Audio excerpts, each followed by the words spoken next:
Chapter 2351, Stronger Spirit. When the tests involving the two prior fully saturated mechs ended in failure, Imon stood with the other Avatar mech pilots.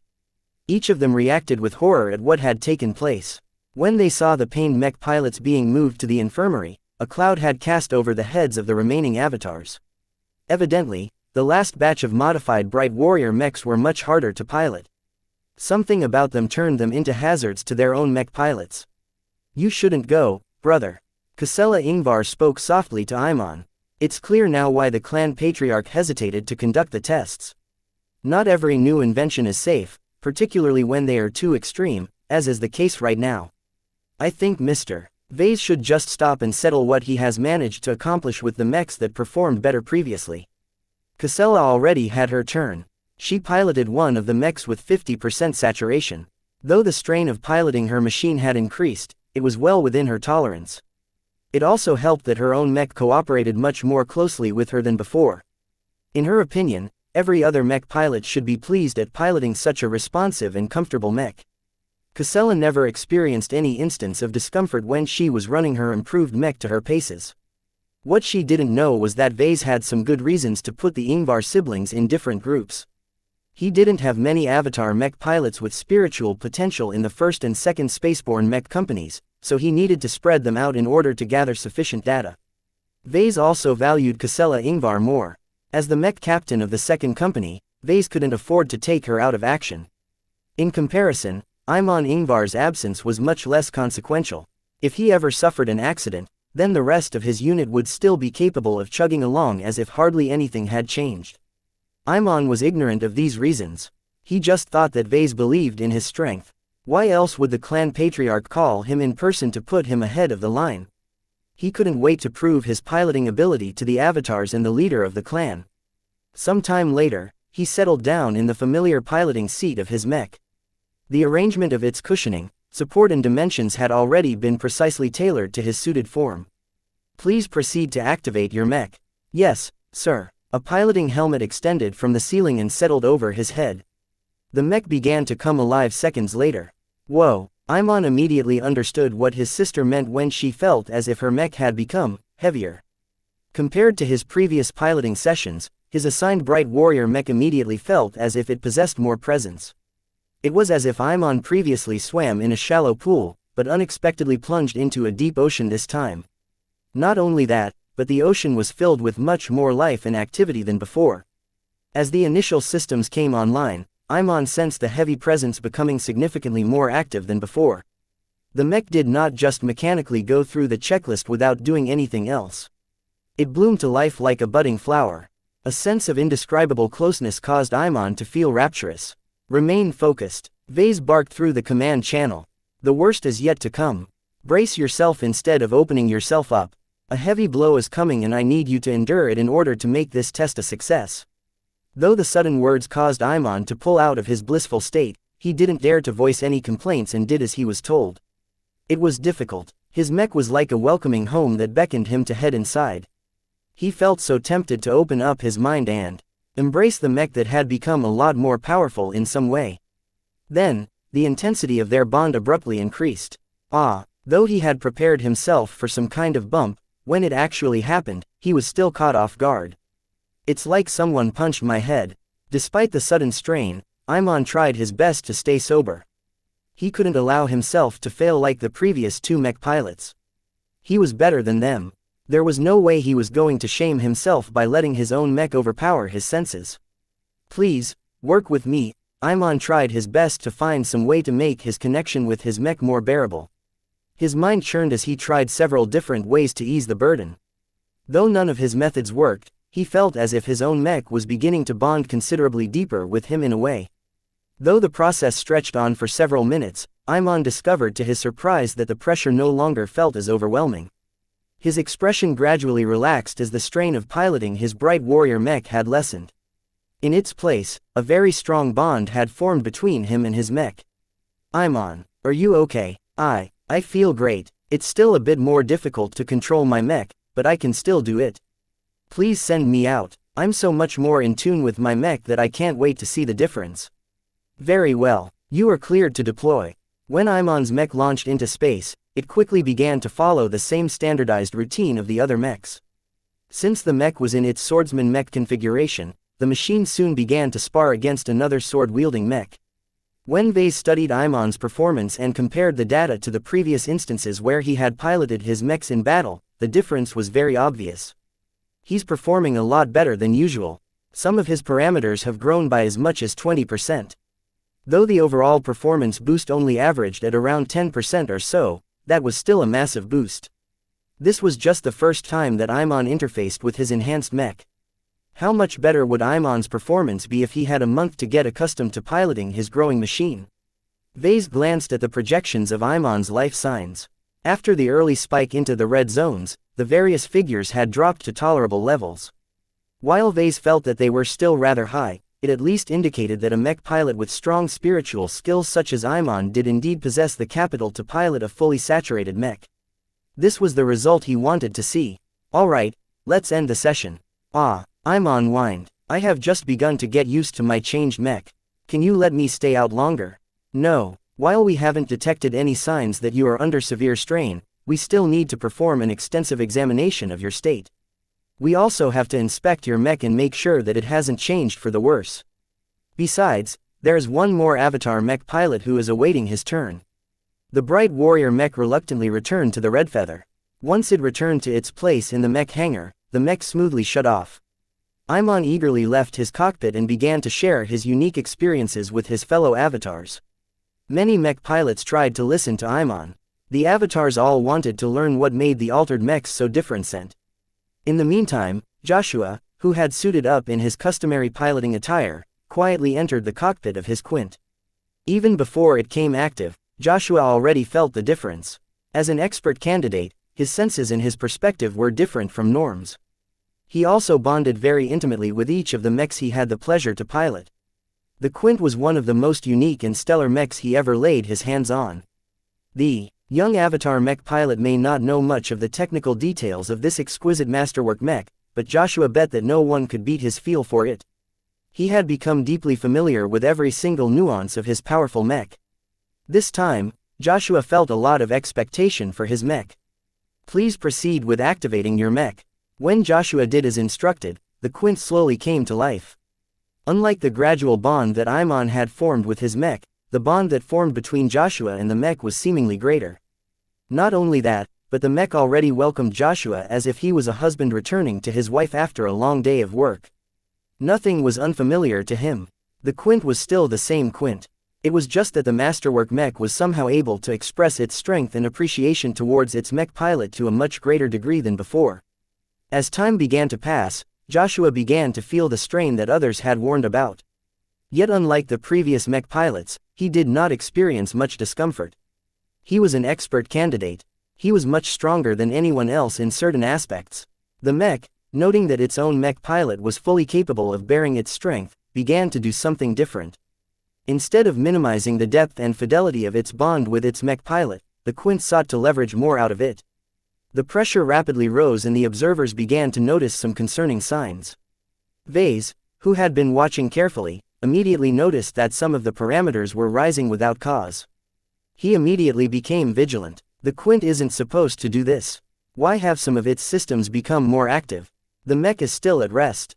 Joshua did not notice anything outside of his bond with his mech. As his connection between his mech grew more vigorous, a part of him started to feel as if he had gone heaven. This is what mech piloting should be like. Quint, you're a fantastic mech. I never realized you were so marvelous.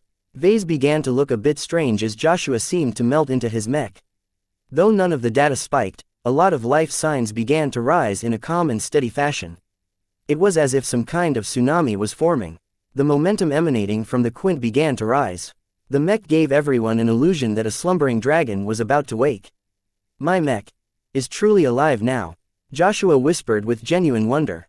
I always knew that LMC mechs were alive, but this is different.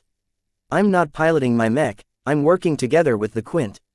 We are equals now. As the momentum from the mech continued to surge, Vase suddenly noted that another important parameter started to rise.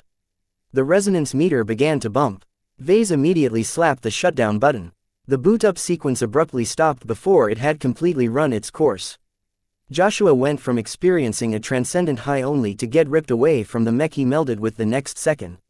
The sudden transition immediately induced a jarring headache to Joshua. "Ah, why did you stop it? I was almost there. That's why I can't allow this test to proceed, Mr. Joshua. Your time has not yet come. I need the Quint and you to shine in our upcoming battle against the Alidus Alliance. It's a waste for you to take the next step when there is no one around to fight." Joshua was devastated. He truly felt as if he was about to grasp a better way to connect and bond with mechs that reached out to him. The Quint had become so much stronger and more suitable to him that he didn't want to go back to the old style of piloting mechs.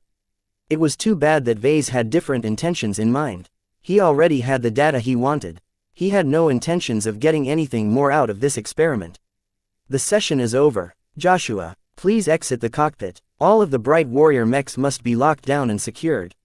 I will be inspecting each of them in person. Thank you for your cooperation."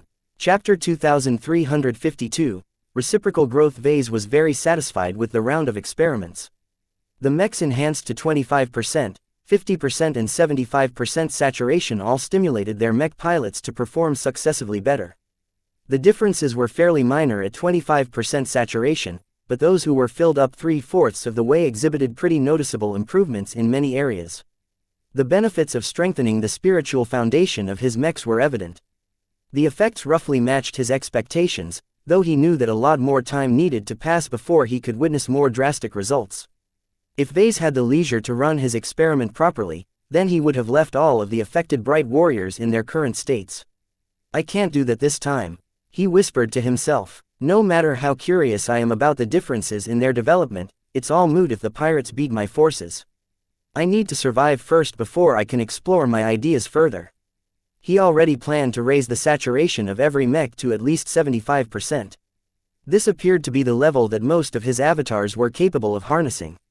Trying to pair all of them with mechs at 100% saturation would likely go very poorly.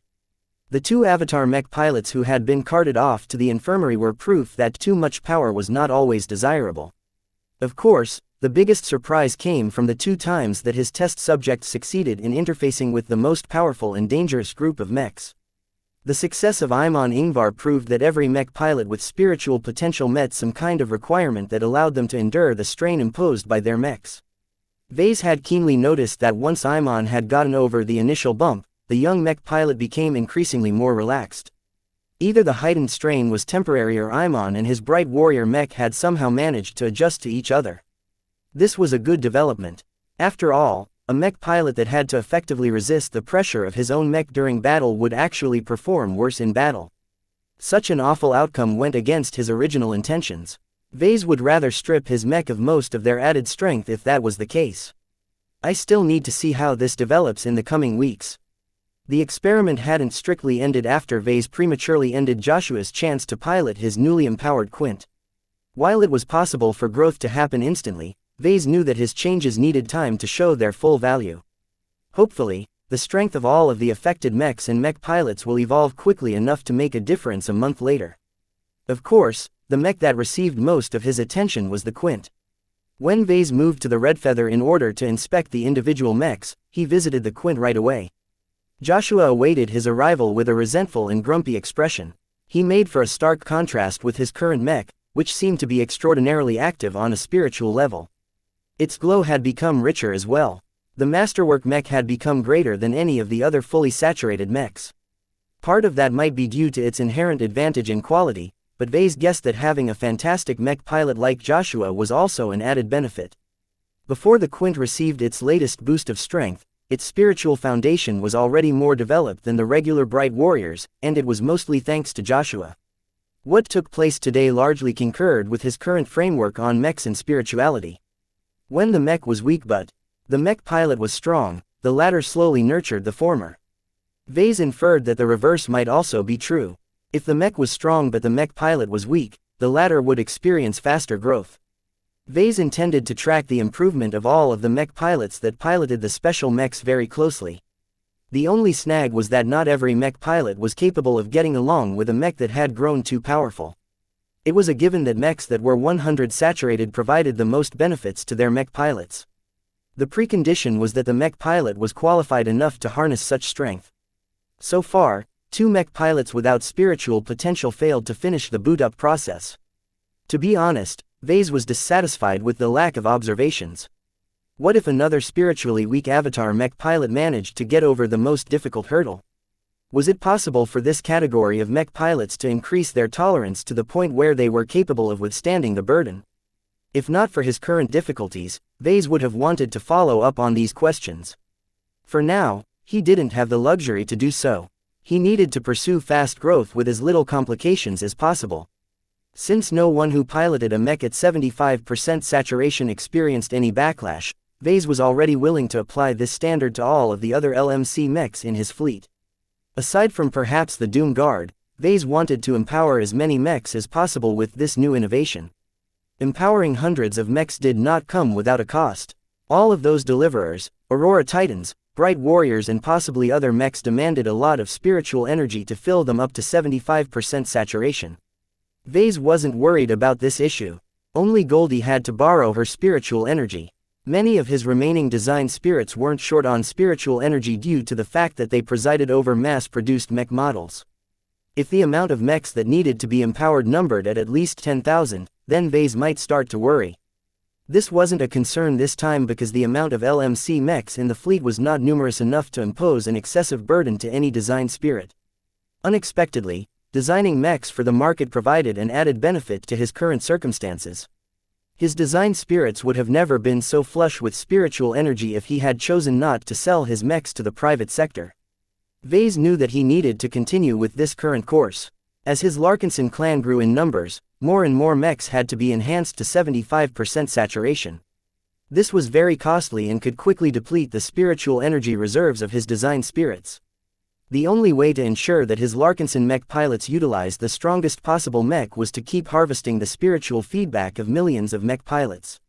I might even need more if the current limit grows.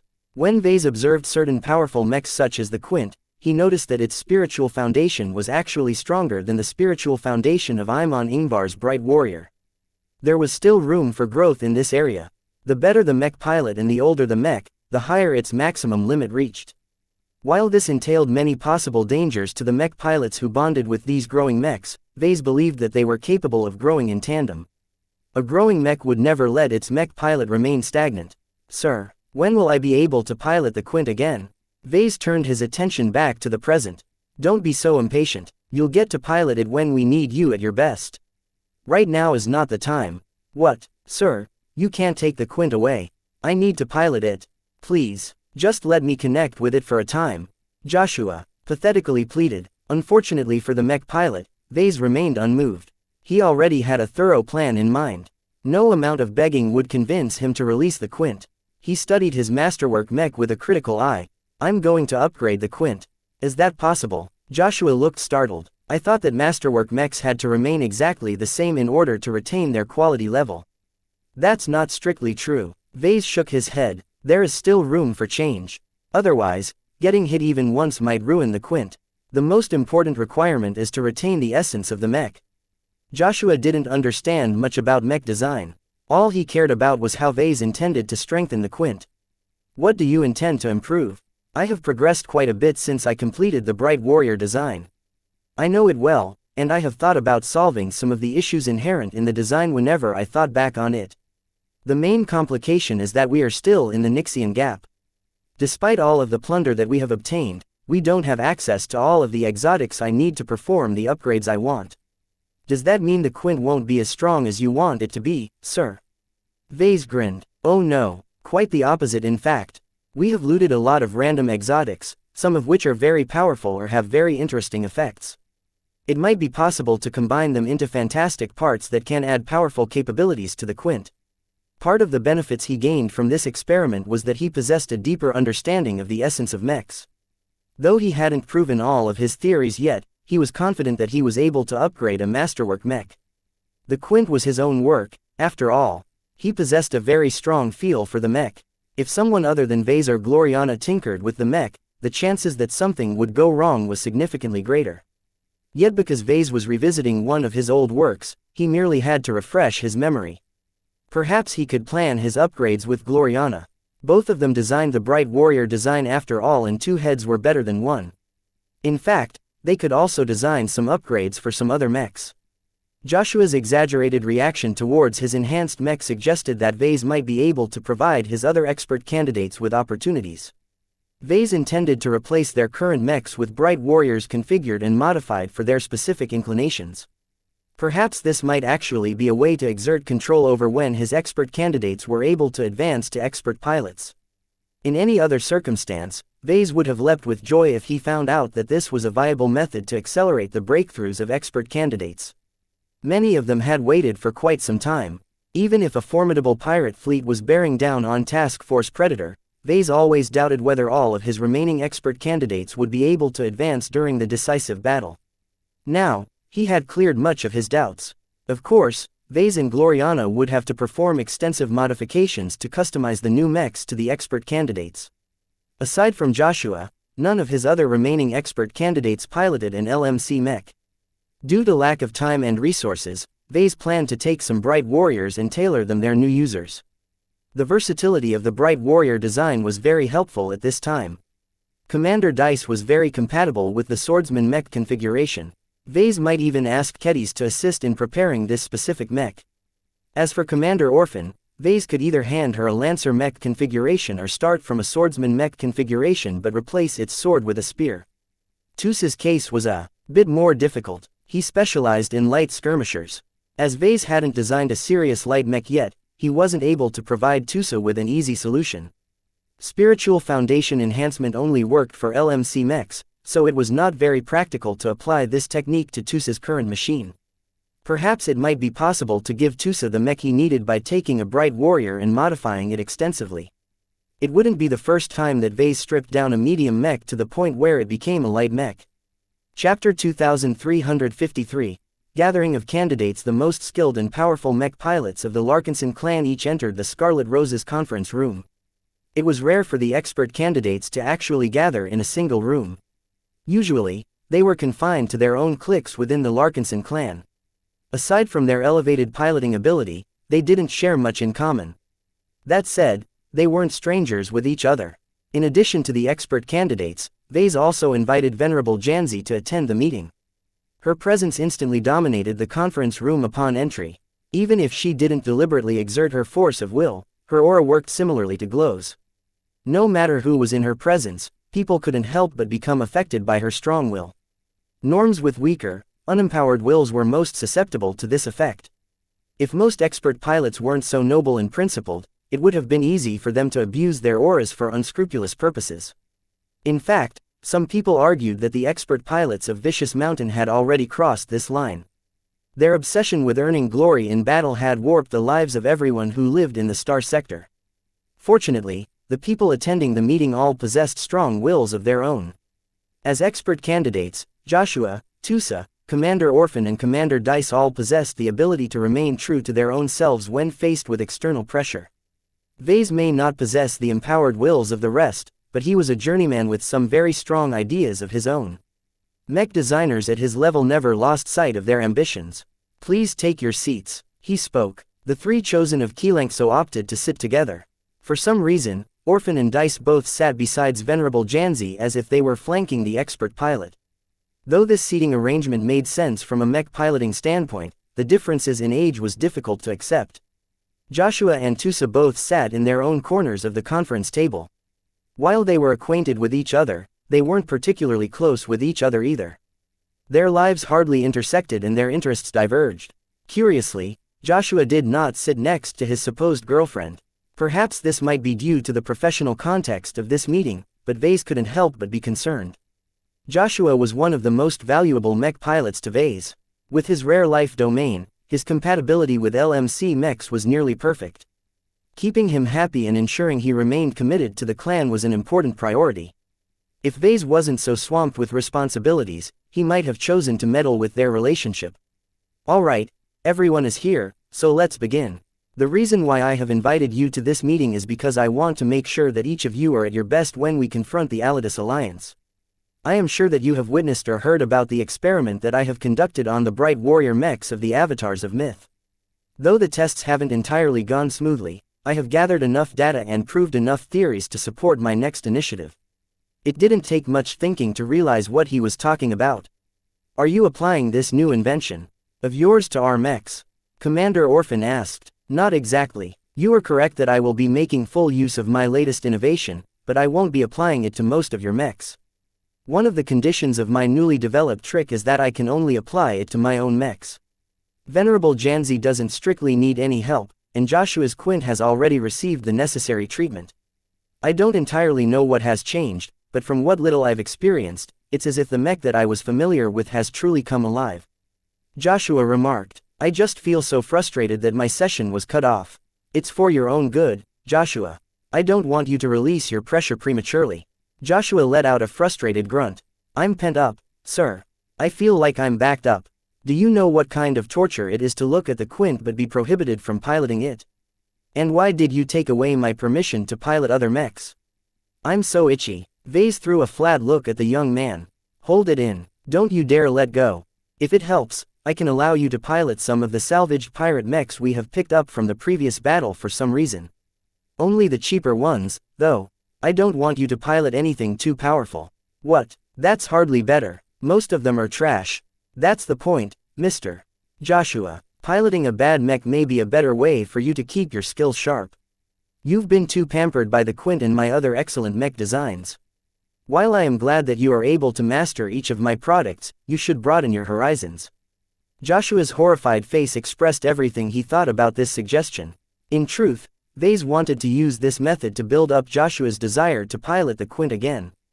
The greater his yearning for the masterwork mech, the more impressive his eventual breakthrough would become. Frustrating him a bit by forcing him to pilot awful pirate mechs with not a glimpse of life within them was a good way to build up the anticipation. Vase wanted Joshua to explode as violently as possible. He smiled at Joshua in a patronizing manner. It's for the good of the clan. We need you at your absolute best, so don't be in a hurry to obtain your satisfaction. I promise you that your release will be greater than ever. While I can't make too many modifications in a month, I will be sure to upgrade several key aspects of your mech so that it can fully support your efforts in the battle that will decide our fate. What about us? Orphan asked. Those of you who don't pilot an LMC mech can keep using your current machines.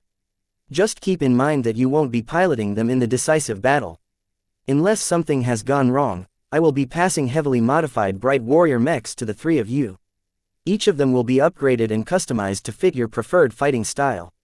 The three expert candidates who were the targets of this program looked surprised. Are you crazy, Vase? Orphan erupted. Switching mechs isn't trivial. Even if we're expert candidates, we still need a couple of hundreds of hours of drilling and practice to understand how to use our new machines to the fullest. Without this preparation, we'll never be able to perform at our best. I understand the downsides, but I am confident that you'll be able to adjust quickly. The performance of the custom Bright Warriors will definitely exceed that of your existing mechs.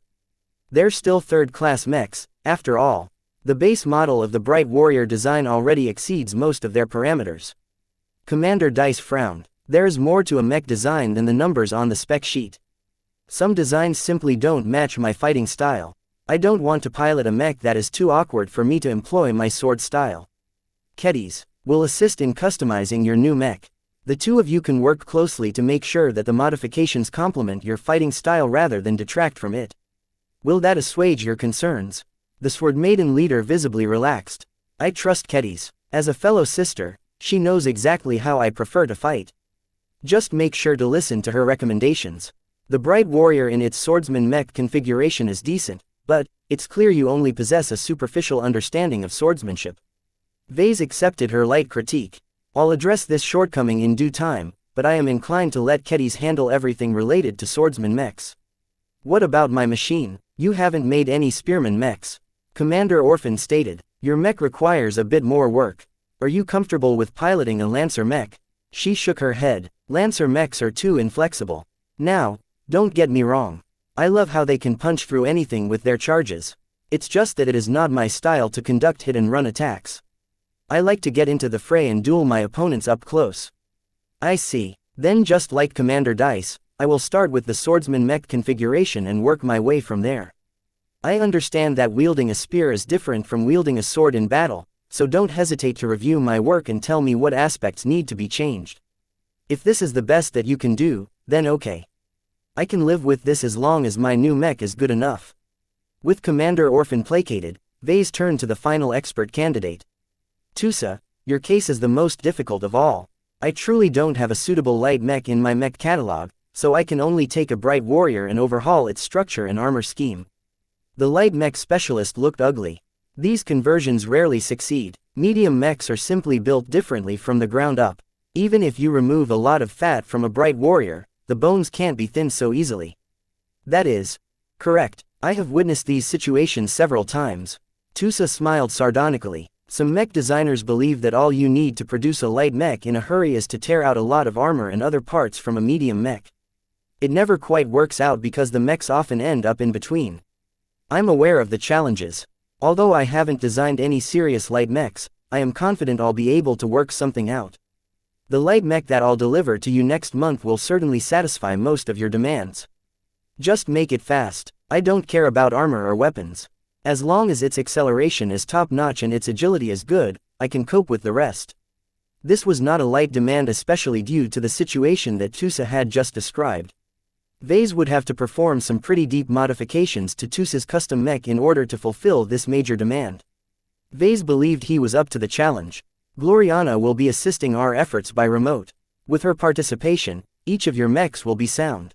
Aside from that, these mechs will be more responsive, more complementary and more welcoming than your current mechs. You can just ask Joshua or the other avatars if you want to hear the benefits of my latest innovation. What is this exactly supposed to do for us? Tusa asked. His reluctance to this initiative was the greatest.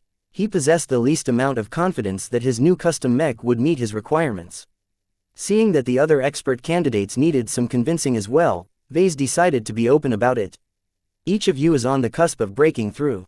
What if I tell you that I think that pairing you up with your new custom mechs can guarantee that you'll be undergoing apotheosis?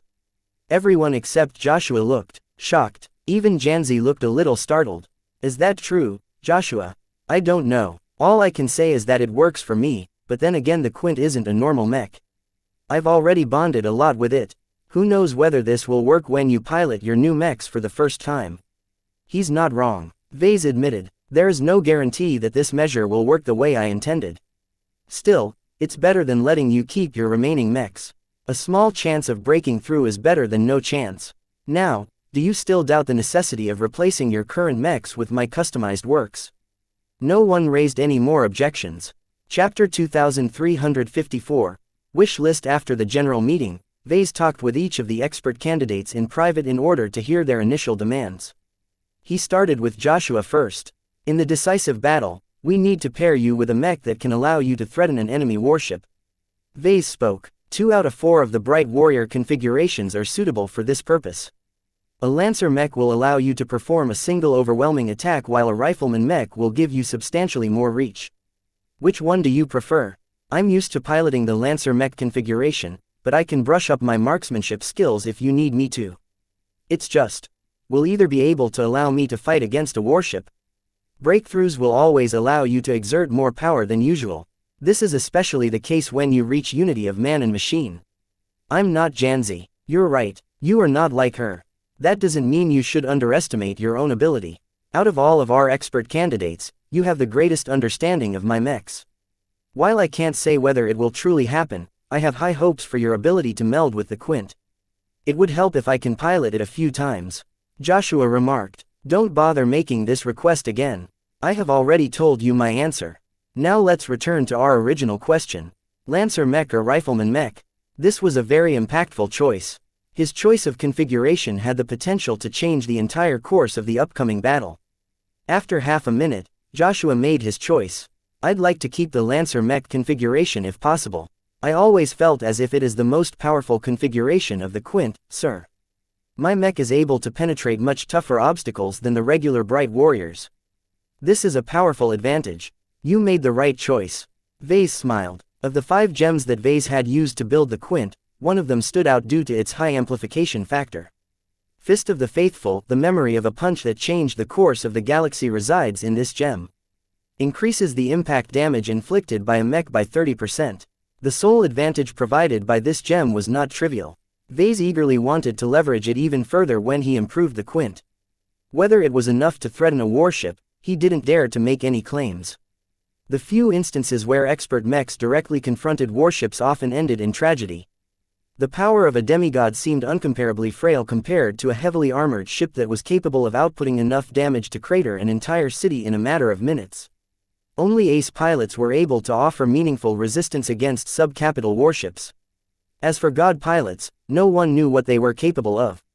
The rumors suggested that they were worse, equal or even superior to CFA battleships. Joshua was not a god pilot. He wasn't even a proper expert pilot yet. Even if he broke through in the most powerful way imaginable, there was only so much he could do. That was why Vase did not bet all of his chips on this plan alone. Still, making sure that Joshua was able to exert more power would definitely open up some opportunities in the upcoming battle.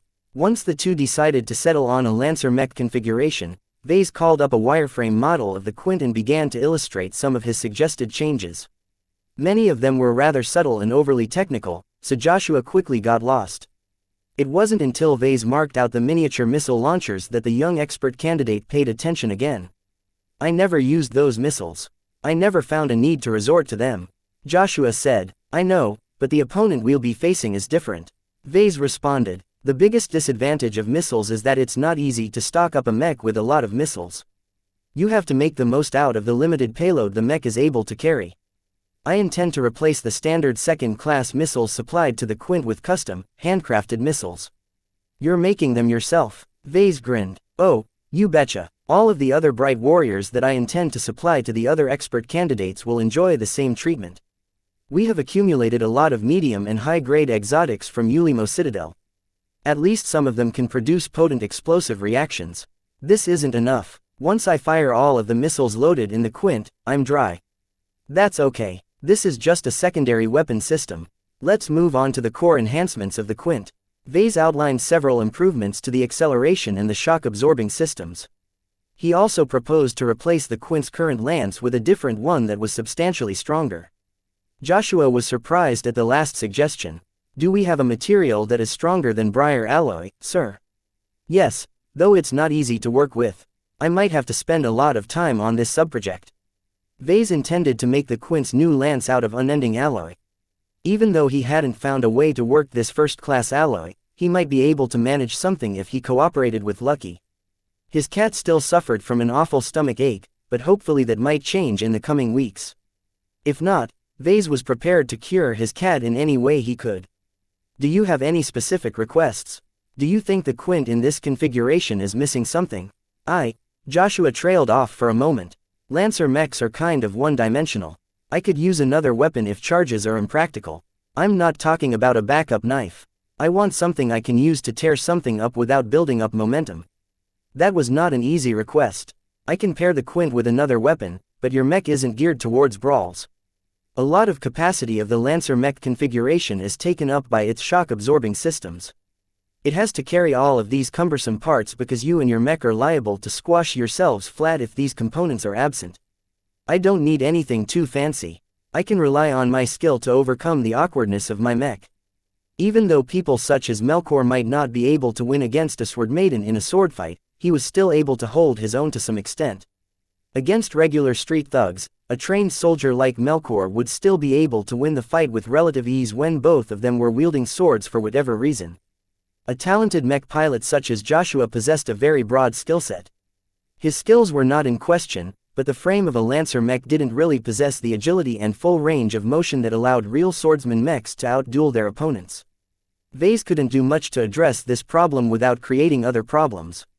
After discussing some other matters, Vase finished his discussion with Joshua. The upgrades to the Quint weren't very complicated. The Lancer mech configuration still retained its essence. Vase merely planned to add some selective improvements to enhance its core functionality while possibly adding a touch of flexibility as well. He ended his meeting with Joshua and called up Commander Orphan. He replaced the projection foe the Quint with the projection of another bright warrior mech. "I intend to create your spearman mech by adapting the swordsman mech configuration of the bright warrior. Do you have any specific requests that you think might help?" She pointed at the spear held by the projected mock-up of her future mech. "This spear looks a bit thin. Don't worry, it's a lot stronger than you think. Don't think it is weaker because it's not as thick as a typical spear. It's made out of incredibly hard material. The mech will break before the spear begins to crack. Commander Orphan looked impressed. If that's the case, then I don't have as many complaints. I actually like thinner and lighter spears because I can launch my attacks faster. Just make sure the spears are straight and solid. I don't want to fight with those weird floppy poles that bend and tumble as if they are acrobats. I didn't plan on supplying you with this kind of spear. It's rarely used in the Komodo Star sector. There's something else I want you to add to my mech. I want you to add a small shield to my mech. Are you sure? She nodded. It would help a lot if I have something that can absorb a lot of damage. Just make sure it isn't big enough to slow my mech down. I don't want a big fat tower shield. Understood. I'll pair your mech with a modest shield. The Valkyrie Redeemer design already possessed a lightweight shield, so Vase could just copy it over while making some small adaptations. She didn't impose any other important demands, so Vase quickly moved on to hearing Commander Dice.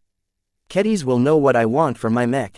The Sword Maiden commander uttered. It will take too long to list out my exact requirements to you. I am very particular about the swordsman mechs I pilot. The bright warriors that are armed with swords are too balanced for my tastes. Aside from their admittedly impressive defense, they aren't weak or strong in any other aspect. I've studied some of the swordsman mechs in your mech roster. I take it you want something that is more focused on offense. She nodded. Defense is good and all, but that is not our way. We cut through every obstacle or evade the attacks we can't afford to take. Part of that was due to necessity. Back in their pirate days, the Sword Maiden mechs couldn't really handle too many complex repairs. High-quality armor systems were not only expensive and challenging to source, but difficult to repair when damaged. It was better for them to rely on simpler mechs that may not be the toughest but were easily to service in resource-deprived regions. Though these constraints no longer applied to the Sword Maidens, they had already developed a strong martial tradition around these limitations. I will make sure to improve the mobility of your mech. I'll focus on enhancing its reaction time, agility and immediate acceleration. The armor system will largely remain similar, so its defenses should still be as good as before. As for the weapon, I might cooperate with Keddies to replace the Briar Alloy Greatsword that is paired with your current mech with something better. I look forward to seeing the result. She didn't put up a fuss. Of course, Vase didn't think she was charmed by his design ability. She mainly placed her trust on Keddies. As long as the Sword Maiden mech designer had a say in the project, Commander Dice had nothing to be concerned about. This kind of unflinching trust was very touching to Vase. Dice did not express an inkling of doubt towards Keddies. Even though the two hadn't spoken about this topic, the Sword Maiden commander already believed that Keddies would succeed. How come other Larkinsons didn't exhibit this degree of closeness? It turned out that there was still a lot more room for improvement for his clan. Vase hoped the rest of his clan would develop this degree of implicit trust and intimacy. After they quickly completed this discussion, Vase raised another topic to the Sword Maiden leader. There is something else I'd like to talk to you about. What is it? She looked at him questioningly. I have another experiment.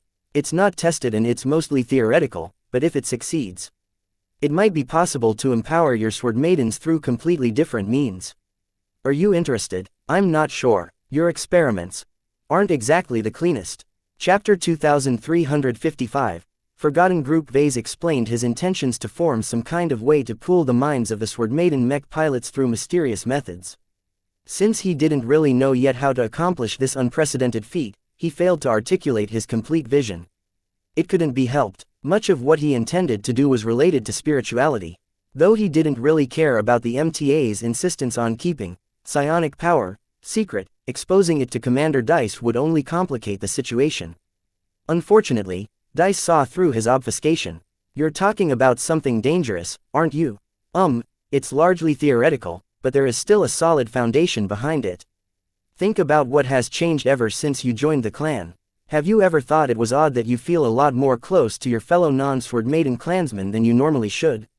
She frowned. Keddies said something about golden cats and whatnot. I don't really understand what is going on, but I know that this is anything but normal. We're all connected to an invisible network. Vase succinctly said, this network doesn't do much other than affect our perception towards our fellow clansmen. However, I have barely scratched the surface of this network. I can do much more with it, though I still need to work out the details. That sounds very vague. Maybe it will help if you explain what exactly you want to accomplish. Are you familiar with Master Huron?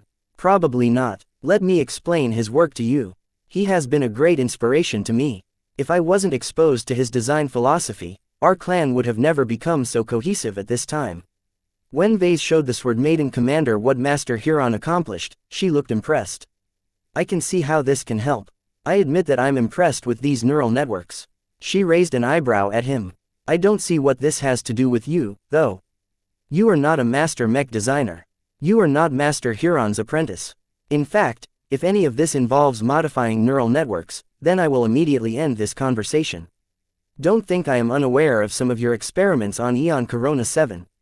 Vase awkwardly coughed. This is different. I would never treat your Sword Maidens like I did the dwarves at Eon Corona 7. Your sisters are valued people. I haven't forgotten about your sacrifices at Kesseling 8. It's because I value your Sword Maidens so much that I want to grant them all a means of gaining greater power. He finally managed to sway Dice to an extent. I'll have to discuss your proposal with my fellow sisters. Nothing will happen unless we all agree to take part in this experiment. While we are eager to gain more power, we don't want to throw away our lives. I don't want any of you to die. This is why I'm urging your Sword Maidens to take part in this experiment. My network is different from that of Master Huron, but the benefits should be similar. I will think about it and discuss it with my subordinates. That was the best that Vase could accomplish. Contrary to the superficial image of the Sword Maidens, Commander Dice wasn't the type to mindlessly take action. She couldn't afford to be as reckless as some of her subordinates when the future of her mech troop was at stake. The pirate outfit founded by Commander Lydia had suffered so many successive setbacks that less than a single mech company was left.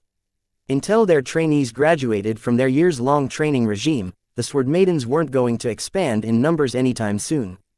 Due to the very limited number of mech pilots among the Sword Maidens, each of them were irreplaceable treasures. Neither Vase nor Commander Dice wanted to lose the irreplaceable heritage that every surviving Sword Maiden mech pilot possessed, but the desperate circumstances left them with little choice. Aware that the Sword Maidens in their current form wouldn't be able to play a major role in the upcoming battle, Dice reluctantly decided to take this suggestion seriously. Once Commander Dice left, Vase met with the final expert candidate of the clan. Tusa Billingsley Larkinson did not look content. So now it's my turn.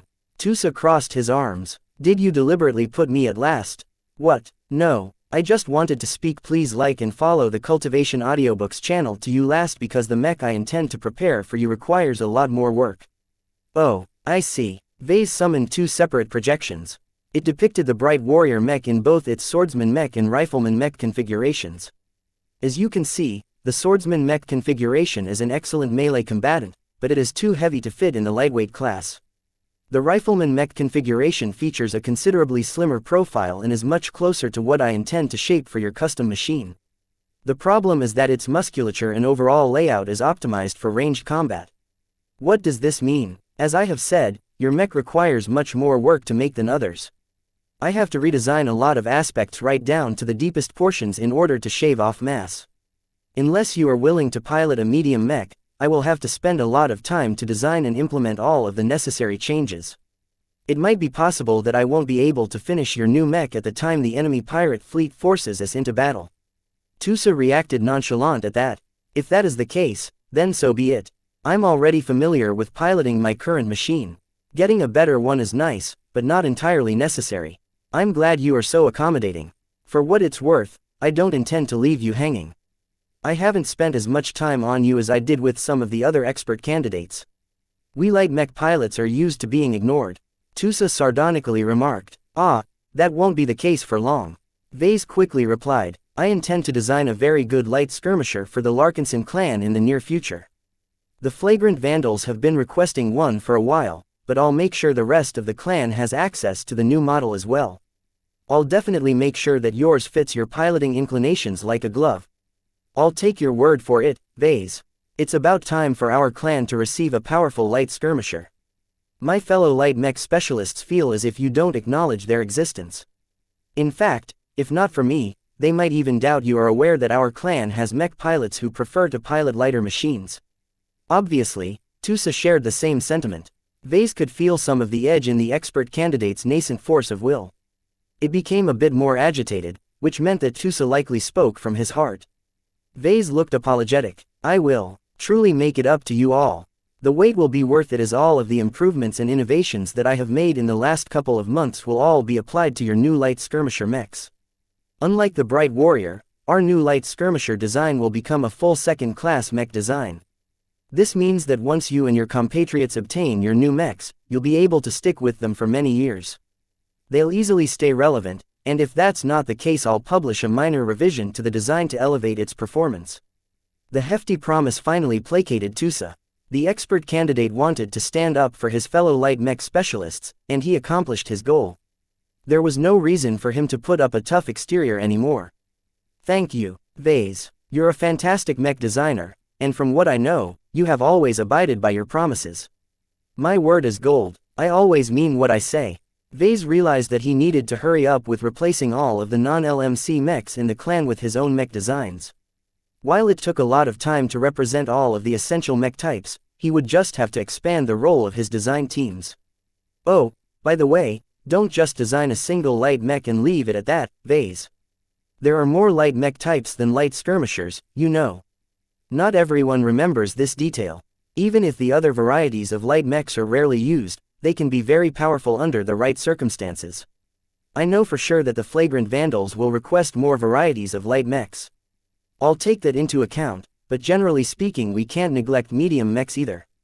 In our situation, medium mechs are our mainstay mech models. We aren't short on funds or resources, which means we can invest in more durable mechs. In fact, we are much more limited by our available pool of manpower. Each Larkinson mech pilot is precious. Putting more of our mech pilots into light mechs is not desirable. I don't want to see that either. Tusa said, piloting light mechs is a calling. Those who aren't cut out to pilot them are better off with frontline mechs or something. It takes a special kind of daring and courage to entrust your life to a machine that can shatter into pieces after suffering just a couple of serious hits. Vase respected the mech pilots who chose to pilot light mechs regardless of their glaring weaknesses. They were the true daredevils of the mech community. When Vase finished his enlightening discussion with Tusa, the round of meetings had finally ended. He gained a good impression of what the expert candidates wanted to see in their custom mechs. These designs were vital, and Vase expected to spend much of his time on developing them all. He was even prepared to put aside most of his workload related to the design department's ongoing design projects. Gloriana was very understanding towards him. With his life, it didn't matter if it took an extra month to finish the Valkyrie Redeemer design. Besides, it wasn't as if those projects stalled the moment Vase shifted his priorities. Gloriana and the design teams were more than capable of completing the projects by themselves. Vase only needed to stop by every couple of days in order to clean up and direct the spiritual development of the developing mech designs. He also had to flesh out their other spiritual properties, but that didn't demand too much of his time. More and more, he felt like he needed multiple copies of himself to handle his increasingly growing workload. He even thought about ordering Rania Woden to cultivate a couple of clones of himself. Since the spiritual version of Ilvain was able to breathe life into the physical copy of Ilvain, Vase vaguely guessed that he might be able to do the same. If he could develop a technique that was similar to his mother's incarnation ability, then he might be able to control additional instances of himself. How great would it be if he could make more copies of himself, each of which were capable of handling as much work as his original self? Vase slapped the side of his head. This is a stupid idea. First, some aspects of his body couldn't be replicated. Some aspects of his Jutland organ had become completely unique, and clearly he wouldn't be able to gain another implant as good as the Archimedes ruble. Aside from these practical constraints, Vase also feared what would happen if his clones somehow gained independence. What if they didn't want to work for the real Vase anymore? What if they wanted to live their own lives? Just the threat of such a rebellion was enough to deter Vase from following up on this idea. It's probably impossible to accomplish such an unreal feat. Vase muttered. He would have to be a god to be able to make this work, and he was clearly not a divinity. He was just a mech designer. Chapter 2356. Same boat. The war had changed for the worse. Venerable Ganso Larkinson smelled the desperation from some of the Fredamen.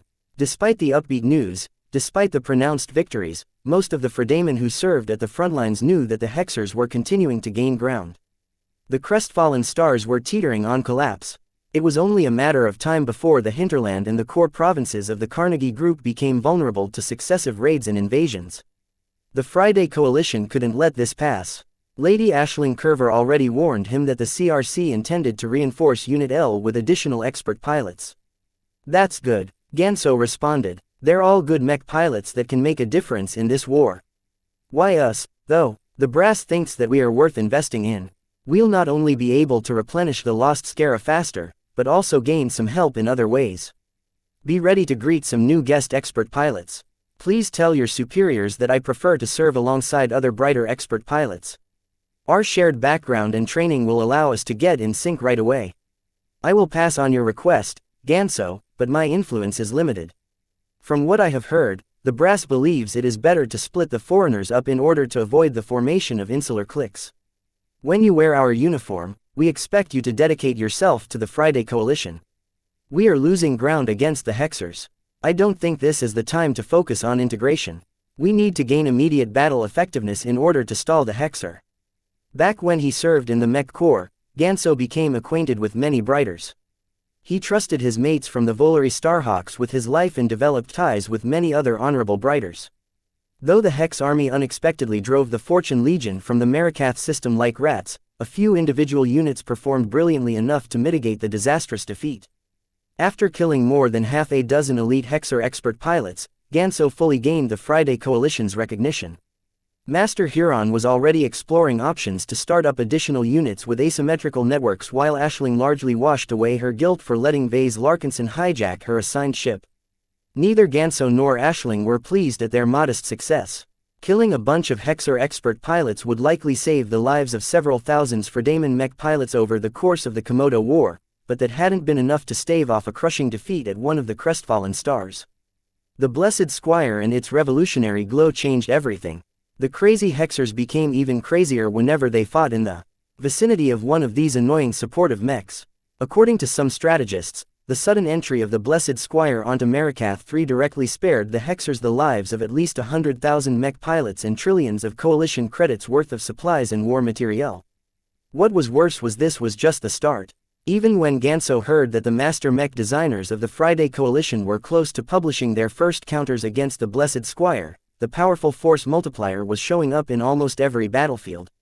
They were ubiquitous on land and became more common in space after the Hex army started to deploy them onto floaters, which were basically levitating platforms adapted for combat. Though slow, inefficient and unwieldy, the Blessed Squires flying around on top of floaters gradually caused the Friday Coalition to suffer more losses in crucial space battles. The ripple effects of the introduction of the Blessed Squire potentially caused more than 1 million valuable Fredaman mech pilots to perish ahead of time. This was a very serious consequence that directly tilted the balance in favor of the Hexers. Such an outcome couldn't stand. With increasing desperation, the Friday Coalition reached out to more and more lesser states in order to poach their most talented mech pilots. The Coalition not only borrowed a lot of foreign expert pilots, but also started to recruit a lot of talented third-class mech pilots. The elite mech pilots from the smaller states such as the Ilvain Protectorate and the Bright Republic were able to pilot some of the best standard mechs of their respective mech militaries. Now, they were only qualified to become the Friday Coalition's cannon fodder. By piloting resilient but simplified frontline mechs, these new additions were one of the Fredaman's many countermeasures against the rising momentum of their archenemies. When the first batch of reinforcements finally arrived, Ganso eagerly awaited his new colleague. Unfortunately, he did not like what he saw. Ganso reacted with shock. Standing opposite to him was a woman who wore a similar uniform as his. Though Ganso knew that the Coalition Reserve Corps engaged in an extensive recruiting spree in the past couple of months, he never expected to see a familiar face. Aisling calmly approached the new arrival and shook her hand. Venerable Relia Foster, welcome aboard the Palace Inter. We have just transferred to this new combat carrier, but we have made sure to reserve some room for you and your upcoming expert mech. The Vision expert pilot perfunctory accepted the handshake and looked around. I am not pleased with this assignment. While I am willing to do what I can to help you defeat the Hexers, I can tolerate only so many stunts. Why am I standing in the same room as a Brighter? The air between the two expert pilots turned volatile as their wills pressed and clashed against each other. Venerable Ganso Larkinson is different from Mr. Vase Larkinson. He is opposed to his cousin. That makes this worse. Relia burst out. I cannot stand you Larkinsons. You and your family have inflicted untold damage to my state. While I can reluctantly accept the fact that both of our states are allied to the Friday Coalition, that does not mean that I am willing to fight alongside one of the butchers of my fellow Visions. Oh, Ganso growled and stepped forward in a menacing posture. I can say the same for you, Witch. You're one of the biggest hopes of the Hafner Duchy. You have tons of brighter blood on your hands. Why don't I take revenge for the lives of my fellow compatriots right away? Enough, Aisling shouted. Calm down and act like adults for once.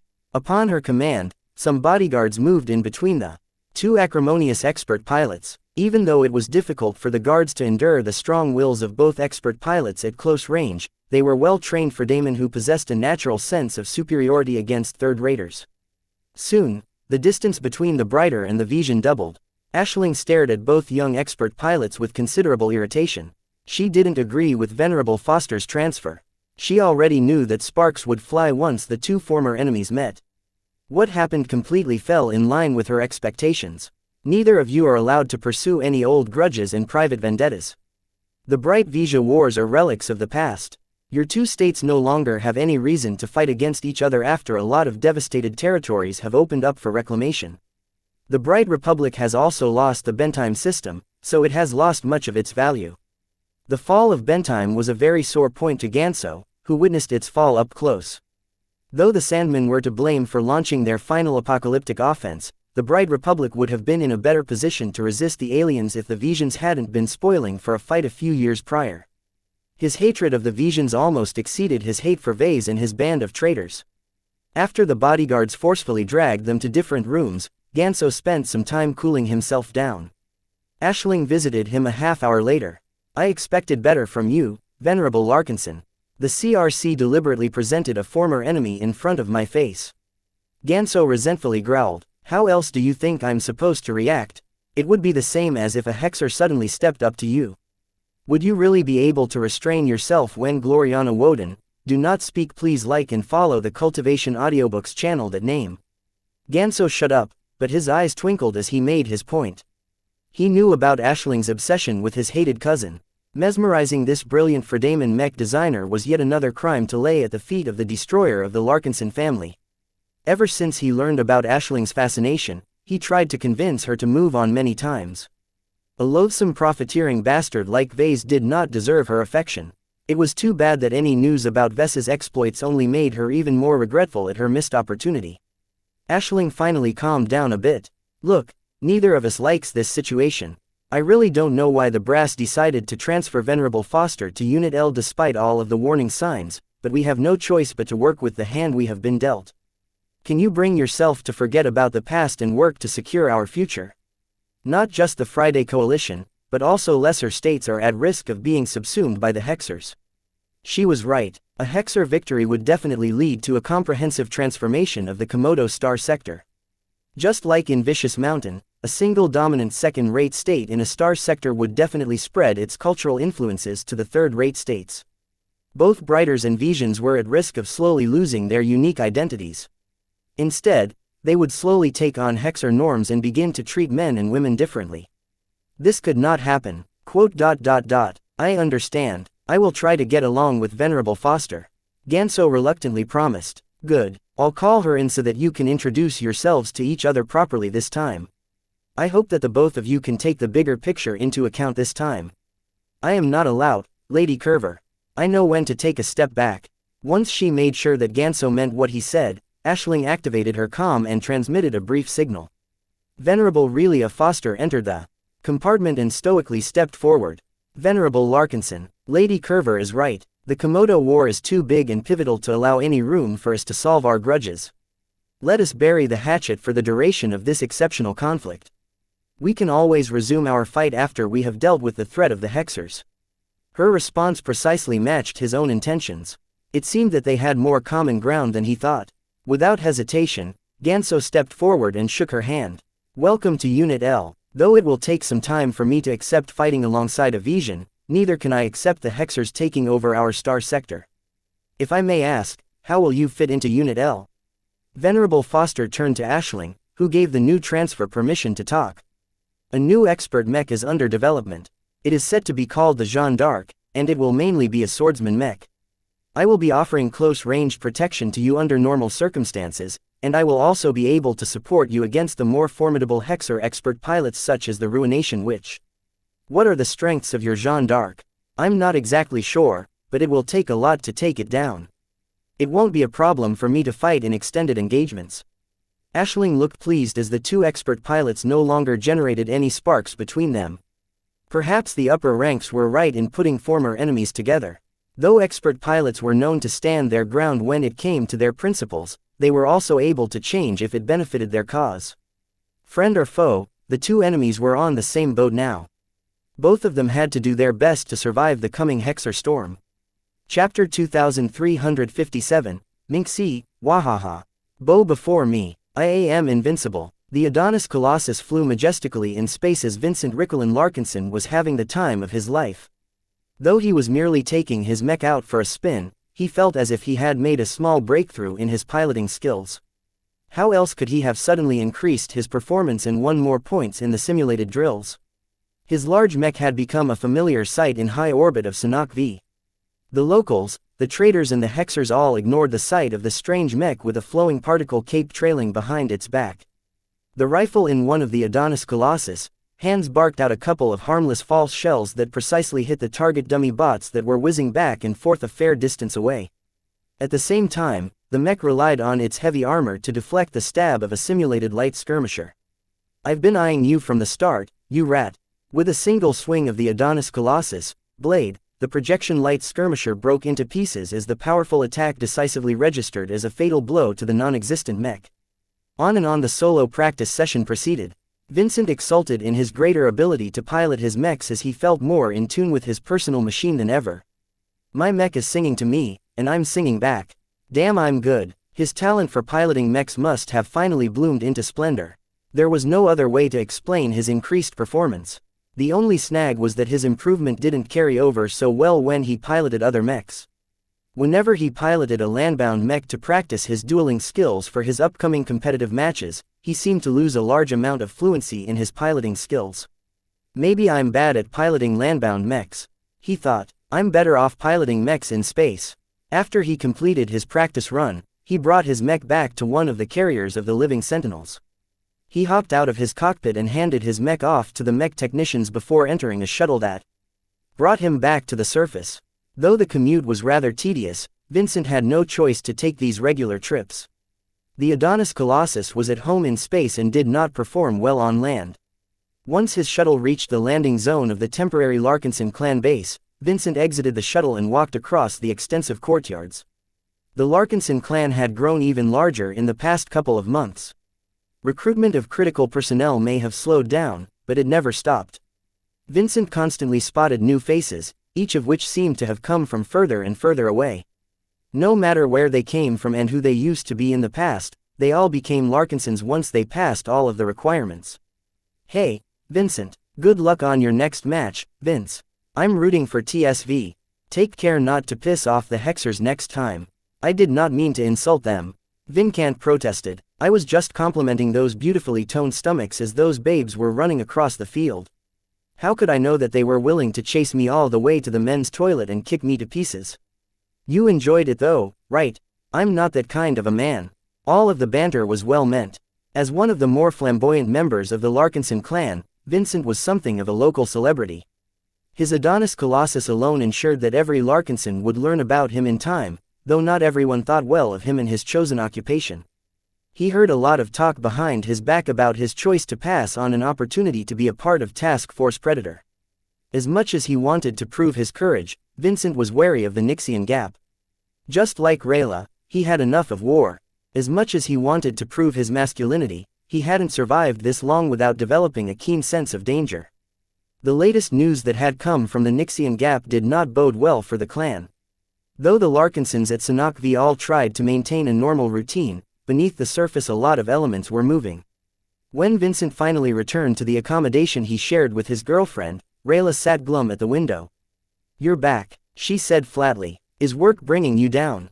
It's the usual. The LCS is not as easy to organize as I thought, and interest in watching our preseason duels has dropped ever since the news broke that our fellow Larkinsons are in serious trouble. That's odd. From my experience, people are even more eager to seek out fun when times are hard. We Larkinsons are different from the rabble you mixed with before. You're not a part of the Bentime liberation movement anymore. Vincent shrugged as he walked up behind her and pulled her into a hug. There are more similarities than you think. The two fell silent for a moment as they took in each other's company. Rayla eventually pushed herself off her boyfriend. How was practice? Great as ever, Vincent replied as he approached the sofa and took a seat. Where's Minxie? She's taking a nap maybe. Minxie. Where are you? It took a moment before Vincent and Rayla heard a response from an adjacent room. Nyo. Rayla instantly melted as she turned to greet the arrival of a young feline. Minxie, there you are. Did you just finish your nap? Nyo. The woman picked up her pet and hugged her white-furred companion with an adoring smile. Rayla and Vincent's adoption of a cat was another custom that had taken over the Larkinson clan. The clan had ordered a large variety of specially bred cats from Felixia. Though the new cats weren't as amazing as Lucky and Clixie, the new cats like Minxie each had their strong points. What was common to all of them was that they enjoyed longer lifespans. They had also developed a measure of sentience, and were capable of learning and understanding human speech. There were other advantages, but that did not change the fact that the cats were still pets. They did not strengthen the clan, but they enriched the lives of those within. Since the Larkinson clan was known for its cat motif, many Larkinsons defaulted to adopting cats. Only a small minority adopted other pets such as lizards, insects, birds and dogs. Rayla took a liking for beautiful cats. She chose to adopt a surprisingly gentle modified white Persian than a more active and energetic pet. Though Vincent disagreed with her choice at first, he had come around later on. Minxie was simply too adorable for him to dislike her. When he approached Rayla, the cat curiously looked up at his face.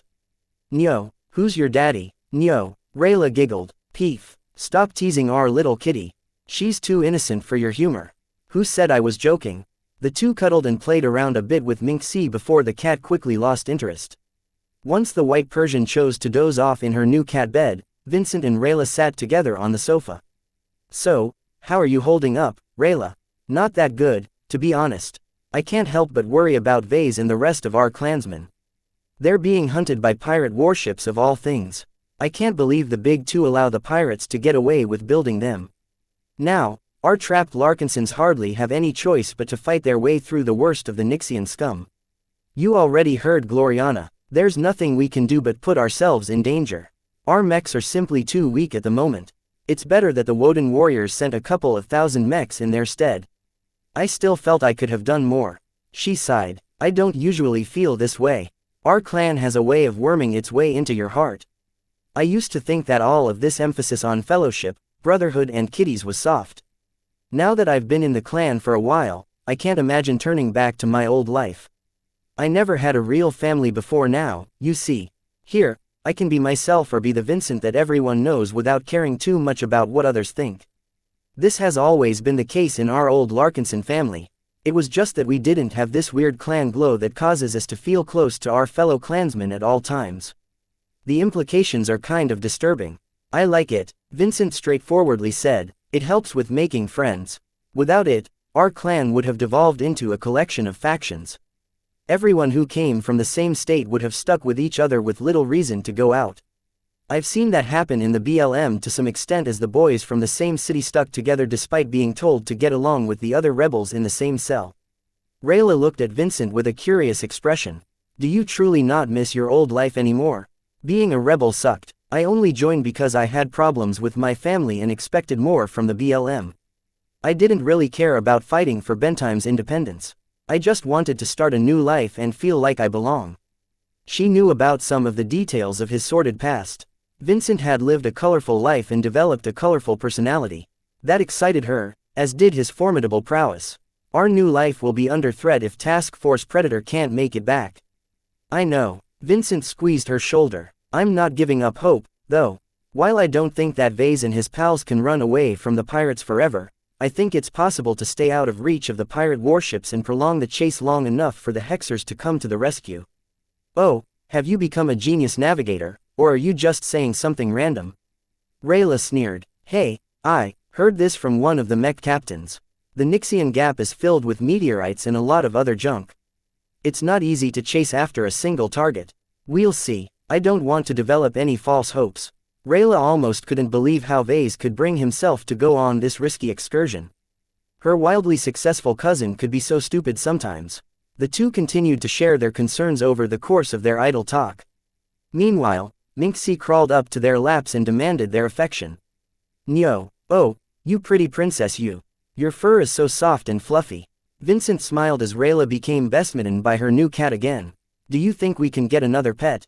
Huh, is Minxie not enough for you? She's more than cute enough to satisfy us both." "It's not that, Rayla. I just think like we could spice up our lives with a dog." "No, forget about it, Vincent. Minxie is enough. If she's lonely, we can get her another cat.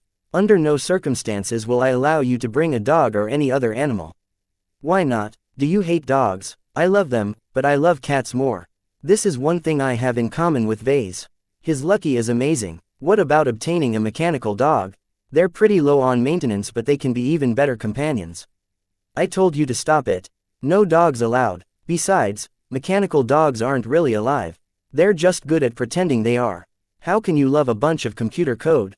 "I don't know, but Vase seems to do fine.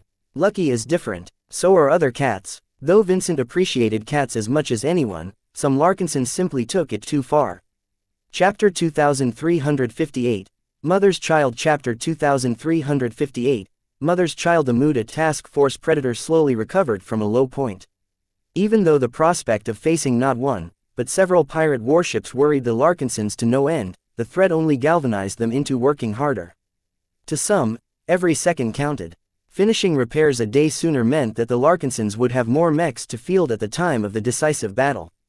An interesting dynamic took place. Even when it looked as if they had restored plenty of mechs, the mech technicians kept dragging up wreckage to restore to working condition. Ejections typically happened quite a lot in battle. The ejected mech pilots would usually fly back to their motherships and mostly sit around until the battle had ended. Not this time. The casualties suffered by the Larkinsons gave them much greater leeway to build up a reserve. Vase even decided to make more room on his carriers by dumping out the least valuable loot. With the most difficult battle of this run on the horizon, no one cared about bringing home riches or earning an extra bonus. They just wanted to get back home alive. For this reason, every material aboard their ships became accessible for use in various applications. For example, the Larkinsons salvaged a lot of wreckage that used to come from the penitent sister mechs that had succumbed in the previous battle. Though the gray mechs pounded their internal parts to pieces, much of their armor plating still remained intact or in pristine condition. The enterprising mech designers and chief technicians eagerly claimed this armor and crudely installed them on specific mechs such as Aurora Titans or other defensive mechs. The hasty jury rigging did not look elegant at all. The low-ranking mech designers neither had the time nor the skill to implement more cohesive modifications. They just wanted to give their mech pilots a greater chance to withstand enemy fire. "Come on, boys, these mechs aren't going to armor up by themselves. We still have 3 more mechs to reinforce by the end of this week." Whether these actions would help remained to be seen. If the Gravata Narlax fired her main cannons at any of the crudely upgraded mechs, a bit of extra second-class armor plating wouldn't meaningfully change the outcome. Still, the extra armor would definitely come handy when the Larkinson mechs fought against the pirate mechs. The strong layers also allowed the mechs to last a little longer when targeted by secondary gun batteries. Nobody thought this was enough to tip the scales of the fight. Vase knew he had to do more in order to give his task force a meaningful chance of defeating the enemy punitive fleet. He had already begun to do that by promising to upgrade the mechs of the expert candidates in the clan. He even offered to upgrade the Shield of Samar, though how he would do so still remained to be seen. As a real expert pilot, Janzi's role in the coming battle might ironically be eclipsed by the expert candidates. Janzi had already broken through. No bottleneck stopped her progress anymore. Though her smooth growth was good for the clan in the long run, it was counterproductive in the current crisis. Expert pilots without expert mechs were only capable of channeling a fraction of their strength. The lack of resonating materials in the inventory of the task force was a very sore point to Vase. Even if he couldn't develop a complete expert mech for Janzi, having some resonating materials at hand would have given her some additional strength in the coming battle. "I guess she'll have to make do with a mildly upgraded Shield of Samar."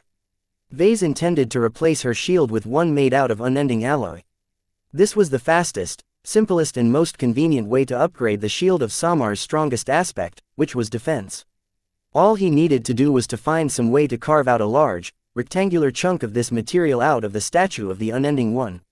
Hopefully, Lucky would recover quickly, because the cat was the only cutting implement that Vase knew of that could damn well chew through anything. Lucky can probably drill a hole through the hull of a CFA battleship if he wanted to. Vase joked to himself. If Lucky still remained sick, then Vase would just drive his gem cat to work. No one in the fleet who could be of use was allowed to slack off at this time. As Vase arranged many matters and laid out several bold plans, he also took the time to meet with the penitent sisters. Instead of requesting Commander Xianxia to meet him aboard the Scarlet Rose, he decided to go to her instead. He took a shuttle and traveled to the surly cockatrice. The large Hexer combat carrier did not exactly look inviting to Vase due to her six-sided interior, but the mood among the penitent sisters wasn't as hostile as before. Months of fighting along with constant companionship had a way of turning any strangers into battle buddies. While the penitent sisters weren't exactly friends with the Larkinsons, they implicitly trusted each other to cover their backs. This was very welcome progress to Vase, but he wasn't satisfied with that. This was why he met Commander Xianxia in an empty conference room. Juliet Stamaros, the resident head designer of the penitent sisters, sat by her superior's side. "Mr. Larkinson," Xianxia greeted with a neutral tone. "I believe you wish to talk about something of great import." "I do." Vase nodded and casually sat on one of the available chairs. "As you know, our task force is facing a great threat, but we are not about to roll over and let the pirates have their way with us. No matter how small the odds, we will fight them to the end." "We share the same sentiment." The leader of the penitent sisters smiled. "If we put in our all, we might be able to take down some of the pirate smaller warships. Ridding the galaxy of a pirate destroyer or a couple of pirate frigates will hopefully be enough for us to achieve redemption." She spoke as if her death and the death of her subordinates was already set in stone. Vase raised his chin. "What if I told you there is a way to accomplish more? What if I told you there's a chance of winning the upcoming battle?" Perhaps other people would be fooled by his confident boasts, but the penitent sister commander was well aware of the overall strategic situation. "That is very unlikely. You'd be surprised." Vase smiled. "After all, didn't we accomplish successive miracles in the previous battle? That was just a fluke." Juliet Stamaros interjected. "Venerable Janzi has earned all of our respect. Her dedication to her Mech is admirable and has put many of our fellow penitent sisters to shame. Of all of the Mech pilots in your clan, she is the only one who is worthy to achieve perfect resonance." Vase slowly shook his head. "You know too little. The Shield of Samar isn't my most brilliant Mech in our fleet. The Quint is considerably more potent. What do you think will happen if Joshua breaks through? What if all of our other expert candidates break through as well with the custom mechs that I intend to provide?" Both penitent sisters tried to imagine the sight. If it worked out the way that Vase hinted, they might be able to witness more miracles. Commander Xianxia recognized that she was being caught up in Ves's rhythm. She quickly calmed herself down and regained her composure. "While I welcome any development that increases our odds of victory, what does this have to do with us? Why have you come, Mr. Larkinson?" This was the moment where Vase revealed his ambitious proposal. "I want you and your penitent sisters to accept some of my arrangements. While some of them seem radical, it is in our best interests to augment your strength as much as possible before the decisive battle starts. It will be hard on you all, but if any of you survive, I promise to let you join the Larkinson clan." "Pardon, are you serious?" "I am absolutely serious." Vase spoke with a straight face. "Aside from Gloriana and Rania, I refuse to let any other Hexers join my clan. However, considering your valiant service during the time that you have stayed with us, I am willing to make an exception on account for your great valor and contributions in battle. Even if the Hexadric hegemony doesn't want you back, you have already redeemed yourselves in my eyes." Both women looked very conflicted. Emotions such as disgust, confusion, repulsion and other negative emotions flitted through their faces. Juliet settled on confusion. "Why? Why would you think we want to join your clan? Ever since our fellow Hexers have forced us to seek our penance, we have been working towards earning our penance. All we have ever wanted was to return to the hegemony and be welcomed with open arms. While I don't claim to understand you Hexers well, I know enough that they will still consider you tainted no matter what you do." Vase stated while crossing his arms. "You were a problem that the Hexers needed to get rid of. Why should they want you back?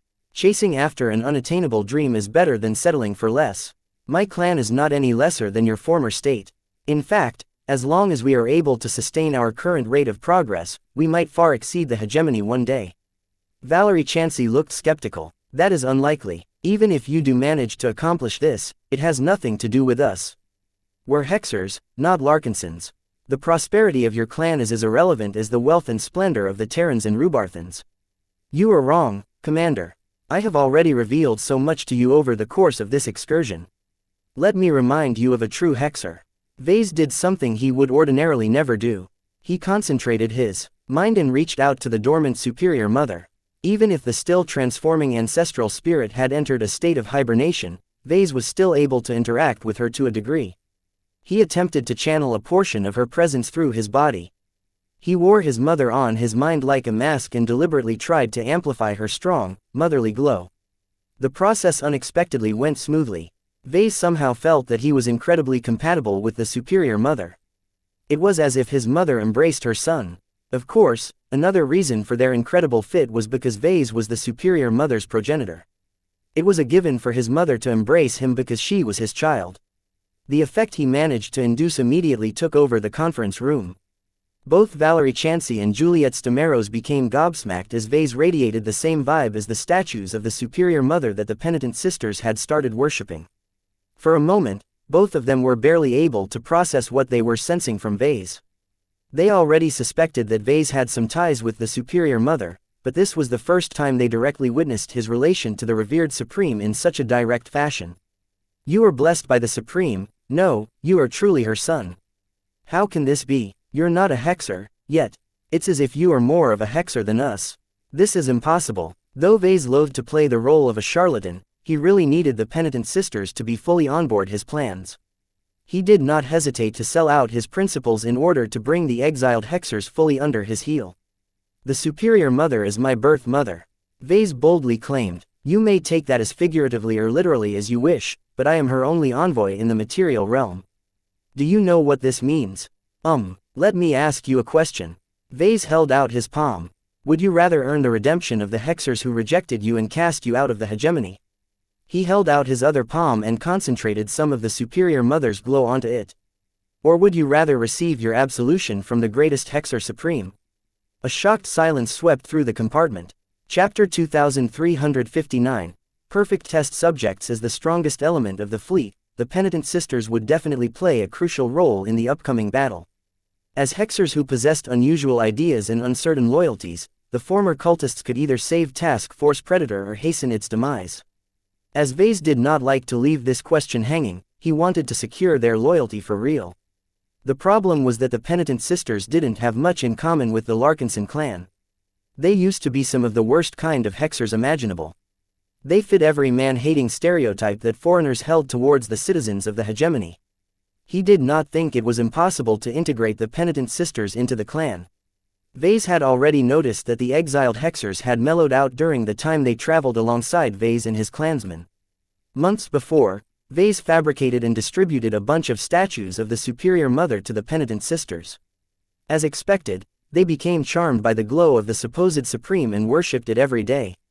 To the penitent sisters, the superior mother was their greatest example.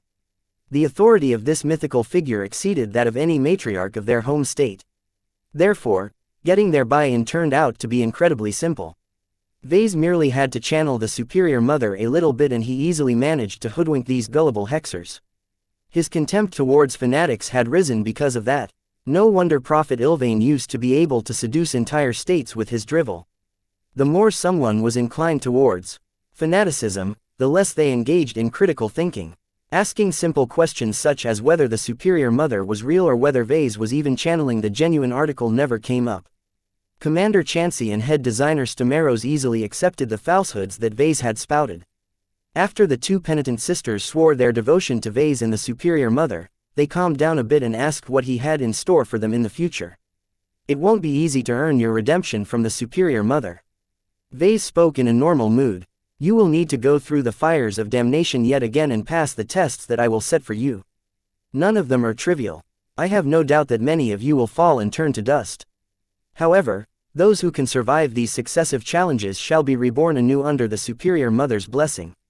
He had already drawn back the ancestral spirit's presence because he didn't want his mother hanging over his shoulder all the time. Regardless, his audience remained fixated by his earlier illusion. This was good, as Vase would easily tire if he had to do the whole song and dance over again whenever he met with the penitent sisters. What must we do, sir? Vase spread his arms. I will pass on a number of plans in the coming weeks. You will have to make a lot of sacrifices, beginning with your ships and mechs. I hope you aren't too attached to them, because we will probably have to use them up in the upcoming battle. The penitent sister commander frowned. You intend to use them as consumables. Do you know how valuable those ships are? You can't just throw them away. No material assets are more valuable than our lives. Wake up, Commander. If we don't give our all when we confront the pirate warships, then preserving our ships is pointless. We'll be dead anyway, and many of those fine Hexer combat carriers will probably end up in the hands of the Alidus Alliance. Does it please you to hand your precious ships over to the Nixian pirates? They'll be able to make bolder raids with the possessions that you have left behind. None of us want to help the pirates.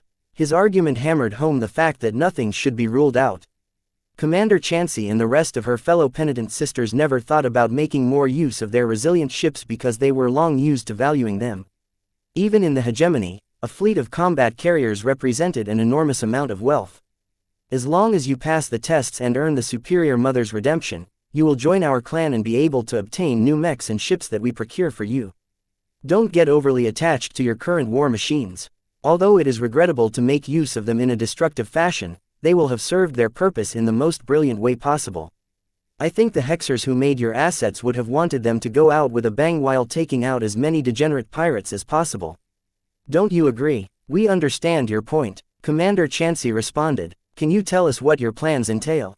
In the short term, your engineers and ship crews will have to transform their ships as much as possible. Each of your combat carriers must be modified to excel at frontal collisions. I want to convert as many of them into ship-sized torpedoes as possible.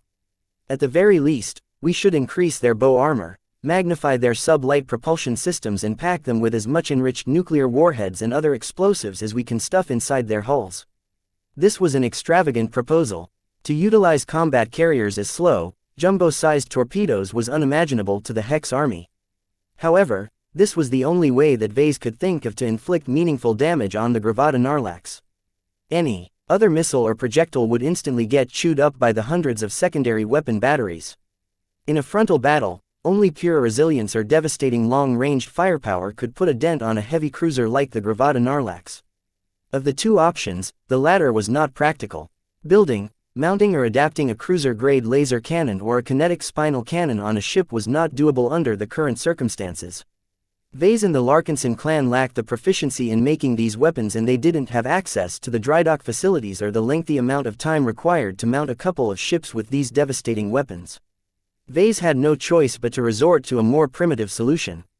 Flinging armored vessels forward was the only way that he believed would work against the pirate fleet, but not just any ship would do. Third-class ships were simply too fragile against large-caliber guns. Only the second-class combat carriers had a chance of making it through. In fact, he was pretty sure that half or three-quarters of the suicide ships would never make it all of the way to their targets. That was not a big issue. These ships were very large, very heavy, and would probably accumulate a substantial amount of forward momentum once they reached their targets.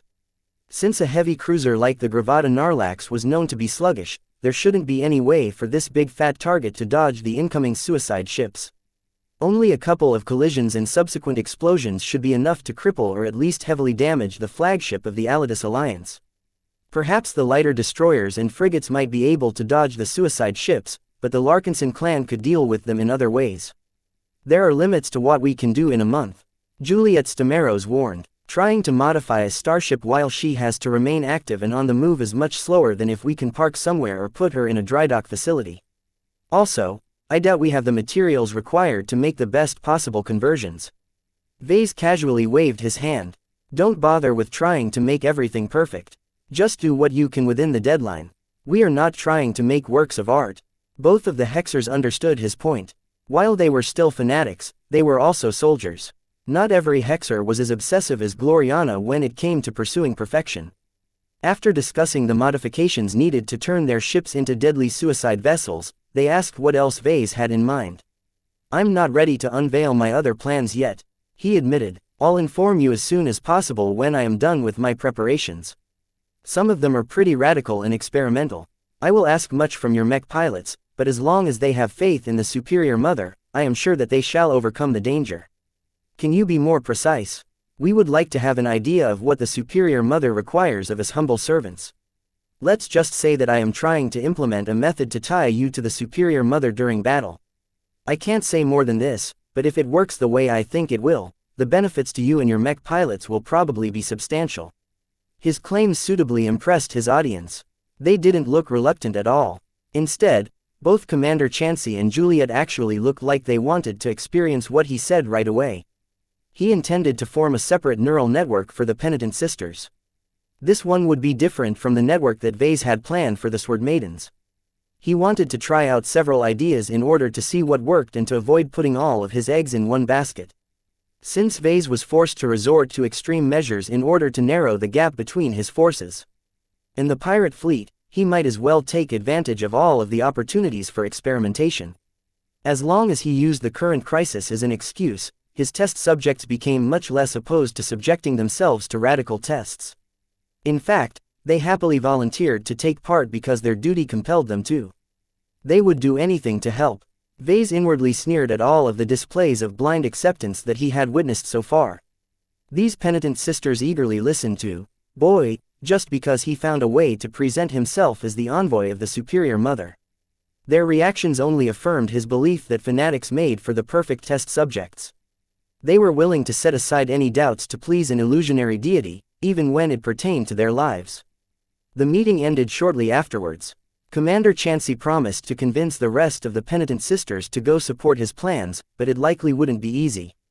It will help if you address all of my sisters in person, she said. It's easier to believe you if you show yourself to them as you did to us. Otherwise, it will be difficult to ensure compliance. I understand. Schedule a general assembly so I can address as many penitent sisters at once. This was not something that Vase was concerned about. If he could convert Commander Xianxia in an instant, then her subordinates likely wouldn't be able to resist his illusion either. I have one more question. If we ever manage to make it out of the Nixian gap, how will you integrate us in the Larkinson clan? Will we be able to retain our own identity? Xianxia asked. That was a problem that Vase hadn't fully considered. He was much more focused on the present than the future. Don't take our oaths lightly, he warned. When you join our clan, you are no longer allowed to regard yourselves as Hexer. You are Larkinsons first, and the interests of our clan triumph over every other loyalty. That said, you are allowed to develop your own beliefs or priorities as long as they don't conflict with the core tenets of our clan. Just look at the Ilvanans in our midst. While they have changed remarkably, they still cling on to their faith, though they have made a lot of adaptations. Understood. We shall do our best to fit in if we live that long. Vase didn't need to mention that the penitent sisters would have to stop discriminating against boys. He wasn't concerned about this problem at all.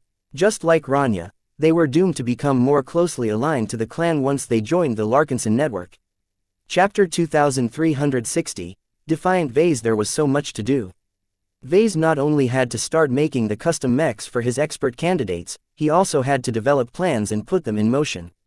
Even as Task Force Predators slowly moved about while deploying aggressive patrols to beat back the increasing number of pirate scout mechs, every clansman became swamped with work. Repairing mechs, modifying mechs, converting starships and more caused the entire fleet to resemble a large scavenger operation. A lot of materials were being consumed in order to ready the forces for the most difficult battle of what looked to be an exceptional campaign. As long as at least some of the Larkinsons survived to the very end, each of them would all come out as battle-hardened veterans.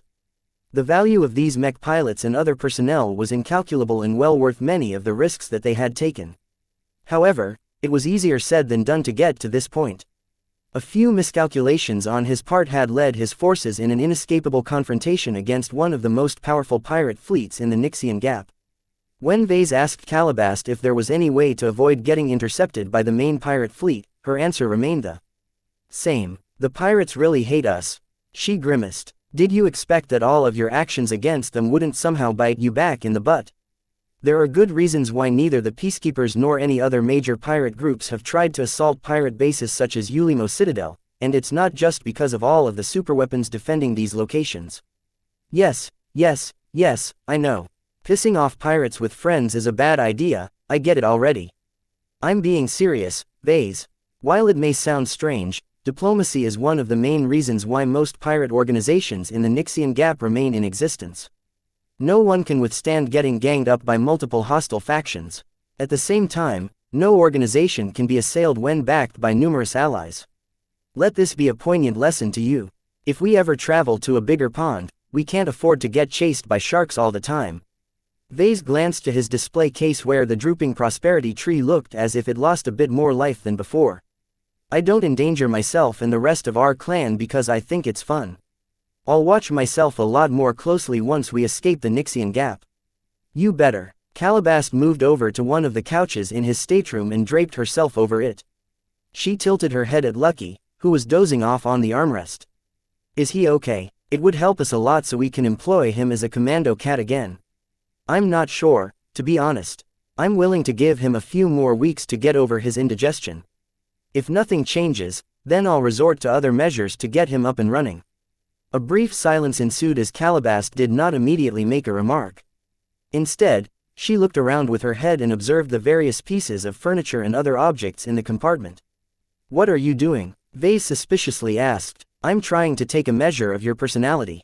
It's difficult to pin you down these days. There are moments when you act selfishly and callously, and there are other times where you come across as compassionate and caring. It's an interesting duality, but not exactly the most stable one. Don't you think? What was Vase supposed to say to that? Are you doubting my sanity? She released an amused chuckle. Her black uniform rippled as her body shook. Oh, heavens no. Doubt has long left my mind. I think that anyone who knows you well can already say with 100% certainty that you are not right in the head. I am not insane, Vase angrily stated. I am just a little bit eccentric, that's all. That's normal with mech designers. Besides, I only look a bit worse at the moment because there's a huge threat closing in. Desperation can lead everyone to extremes. His answer did not satisfy the spymaster. I've seen you spinning around like a hyperactive cleaning bot for several days now. Not only that, you've been cooking up more and more outlandish plans. While I don't necessarily disagree with the measures you are resorting to, I feel it is important for you to regain some perspective. What are you talking about? Let me be frank with you. She adopted a concerned expression. I am concerned about mental well-being. While it's true that the Nixian Gap is capable of bringing out the worst in people, I'm afraid that some of it will stick if we return to civilized space. You've become more unhinged, Vase. It takes a very deplorable kind of person to experiment on his own people. Bang. Vase stood up and slammed his fist against his desk. I can't afford to feel good about myself when it will likely lead to our deaths. He stepped forward and pointed his finger towards her. Don't misunderstand me. I take my responsibilities seriously. I am doing everything possible to get as many of us back home as possible. Didn't you tell me a few days ago that you have already made preparations to sneak away unnoticed? That's different. Escaping a battle that is unwinnable is a reasonable action to take. Abandoning our fellow clan members is far more cruel than what I am doing. At least I am giving everyone a fighting chance. I have never forced anything onto my clansmen. Each of them are ready and willing to gain as much power as possible to achieve an upset against the pirate armada. The two of them harbored opposing sentiments on this issue. Neither of them were able to reconcile their differences, so they just moved on. Calabast had already made her point, and it was up to Vase to find his way out of the dark hole he had entered. Vase collapsed onto another couch but still remained a bit upset. It wasn't his fault that he had to spin all kinds of extreme measures. The circumstances forced him to do so. If the Larkinson clan was stronger, he wouldn't have any reason to go crazy. We can't live like this, Vase. Calabast remarked as she stroked the sleeping gem cat's back. Ever since you have started your career, you have been tumbling between danger, rest, and so on. You're not growing any younger, Vase. Have you ever thought that journeymen like you don't have any reason to expose yourselves to extreme risks? You could have sent out this task force without you. Even if it suffers an accident, you would have been safe at home next to Gloriana designing your next mechs. Though her words made a lot of sense, Vase grew contemptuous at her description. You know what I think about this cowardice. I'm a Larkinson, and you are supposed to be one as well. How can you not know what we are all about? We are a clan of warriors, not businessmen or scientists. With the dangers I face, I can't afford to become a purely civilian mech designer like Gloriana.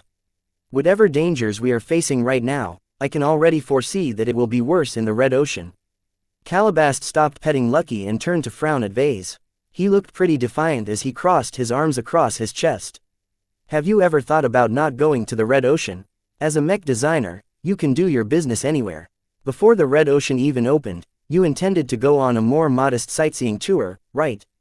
Why not do that instead? Not only will you be able to spare the millions of merits that you have accumulated, but you'll also be sparing your entire clan from another existential crisis like the one we are currently subjected to. Doesn't that sound better? Vase huffed dismissively at her. I'm not one to take the slow and steady route. There are good reasons why I need to push myself. As a mech designer, I need to be stimulated in order to squeeze the utmost of my potential. Haven't you seen the results of my latest experiment yet? If it works out the way I think it will, I may have unlocked the secret to accelerating the breakthroughs of every expert candidate. I would have never come up with an innovation like this in peaceful circumstances. His stubborn answer did not sit well with his conversation partner. You're insufferable, you know that. We're getting by one of the bad bets you've made. Instead of wising up, you are already looking forward to making riskier bets. Is there something wrong with that? She paused. Do you think it's sustainable to act this way all the time?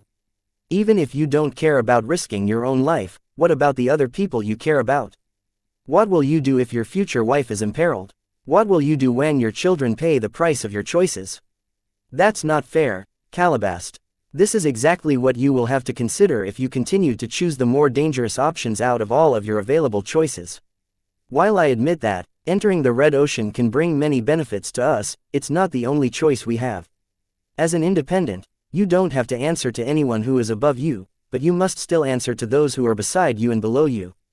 Are you really determined to stick to your current course? You don't understand. Vase sighed and shook his head.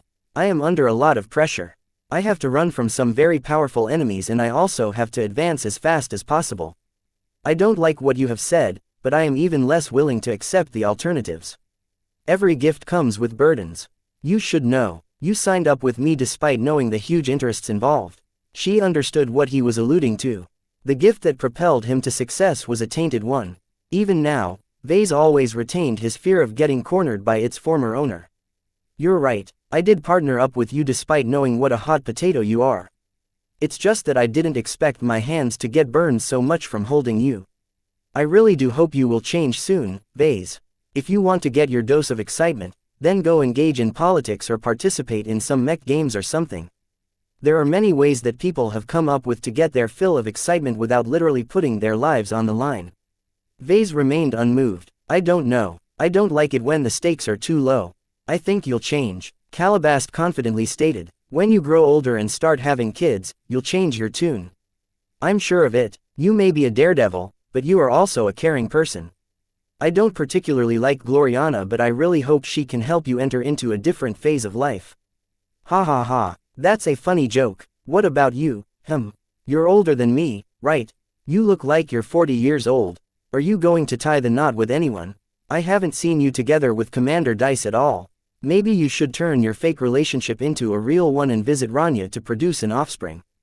Who will be the mother? Oh, I shouldn't have to ask. There's no way that Dice is the mother in your relationship. When will you be waddling around with a swollen belly? Calabast scowled. That's enough, you brat. My personal life is none of your business. Take care of your own mess before you stick your nose into other people's lives. Isn't this what you have been doing this entire time? You naughty boy, don't make me spank you. Chapter 2361, Battle Networks. Long after Calabast had left his stateroom, Vase continued to think back on her words. She seemed very confident that Vase would change his propensity for risk once he grew older. Where does she get that idea? Vase scratched his head. He didn't really feel like changing himself. Though he found his current circumstances to be very challenging, he didn't regret the choices he made. No one won all the time. Every risky decision entailed the possibility of losing. Vase had already accepted this possibility when he initially made his bet. Even though the current circumstances exceeded his estimates, he only had himself to blame, and that was fine.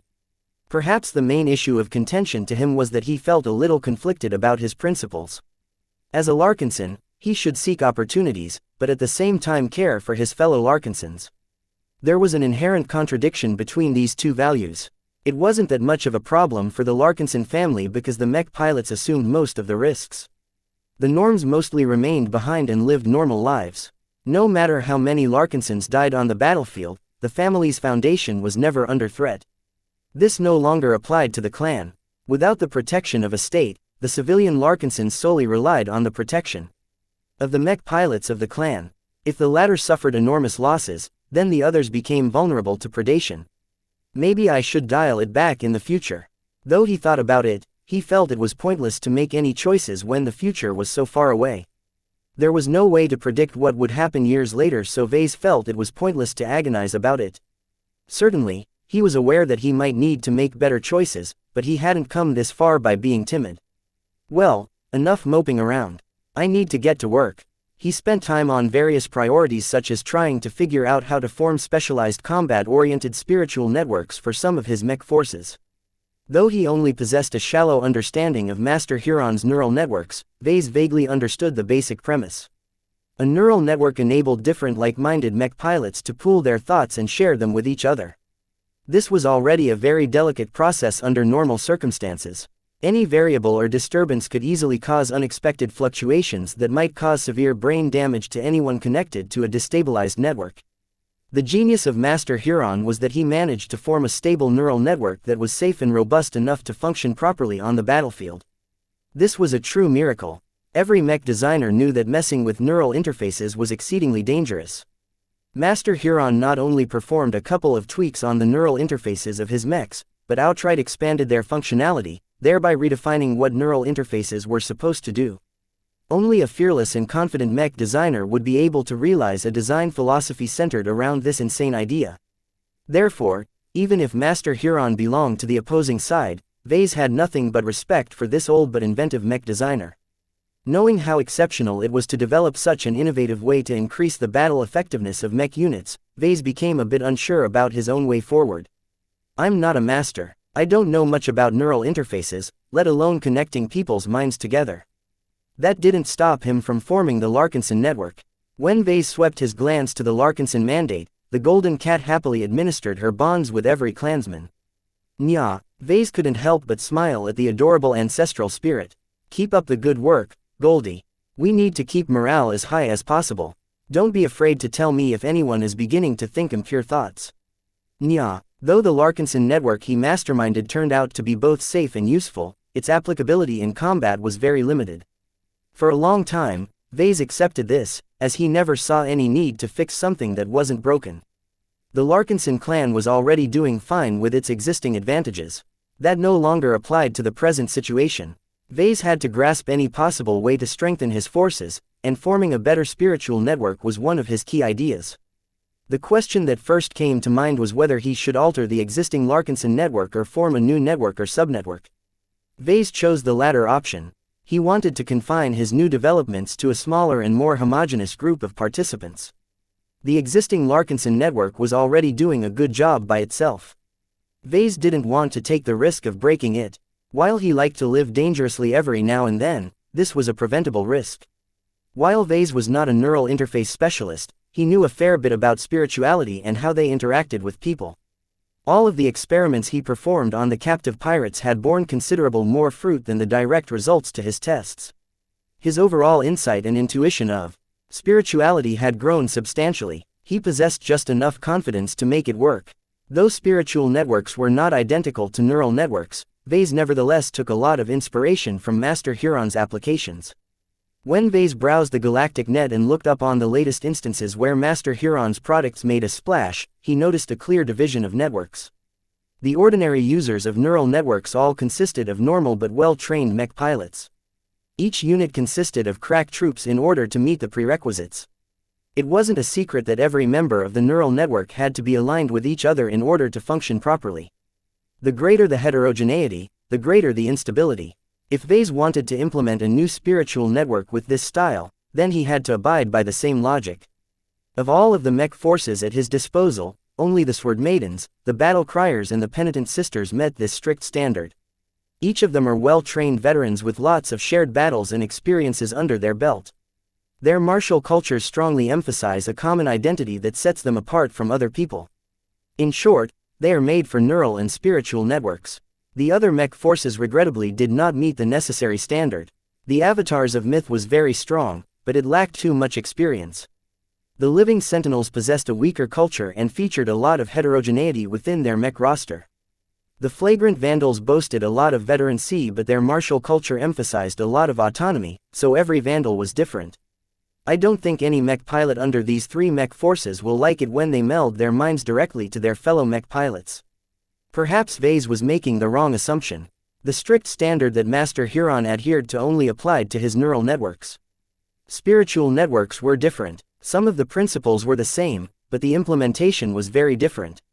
Spiritual engineering did not operate by the same rules as the ones underpinning neural interface technology. That said, Vase believed it was better to start with the Sword Maidens, Battle Criers and Penitent Sisters. If the results exceeded his expectations and if he still had some time, he might look to augment the remainder in some other fashion. For now, he focused his attention on his current choice. He had something special planned for the Battle Criers. They had long been neglected by him even though they had been performing well. All this time, they maintained absolute loyalty to him rather than just the Larkinsons as a whole. Vase wanted to reward them by implementing something that would allow them to stand out from the other Larkinsons. Because of the elevated risks involved with empowering the Battle Criers in this fashion, Vase wanted to experiment with them later. His first target was the Penitent Sisters. While their strength made them very important for the upcoming battle, Vase cared the least out of them.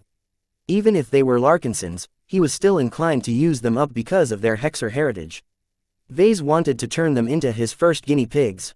He wouldn't shed a tear if any of these crazy Hexer died as a result of his experiments. They were just as good as his pirate test subjects in that regard. I can't afford to lose too many of them, though. He intended to start with a modest amount of Penitent Sisters and slowly add more members to the network from there. The goal of implementing this new kind of spiritual network was not to replicate the functionality of the existing Larkinson network. Neither did he want to copy Master Huron's accomplishments. All he wanted to do was to boost the battle performance of the mech pilots. Connected to the new network. How this strengthening took shape didn't matter to Vase. Normally, Vase wasn't confident in his ability to create a network that exceeded the Larkinson network in this aspect. He didn't really know how the latter exactly functioned. There were way too many gaps in his understanding of spiritual engineering for him to be able to explain every single component. That's fine. It's not as if I have to understand something down to the tiniest details. To Vase, spirituality was a product of thought and emotions. As long as he willed something to work in a specific fashion, the spiritual energy he manipulated would make it happen somehow. Of course, this was only practical with simpler applications. Creating vastly more complex spiritual applications such as the Grand Dynamo required way more detail and precision than daydreams could accomplish. I should keep it simple, then. The battle-oriented spiritual network that Vase wanted to create for the Penitent Sisters was based on a fairly simple idea. He wanted to center this battle network around the Superior Mother. His mother's position wouldn't be the same as that of the Golden Cat. In the Larkinson network, Goldie played the role as network administrator more or less. This was a fairly restrained role as Vase aimed for stability and did not dare to ask for more at the time. He also wanted to avoid interfering too much in the lives of his clansmen. A battle network should be able to do more. Vase believed the key to empowering it was to tie in the design spirit in a more direct fashion. Instead of playing the role as a passive system administrator, Vase wanted to turn the Superior Mother into a source of power to those connected to the network. This was different from empowering mechs. Vase wasn't really sure what would result from channeling some of the essence of his mother into the Penitent Sisters in this fashion, but he hoped that something good might ensue. As long as this experiment succeeds, I can proceed with the next one. He had something else in mind for the Sword Maidens. Not only were their Sword Maidens some of the most cohesive troops he had ever seen, they were also helmed by an expert candidate that was close to becoming a fully fledged expert pilot. Vase took inspiration from the rumored, asymmetrical neural network, that supposedly allowed Ganso to run around with 50 quasi-expert mechs. What if Commander Dice gains her own entourage of empowered mech pilots? The result would definitely be different from that of Master Huron's latest innovations, but Vase was eager to see what this expert pilot-focused battle network might produce. In short, Vase aimed to create two different battle networks centered around two different powerful subjects. Whether the subject was a design spirit or an expert pilot, both of them were powerful in spirit. As long as he tied them together with mech pilots that were very closely aligned with the central subjects, Vase believed that the risks were manageable. Now how am I going to put a battle network together, exactly? Chapter 2362. Industrious Hexer's time went by as the Larkinsons busied themselves with their preparations. Machinists and technicians broke down a lot of valuable scrap and began to clad them onto their ships or mechs, sometimes without any regard for balance or mass distribution. This was a viable means of upgrading the durability of a mech in the short term. The enemies the Larkinsons expected to face would definitely bring a lot of firepower to the table. Adding extra layers of armor would give many mechs some additional chances of survival. As for the negative impact on their mobility, Vase and the other leaders did not think much of it. Vase personally designed a special attachment scheme that was semi-modular. The way the Larkinsons slapped the additional armor plating onto the mechs was done in a way to make them detachable when they were rendered unusable. Simply put, the mechs gained some scales that covered much of their surface. As long as the Larkinsons coated the scrap armor with the color schemes of the respective mech troops, then they didn't look that out of place. While the mechs only carried a relatively thin layer of additional armor, the starships gained substantially more. Vase decisively commanded the fleet to use up all of the relatively lower value bulk metals that filled many of the cargo bays. While it was difficult to shape these materials into large armor plates in a fleet while on the move, the Larkinsons somehow made it work with the help of the available mobile fabrication capabilities. As long as no one minded the occasional flaws, cracks and sloppy finishings, the output was still adequate. The Penitent Sisters took much of the newly produced ship plating and used them to reinforce the bow armor of their combat carriers. Since Vase ruthlessly decided to convert all of these strong vessels into single-use ramming vessels, he wanted them to excel in their new role. The main purpose for adding more frontal power was to give the combat carriers a greater chance at withstanding the primary and secondary gun battery fire of the Gravata Narlax. With all of the bulk armor being put onto the ships, the effectiveness of secondary battery fire was heavily reduced. As for the main guns, Vase did not harbor that much hope. When a cannon reached a certain scale, armor became like paper. They would be lucky if the additional armor gave the combat carriers the chance to survive an additional hit. Hopefully, the firing rate of those main cannons aren't too fast. Bigger guns generally reloaded slower. The bigger the caliber, the much more troublesome it became to load in another shell smoothly. Due to the relative cramped space of a warship, ship designers had to squeeze in a lot of functionality while keeping everything stable and robust. These were very strenuous demands as warships were always expected to continue functioning even if they came under heavy fire. Vase did not believe the pirate warships were built well enough to meet the insanely high standards of the CFA. Continuous investment or not, there was only so much a bunch of criminals could do in a barren and lightly populated region like the Nixian Gap. Hopefully, at least some of the combat carriers will reach their target this way. As an extra touch, the Penitent Sisters also shaped the prows of their combat carriers in the form of a cone or triangular shape. While this change might not have that much of effect at collisions of this scale, it was still worth a try in order to see if the combat carriers were capable of breaching the armor of the heavy cruiser.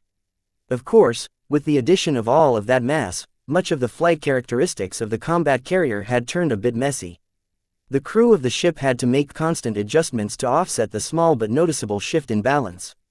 All of this presented a new problem. If the ships accrued too much mass, it would take far too long for them to build up a respectable amount of speed. Perhaps the Gravata Narlax might be capable of dodging the incoming suicide ships just enough to turn a devastating blow into a glancing blow. This was why all of the engineers of the Penitent Sisters came together and outlined an extensive set of modifications to the sub-light propulsion systems. Commodore Abigail Everne personally explained the proposal to Vase one day. Since we don't expect to retain any of our combat carriers after the decisive battle, we wish to convert a large portion of the interior to make room for temporary boosters and other supporting elements. Our goal is to use up as much fuel and energy as possible in as little time as possible to sustain the powerful boosters and supercharge the other propulsion systems. How will you use all of that excess energy? There is little point to retaining all of the fuel and energy if there is no expectation that the ships will survive past a month. We might as well use it all up even if it is astronomically wasteful. The efficiency of these measures were horrible.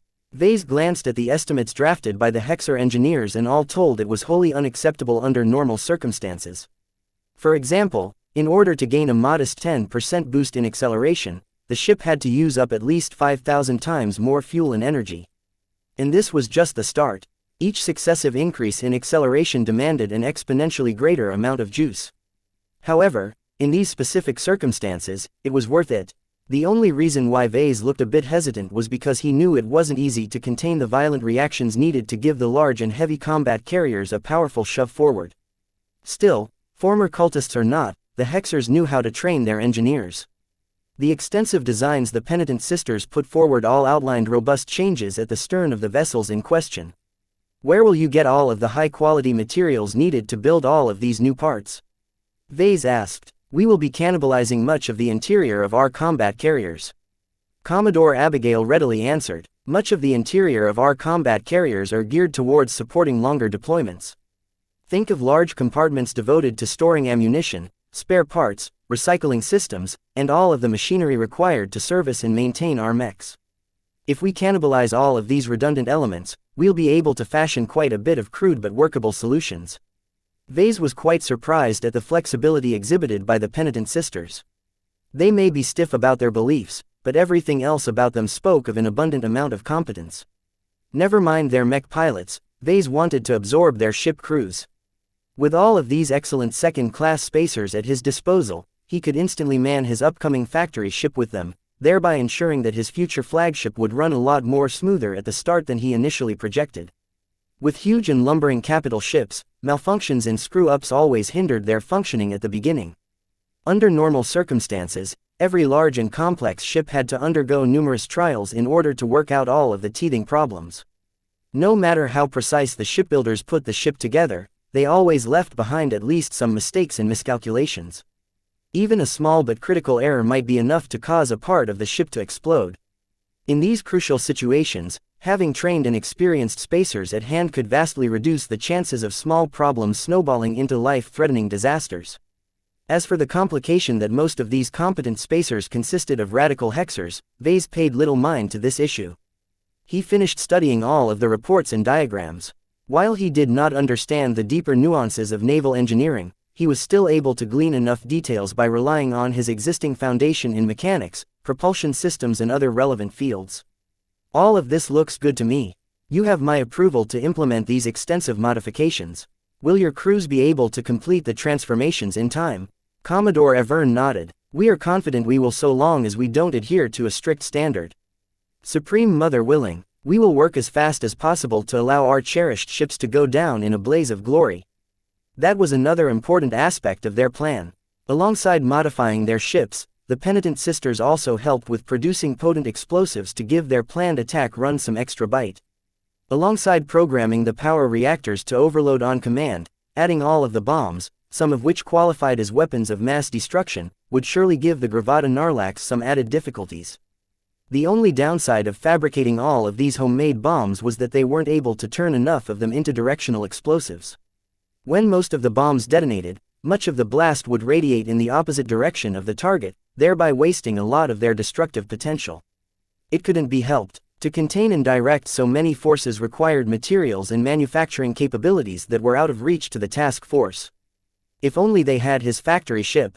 With the extensive industrial manufacturing capabilities of such a huge and ridiculously expensive vessel, they wouldn't need to sink so low in order to hastily increase their battle capabilities. Alright, I've seen enough. Keep up the good work. With the crucial ship modifications running on schedule, Vase no longer paid attention to this aspect. He devoted his full attention to enhancing the battle power of his mechs. Aside from working out the theory and application of his battle network concept, he also began work on transforming regular bright warriors into powerful custom mechs for every expert candidate. He decided to start with the simplest modification project. He invited Kedis to re-engineer a bright warrior in its swordsman mech configuration so that it suited a sword maiden mech pilot. I've often thought about adapting the Nova warriors in order to make them more compatible with our fight style, she said as she looked up at the machine that Vase had moved to the Scarlet Rose's mech workshop. A full transformation will probably take a month to accomplish. That's too long. Vase shook his head. These custom mechs are only stopgap solutions. We don't have to aim for something permanent. Once Commander Dice advanced to expert pilot, we can slowly work towards designing a dedicated expert mech for her. Until then, we just have to prepare a mech that is better than what she currently pilots. That's going to be a challenge, Kedis said. What she is piloting right now fits her fighting style well. It's Myra's work after all. While I know that the absolute performance of the Bright Warrior is far superior to what is now a last-gen third-class mech, we can't really replicate the piloting experience that Commander Dice prefers. This was a very serious issue to Vase. I'll try to make it as comfortable as possible for her.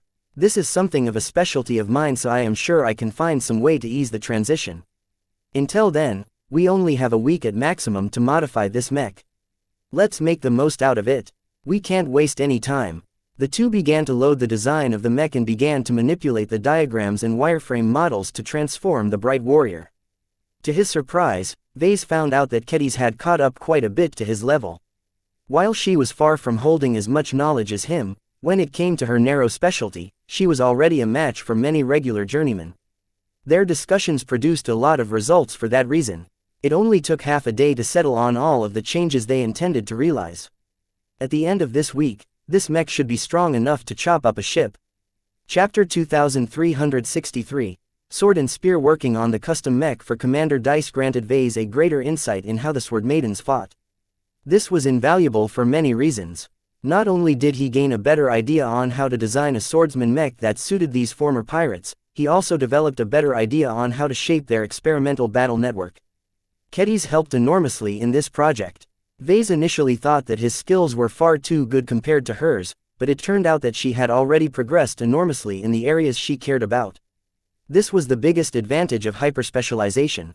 As long as Kedis chose to neglect her studies in other fields such as ranged weapons and so on, she could make rapid progress in her chosen specialty.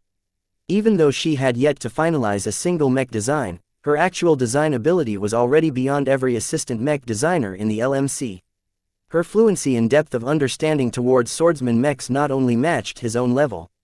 In some crucial areas, she had already overtaken him. She knew so much about swordsman mechs that Vase gradually allowed her to take the lead on this project. I still need to work on the other custom mechs after this, but it's different for you. Vase said, I think you're good enough to continue tweaking the mech without me. You have already proven that you know what you are doing. With how much this mech matters to Sword Maidens, I am confident that you will do right by this mech. His announcement came as a surprise to Kedis. She halted her current work and looked at Vase with shock. Will you really hand over responsibility for this mech to me? Can I change whatever I want? You can, as long as it's within reason. Don't think you are completely free to do what you want. I'll be checking up periodically in order to make sure you aren't going astray. Thank you, Vase. This was great news to Kedis. Of course, it was not because she looked forward to getting rid of Vase. The main reason for her jubilation was because she wanted to implement deeper modifications that would turn the custom swordsman mech into an even better vessel for Commander Dice. With several more weeks to go, there was much an enterprising mech designer like her could do. She already began to dig up some of the more ambitious ideas that Vase had previously judged impractical. With these additional changes, Commander Dice would probably perform even more brilliantly than normal. Just make sure you keep the mech as robust and resilient as possible. He warned her. Don't blindly try to squeeze more performance out of the frame. The stability and toughness of the mech has to remain high in order to accommodate any potential breakthrough phenomena. When Commander Dice breaks through, she becomes able to exert true resonance on a non-expert mech. Her mech's performance will vastly increase as a result, but it doesn't necessarily mean that the frame can take all of the abuse. Don't let the mech fall apart under these circumstances. Kedis nodded with a serious expression. I will watch out for that. I will never allow my work to let her down. Work on the custom mech proceeded a bit swifter than before while Vase was still involved. Kedis had become incredibly motivated and passionate about her new responsibility. In absence of publishing any mech designs, completing this custom mech was pretty much her first experience at delivering a real mech to a client. With Vase reassured that this custom mech was in good hands, he withdrew from the project after he determined he no longer needed to provide any more guidance. He had already implemented various changes related to the power reactor, flight system and other components that Kedis still needed to grasp. The one last step he needed to take before he left was to enhance the spiritual foundation of the mech. Vase thought about adding some spiritual constructs as well. To add some triggered abilities to the mech, but he eventually decided against it for several reasons. He couldn't really predict what would happen if the spiritual constructs received a substantial boost due to the strengthening of the entire spiritual foundation of the mech. He still needed to investigate this issue before he deemed it safe to add spiritual constructs. Kedis moved Commander Dice's machine to the Jaded Sword. She suggested that she would be able to do much more work if she was working alongside a crew of Swordmaiden mech technicians, and Vase agreed. Even though the Swordmaiden flagship didn't possess any high-quality production equipment, she still desired to work on the custom mech at its natural home. Vase moved on to working on the next custom mech on the list. Commander Orphan specialized in piloting spearman mechs. Though she was more comfortable with piloting landbound mechs, fighting in space was not a huge issue to an expert candidate. Spearman mechs were not very common in spaceborne combat. Due to the huge distances involved, traditional melee mechs were always less practical than ranged mechs. If any outfits deployed any spear-wielding mechs, they were liable to be lancer mechs instead. Unlike typical spearman mechs, lancer mechs were designed with potent forward acceleration in mind. This meant that as long as they charged forward without any elaborate course corrections, they could quickly build up a lot of speed, thereby crossing the vast distances that separated friendlies and enemies in a shorter amount of time. This was crucial in space combat as cover was almost non-existent in most space battles. The sooner a melee mech reached the enemy, the sooner it ended its stint as a moving practice target. That said, I don't need to pay that much attention to this priority. Vase muttered. Unlike many other regions, the Nixian Gap was filled with an unnaturally huge amount of asteroids. While it was possible to thread the spaces between the asteroids without going too much off course, a mech could also take cover behind the floating rocks instead. This severely increased the survivability of melee mechs while heavily impacting the effectiveness of ranged mechs. I wonder if the Gravata Narlax is able to blow apart these asteroids by firing a single cannon. In fact, how is a ship this large even able to navigate smoothly through the asteroid fields? Whatever the case, Commander Orphan preferred to pilot a spear-wielding mech that possessed enough agility, reaction time and range of motion to duel mechs up close. Such a mech would not be able to perform devastating charges like true lancer mechs because their structures and internals pursued different aims. Vase took another Bright Warrior configured as a swordsman mech and began to work from there. In order to assist in his work, he called up a bunch of braves to assist him in his work. Though none of them were as good as Kedis, people like Molter Ringer, Dukan French and Felicia Slen were able to provide different perspectives to the project. Still, Vase missed the competence and ability demonstrated by Kedis.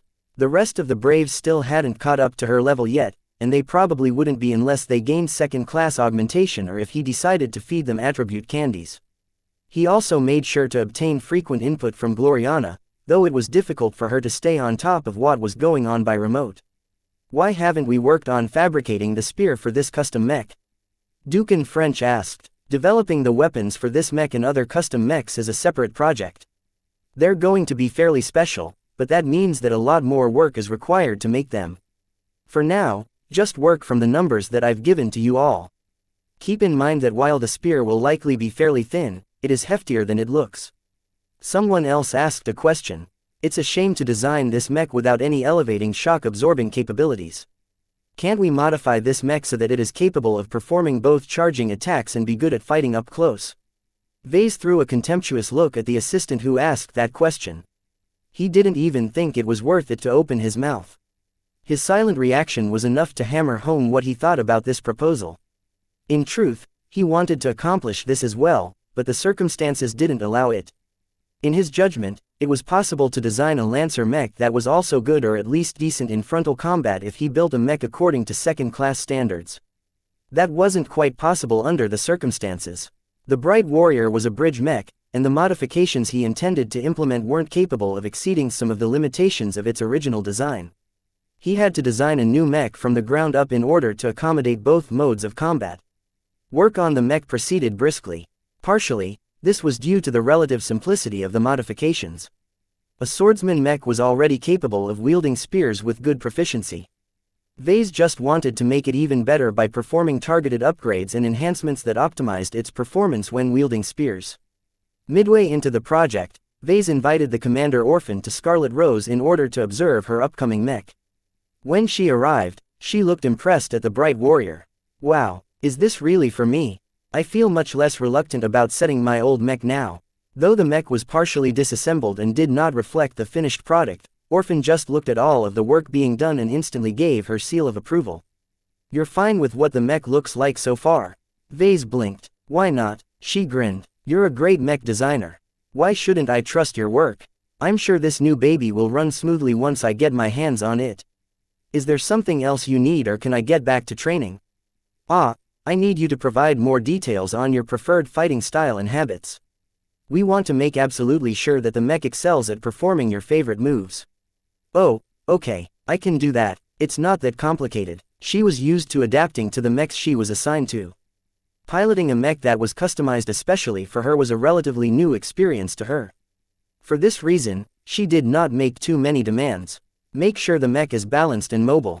She said, the way I fight with this mech is to keep enemy melee mechs out of reach by threatening to spear them if they ever step into my zone. The arms need to be strong enough to make quick but also powerful stabs. I like to alternate between them in order to catch my opponents off guard. Aside from that, try and add some secondary weapons if possible. I'm not a purist like Commander Dice who solely wants to rely on her sword to win a battle. As long as Vase made some modest compromises, he could squeeze in several secondary weapon systems. Your mech is already slated to get a shield, so I can add something as long as it doesn't take up too much capacity. What would you like? A short sword? A carbine? She rubbed her sturdy chin. Give me a knife as well as a pistol. Is that possible? We can add that. It's just. They won't add too much strength to your mech. At most, you will have some extra options at your disposal. It's enough, Vase. I don't want to depend too heavily on my spear and shield no matter how much you claim how good they will be. If my mech ever loses them, I will still have some options available that I can rely on. Understand? We will try our best to accommodate your demands. Chapter 2364.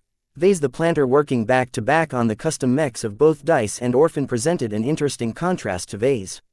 Both expert candidates were melee mech specialists, but they possessed different philosophies in their approach towards combat. Commander Dice dedicated herself completely to swordsmanship. Her will was obsessed with it and she believed that almost every threat could be dealt with as long as she held a blade. Of course, most people would say that mech pilots such as her fared really badly against opponents that were too distant and used overwhelming ranged firepower to destroy their targets from a distance. In these cases, mechs with no ability to attack hostiles from a distance usually had to run for cover. That didn't necessarily mean that mech pilots like the Sword Maidens were useless. When they were still a large outfit, they fielded at least some ranged mechs and other mechs to balance out their mech roster. Mechs never fought alone unless they engaged in duels. In most battles, swordsman mechs fought alongside other mech types. In this context, the extreme specialization of the Sword Maidens turned into a powerful advantage rather than a vulnerability that was begging to be exploited. To Vase and the clan, this extreme dedication made the Sword Maidens very valuable. There were other mech forces which were capable of fulfilling the roles that the Sword Maidens rejected. The Vandals were different. As a remnant of a disbanded mech regiment, they were accustomed to fielding a rounded mech roster with plenty of variety. While its mech pilots usually specialized in different mech types, their military standard training was good enough to allow them to pilot other mech types if needed. This meant that Commander Orphan and her ilk were much more open to utilizing whatever weapon was suitable and on hand rather than sticking to a single weapon system as if their life depended on it. These kinds of mech pilots were much more common in second-rate states as mechs at that point were easily able to accommodate additional primary weapon systems. The two expert candidates and hopefully future expert pilots would continue to develop along these divergent paths. Vase could see the pros and cons of both approaches, so he didn't do anything to encourage the expert candidates to change anything. Diversity is a benefit to our clan. If every mech pilot fights the same way, it will be too easy to exploit our weaknesses. This diversity was present in the two custom mechs he made. Commander Dice's custom mech only excelled in one specific fighting style and weapon. This specialization went so deep that its performance would only be a fraction of its peak if it wielded any other weapon such as an axe or a rifle. Vase chose a different direction for Commander Orphan's machine. He drafted plans to broaden the fighting capabilities of the mech. While he had to sacrifice some performance in the form of lower mechanical strength and slightly worsened reaction speed, the mech became very adaptable. It wasn't confined to fighting with its current weapon loadout. If Commander Orphan ever felt she needed to resort to other weapons, she could do so without worrying that her mech would lock up or fail to keep up with her demands. Well, this mech is pretty much done. Vase clapped his hands. He and his braves looked proud at what they managed to cobble up in a week. The custom mech for Commander Orphan wouldn't be as brilliant as the one for the Sword Maiden Commander, but its versatility made up for it for the most part. Of course, the mech wasn't equipped with its full range of weapons yet. So far, Vase had only fabricated the pistol and knife.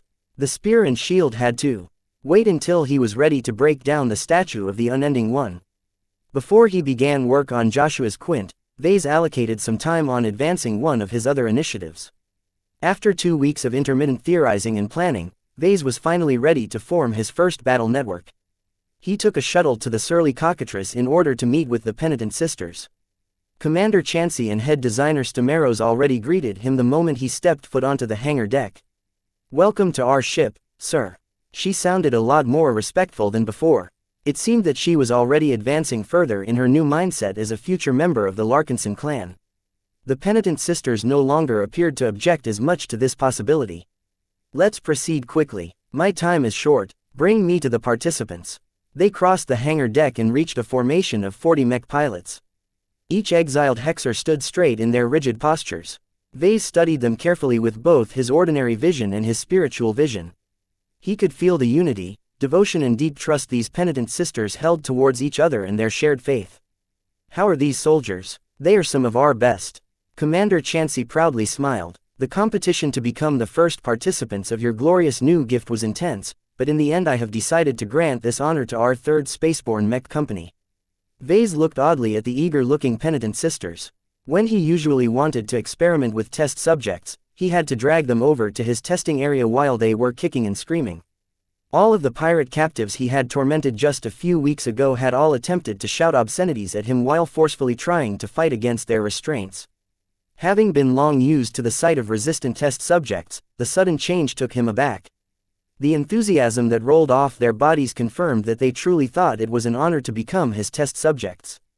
Vase resisted the urge to rub his eyes. Maybe he was seeing a mirage. "Well," he said, "I like what I see. I'm sure they will do great." To be honest, the third mech company sustained some losses during the previous battle, but we have reconsolidated and reorganized our ranks to fill up the gaps. However, you don't have to worry about the cohesion of these sisters. They completely trust each other with their backs. That's good. Let's proceed with the experiment, then. Bring me to the testing chambers that you have prepared. They moved to an isolated section of the Surly Cockatrice. The Penitent Sisters had already brought over a lot of lab equipment and other equipment. While Vase did not expect these machines to be useful in enabling his experiments, they were still useful in monitoring the conditions of his test subjects. If any of these test subjects experienced considerable strain, he would at least be able to get some advance warning. Vase decided to start small and chose to form his network out of a single squad of mech pilots. 10 Penitent Sister mech pilots stepped into the prepared testing chamber. A lot of sensors and scanners kept a very close eye on the physiological conditions of the first batch of test subjects. "Bring in the idol," Vase commanded. A bot entered the chamber. A small idol depicted the Superior Mother with great detail. Vase had personally crafted it with care and attention in order to turn it into a small but potent vessel for his mother's glow. The effect was immediate. The 10 test subjects reacted towards the idol with reverence and knelt like knights meeting their monarchs. Vase blinked again. The behavior of these test subjects inspired him to alter his approach towards this experiment. When Vase learned about neural networks, he knew that its effectiveness was largely dependent on how closely the participants aligned with each other.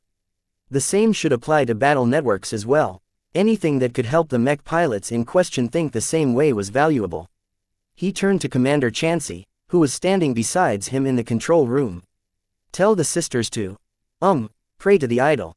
"Yes, sir." The 10 test subjects began to worship the idol as if the Superior Mother herself had descended onto it. Almost every other thought left their minds as they completely concentrated on showing their devotion to the Supreme.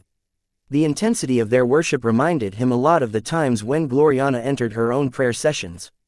These hexers had begun to pray since they were young. They had become so accustomed to opening themselves up to something greater that their minds literally entered a different state that was unique to their current activities. Vase studied the neural readings provided by the sensors. He made a very important discovery. These readings are all similar. The minds of every worshipper had become even more closely aligned with each other. Prayer could be private, but it was also common to see people performing their prayers in giant churches and temples. When they grouped up for prayer, they were already conditioned by their priestesses or whatever to listen in a line to a central thought or speaker. Vase realized that these conditions exceeded his most ideal expectations. Perhaps he could hijack this conditioning in order to maximize his experiment's chances of success. The method wasn't important to Vase. Only the result mattered. Who cared if he took advantage of a faith he didn't believe in? These penitent sisters exhibited the most unity when they were engaged in their beliefs. He decided to help guide them along as he prepared the spiritual building blocks of his first battle network. He began to speak please like and follow the Cultivation Audiobooks channel through a communication channel. Open yourself up to the Superior Mother. Feel her splendor in the idol that is sitting before you. The Mother is all-knowing and all-powerful. Her wrath is terrible but her kindness is endless. As the nurturer of sons and daughters, you are her child. Surrender yourself to her glow and accept her as your caretaker. The neural readings slightly improved. The readings of different penitent sisters began to sync up even more, which showed that his measures were working. He continued to speak please like and follow the Cultivation Audiobooks channel random nonsense to sustain their current states. A true hexer is never filled with hate. A hexer is filled with love. Out of every possible hexer, mothers bear the most love of all. Don't restrain yourself. Accept the Superior Mother's embrace, because she holds enough love for everyone. With love, everything can be forgiven. Even the damned such as you are worthy to earn her redemption as long as you accept her love. Embrace the power of love and become her first anointed heralds. Vase began to concentrate and began to make contact with the Superior Mother. It was still dormant, which was good. Vase would never pull something off on his mother if she was still awake. Normally, a powerful spiritual entity would have blocked and repelled any foreign entity that drew close. Not Vase. He was both her father and her child. These dual familiar relations caused the Superior Mother unconscious instincts to adopt a very warm posture towards his arrival. Vase smiled. This was exactly what he wanted to see. He needed his mother to be clueless in order to proceed with the next step of his plan. After making sure that the Superior Mother hadn't secretly woken up or anything, he finally made his move. He began to touch his mother. He began to manipulate the exterior of her spiritual body without any regard for propriety. All he wanted to do now was to manipulate some of her spiritual essence and shape it into a form that was capable of supporting his first battle network. Vase had no idea if she would wake up or turn hostile due to his spiritual molestations, so he began to work faster and rougher.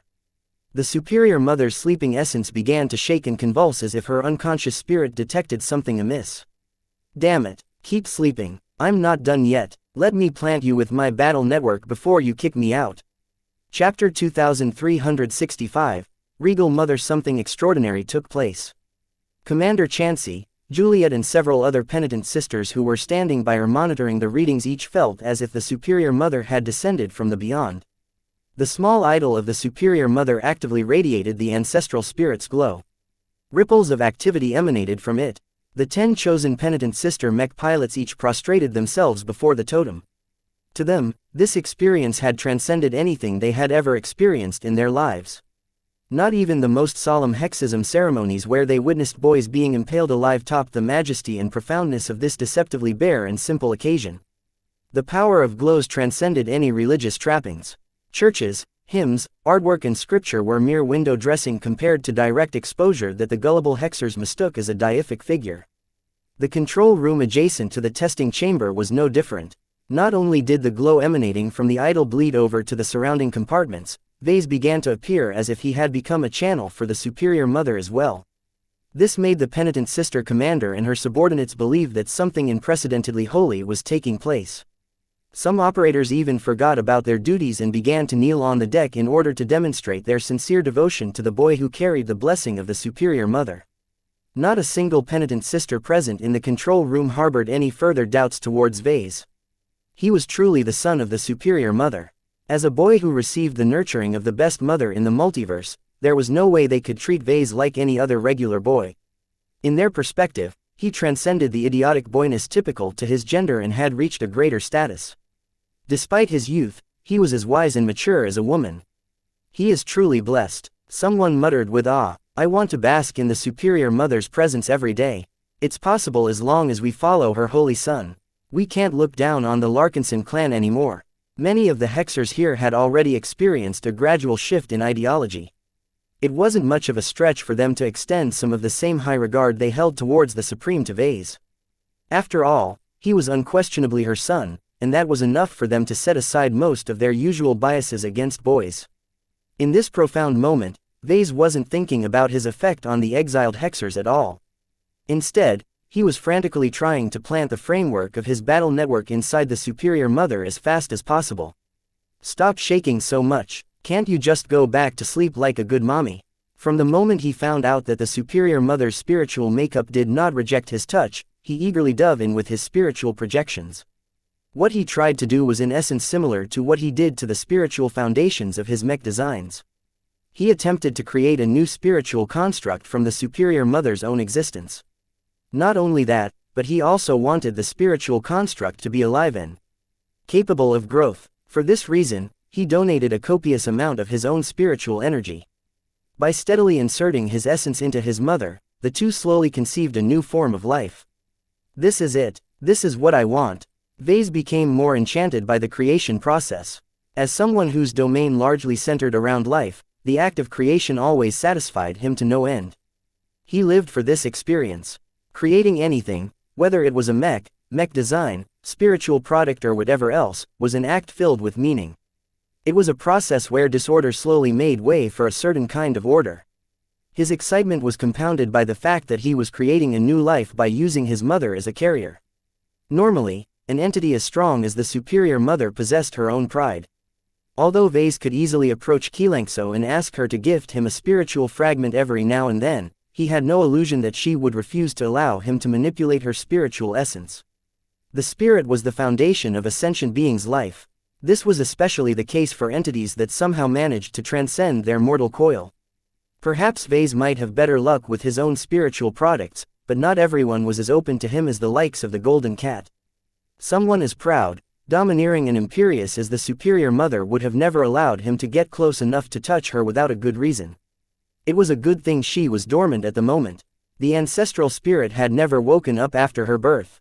Vase chalked it up to his mother's attempt to turn the Superior Mother into her incarnation. While Vase rapidly built up the spiritual construct, his intuition warned him of an approaching threat. For some reason, he began to feel a sense of growing doom. What he was doing clearly irritated the unconscious Superior Mother. Her spirituality continued to ripple and convulse as if it slowly became apparent that Vase was up to no good. Damn, I need to hurry up before something happens. He threw all caution to the wind and thrusted his spiritual projections deeper.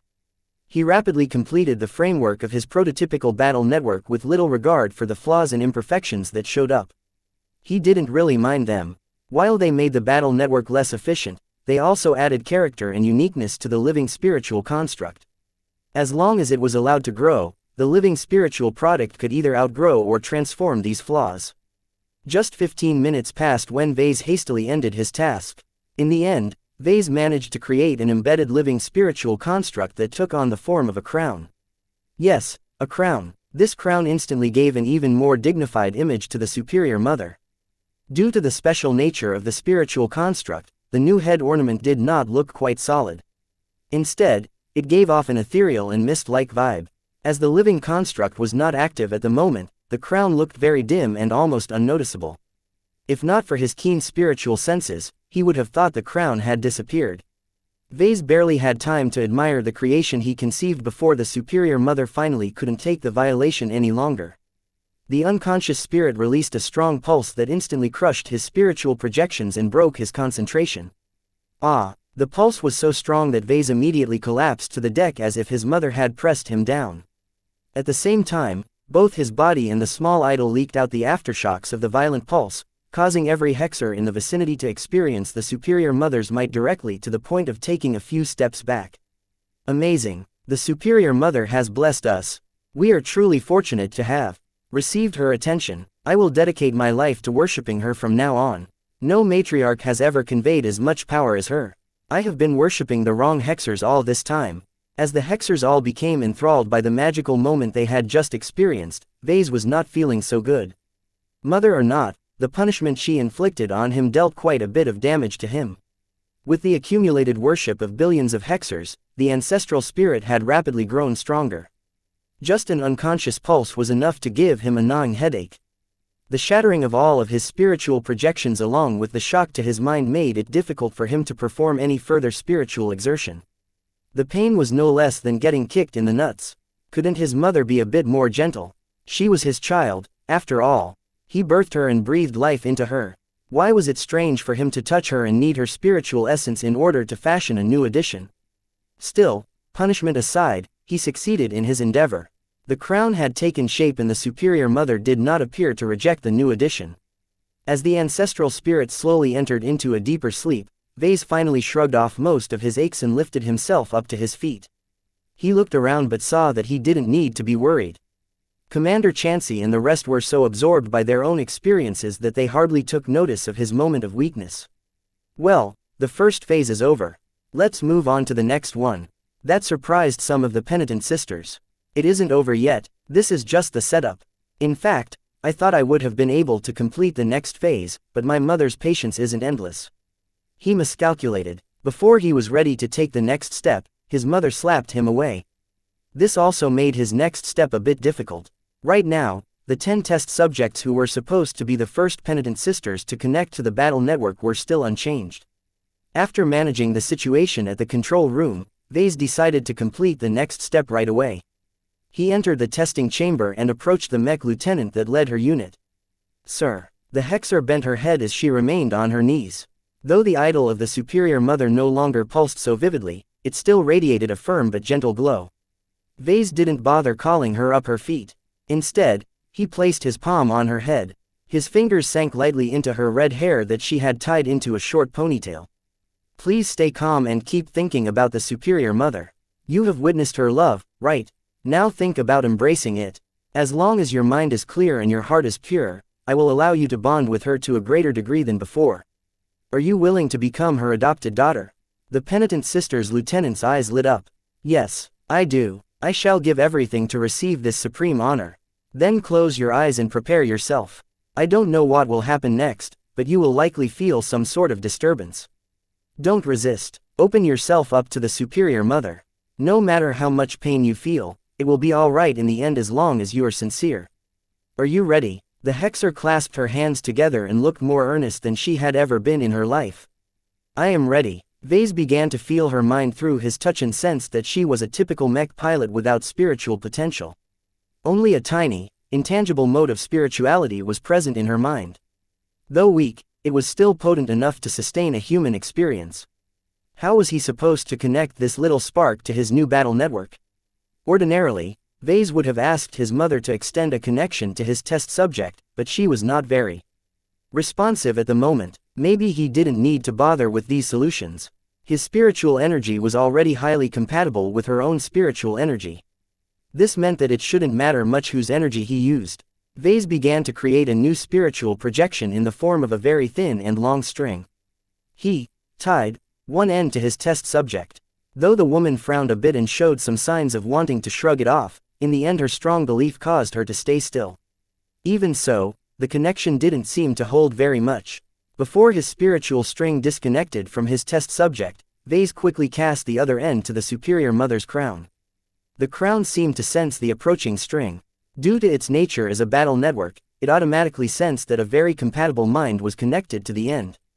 The living spiritual construct began to follow the programming that Vase had instilled into it. The crown magically attracted the string and tied it to its structure, thereby establishing its first connection to a human. A shudder ran through the penitent sister lieutenant's body. "I can feel something." "What do you feel?" The woman opened her eyes in astonishment. "I feel connected to her. She is so powerful." Vase released his hand from her head and grinned. The connection was stable. Chapter 2366. Thick connections. After establishing the first connection, he used the same crude method to connect the remainder of the squad members to the superior mother's new crown. Though it felt strange to use his own spiritual energy to make these bonds, he didn't have any other choice. The moment he made these connections, the test subjects barely changed.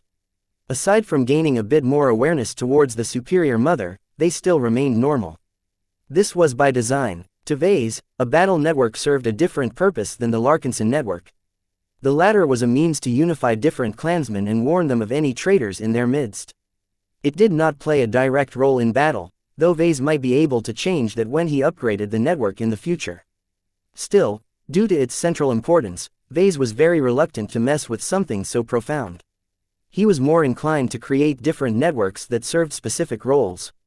For now, it appeared that the battle network that he had fashioned had finally come into being. Though he only connected 10 penitent sister mech pilots to the network, there should still be room for more. If the crown ever reached its maximum capacity, then Vase merely had to wait for the living spiritual construct to grow in order to accommodate more connections. Unlike the Larkinson network or the unnamed network that allowed the superior mother to connect to every hexer, a battle network was much smaller in scope. Battle networks had to be robust, so Vase wanted to make sure it reinforced its connections to its mech pilots as much as possible. It had to withstand external disturbances and had to withstand any attempts to cut them off. After all, suddenly losing connection to the network while in the middle of an active battle could prove fatal to the mech pilots involved. A battle network also had to empower the participants involved to a substantially greater extent. The Larkinson network only established a relatively modest connection to the members of the clan. The bandwidth of these thin connections wasn't all that impressive. A battle network on the other hand was capable of maintaining significantly greater bonds. Even now, the superior mother's crown was already nourishing the bonds that Vase had made. What made a battle network stand out even more was the fact that it was only active when it needed to be. Outside of battle, it would remain dormant and accumulate energy. Only, when the members of the networks all deployed together in battle and formed into a cohesive unit would the crown begin to truly activate the connections. Not only would the penitent sister mech pilots in question be able to form an active bond with the superior mother, her crown also enabled them to connect to each other. This was Ves's attempt to form a spiritual equivalent of Master Huron's neural network. With the superior mother acting as both the system administrator and the source of power, Vase had high expectations for the battle network in its active state. There were still a lot of uncertainties, though.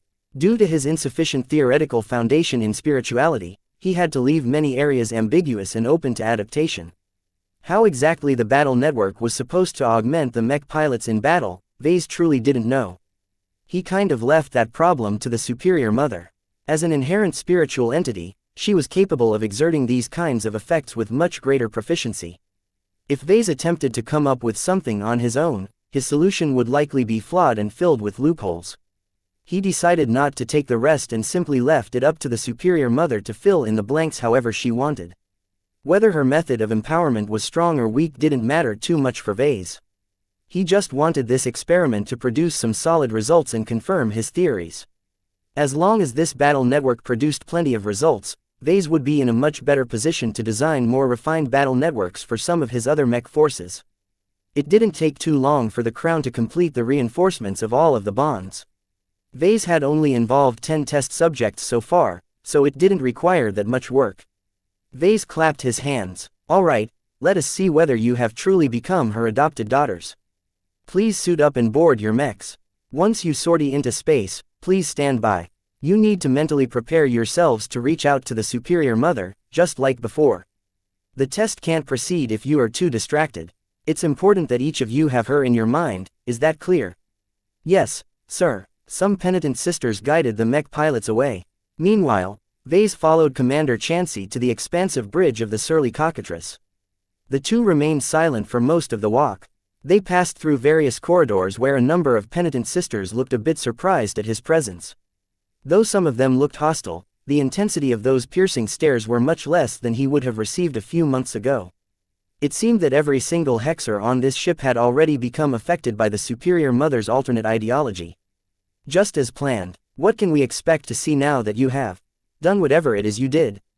Commander Xianxia reluctantly asked. That is up to the superior mother and the devotion of your mech pilots. The conditions of what I have been trying to accomplish are fairly harsh. There is a chance that we won't see any meaningful differences. Still, as long as your mech pilots are at least somewhat willing to surrender themselves to the Supreme, then we should at least see something different. I will make sure my mech pilots have received this message. Not that I doubt them at all. After experiencing that unforgettable moment, I don't think any of the mech pilots in question possess any remaining doubts. That was true. Though Vase disdained the religious-themed theatrics he resorted to, he had to admit it was extraordinarily effective against these hexer fanatics. The more bombastic the ritual, the more extensively the penitent sisters bought into his illusion. The fact that all of the show and dance was based on falsehoods did not bother Vase at all. He saw it as an effective way of achieving his goal. Having studied and taken inspiration from Master Huron's work, he knew that it was of the utmost importance to align the mech pilots involved as closely as possible. The Fredamen who piloted Master Huron's work mainly drew from their strong camaraderie and distinct esprit de corps to maintain this condition. Vase partially chose to start his experiment with the penitent sisters because they too possessed these two essential traits. What Vase did differently from Master Huron was that he added another element that was capable of centering the mech pilots even further. By connecting the minds and spirits to the Superior Mother's crown, they all gained a very simple condition. As long as they centered their thoughts around the Superior Mother, they didn't have to resort to other more ambiguous thoughts in order to align themselves. By opening themselves up to the Superior Mother, they became much more receptive to the battle network's input. Would the results exceed Master Huron's work? Vase wasn't sure. It was extremely arrogant for him to believe that a journeyman like him could essentially outcompete a master mech designer in this area. Besides, what little Vase knew about Master Huron's was only what the public knew. The Fredamen Master doubtlessly worked on many other projects, some of which were still classified and others that had never seen the light of day. For all Vase knew, the neural networks that were known to the public were simply the most superficial application of Huron's work. He shook his head. He had no reason to compare himself to a master mech designer at his stage. There was no shame in acknowledging that his efforts would definitely pale in comparison to Huron's better work. There was also no reason for him to feel any undeserved pride for thinking that he exceeded a master at his own game. All Vase wanted was to invent a new method to strengthen his combat forces for the upcoming battle. With very severe time, resource, manpower and industrial capacity constraints, he didn't have a lot of ways to lessen the disparity between his mechs and the warships fielded by the pirates. This was why he engaged in something as risky as trying to form a battle network. Even though everything proceeded well so far, Vase knew that his attempt could have easily ended up in disaster if any of the steps went awry. Fortunately, the connections he forged between the test subjects and the Superior Mother remained healthy and stable. While the crown was in its inactive state, the connections were essentially closed. Other than feeling a hint of the Superior Mother's majesty, the connected mech pilots didn't feel anything different. At most, this small influence would have a subtle indoctrination effect. Vase designed these bonds in this way for multiple reasons. First, he wanted to conserve energy. The thick bonds actually consumed quite a bit of energy in order to remain active. While the Superior Mother received a huge amount of spiritual feedback these days, Vase did not condone needless waste. What if he expanded the battle network? What if he not only applied it to the penitent sisters, but also to a select number of soldiers of the Hex army? Vase already planned to apply the battle network in conjunction with a future Hexer mech design. He wanted to see how powerful a mech could be if it was designed with the battle network in mind from the ground up. The strengthened cohesion between mech pilot and design spirit would definitely produce surprising results. Unfortunately, that wouldn't be the case today. The penitent sisters only had access to Laskin second-class commercial mechs. Each of them were designed by Hexers, so there was no opportunity for Vase to take ownership of them unless he invested a lot of time in modifying each and every machine. It was better this way. By leaving a living mech out of consideration, the upcoming test was much simpler. Only two real variables mattered this time.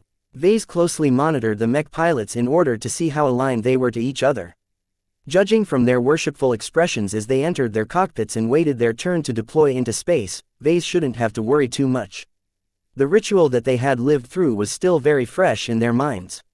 This was also why Vase wanted to hurry up and start the test right away. The second variable that Vase paid attention to was the reaction of the Superior Mother.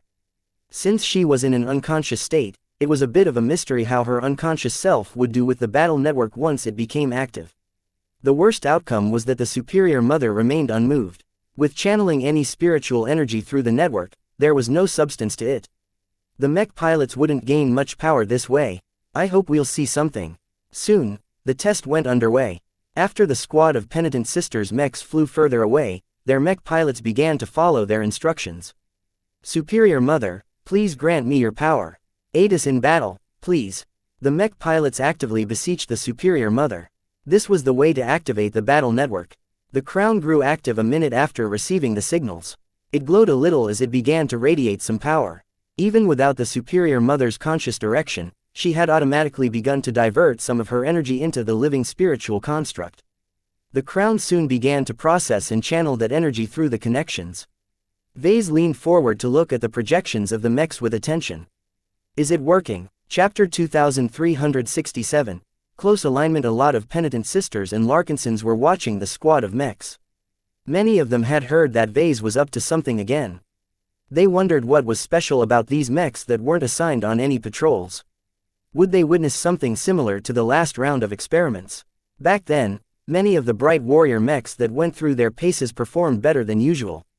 Since then, the bright warriors that Vase enhanced from 25% to 100% saturation all continued to produce slightly greater results with each subsequent practice session. The mechs themselves hadn't grown stronger, but the piloting ability of their mech pilots was definitely trending upwards. Even though the improvement from day to day was rather light, the fact that the results were constantly growing higher was very notable. Ordinary training never yielded these kinds of smooth and continuous curves. A lot of other mech pilots had begun to ask whether they too would be able to benefit from this magic. Which mech pilot didn't want to improve so fast on a daily basis? Sadly, their superiors couldn't provide any answers. Vase already denied any requests to expand this program because he was only able to pull off this trick on LMC mechs. The most he did was to expand the scope of this experiment to his other mech models such as the Aurora Titans and the Deliverer mechs. Vase skipped the Doom Guards because he didn't think it was a good idea to strengthen something so fearsome and because their numbers were too small to make a difference in the coming battle. The results weren't as drastic as with the Bright Warriors. The Aurora Titan was a very sluggish defensive mech that didn't have a lot of agency. The skill involved in piloting them mainly revolved around spreading out the damage across its entire frame, avoiding damage to any critical components and managing the polarizer module wisely. The Deliverer mechs didn't possess that many options either. They were very slow and fragile compared to normal ranged mechs. The only skill required to pilot them proficiently was to aim their weapons well and to open themselves up for any guidance that Ilvain might provide. Nevertheless, the growth characteristic alone caused many mech pilots to increase their appreciation of their own mechs. They felt as if their assigned machines became more and more intimate with them. The lucky mech pilots became more willing to entrust their lives to their improved mechs. Is something happening? It has been some time since our mechs deployed into space. Commander Xianxia couldn't help but ask. The penitent sister commander had slowly overcome her awe at the ritual she witnessed. Her responsibilities as a leader asserted themselves, causing her to remain more sober than the rest of the hexers who witnessed what had previously taken place. Don't be impatient, Vase answered as he continued to monitor the various projections. This is the first time your women are doing something like this. It is too early to tell whether the superior mother can truly support them in battle as I originally envisioned. Time continued to pass as the mech pilots earnestly prayed to the superior mother. While their earnest efforts successfully triggered the battle network, it wasn't doing anything. Vase wanted to scratch his head.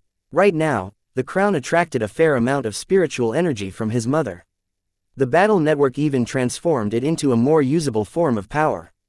Yet after finishing all of these pre-programmed steps, the battle network appeared to have run out of instructions. In truth, this was the part where the ancestral spirit was supposed to take over and do something specific with the charged battle network. It was as if Vase programmed a battle bot to enter a battlefield, only for the stupid machine to freeze in place because Vase hadn't loaded a combat AI into it.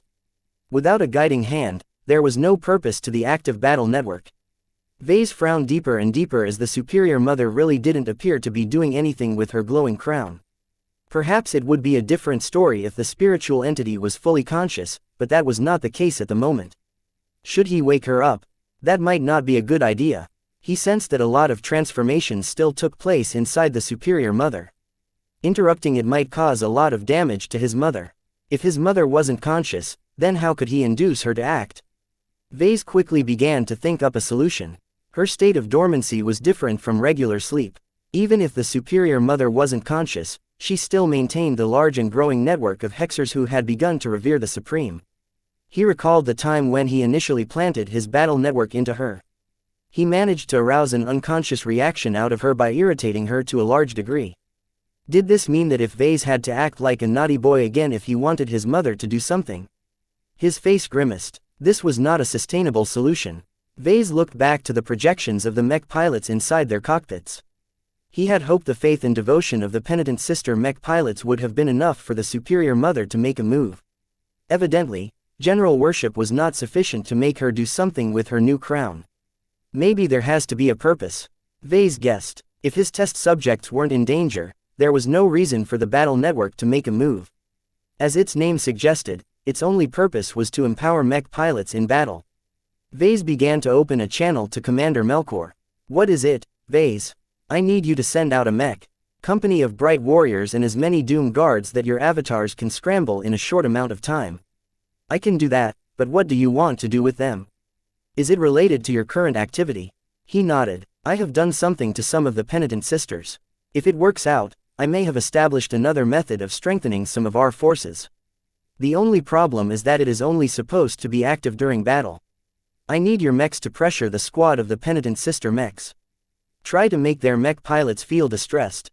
The greater the threat, the greater this trial will yield a result.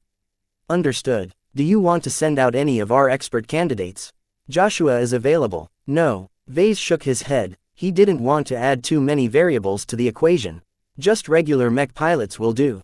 Send them over quickly. The avatars of Myth soon dispatched a full squad of bright warriors as well as a motley collection of doom guards. To be honest, the Larkinson clan did not make extensive use of the striker mechs. They were not only troublesome to work with, but they possessed limited mobility. The avatars especially disdained the striker mech because much of their doctrine was based around maneuver warfare. The mechs that Vase requested flew over to the penitent sister mechs that Vase was keeping an eye on. Shortly afterwards, Commander Xianxia and Commander Melkor agreed on how to conduct a spar. The bright warriors in rifleman mech configuration soon began to fire their laser rifles at the penitent sister mechs. The doom guards drew closer in order to pressure the Hexer mech pilots with their glows. The melee bright warrior mechs circled around their targets and occasionally darted in to launch their attacks before drawing back. The penitent sister mech pilots were instantly forced to take control of their mechs to fend off the sustained assaults. While their powerful mechs easily endured the weak attacks, they still felt enough of a threat to feel compelled to defend themselves. Neither side inflicted any serious damage towards each other. This wasn't the first time the penitent sisters sparred against the weaker mechs of the Larkinson clan. Though neither side tried to kill each other, the pressure was very real to the mech pilots engaged in the spar. Over 60 mechs circled and attacked the 10 penitent sister mechs. There was no way the latter felt comfortable under these circumstances. The glows of the doom guards were especially helpful in giving the penitent sisters a greater sense of threat. As these striker mechs grew closer, the penitent sister mech pilots began to feel an increasing amount of genuine distress. Superior Mother, please show your might. Vase stirred as he sensed a change. Though his test subjects were trying their best to fend off the frequent attacks, their growing urgency finally sparked a reaction from the battle network. The Superior Mother's crown began to shine. A small amount of power began to flow through the connections. Instantly, the mech pilots connected to the battle network seemed to come alive in a way that Vase had never witnessed before. Something is happening. The life signs of all of the mech pilots rose as their minds became involved in a mysterious process. Vase tried to extend his spiritual senses, but he was too far away to glean much detail.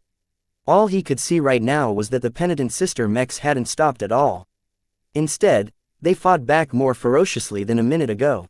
The intensity of their counterattacks not only grew greater, but they also began to reposition themselves. This is not one of our standard formations. Commander Xianxia frowned. The way the 10 mechs repositioned themselves reminded Vase of a cross surrounded by a hexagon. The definition of this image wasn't very high with just 10 mechs, but he could easily imagine it would look a lot more impressive with more machines. Just as Vase questioned the purpose of this odd formation, something profound took place. The battle network went hyperactive and channeled a lot more spiritual energy all of a sudden. If all of that energy was being dumped into his test subjects, their heads would have exploded by now. The only reason why that didn't happen was that the battle network was channeling that energy elsewhere. Vase vaguely sensed something grand and powerful coming into being. Something is happening. Are those mechs glowing? Is it resonance? No, ma'am, the resonance meters aren't moving. Then why does it look so similar? Is this false resonance? That's impossible. Those mechs don't incorporate any resonating materials. While the penitent sisters all became confused by the vaguely familiar phenomena, Vase widened his eyes. With his spiritual senses, he understood what was happening. Normally, expert pilots exerted their power by resonating with their mechs. What was happening right now was similar, but different. The same kind of resonance took place but with different actors involved. Instead of resonating with their mechs, his test subjects were instead resonating with themselves and the superior mother. The glows around the mechs began to expand and diffuse over a greater area. The Larkinson mechs attacking the penitent sisters couldn't help but slow their attacks. What is going on? Are they all simultaneously turning into expert candidates? That wasn't the case, but it was difficult to fault their misconceptions. The glow surrounding the mechs became so bright it began to encompass the entire formation and beyond.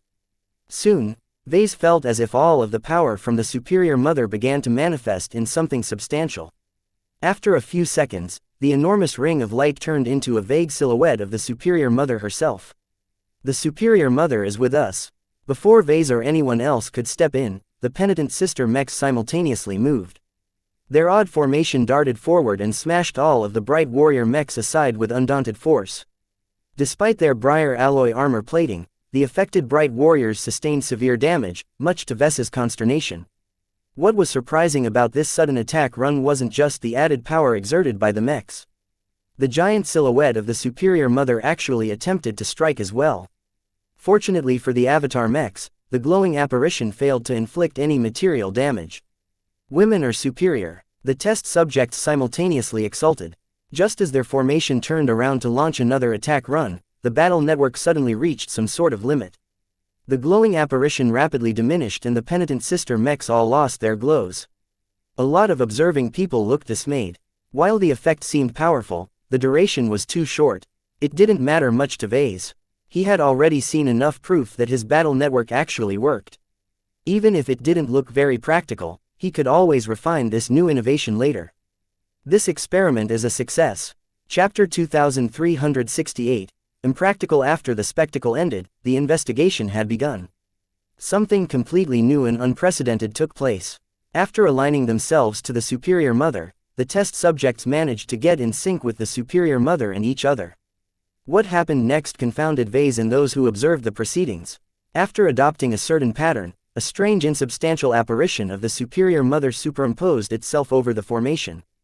This silhouette acted as if it was alive and moved according to the actions of the mechs that made up the formation. Or is it the other way around? Vase frowned and wondered. He wondered who was in control in the brief interval of time when the odd phenomenon ran its course. Had some part of the superior mother directed the mechs to attack according to her will? Or had the collective of penitent sister mech pilots pooled their minds together into some kind of gestalt will that provided unified direction? He had so many questions that he didn't know where to begin. After studying the data recorded in the logs and finding nothing of use, he knew that the phenomenon that took place was largely spiritual in nature. The mechs did not play a major role other than serving as tools. Vase wondered whether the battle network would perform more impressively if he connected living mechs to it. That was something to consider for later. First, he needed to get to the bottom of the first successful trial. It's quite strange. He frowned. The superior mother expended a substantial amount of energy, but where did it go? He did notice that the offensive might and the momentum of the mechs had increased. That was a real gain and something that could really make a difference during critical moments. The problem was that Vase didn't think it was worth it. From an efficiency standpoint, the yield was so abominably bad that Gloriana would literally tear her hair out if she knew how much energy the battle network actually wasted. Is it truly wasted, though? He couldn't really tell so far. He only witnessed the battle network becoming active once and at a very healthy distance.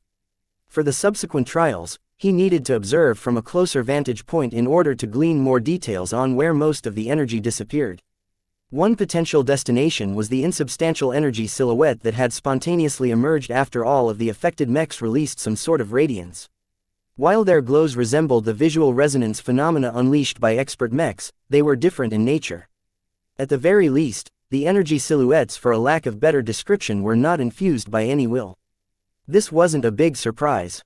The penitent sister mech pilots taking part in the experiment were all spiritually weak like most normal people. That was good, because Vase mostly sought a way to empower the majority of his mech pilots who weren't as gifted in spirituality. The entire point of centering the battle network around the superior mother was to draw the energy needed to boost mech pilots from a potent source. While he managed to accomplish this goal, he has not sufficiently accounted for what happened next. It was not as if he had much choice, as he was truly clueless on how to transform the energy into something useful. He left that up to the superior mother and her new crown, but evidently they weren't as competent as he hoped. It's like going through all that trouble developing an exquisite expert mech only to let a dummy like Vincent pilot it. All of that work and effort is wasted. All of this resulted in a short burst of power that was only marginally useful in the larger scheme of things. No matter how impressive the formation and the energy silhouette looked, it was mostly smoke and mirrors. Once the exhausted test subjects returned their mechs to the surly cockatrice, Vase instructed the penitent sisters to set the women aside and perform extensive checkups on their conditions. They were largely fine. Their exhaustion was largely mental in nature. There was nothing wrong with their bodies aside from getting overexcited. When Vase met with the test subjects in a debriefing room, he briefly interviewed them on an individual basis. He placed the idol of the superior mother on the table, causing his interviewees to become a lot more earnest and respectable. There was no way these fanatics would attempt to lie or withhold any information in the presence of such an obvious icon. "What did you feel during this period of time?" Vase asked as he projected a recording of the time just before the mechs moved into an odd formation. "I'm not sure," the penitent sister mech pilot honestly answered. "I wasn't quite aware of myself. My memories of that time are a little fuzzy. I don't know why I instructed my mech to move into a formation that I have never learned. I guess the superior mother may have told me to do this, but not with words. It just comes to me." She became enchanted as she shifted her gaze to idol. Pure awe and worship filled her eyes. Vase stretched out his hand and snapped his fingers. "Hey, don't get lost on me yet. You can do whatever you want when you are released, but until then please answer my questions." He asked a raft of other questions. He asked what she thought about the formation, where the strange radiant glow came from, how her mech was able to exert power beyond its technical specs, and why the phenomenon suddenly cut off after a single pass. "I think I remember," she said as she watched the footage of the formation suddenly breaking apart and the energy silhouette disappearing shortly afterwards. "I think the strain got to me and my sisters. We came closer than ever to the superior mother, but she's simply too strong. I always imagined that a supreme was strong, but feeling it up close like this is something else. I truly cannot describe how little I felt in front of Her Majesty." Vase heard the same answers from the other test pilots. Each of them had come close to the superior mother somehow but couldn't withstand the strain of staying in her presence.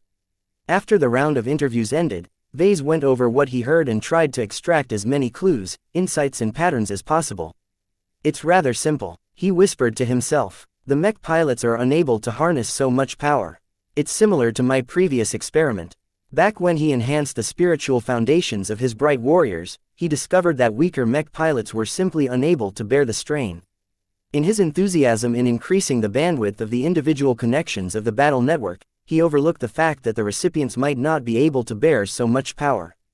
Vase palmed his face. "I made a mistake." Despite this oversight, he was very satisfied with how the first iteration of the battle network turned out.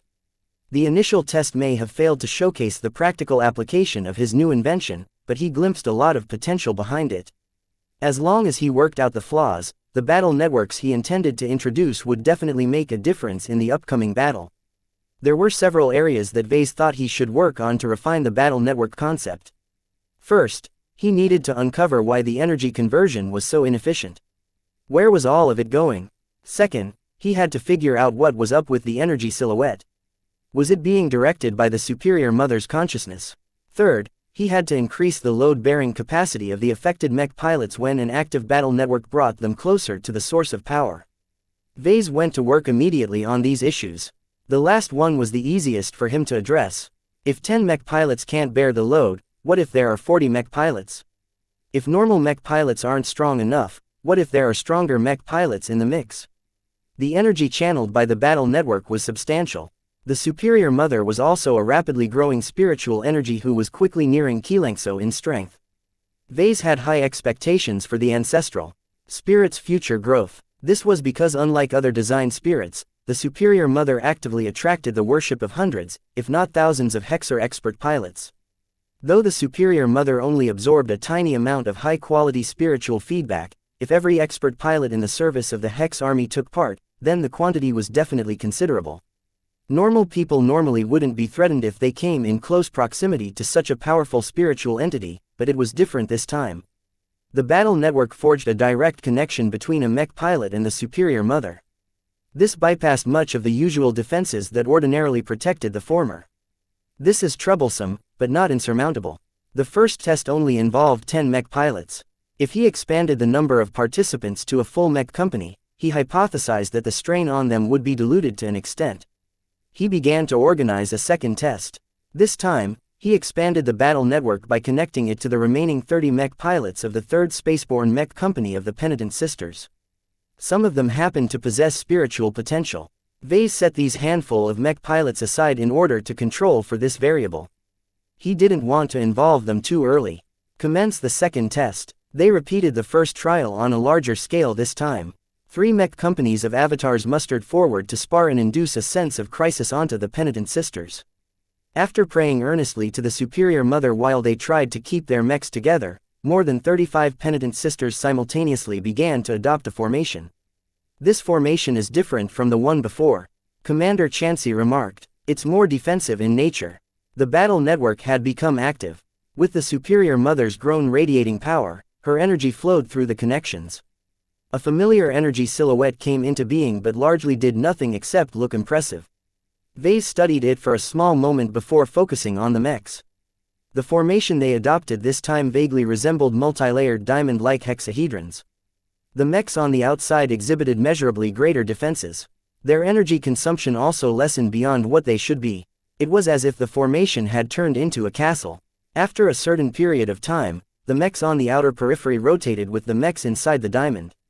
This caused the pressure on some of the mechs to decrease while letting more rested machines hold the line. All the while, the energy silhouette of the Superior Mother seemingly adopted an inward, reactive posture. Even as the bright warrior mechs accidentally flew through her insubstantial body, the silhouette did not make any moves to attack as before. Commander Xianxia studied the positions and the rotations that were periodically taking place. This is an attrition-oriented formation. Have you noticed that this time it is lasting longer? I have. Right now, Vase couldn't tell whether this was due to the added mech pilots or because the nature of the formation was different. Regardless, he noticed that the formation still wasted a lot of energy. The difference it made was not negligible, but it was not enough to satisfy his expectations for the battle network. After roughly 13 minutes, the formation fizzled out. Some of the Penitent Sisters finally reached the end of their mental endurance and were unable to keep their thoughts aligned with the Superior Mother and their fellow comrades. Alright, the test has come to an end. The second test proceeded differently from the first.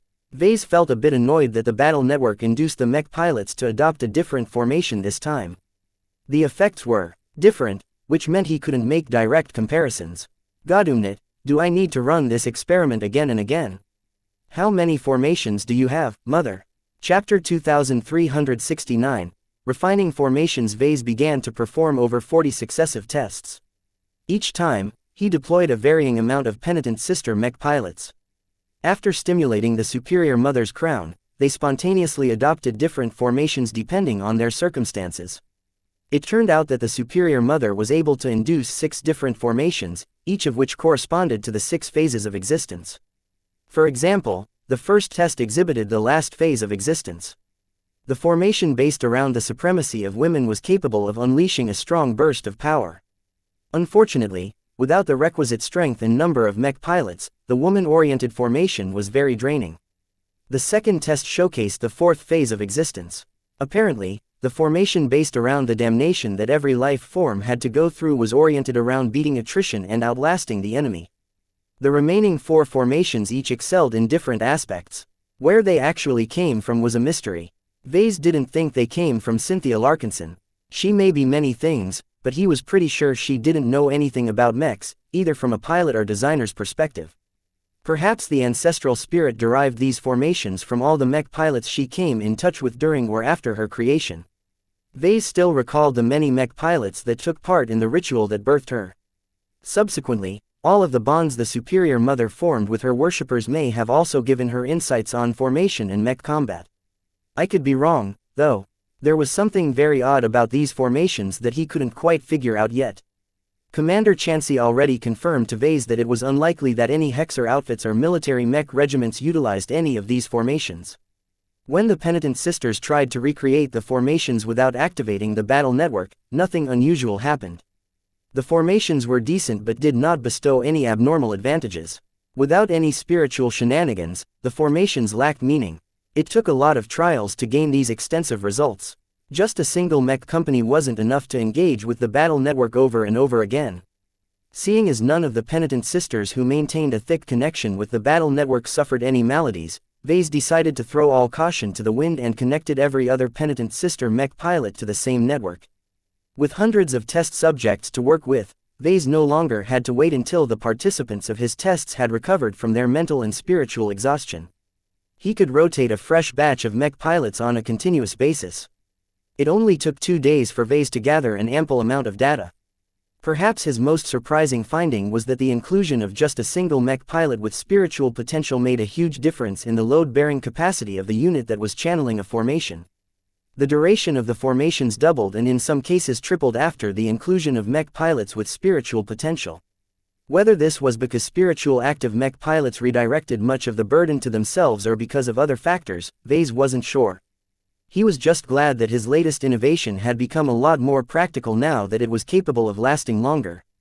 This wasn't all. Any spiritually active mech pilot was not only capable of enduring more strain, but also gained greater awareness during the process. This was an important discovery. Any mech pilot that managed to avoid getting subsumed by the Superior Mother's vast presence was able to actively nudge the formation to act in a certain manner more conducive to the battle at hand. This effectively meant that the formation gained significantly more purpose and direction. Although the difference was rather subtle, it hinted that stronger mech pilots might be able to gain an even greater voice in the battle network. Was this the principle behind Master Huron's asymmetrical neural networks? It was too bad that the Penitent Sisters didn't boast a single expert candidate or expert pilot. He would have to form a new network centered around the Sword Maidens in order to explore this research direction. In any case, through all of these successive tests, he and the Penitent Sisters slowly understood some of the rules behind the formations and how to make better use of them in battle. When Vase met with Commander Xianxia to review their conclusions, he handed her a modest list of mech pilots. Xianxia reviewed the names on the data pad. Are these the mech pilots that are capable of extending the duration of the formations? Vase nodded. They are all special and worthy of greater investment. Even if you don't do anything with them, it is still useful to spread them out among your mech companies. What happens if we concentrate them in a single unit? Adding more will lengthen the duration of the special formations even further, but not by much. In fact, I think it's wasteful to add more than 2 special mech pilots in a single formation. This was because while the additional spiritually active mech pilots could channel much of the energy flowing through the battle network, they couldn't do much to help the remaining mech pilots withstand the Superior Mother's presence. Maybe it would be different if Vase threw an expert candidate or expert pilot in the mix. Their strength gave them the capital to resist the powerful pressure of a strong spiritual entity, and their force of wills might interact with the battle network in a surprisingly different fashion. Commander Xianxia decided to accept Vase's recommendation. She intended to distribute the mech pilots on the list evenly across all of her mech companies. That way, their formations would all be able to last a decent amount of time. Do you have a name for this mysterious blessing? She asked. Vase hesitated for a bit. He hadn't really thought about it yet. He was tempted to call the phenomenon a battle network, but he didn't want to reveal more than what was necessary. If any outsiders heard this name, they would definitely conclude that Vase ripped off Master Huron's work. While it wasn't shameful to take inspiration from other people's work, doing so without attribution or without respecting the source was deeply troublesome. Vase did not wish to make use of the word network at all. He had always spoken vaguely about the Larkinson network because he didn't want Master Willix and the MTA find out about all of his spiritual engineering projects. He thought about using the word formation instead. That was more fitting. There was no way to hide the mechs adopting distinct formations, so he might as well base the name around them in order to attract outsiders away from what really mattered, which was the spiritual battle network. Let's call them battle formations. He decided after a couple of minutes. These battle formations are distinct from regular formations due to the blessings they can evoke. The middle-aged penitent sister commander furrowed her brows. This is a rather underwhelming name for something so grand. That's the point, Commander. I don't want people to know about them or be on guard against them. The battle formations are capable of conveying substantial advantages to our mech pilots, but they are not infallible. If our enemies are prepared against them, then the battle formations will only exhaust our mech pilots in vain. Though Commander Xianxia wanted to assert that the Superior Mother's formations were unbeatable, her better sense pushed through. Even she could think of ways to negate the advantages of the battle formations. For example, the most convenient method was simply to deny battle and wait until the battle formations reached the end of their durations. I understand. I will make sure my women will keep the details of the battle formations to themselves. Each of them have stated that it's a great privilege to become a vessel of the Superior Mother. They will not do anything that compromises the sanctity of this exalted ritual. It's just, is there anything you want, Commander? We have noticed that it takes your personal intervention to enable our penitent sisters to grow closer to the Superior Mother. While it makes sense that you are able to do so since you are her son, can you give us a means to convert more of our sisters? Vase immediately shook his head. No, access can only be granted by me. Do you think anyone can approach the Superior Mother? There are many non-mech pilots in our midst who would love to gain a closer relationship with the Superior Mother. For example, head designer Stamaros deserves this honor for all of the work she has done in keeping our mechs running. Commodore Avern will also be delighted if you grant her the same honor, and so do many more penitent sisters. He couldn't do that. Battle networks were much smaller in scope by design because of their greater effects. Battle formations were only useful for mech pilots, so letting in someone else took up a valuable slot. Only when the living spiritual constructs that supported the network grew more powerful would some additional slots open up, but that took time. I am open to exceptions, but not too much. Vase compromised a bit. Let's leave this matter aside until after we have left the Nixian gap. Right now, we have very little margin for error, so I don't want to complicate this matter further. Make sure to limit your suggestions to those who have earned this right. Will do, sir. The relationship between Vase and most of the penitent sisters had warmed up ever since he hoodwinked them into thinking he was literally the Superior Mother's son. While this was factually true, Vase didn't want to emphasize it too much. He just wanted to convert these powerful mech pilots to his side so that they wouldn't abandon him when he needed them the most. Before he left the penitent sisters and allowed them to explore battle formations at their own leisure, he implemented one more change. One of the more perplexing aspects about battle formations was the emergence of impressive-looking but largely meaningless energy silhouettes. He disliked them quite a bit. There was no substance to them all and their presence might give the Big Two as well as the Five Scrolls Compact some clues that Vase did not want to reveal. He tried various methods to get rid of the energy projections, but none of it worked. They always showed up as long as the mech pilots engaged in battle formations. The two are inseparable. Since there was no way that Vase wanted to abandon battle formations, he decided to cover up the energy silhouettes. It wasn't that hard to do so as long as Vase employed some technical ingenuity. He licensed some projection software from the Galactic Net and programmed an AI-driven software system. The purpose of this new software was very simple. Whenever the penitent sister mechs engaged a battle formation, the projection modules built into the frames of the mechs automatically projected a lifelike visage of the Superior Mother over the energy silhouette. With the help of sophisticated ice, the projections perfectly matched the movements of the energy silhouettes. Vase essentially covered up the spiritual phenomenon with a purely technological phenomenon. Not only did the giant projection look a lot more impressive, but it was also useful for waging psychological warfare. What would it be like if hundreds of different battle formations simultaneously projected giant figures at the same time? How would enemies react if all of those intimidating-looking projections charged into their lines?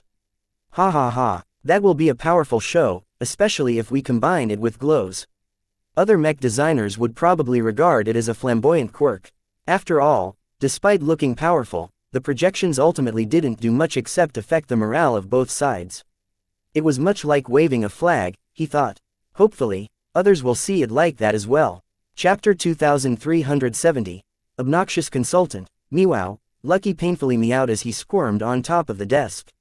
His indigestion was still as bad as a few weeks ago. Something about the unending alloy he had eaten still caused him lots of problems to this day. Fortunately, most of his wounds had healed. His metallic tiger-striped body no longer bore any exposed and open sections.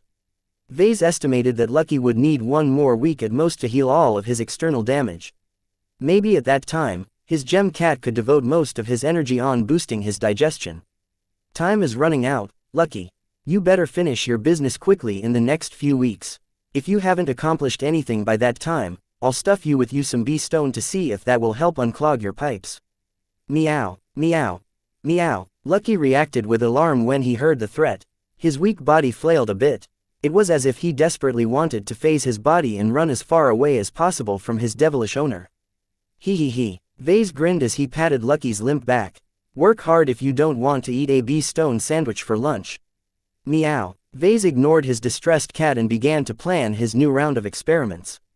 He successfully realized the battle network concept, though the outcome did not match his initial expectations. He initially aimed to replicate the high cohesion and coordination enabled by Master Huron's basic neural networks.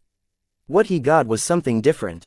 When Vase activated his desk terminal and studied the public footage of the famed Master Mech designer's products in battle, he did not see anything special about the formations they adopted. Certainly, the Mech pilots connected to the neural networks were able to employ all manner of complicated formations, but none of them added any extra oomph to their mechs.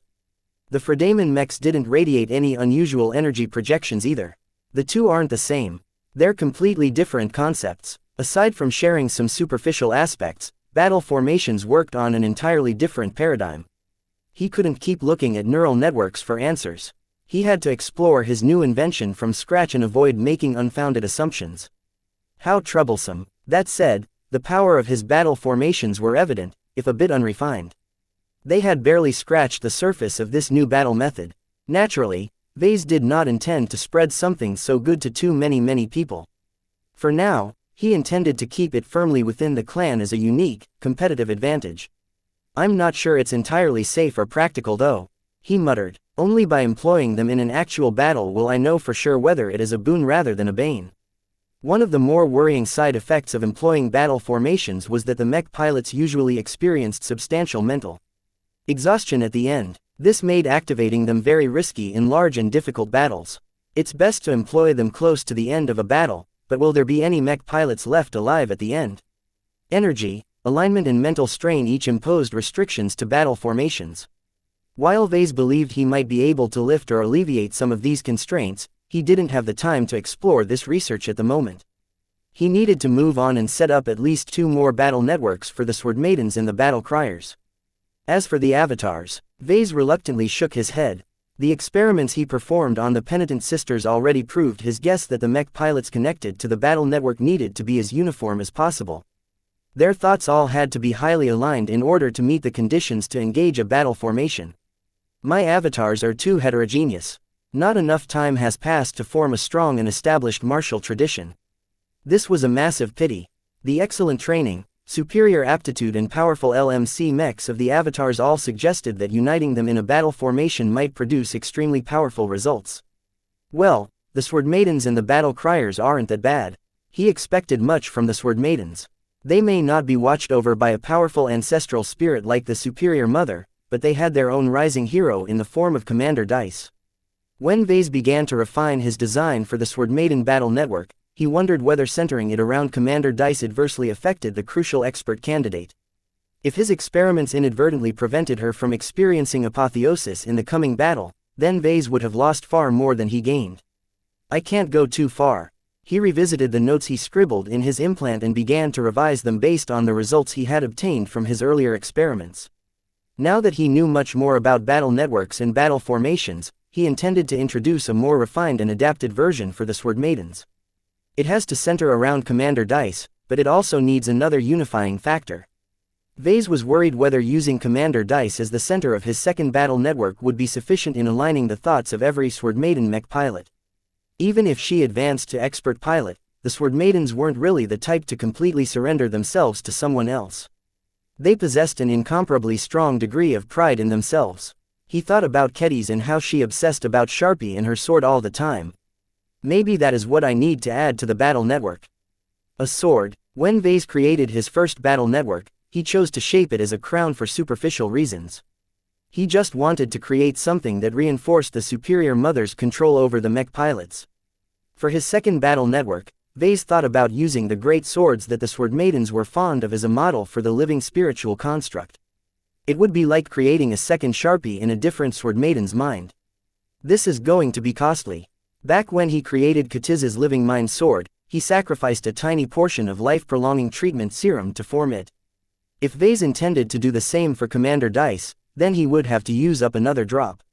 What a painful price. There was no way he could avoid it if he wanted to go through with his plan. Still, thinking about the potential power that Dice and her mech pilots might be able to exert, Vase pushed aside his stinginess. Why should he put so much effort into conserving the drops of serum in his possession? If he held back too much, the chances that his task force would lose the upcoming battle would definitely be greater. There was another reason why he needed to invest more power into his second battle network. Comparatively, the superior mother was far stronger than Commander Dice. Even if the Sword Maiden leader advanced to expert pilot, her actual spiritual strength would still pale in comparison with the upper echelon of design spirits. This meant that any battle formation the Sword Maidens evoked would definitely yield disappointing results. Vase spent hours on refining the design of his next battle network. Unlike the more general battle network targeted to the penitent sisters, his second one was much more narrow in scope. It single-mindedly sought to enhance any combat action related to swords. How that actually worked out, Vase wasn't sure. He couldn't really predict whether his second battle network would also express its power in the form of a battle formation. Hopefully, it doesn't, but who knows? Though he had covered up much of the spiritual traces of the first battle network by superimposing the energy silhouette with a technological projection, it wasn't a foolproof solution. If he had to do the same for the Sword Maidens and every other group connected to battle networks, then the beneficiaries had to implement the same projections to every single mech they piloted. How troublesome. As Vase began to encounter an increasing amount of uncertainties in his battle network design, he became more and more unsure of what he was trying to accomplish. Trying to design a battle network that could be entirely sustained by a mech pilot was very risky. He became increasingly more afraid of taking missteps that would ruin Commander Dice's chances of future advancement. I could use some help or at least a second opinion. Should he summon Kedis? No, she knows quite a lot about swords and mechs, but she won't be able to answer any of my questions. What about the primary recipient, Commander Dice? I will definitely have to take her input into account, but she's my client, not my helper. He needed assistance from someone who was versed with spirituality. Out of all of the clansmen in the fleet, only one person possessed the qualifications to speak. Please like and follow the Cultivation Audiobooks channel to him in detail about this subject. His mouth curled into a frown. The list of spiritually knowledgeable experts was pathetically short. In fact, other than himself, there was only one other name. Though he wanted to find reasons not to meet with the bastard, Vase had no alternative. He reluctantly invited James to shuttle over the Scarlet Rose in order to discuss something confidential. The living prophet calmly entered Ves's stateroom while garbed in a pure white robe draped over his standard Larkinson uniform.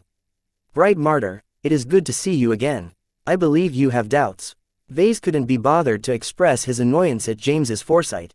"Sit down and help me understand what I'm dealing with right now. I have many questions and I hope you can answer at least some of them before I lose my patience." He began to provide brief explanations on battle networks and battle formations. He also provided James with some of his theories and assumptions related to his current research. For his part, the clone looked quite intrigued. This is interesting. I have to admit that I have never touched something like this before. This is truly as new to you as it is to me. Back in my time, most battles were fought between Titanic warships. Yes, you old git, you lived through the age of conquest, now can you actually tell me something useful? James raised his hand and pointed at a projection of Commander Dice. You are underestimating her power. What? Vase looked confused. Great mech pilots are capable of evoking and harnessing far greater power than you think. Do you know why? They express their power through their will. That is correct, but do you know why? What is so special about infusing their will with power? What makes them different from those with power who aren't mech pilots such as you and xianxia? Vase blinked. He always wondered about this question but he never really researched it in depth. I don't really know, to be honest. If I had to make a guess, it is that mech pilots are specialists. They are different because they augment their power with their will. James tutted and shook his head. Your views on expert pilots and more impressive mech pilots are woefully shallow. Mech pilots like Janzi Larkinson, Joshua Larkinson and so on are defined by their will. Tell me, where does will come from? What is the source of will? It took a moment for Vase to form his answer. Will comes from the mind. Will comes from thought. Where does the power you regularly manipulate come from? Vase widened his eyes. It comes from the same source. Both spiritual energy and willpower shared a common origin. Seeing that Vase grasped this point, James lifted both his arms. Suppose I'm trying to hold a sword. He stretched out one hand. If I hold it with my dominant arm, I can probably swing it with decent force. The living prophet stretched out his other hand. If I hold it with my weaker arm, I will probably struggle to launch a decent attack. He then stretched out both hands at the same time. If I hold the sword with both hands, I can probably exert much more force than before. Vase looked astonished, but only for a moment. He quickly grew skeptical. This is different. The power that we wield is strong and versatile. Will is formless and unable to affect reality on its own. They may share the same origin, but they're completely different in terms of strength. Are you sure about that? James grinned. Is willpower truly powerless? Chapter 2371, Power of Will. What was willpower? There were a lot of official definitions of this term, but few of them described the concept that matched his current understanding of this term. Willpower was intent. Willpower stood for the willingness to endure hardships. Willpower kept warriors aloft in battle. To Vase, willpower took on even more meaning after personally witnessing expert candidates and expert pilots in battle. Even without seeing them in action, those with strong will such as Venerable Brutus and Venerable Janzi already distorted the reality around them with their latent will alone. Yet what these amazing individuals accomplished was not purely a product of willpower. Expert pilots only emerged after they unconsciously developed their spiritual power by merging it with their strong wills. For some reason, no other people except strong-willed mech pilots were able to accomplish this odd and very rare feat. Due to these strict conditions, the amount of expert pilots in any given state was actually quite low. It was no surprise that the MTA imposed many rules favorable to high-ranked mech pilots in order to preserve their lives outside of mech combat. He turned his attention back to James. This religious bastard did not even bother to hide his paternal expression. Even though the living prophet smiled politely as he awaited an answer, to Vase the clone looked incredibly smug. Vase wanted to punch this smug look off the bastard's face. Sadly, Vase had to abide by the decorum that was expected of a clan leader. James hadn't done anything that merited a good whack. As the only person who possessed actual knowledge and insight on the mysterious phenomenon known as spirituality, James played a vital role in the clan. Several times now, the self-proclaimed reborn prophet had provided essential wisdom and insight. How could Vase possibly do something as short-sighted as spoiling his relationship with the former cult leader? Emotionally, Vase wanted to beat James up. Rationally, he wanted to retain the man as a spiritual consultant and advisor. Emotion and reason warred within Vase, but eventually the latter achieved a decisive victory. Enough time had passed for Vase to reorganize his thoughts and form an answer in his own words. Willpower is a form of power that comes from the mind. To ordinary people, it is a quality that allows them to persevere temporary difficulties to achieve a greater payoff. To expert pilots, it is one of their strongest traits and allows them to fully leverage the other powers. That is a good interpretation. James nodded in satisfaction. The power of thought and the power of will are highly similar. Which one do you think is stronger? Vase frowned. He felt as if there was a trap behind those words. Even so, he decided to answer according to his own understanding. The power of will can achieve great feats when it is blended with the power of thought, but on its own it is largely formless. Just like our other thoughts and emotions, it can only affect our behavior. That is only what you think. Tell me, Vase, have you ever seen an ace pilot? Have you ever had the fortune to meet a god pilot? Vase sneered. I don't think you have ever seen those people either. The current James was just a designer baby grown from the prophet's genes. The past James was the founder of a cult in an age where mechs and mech pilots hadn't been invented yet. How could this smug bastard ever come in touch with a god pilot under these circumstances? Despite the acid remark, James showed no irritation. His charming smile remained as radiant as ever. Willpower existed before the age of mechs, Vase. Back then, certain humans and aliens have already made use of the power of thought and the power of will. It is only after the emergence of mechs that the latter has become more ubiquitous. What is your point and what does this have to do with the battle networks I'm trying to develop? Vase impatiently asked. The prophet held up a hand. Patience, please. Understanding the power of will is essential to your future endeavors. Now, think about it. Mech designers such as you mainly advance by developing the power of thought. I am sure you have met with a number of master mech designers. What do you sense when you meet them in person? Power. Pure power. Vase spoke as he recalled the times when he met with both Master Olson and Master Willix. It is as if they evolved their thoughts to such a high degree that it has solidified into a physical substance. I have sensed something similar from other comparable entities such as xianxia. She is a magnificent being, if a bit uncultured. Nonetheless, she is not only powerful, but also well versed in the application of her power. That is quite admirable for a god of her age. James complimented the sacred god. However, you have made one mistake.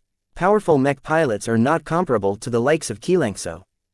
Expert pilots are defined by their will. The stronger their will, the greater their ability to exercise their unique abilities in combat. Without a sufficiently strong will, it doesn't matter how much they have cultivated the power of thought. While Vase could buy that, he wondered where the role of spirituality came in. After all, the force of will that expert pilots used to resonate with their mechs was a product of both willpower and spiritual energy. If that is the case, why don't mech pilots rely on pure willpower and leave the power of thought alone? He asked. James smiled wider. That is the great secret. Fortunately for you, I believe you are qualified to know this. Let me put it this way. When you are young, can you study a lot of books and develop into a competent mech designer all by yourselves? No, not realistically. Unless I have the enhancements that I have now, I wouldn't have been able to get where I am today if I did not benefit from structural teaching and guidance from the professors at the Rittersberg University of Technology. Even though it was a fairly low-ranked academic institution for raising mech designers, Vase truly benefited a lot from learning there. Even if few of its graduates went on to become successful entrepreneurs, many of his former classmates were still able to land very good jobs at the military, the government or the design departments of various mech companies. It is the same when it comes to the power of will. James stated. Earlier, you remarked that the power of will is formless and unable to achieve anything powerful on its own. You aren't wrong, but that is only when it is in its weaker stages. As long as you develop it further, the power of will becomes more and more amazing. At the end, the living prophet teasingly smiled at Vase. You get god pilots. What? Vase almost stood from his chair. Are you saying that god pilots are able to contend against battleships with just their will and mech alone? What about the power of thought? God pilots have no need for it anymore.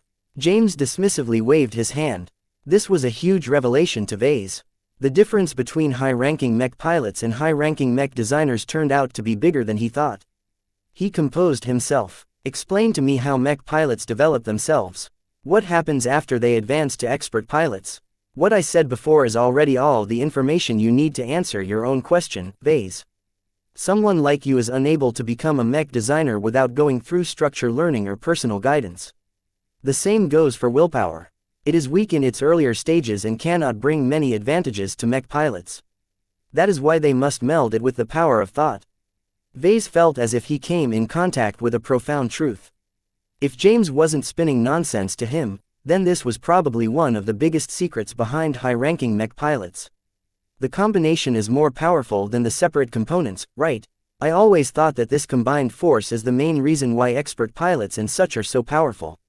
Am I wrong? No, your information is just incomplete. While it is correct when you limit your sights to expert pilots, it is a different story for ace pilots and god pilots. Expert pilots must use the power of thought to nurture their will. At this stage in their development, their will alone is stronger than normal people, but not impressive enough to achieve anything drastic in battle. That is why they must use the power of thought as a carrier. What about ace pilots? When an expert pilot is able to surpass a threshold in the development of their will, they enter a new realm. The power of will begins to take on a greater proportion while the power of thought becomes more and more unimportant. Once the will of an ace pilot has reached a certain level of maturity, the power of thought becomes a shackle rather than a growth vessel. Vase couldn't even get a grip on all of the implications of these revelations. He never realized that ace pilots progressed in this manner. What happens after that? He huskily asked. He wanted to know the truth. The student must surpass the teacher. When the power of thought is no longer able to provide any further help, the ace pilot must continue to develop will to the point that they are able to break their power of thought and shatter the final barrier that prevents them from reigning supreme by will alone. That sounds insane. The power of thought is intrinsic to every sentient life form. Without it, there is no life. Even the weakest humans or sentient animal possessed a tiny mode of spirituality. This single quality distinguished them from non-sentient life forms that weren't truly aware of themselves, such as ice and clones. It does sound implausible when you assume the power of thought is indispensable to life. James agreed. This is why God pilots are so amazing. Their wills are so unfathomably strong that they are able to substitute the power of thought in their minds. They are living wills incarnate and have become entirely different. They cannot be called human anymore. It is not a mistake to call them gods. Is this what the Ilvanan faith claims will happen to everyone in the future? Oh no. James shook his head. There are multiple paths to power. The cultivation of willpower is just one of them. You and I are following different paths. It doesn't matter that we are different from mech pilots. As they say, all roads lead to Rubarth. Just like how there are different professions, there are also different kinds of gods. Vase paused for a while. He had to process what he heard. If James was right, then the force of will gained by expert pilots was only a transitional product. It was temporary. The goal of forming a force of will was to prop up the immature willpower with spiritual energy. As these mech pilots advanced to higher ranks, they constantly needed to grow and transform their wills by using spiritual energy as a crutch.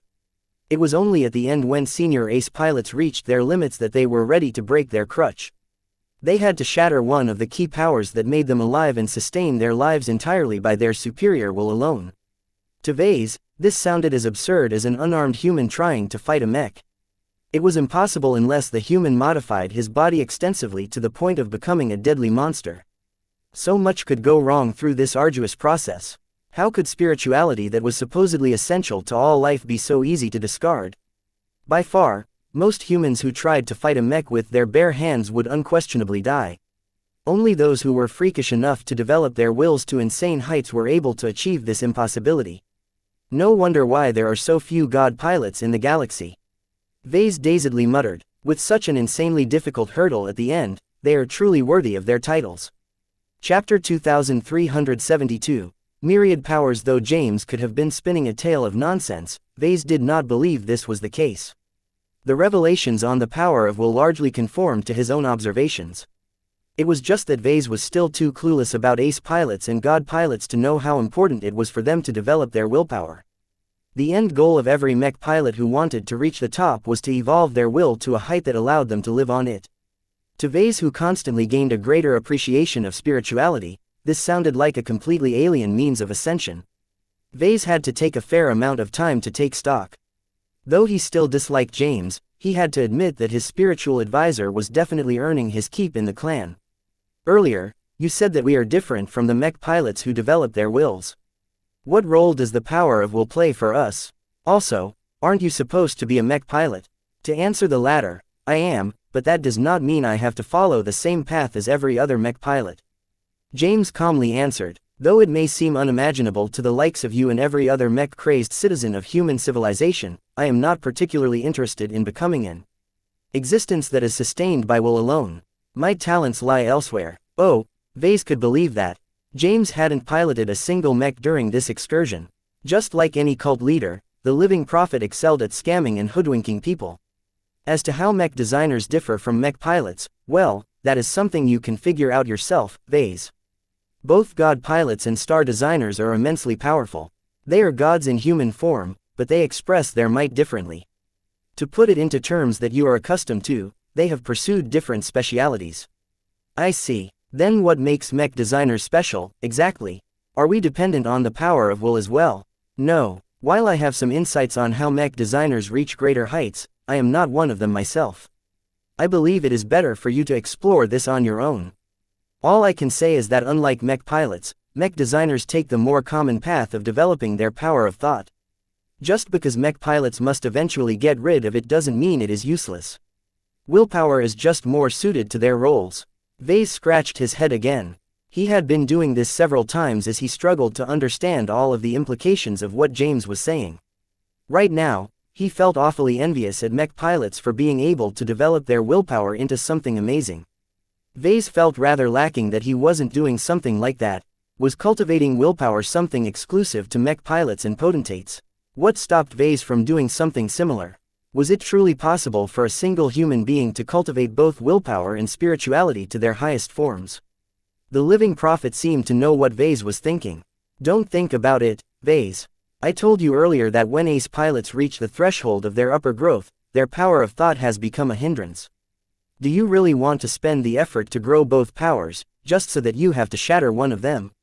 Also, don't think that mech designers can casually develop their power of will on the side. Your minds are wired differently when you reach the rank of journeyman.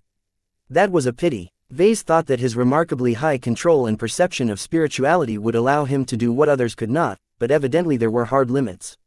Perhaps he could force it, but Vase had no ambitions to develop the power of will at the cost of compromising his mech design ability. What would he do with strong willpower if he couldn't even pilot a mech? It was completely counterproductive. He recalled the reason why he summoned James in the first place. As much as he wanted to explore these novel aspects in greater detail, it would be pointless if Task Force Predator failed to overcome the intercepting pirate fleet. Let's get back to my original question. I asked you how a battle network would be different if I centered it around an expert pilot instead of an entity like the Superior Mother. How does the inclusion of willpower affect this dynamic? James tapped his fingers against the surface of the desk. Gods like xianxia and the Superior Mother sustained themselves by cultivating their power of thought. As for expert pilots, the power of thought is merely an enabler to their power of will. Now, let us consider your so-called battle network. What do you think the mech pilots who are caught in this web prefer? The combination of will and thought or just the power of thought? When put in this way, the answer sounded obvious. Mech pilots don't seem to have much use for the power of thought in isolation. Standard mech pilots have developed neither powers. Just gaining the power of thought alone is not that helpful if their will remains weak. Maybe that was why the efficiency of the penitent sister battle formations was so low. The Superior Mother may be powerful from a spiritual standpoint, but she did not do anything to enhance the wills of the mech pilots connected to her crown. Perhaps this was also why most of the mech pilots weren't able to persist for a longer time. The demands on their feeble wills was simply too much. This made Vase wonder if adding an expert pilot, whether they used as the central focus of a battle network or merely one of its participants, could make a substantial difference. Is it possible for expert pilots to share their power of will to the other mech pilots in the network? Vase asked. James smiled but did not provide a direct answer. I cannot say. You are the inventor of battle networks. You should know better than I about this subject. What does your logic say? I think the asymmetrical neural network that has propelled my cousin Ganso to fame is proof that the power of will can be shared. The only question was how compatible the other mech pilots would need to be in order to sync up with the expert pilot. The requirements must be extremely strict. So strict in fact that Vase actually wanted to know how Master Huron prepped the mech pilots that fought alongside Venerable Ganso. Whatever you do, don't underestimate the power of will. James warned Vase with a serious tone. Expert pilots have cultivated their willpower with the help of their power of thought, but the same can't be said for other mech pilots. What is the nature of will? Belief in self, perseverance, intent. Vase summed up his previous answer. Now try and imagine transplanting these will components to another person's mind. Do you think that this will go well? Maybe not. In the worst case scenario, the expert pilot might turn the other mech pilots in the battle network into her copies. Whether this was good or bad depended on how much he cared about the weaker mech pilots. From a rational standpoint, turning different mech pilots into carbon copies of expert pilots sounded like a great deal. As long as Vase was willing to lose the individual personalities of the mech pilots in questions, he would be able to gain a lot of mech pilots who possessed similar traits as that of an expert pilot. Still, despite the great attraction of this development, Vase would never allow this to happen to his own clansmen. He and his clan valued their individual well-being. Overriding their wills with the will of another person was no better than suffering mind death. Your worries may be unfounded, Vase. James added. Expert pilots have great control over the power of will. If they do not wish to inadvertently cause harm to their comrades, then they just need to restrain themselves. That is a relief. If my battle network can only be utilized by standard mech pilots, then much of its potential is lost. That would be a great shame. The two spiritually enlightened individuals spoke some more about battle networks and willpower. Vase wanted to obtain a bit more clarification so that he did not develop any wrong ideas about what he had just learned. Of course, as wise and all-knowing as James appeared, Vase constantly reminded himself that this fellow wasn't entirely trustworthy. So far, he only learned about the power of will from a single, obviously biased source. A source that definitely held ulterior motives. Vase would be a fool to believe in James just because he sounded authoritative over this subject. As a researcher, Vase always possessed the urge to verify what he discovered. When it came to something as vital and hidden as willpower, he had to be extra careful and know for sure that the theories he gained were accurate. If he made any mistakes, he might spark off a disaster when he was ready to implant a battle network in. Commander Dice. The two men began to wrap up their discussion. Is there anything else I should take into account when I make my next battle network? Vase earnestly asked. I do have something I wish to say, though it is not necessarily related to your current endeavors. Then say your piece. James took a slow breath. There are more forms of power than just the two I have mentioned. Just like how most of humanity has discovered how to harness kinetic energy, thermal energy, electrical energy, gravitational energy and so on in the form of technology, there are many more expressions of power that are less accessible. Some are only found in aliens. Others are more easy to access. The power of thought just happens to be the most universal power to individuals like you and me. We are blessed in that regard. Vase was inclined to believe this. There was so much that he and humanity were still ignorant of. Reality was much more grand than anyone could ever imagine. Just the Milky Way galaxy alone still hid countless secrets that could revolutionize the way people lived. Noted. Is there anything else? We live in the age of mechs. Any power that is conducive to mechs is in vogue now. That does not mean that other expressions of power have become extinct. How did people strengthen their will before mechs? Vase suddenly asked. He had been wondering about this for a while now. He didn't think it came out of nowhere. That is something for you to explore for yourself. James grinned. I'll leave you with a hint. We humans are actually defective in this aspect. Most life in the galaxy is defective when it comes to cultivating their willpower. What? That was quite a negative-sounding statement. You heard me, Vase. We humans are weak in developing our willpower. Although it sounds harsh, it is not untruthful to describe us as defective. A more ideal form of life should be capable of developing a much stronger will and sense of self. We humans are far from reaching this standard. We are like cripples who have to rely on external aids such as hover chairs to move around. Vase looked scandalized. Equating heroic high-ranking mech pilots as paralyzed cripples who weren't able to move without a tool was a pretty radical statement to make. If James ever uttered this description in the midst of a group of mech pilots, he would have instantly been beaten black and blue for his temerity. Even though Vase merely admired expert pilots, he too felt that James had gone far. Perhaps the living prophet was making a factually truthful statement. That did not mean he should phrase it in the most pejorative method possible. I don't agree with your tone. Vase replied with a restrained smile. Humanity has always relied on external tools to achieve greatness. We are married to technology, and there is nothing to feel ashamed about that. Mech pilots are not burdened by mechs. They are enriched by mechs. This is what I believe. Chapter 2373. Shocking implication. Long after James left his stateroom, Vase remained in deep thought as he repeatedly analyzed everything he heard and inferred. His spiritual advisor certainly lived up to his unofficial title. James Ilvain was truly a font of knowledge when it came to the more mysterious side of reality. What a troublesome parting shot. Is he trying to ruin my impression of expert pilots? Clearly, James expressed his contempt for high-ranking mech pilots several times. It was as if they were somehow worse than those who pursued different paths to power. Despite the great temptation to take everything that James said at his word, Vase couldn't bring himself to do so. The final remark especially compelled Vase to make a stand and refute what his advisor had claimed. To Vase, expert pilots and higher weren't poor or crippled. Everyone relied on external tools and aid these days in order to do their jobs.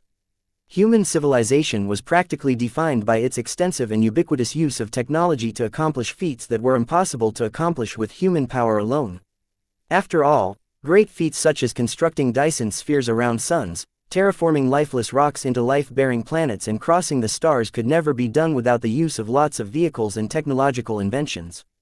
Even a mech designer like Vase depended extensively on technology to propagate more technology. Didn't the criticism espoused by James apply to him as well? Was this the living prophet's veiled way of dissing his current path of progression? You bastard. Vase should feel happy. He not only learned a lot about a subject that he depended heavily upon, but he also solved many of his doubts and uncertainties with regards to his battle network. Yet some of the implications that James alluded to added additional burdens to his mind. He felt haunted by some of the more unsettling theories and guesses he formed. Are mech pilots, and by extension mech designers, really crippled and overly dependent on external tools? He didn't think so. Vase was a mech designer. He was part of a greater society that depended entirely on tools to gain superiority over the rival alien empires that used to dominate the galaxy. Human civilization is an empire of tool users. Vase muttered. The 7 apex races and many other alien civilizations used to lord it over us because of their inborn strengths and endowments. Now look at them. We've displaced them entirely from the most prosperous and juiciest parts of the galaxy. Many of their former empires have gone to ruin and all of their monuments and traces have disappeared. He believed that the views espoused by James were more sympathetic towards the 5 Scrolls Compact than the Big Two. This alone caused Vase to inherently reject the views espoused by the clone. I could use a bite. Vase didn't bother standing up in order to eat a meal at the mess hall. Neither did he bother to call a chef to deliver a hand-cooked meal to him. Why should he go through all of that trouble when he had plenty of food within arm's reach? He opened one of his drawers, revealing a messy heap of nutrient packs. Vase picked up one of them and looked appreciatively at the label. These Ulimo nutrient packs are certainly unique. If my ships had the room, I would have packed up their nutrient processing plant and taken it back. Perhaps the Larkinson clan should look into producing its own nutrient packs. Nah. Vase put down the suggestion as he tore open the wrapper. The nutrient pack sector is one of the most oversaturated markets in human space. He dug out the small spoon that was embedded in the folds of the wrapper and began to spoon the dry, dense concentration of nutrients. As soon as he swallowed his first spoonful, his eyes lit up. His taste buds instantly came in touch with deep, rich flavors. After spooning up a few more scoops, he immediately felt invigorated. A burst of energy refreshed his mind and eased his stress. He felt ready to work an entire week. Once Vase finished his meal, he restored his hydration level by drinking a large glass of water. Ah, he sighed in pleasure. I needed that. Taking a break and eating a hearty nutrient pack completely reset his mind. Now that he had taken a step back, he no longer felt as troubled as before. Who cares what he thinks? Vase huffed. I chose to be a mech designer. My job is to serve mech pilots by providing them with the best tools for the job. Is there anything wrong with this? Just because I can't become like my mother doesn't mean I'm inferior. He was not jealous of his mother and her extensive mastery over spiritual manipulation. Whatever James thought about mech pilots was only relevant to himself.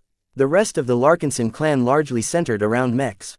Both its mech pilots and its mech designers were vital to its future might and prosperity. In the age of mechs, this was a winning combination. Making use of mechs is even better than relying on yourself. As long as mechs are alive, the combination of human and mech can achieve fantastic synergy that can rival the entities who pretend they are gods. The previous battle was a fantastic example of this. At the very end, when the Unending One was about to unleash his wrath, Venerable Xianxia, her mech and xianxia all combined forces to crush the ancient alien horror. Alone, the three probably weren't capable of defending against the Unending One. Together, they had the potential to overturn the entire galaxy. My design philosophy centers around symbiosis. By nature, my research and ambition is all about combining different elements together in order to accomplish a whole that is greater than the sum of its parts. I can't do much with a single part. Vase felt more sure of himself after he made this realization. He shoved this matter aside and returned his attention to developing his second battle network. He tweaked his design for the battle network in order to account for willpower. If it was possible for Commander Dice to share a portion of her willpower with her fellow sword maidens, then Vase wanted his battle network to facilitate this as much as possible. He didn't change all that much, though. His second battle network may be narrower in scope, but Vase did at least distinguish it in one specific way. Inspired by James's description of the power of will, Vase decided not to leave any room for any potential design spirits. The sword maidens were some of the most willful mech pilots in the Larkinson clan. Even the normal sword maiden mech pilots possessed minds of steel. Enhancing their performance with design spirits and glows would only clash against their martial tradition. They were used to being self-sufficient and relying on themselves. Even if Vase intended to create a sword-oriented design spirit in the future, he didn't want his sword maidens to lose this intrinsic strength. If the penitent sister battle network worked entirely on spiritual energy, the sword maiden network instead ran on force of will. Vase added a few safeguards to his design, though he wasn't really sure how effective they would be. When it came to spiritual engineering, a lot of additions that Vase intended to add to his work ended up rather fuzzy. This was the inherent challenge of manipulating something that Vase wished to bring to life. After a while, he felt satisfied with what he accomplished. It might not look much right now, but hopefully it will grow into power. The next day, Vase shuttled over to the Jaded Sword in order to install his second battle network. As soon as he arrived, Kedis enthusiastically greeted right outside his shuttle. "Vase, you're here. Are you checking up on Commander Dice's custom mech?" "Ah, I'm here for a different reason, but I might as well check up on your progress so far." "How much have you changed?" "Not a lot, but there are still some weeks to go." "Let me show you the current state of the Sword Hunter." "Sword Hunter?" Vase raised his eyebrow. "That's the name of the mech we worked on. Dice doesn't need any fancy names for her machine. She just wants a mech that is able to attack and move according to her expectations. She has already outpaced her current machine, so she expects much from the Sword Hunter. Even if Kedis made the current Sword Hunter perfect for Commander Dice, it might not last. If the Sword Maiden Commander ever managed to advance to expert pilot in the next battle, then the Sword Hunter would only momentarily be able to keep up due to the temporary outburst of resonance that accompanied the breakthrough. After that, the mech would likely turn into a sluggish mule for an expert pilot such as her. Only an expert mech would be able to satisfy her from that point. Once the pair of mech designers arrived at a mech workshop, Vase saw that the Sword Maidens had already disassembled much of the mech. Various Sword Maiden mech technicians were in the process of replacing some of the internal components with higher performing ones. Vase instinctively reached out with his spirituality in order to smooth over the many imperfections that was marring the mech's spiritual foundation. The mech was already radiating with power. If any Sword Maiden mech pilot randomly entered the cockpit and tried to boot it up, she might actually die. Only Commander Dice among the Sword Maidens possessed the strength to withstand the pressure extended by her own mech. As Vase finished his task, he briefly reflected on what he had done. Mechs and mech pilots, did they both rely on the same source of power? Mech pilots resonated with their mechs by utilizing their force of will. They needed to combine both their spiritual energy and willpower to produce a composite force that allowed them to wield greater power. What if the mech pilot doesn't have to supply these powers? What if they came from the mech? Wasn't this what he was already doing to an extent? His spiritual foundation enhancement attempts added a substantial amount of spiritual energy to the mech. When a mech pilot interfaced with an enhanced mech, they essentially pooled their own spirituality with the spiritual foundation of their machine. They're like married couples, Vase suddenly realized. His outburst surprised Kedis for a moment, but as soon as she realized that he was having another epiphany, she dutifully kept quiet. As for Vase, he was in the process of applying all of the insights he recently gained and combining them with his previous invention. Right now, his spiritually enhanced mechs possessed varying degrees of spiritual energy saturation. Just like a man and wife, what belonged to the mech also belonged to the mech after they interfaced with each other. Conversely, what belonged to the mech pilot should also belong to the mech in this situation. Vase didn't think it was that simple, but if this outlandish theory matched reality, then the implications were profound. If Vase somehow managed to imbue both spiritual energy and willpower into a mech, didn't that mean it had all the ingredients necessary to accomplish resonance? It just needed a mech pilot to channel both kinds of power. Was this a viable means of creating an expert mech without requiring a corresponding expert pilot? Would he be able to bring an expert mech into existence that was just as strong as the real deal with just a regular mech pilot?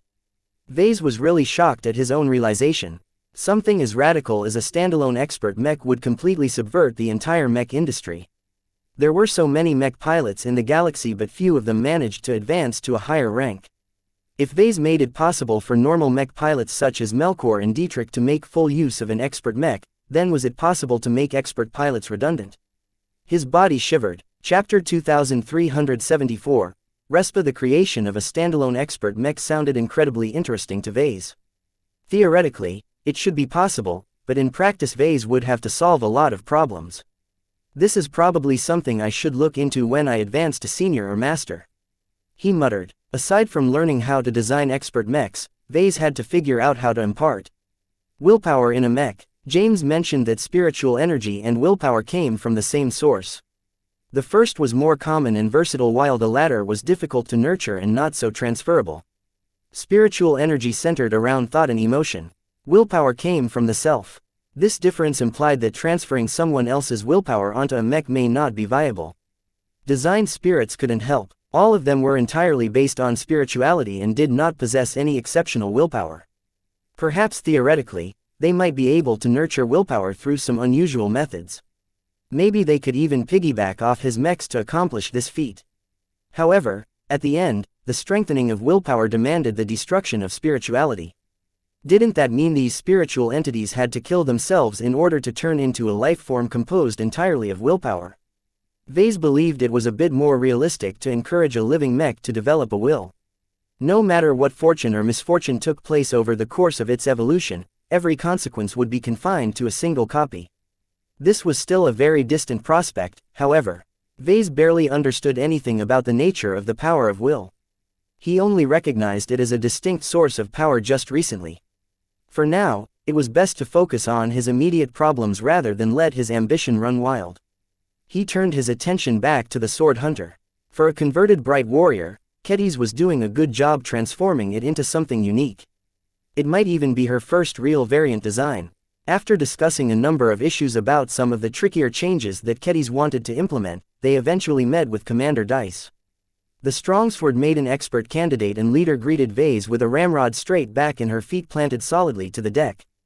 "Welcome to the Jaded Sword." The dark-skinned woman spoke as she gazed at her sword hunter. "Will you be giving us the same treatment as the penitent sisters?" "Not exactly. The experiment that I wish to perform on your sword maidens is different in nature. Let's head somewhere private so I can explain some of the nuances to you. In order to make this work, I need your cooperation." He knew that a sword maiden like Dice was not interested in the mechanics behind what he was trying to achieve. She mainly cared about the results. Therefore, he condensed and dumbed down his explanation as best as possible so that she knew just enough to know what she might be getting into. With something as new and unknown as this, the risks were considerable. "Do I have your consent to proceed with my experiment?" Vase asked after he finished outlining his plan. Commander Dice frowned. She turned to Kedis, who shrugged. "Vase usually means well. I don't claim to know how this battle network will affect you and our other sisters, but I think it is definitely useful. However, I'm concerned about a couple of details. This network is different from that of the penitent sisters." He nodded. "The penitent sisters can easily sync up to each other by praying to the superior mother. You sword maidens are different. I think it is much more suitable for you in the long run if you stay true to your current heritage." Commander Dice clenched her fist. "I agree. We sword maidens aren't in the habit of relying on others like weak women. We are more than capable of fighting our own battles. This is why the battle network that I'm preparing for your troop won't center around a powerful entity that graciously does much of the heavy lifting. The penitent sisters may be strong in their own way, but their mentalities are too prone to submission." This was what he disliked the most about the penitent sisters and any other group of religious nuts. While it was convenient for Vase to command them as long as he found the right handle, he ultimately believed it would have been better if they weren't so gullible. The sword maidens, who survived and thrived in the brutal frontier, were much more sensible and guarded in this regard. They lived alongside numerous weird cults such as the Temple of Hatumek. They personally witnessed the depravity of all of the cults that for one reason or another had been chased out of civilized space. Vase admired the independent mindset of the sword maidens. Even when they had joined the Larkinson clan, they were still determined to cling to much of their old ways. They compromised just enough in order to fit into their new circumstances. Perhaps that might not be so good from an integration standpoint, but Vase cherished the diversity these women added to the clan. It took some time before Commander Dice eventually agreed with the experiment. "I trust Kedis and I trust you," she plainly said. "Our sword maidens truly need strengthening, and barring some new mechs this seems like the only way. From all accounts, the enemy we are about to face is so strong that my fellow sisters can easily lose their lives in an instant. I don't want to see that happen. I can't guarantee that your sisters will all make it out alive, but I can at least assure you that they'll be able to put up a greater fight." After that, Vase proceeded with creating his new battle network. First, he needed to add the capability to Commander Dice's spirit. This was a fairly delicate operation because she wasn't as strong as the superior mother. Vase had to resort to using up a drop of life-prolonging treatment serum in order to create a living spiritual construct for Commander Dice. This new construct was a hybrid between a battle network and a mind sword. It essentially tried to fulfill both functions at once. Nothing went wrong. Vase already knew what to expect from creating his first mind sword and his first battle network. The only complications resulted from the fact he tried to merge two different roles into a single spiritual entity. In order to accommodate all of the necessary functions, he built a multi-part spiritual greatsword. While its shape was largely identical to that of Ketty's, it possessed its own unique touches. When Vase finally relaxed his mind, he let out a deep breath. It's done. Commander Dice, who lay on a treatment surface, slowly began to rise up to her feet. I feel as if my mind has become busier. You'll get used to it. Ketty spoke. Your new sword intent is alive, just like mine. If it bothers you, then just tell it to be quiet. Don't let your sword run amok. One of the principal lessons the Sword Maidens learned was to always maintain control over their swords. It didn't take much time before the Sword Maiden commander quieted her own mind. With Ketty's present, Vase let her guide Commander Dice on how to handle her new gift. You should give it a name. It's alive, after all, and it will respond more readily to you if you call it out. You're right. Dice paused for a minute while she began to consider names. I'm thinking of calling it Lydia, but our old commander wouldn't have wanted me to name my sword intent after her. I think I'll call it Respa. Ketty's shared a knowing look with the Sword Maiden commander. Obviously, there was an inside story behind the name. It was none of his business, though. He suppressed his curiosity and clapped. All right, seeing as you still need to get used to your new mindsword, I will leave you with Ketty's. Tomorrow, we'll proceed with the experiment. They conducted the experiment a day later after Ketty's extensively taught Commander Dice how to manage the new addition in her mind. They encountered a bit of difficulty because of their different professions. The way Ketty's interacted with and made use of Sharpie was based around treating it as a living pet. On the other hand, Commander Dice felt much more comfortable with wielding her mind sword directly.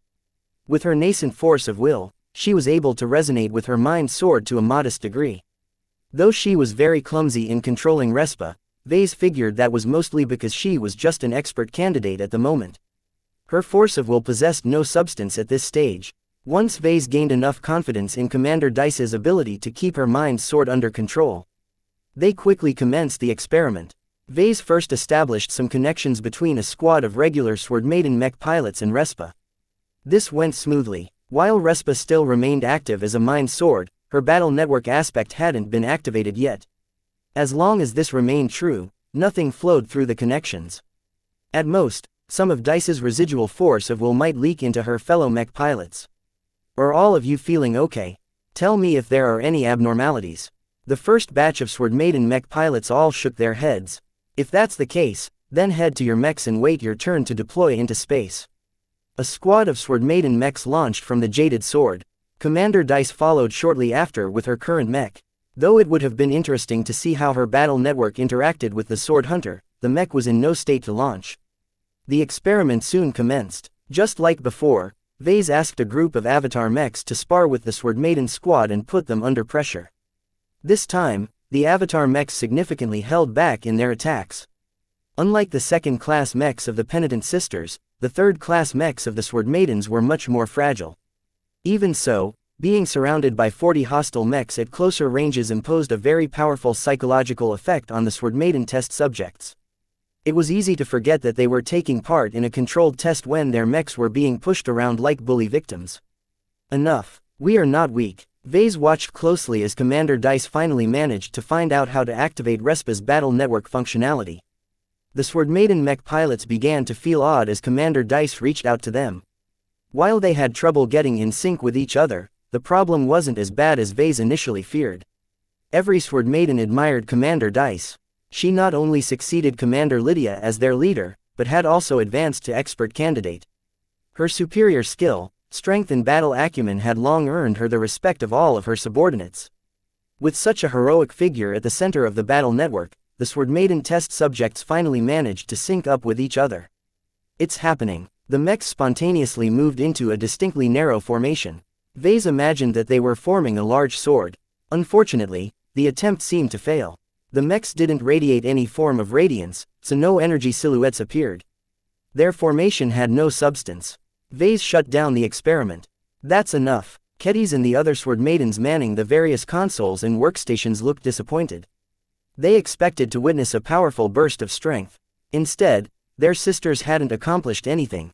Did something go wrong? Have we failed? Kedis softly asked. Calm down. To be honest, I expected this result. What? You plan for us to fail?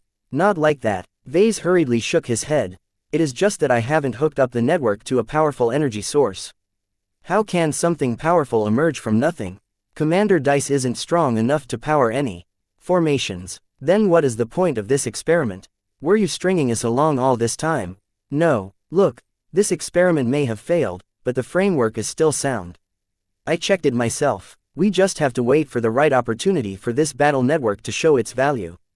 I'm sure that it will give all of us a pleasant surprise once Commander Dice advances to expert pilot. As long as Commander Dice broke through in the upcoming battle, the effort and resources that Vase put into creating Respa would finally pay off. Vase was willing to bet his life on this outcome. Chapter 2375. Self-replenishment. Time flew by quickly after that.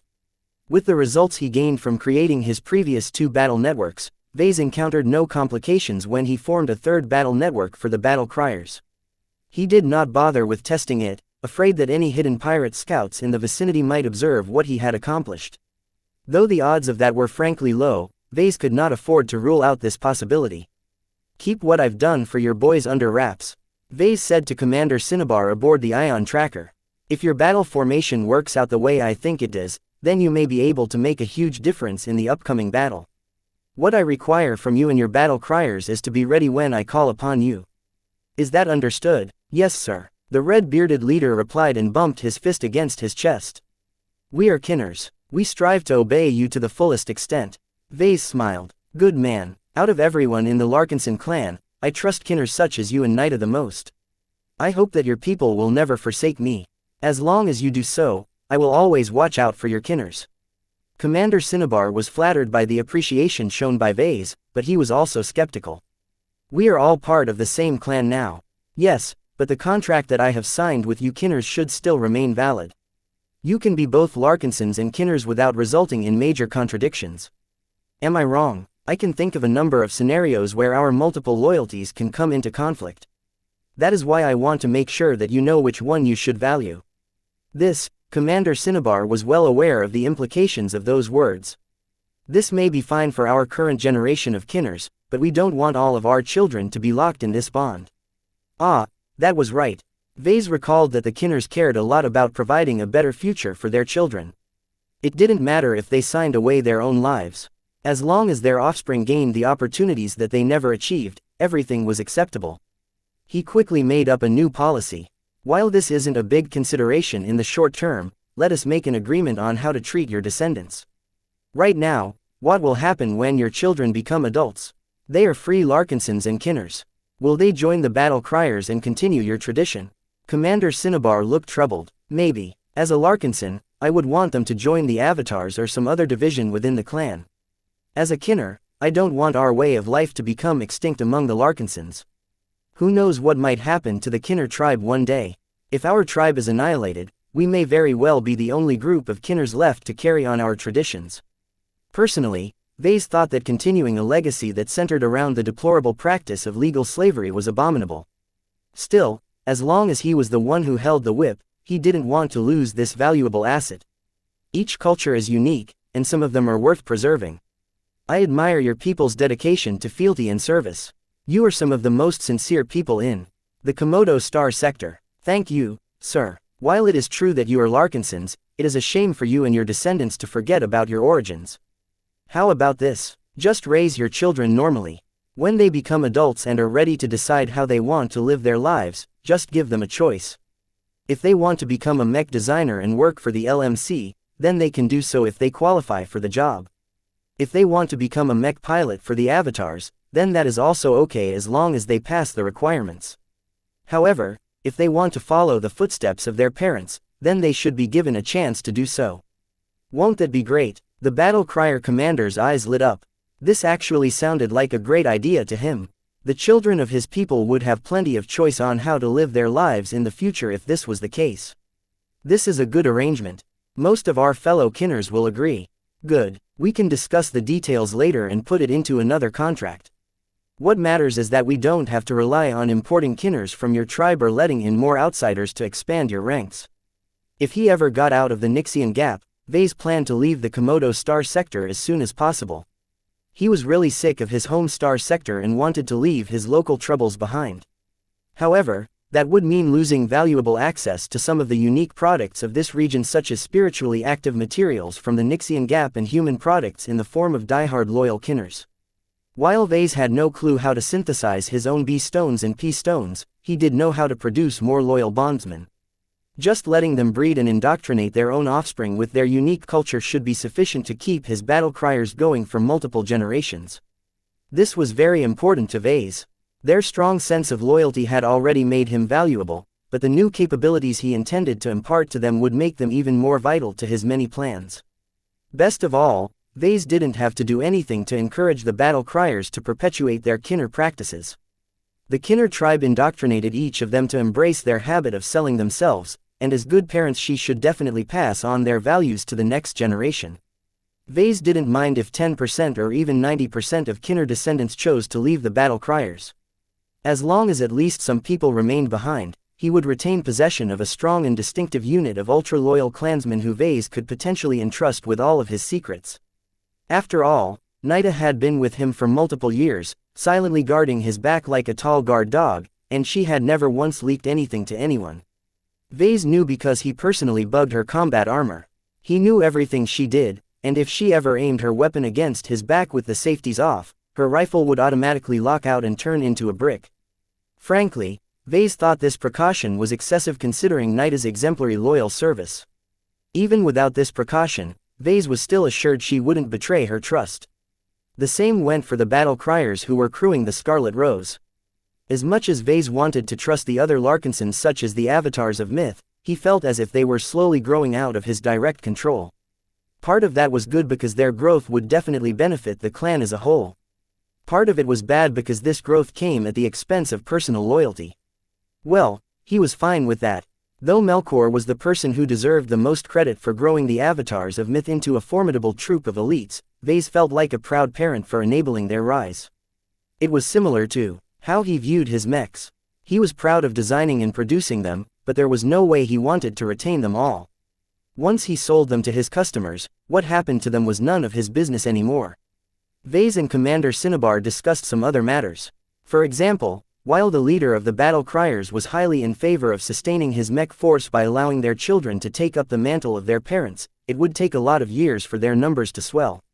The Sentinels, Avatars, Vandals and so on have suffered substantial losses in this campaign. However, their root is still intact, so they can easily grow new leaves by recruiting talented outsiders or clansmen. It's not that easy for us if we solely rely on internal replenishment. Are you asking me if you should recruit outsiders to bolster your ranks? Vei's guessed. Yes, we have accepted a number of outsiders such as Mr. Dietrich Kotz and a number of other foreign-born mech pilots. All of them have integrated nicely with our people. They are indistinguishable from our kinner-born battle criers in most aspects. It's just, their loyalty isn't as ironclad, right? Yes, that is my fear, sir. Cinnabar sighed. We kinners raise our children in a unique way. That is why you can always be confident in our people. As for others, there is always the chance that they may have different ideas. This was a fairly serious problem, but not that much considering the unique advantages of the clan. The problem is not that big in our case. Vei's smiled and patted the commander's shoulder. Every Larkinson is connected to each other. As long as someone is up to no good, you will surely notice it. No one can hide their thoughts from the clan. Commander Cinnabar and his men never experienced this effect in person, but they heard about it from other clansmen. It was actually quite effective in rooting out traitors. Still, the kinner did not think too highly of this method. Forced loyalty was one of the lowest forms of loyalty. While I admit your method is good at rooting out traitors, it's not so simple when there are competing interests at work. What if a situation similar to what tore the original Larkinson family apart emerges? You have at least two factions going at each other because they both believed that their ideas will benefit the Larkinsons the most. Vase briefly frowned. In a sense, Commander Cinnabar was right. No matter how awful Venerable Ganso behaved, Vase could not dismiss the fact that his fallen cousin always pursued what he thought was best for the Larkinson family. We'll cross that bridge when we come to it, Commander. For now, there is plenty of room for everyone. While Vase was very interested in talking about the future of his clan, he really had to get back to work. He still had to upgrade the Quint and prepare Tusa's custom mech, among other tasks. Vase eventually departed from the Ion Tracker and returned to the Scarlet Rose.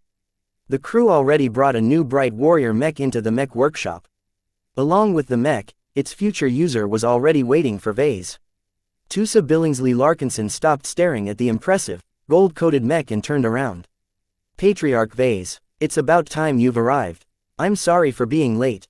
Vase apologized. My other experiments took priority. I've taken care of them, so there won't be any more delays.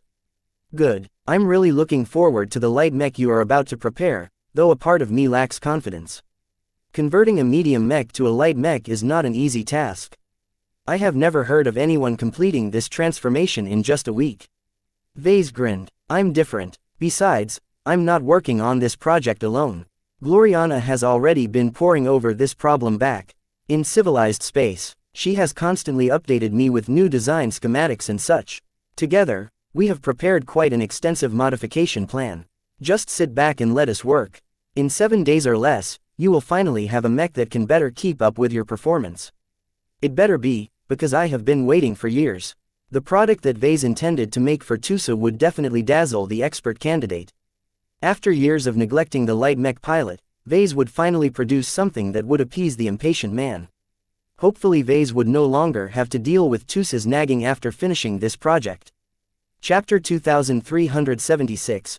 Blue Shift. Vase didn't have much experience with working with light mechs. He considered humanoid medium mechs to be his home ground. Medium mechs were the most mainstream variety of mechs for good reason. They were mobile enough to avoid getting pinned down by artillery attacks, and they were tough enough to provide their pilots with plenty of margin for error.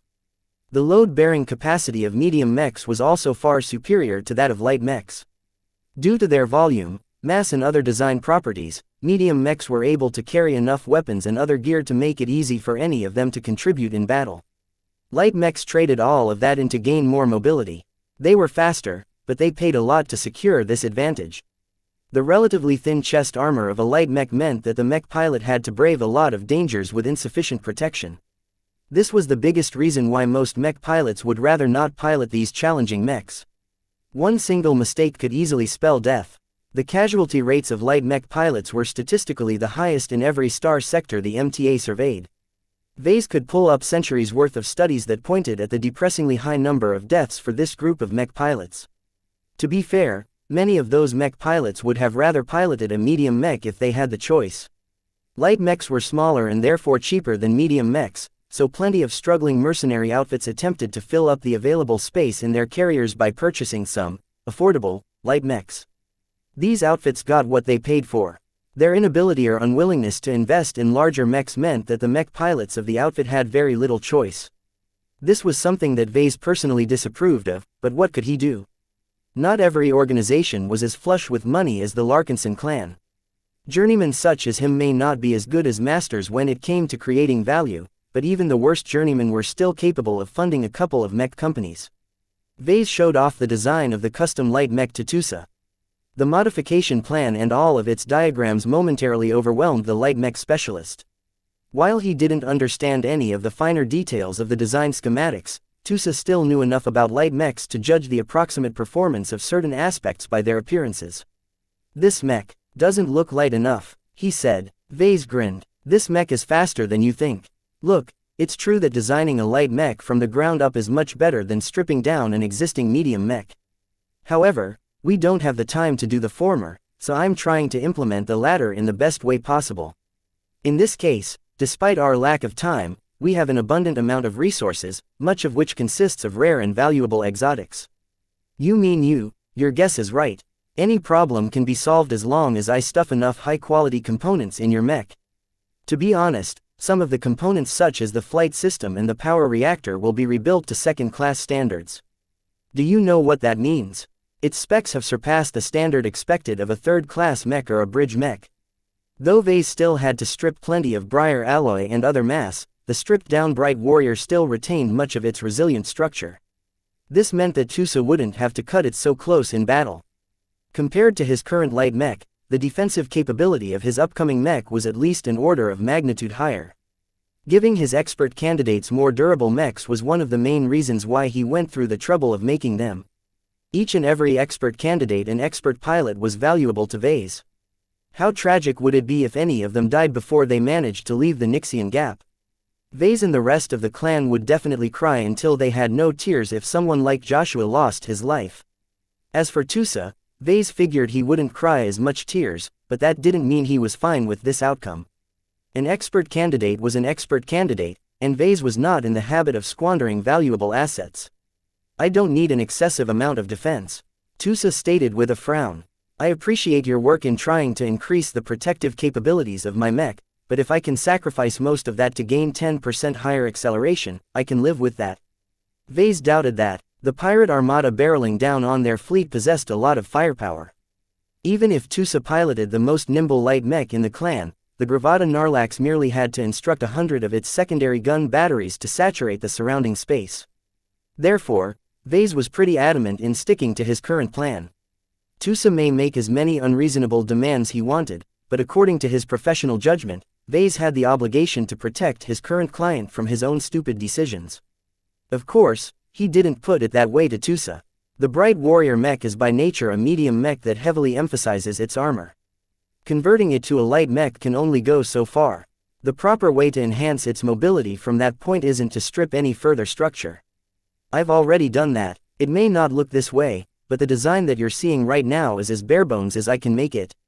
At this point, Gloriana and I looked at upgrading some of its core parts to speed it up. If you look at the spec sheet, you'll see that the end product is projected to be substantially faster than your current mech in almost every criteria. This wasn't difficult to achieve as Tusa piloted a normal premium light mech up until now. The commercial mech that Tusa was accustomed to was a good, speedy machine, but its budget constraints meant that its materials and parts were highly constrained. With light mechs, miniaturization was a very important concept. A part that accomplished the same job as another part but took half the amount of space was at least several times more expensive. In fact, it was more common to see these smaller parts selling for 8, 10 or even 15 times the cost of something larger. A commercial mech could never incorporate so much waste, but fortunately this was different. Vase had a sufficient amount of exotics at his disposal to cobble up some replacement parts that were lighter, took up much less space or delivered superior performance. Though Vase was only able to apply this treatment to a couple of parts under the circumstances, this was already enough to turn Tusa's mech into an incredibly elusive mech. Not even the light mechs of the Penitent Sisters could match the extravagant amount of expensive materials that Vase intended to use for this project. After Vase parried every request to make the design faster, Tusa reluctantly accepted the current plan. The work proceeded without issue. Vase may not have spent too much time on this project, but Gloriana made up for that. As long as Vase supplied a list of every exotic in his fleet's possession, she could license any superior component that made use of these materials. It actually took less than a week for Vase to put the custom mech together. Compared to a typical Bright Warrior, the mech reserved for Tusa looked like it had lost at least half of its mass. Its limbs were leaner and its torso looked like Vase had taken a knife and cut off a lot of the bulges. Though it looked anything like a traditional light mech, to Vase the mech looked much more formidable. Due to all of the mass and volume retained in the modified mech, it possessed significantly higher arm strength and structural resilience. In short, this light skirmisher was capable of hitting a lot harder than regular light skirmishers. When Tusa inspected the finished mech up close, he placed his hand over the surface of his new machine. "You should get rid of the gold coating," he spoke. "I don't want to pilot something that looks so ostentatious. If I am about to enter battle with this mech, I don't want to attract too much attention." "Oh, I'll take care of that. What color scheme do you prefer?" Tusa thought for a moment. "Go for sky blue. I like that color. It reminds me of the pristine blue skies of home." To him, sky blue stood for freedom. Alright, Vase finalized the mech by changing its coating. This didn't demand too much effort as Vase only had to instruct some bots and machines to perform this quick job. As the mech changed color, Vase asked Tusa if he wanted to name the mech. "I'll leave that up to you. I've never named my own mech before." I can't think of anything at the moment. Then let's call it the Blue Shift. Vase casually chose. There are two meanings behind this name. Your mech is blue, and if it moves fast enough, any enemies observing its approach will see it's slightly bluer than usual. In most battles, this effect was negligible. Vase still thought it was still a nice reference, though.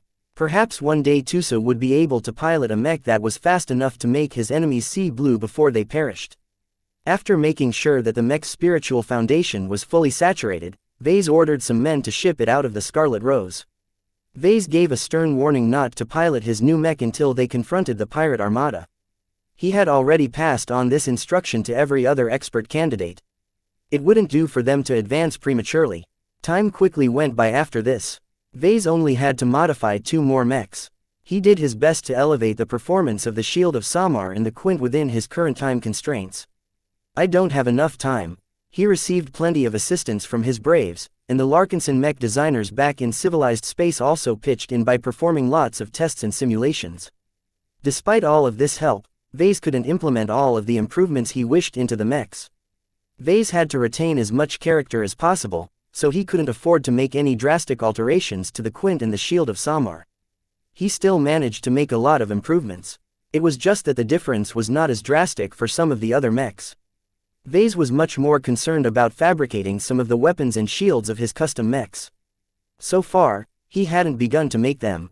If he didn't begin work on them soon, he had no choice but to issue his mechs with gear made out of briar alloy. Briar alloy is pretty good, but it's no longer good enough. He muttered. Only unending alloy met his standards. In order to break down the statue of the unending one, Vase had no choice but to turn to his cat. He moved to his stateroom and stepped up to Lucky. Meow. It's time, Lucky. Meow. Vase picked up his cat. No excuses. I don't care if you are still sick. You need to get back to work and earn your keep. Meow. If your stomach is really troubling you, then I have the perfect means of solving this problem. Oh. Lucky knew exactly what Vase was talking about. He began to squirm. Give up. You don't get to go until you complete your job. Meow, meow, meow. Vase opened up a drawer and retrieved an egg-sized chunk of bee stone. He especially prepared this sample for just this situation. Stay still. Don't fight so much. You'll feel better in no time. Meow, meow, meow. Chapter 2377. Vase the Veterinarian, Meow. Lucky squirmed and meowed in panic as Vase dragged him over to the mech workshop. Ordinarily, performing an untested medical procedure should occur in the medical bay or at least Ranya's lab, but a gem cat was a mechanical creature rather than a bioorganism. Also, the affliction that caused Lucky to continually suffer from indigestion definitely had something to do with the unending one. When Lucky initially bit the statue, its entire structure was filled with dark energy. What did that mean? Vase should be the most suitable person in the fleet who could help Lucky get over his upset stomach. He grinned and he placed his cat on a work table. His pet clanked onto the solid surface as his metallic form. Lucky's weak limbs impotently flailed as he tried to escape the machinations of his owner. Mayoo. None of that, Lucky. I gave you several weeks to get back into one piece, but you have only managed to regenerate your physical wounds so far. It won't be long before we bump into the pirate armada and I don't want you to be left in this defenseless state at that time. This is for your own good. Mayoo. Lucky obviously didn't agree, but what he thought was inconsequential. Vase had waited long enough, but it didn't look as if his gem cat's mineral processing system could handle something as strange as spiritually charged unending alloy. As Vase studied his pet's appearance, he once again became fascinated by the cat's remarkable nature. Who designed him? Was he unique, or were there other gem cats out there? Did all of them possess a spirit like Lucky? He figured that his mother ought to know more. Vase did not miss the fact that Lucky behaved very familiar with her in the few times she showed up.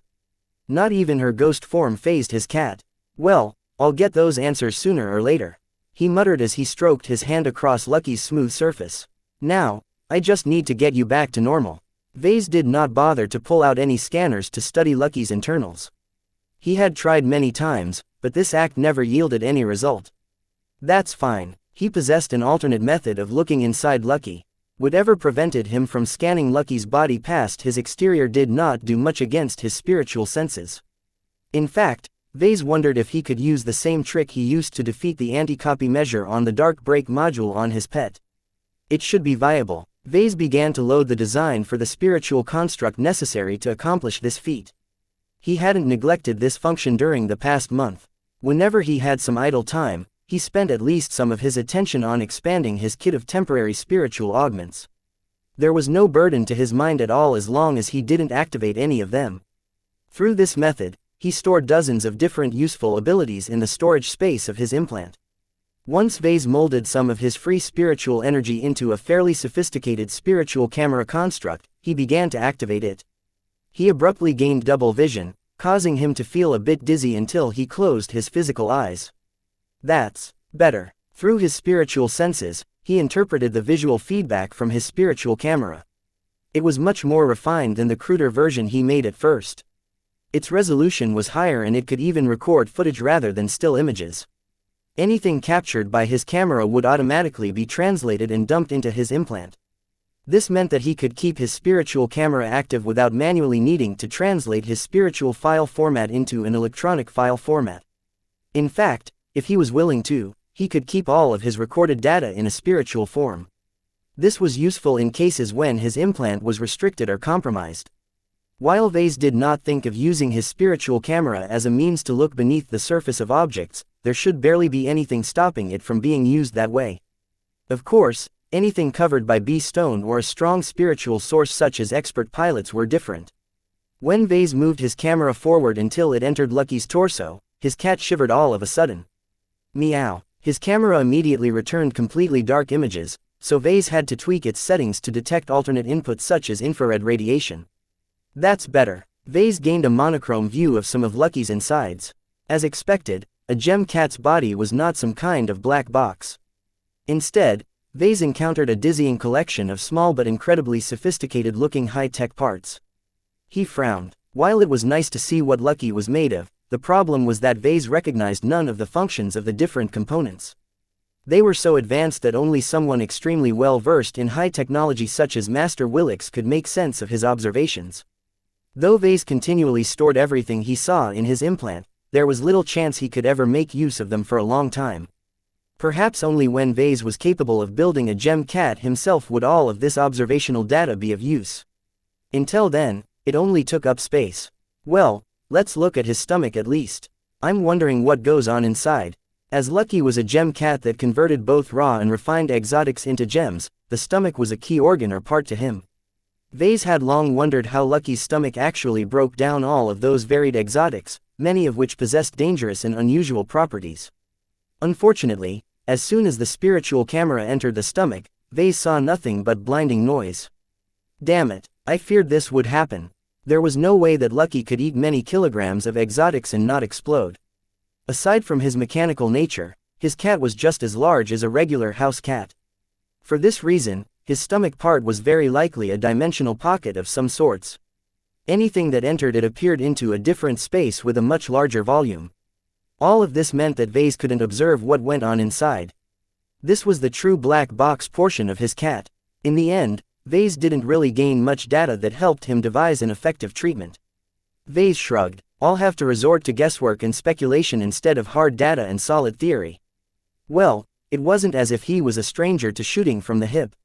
While judging whether an experiment would go well by listening to his intuition, his gut and his whims was not that reliable. It worked for the most part. The most important support was to back up his guesses with at least some logic. Vase retracted his spiritual camera and turned his attention to the egg-sized nugget of B-stone in his hand. Unlike other spiritually reactive materials, B-stone blocked and repelled spirituality. It was the only material that Vase encountered that possessed this useful property.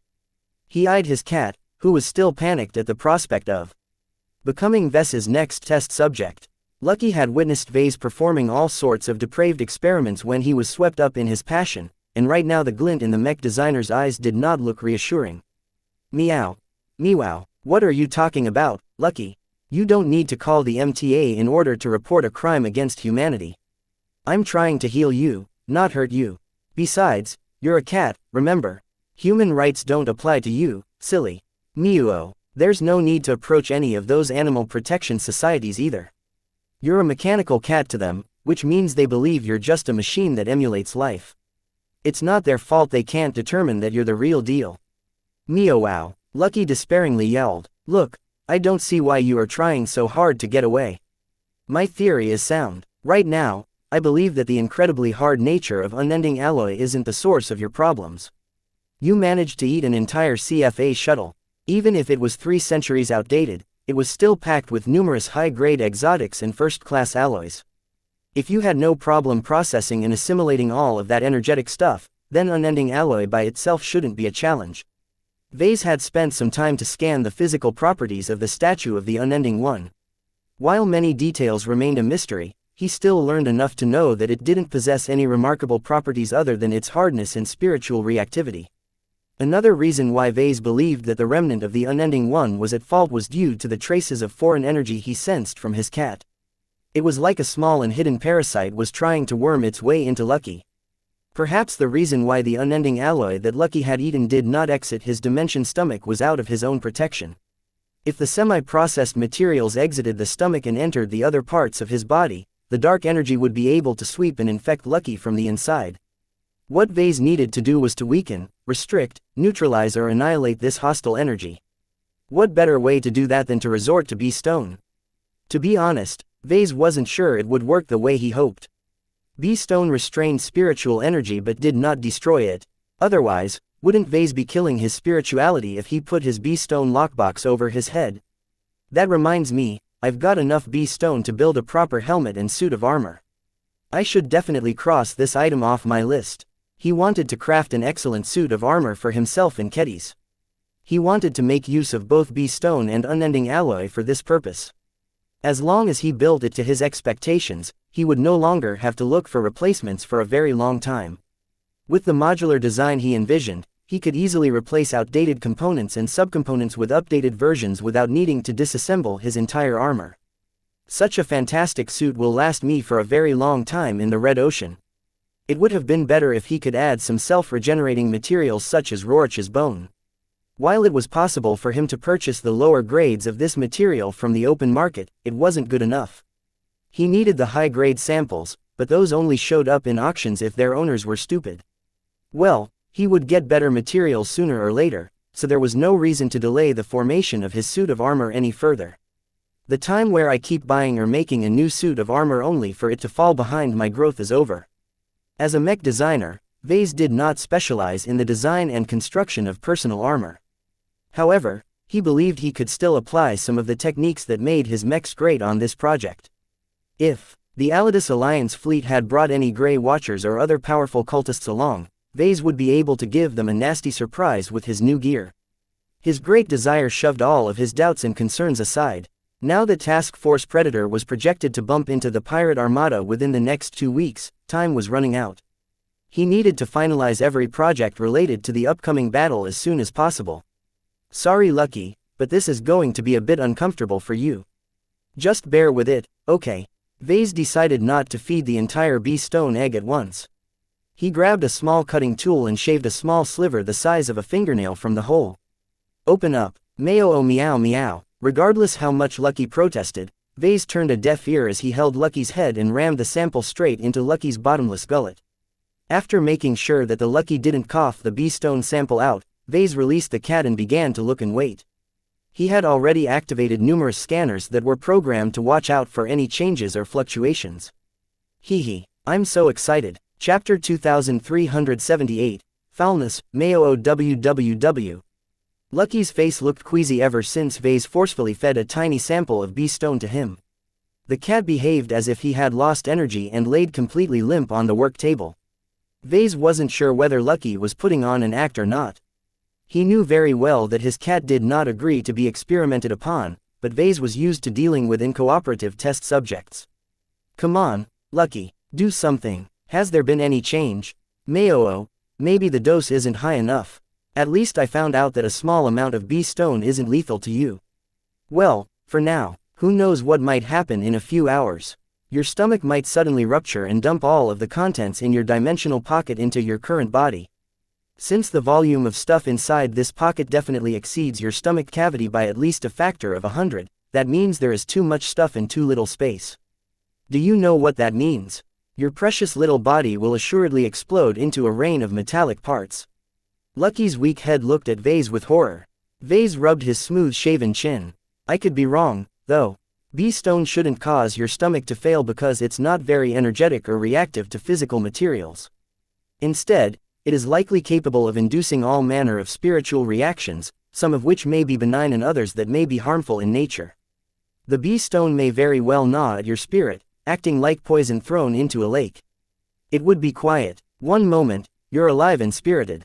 The next moment, everything in your mind is snuffed out as you have become no different from other soulless mechanical pets.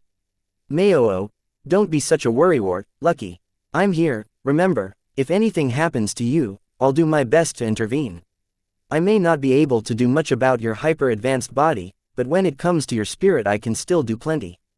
After all, I have built up a considerable amount of experience in experimenting, treating people's spirits.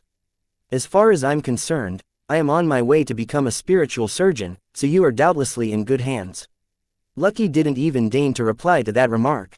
He merely looked increasingly troubled as he feared his stomach might explode at any time. Several minutes passed as Vase continued observing. Nothing meaningful changed aside from making Lucky more uncomfortable. While it was best to keep observing for a couple of hours, Vase was way too impatient to bother with that. He was much more inclined to believe in his initial guess, which was that he fed way too little bee stone to Lucky to make any difference. Well, I think you need some more.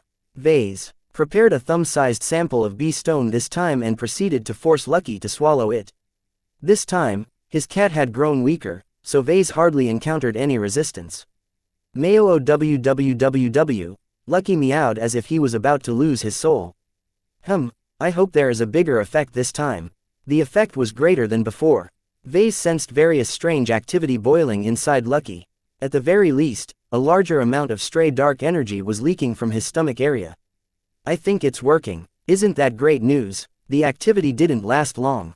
After a couple of minutes, Lucky's insides subsided. In the meantime, a small amount of foreign energy spread throughout Lucky's body. Oh, that won't do. Vase had no idea if the unending one was still able to control this trace of energy, but Vase did not wish to push his luck. He concentrated and tried to remove the dark energy before it could contaminate Lucky's spirit or something. Once he shoveled the dark energy away, it automatically dissipated into the imaginary realm. Through this method, Lucky's body became clean again. Well, this treatment is definitely effective if it is able to purge the dark energy from your stomach. I'm afraid the dose still isn't enough. This time Vase did not bother to hold back anymore. He cut the remainder of the egg into smaller bite-sized portions and stuffed them into Lucky one by one.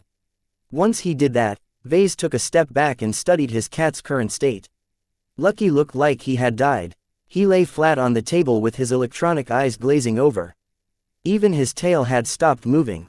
What was even more concerning was the fact that Lucky's spirit was convulsing quite a bit. All of the bee stone he ingested probably had an adverse effect, but Vase was not yet concerned. He did not recklessly feed bee stone to Lucky without any thought. In fact, he was confident that Lucky would thank him afterwards. This was because Lucky was one of the few entities capable of assimilating all manner of exotics and extraordinary materials without rejection. This was quite a remarkable ability and one that was key to this experiment. Vase basically bet that despite Lucky's spiritual nature, he was capable of assimilating or at least processing the bee stone without getting poisoned to death.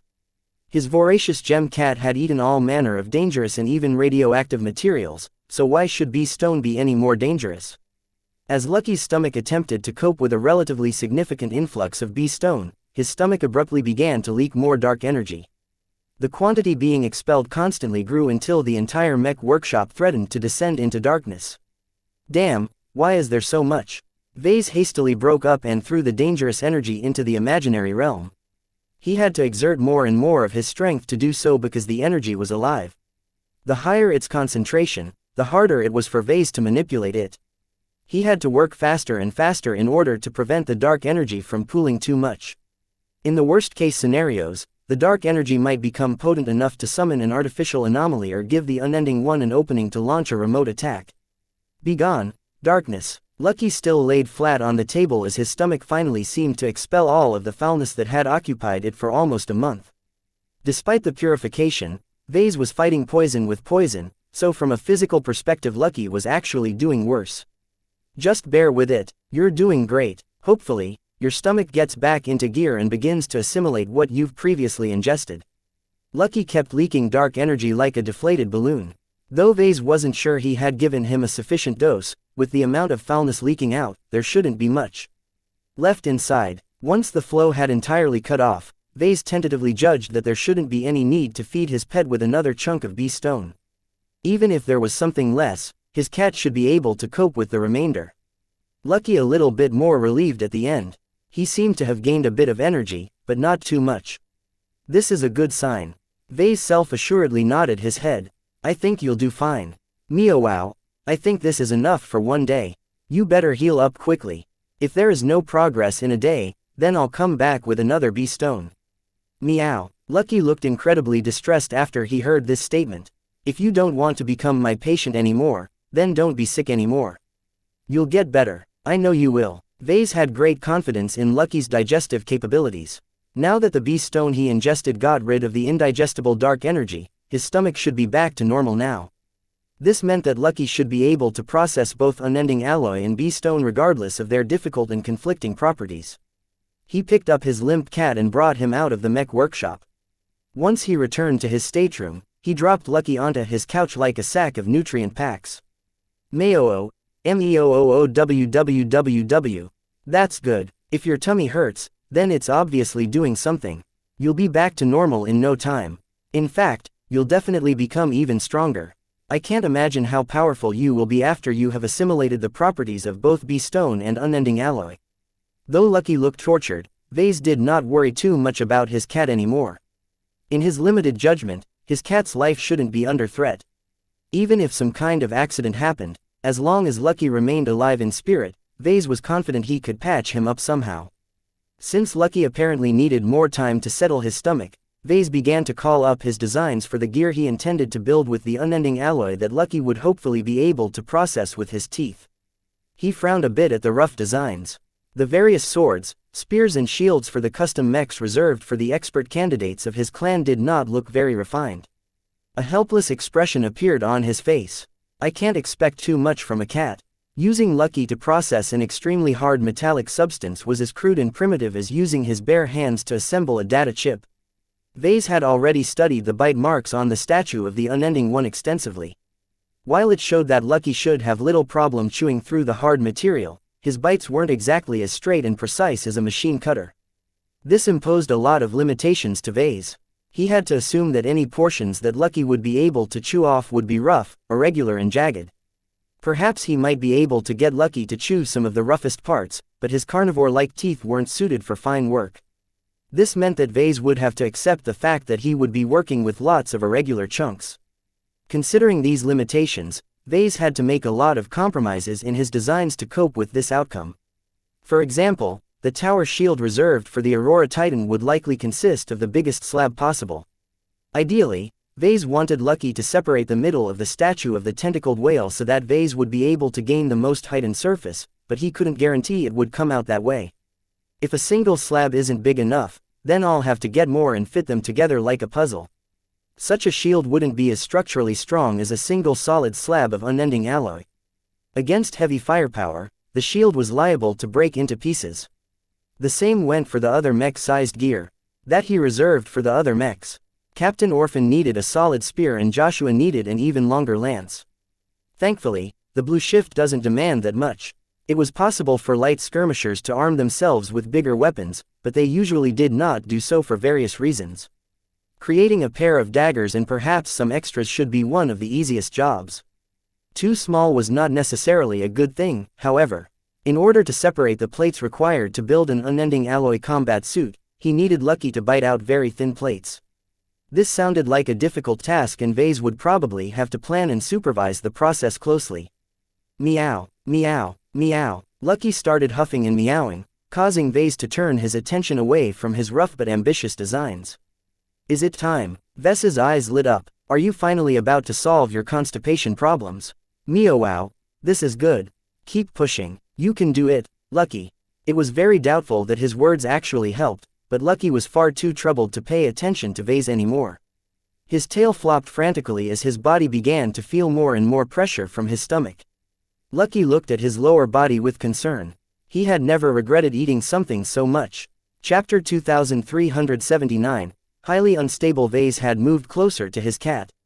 He watched with all smiles as Lucky panted and squirmed as if he was in great pain. In the past, Vase suffered from stomach aches as well, mostly because he ate something that didn't agree with his digestive systems. With advanced pills and remedies, these problems usually went away quickly, but none of them worked for a mechanical lifeform such as Lucky. His cat had no choice but to work out his problem the natural way. Meow wow, meow www. Though Lucky didn't look as limp as before, he was far from going back to normal. The gem cat weakly jerked his limbs as if he wanted to get as far away from Vase as possible. For his part, Vase kept smiling in expectation at his cat. After all this trouble, his cat would hopefully recover from his lengthy affliction. Come on, it's almost over. After half an hour of increasingly tortured activity from his cat, Lucky finally seemed to have reached a limit.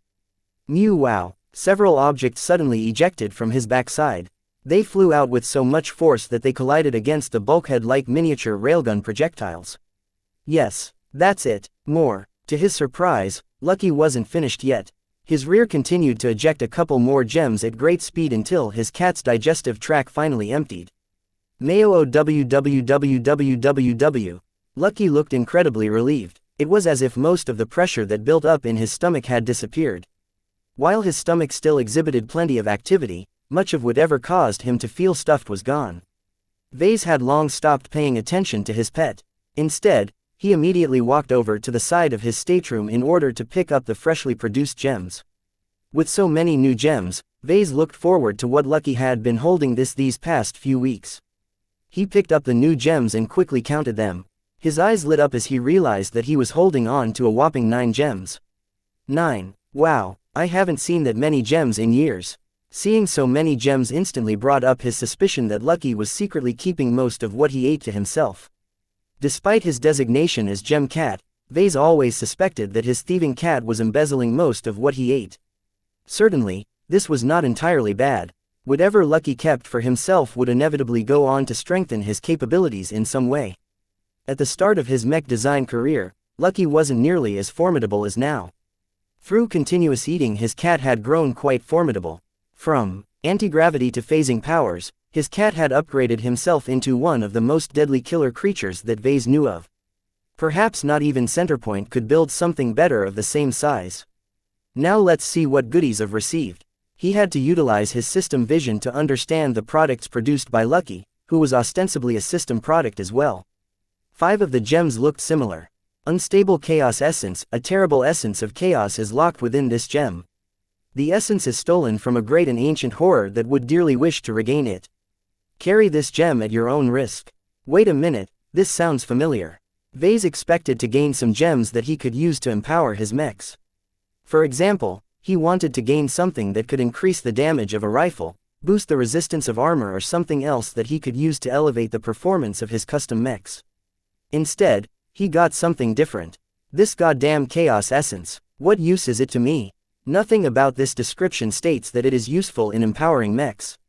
Different from the orange gem that Lucky produced before, the collection of 5 new gems were all radiating a gray glow from within.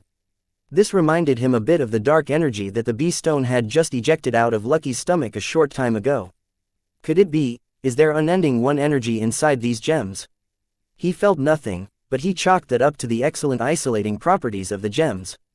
Whatever the case, the seemingly useless gems ruined Ves's mood. When I told you back then to produce more gems like these so I can have a match, I didn't mean you should produce 5 more at the same time. Meow wow. At least vary their colors a little. Why do they all look gray? With his hopes dashed, he set the unstable Chaos Essence gems aside and inspected the second batch of gems. Highly unstable Chaos Essence, a terrible essence of chaos is locked within this gem. The essence is stolen from a great and ancient horror that would dearly wish to regain it. This gem is very frail. Carry this gem at your own risk. The Nixian gap was definitely messing with Lucky's digestion. There was no other explanation for it. The highly unstable versions looked larger, but Vase didn't see anything about them that would suggest they were prone to blowing up. Regardless, the way these gems came into existence gave Vase enough concern to handle them carefully. He returned to his desk and placed the gems onto the surface. He reached out in his uniform and brought out a purple gem that largely matched the first batch of gems that Lucky produced. He still intended to use the purple unstable chaos essence as a jewel for one of his wedding bands. Though Vase would have preferred it if Lucky produced something useful instead of lots of identical gems, at least he fulfilled this request. Vase picked up a random unstable chaos essence gem and pressed it close against his purple gem. They largely matched in appearance and dimensions, and that was enough. Together with unending alloy and some other miscellaneous high-grade exotics, I should have enough materials to delight Gloriana when I catch her at our wedding. As for the remaining gems, Vase did not feel very comfortable with them. It did not seem like a great idea to use something that sounded so dangerous on the custom mechs of his expert candidates. Vase already upgraded and enhanced the Quint, the Shield of Samar, the Blue Shift and the other mechs quite a bit. Once he equipped them with gear made out of unending alloy, their comprehensive strength would reach a level where they could probably give their upcoming enemies a lot of headaches. The question was whether this was enough.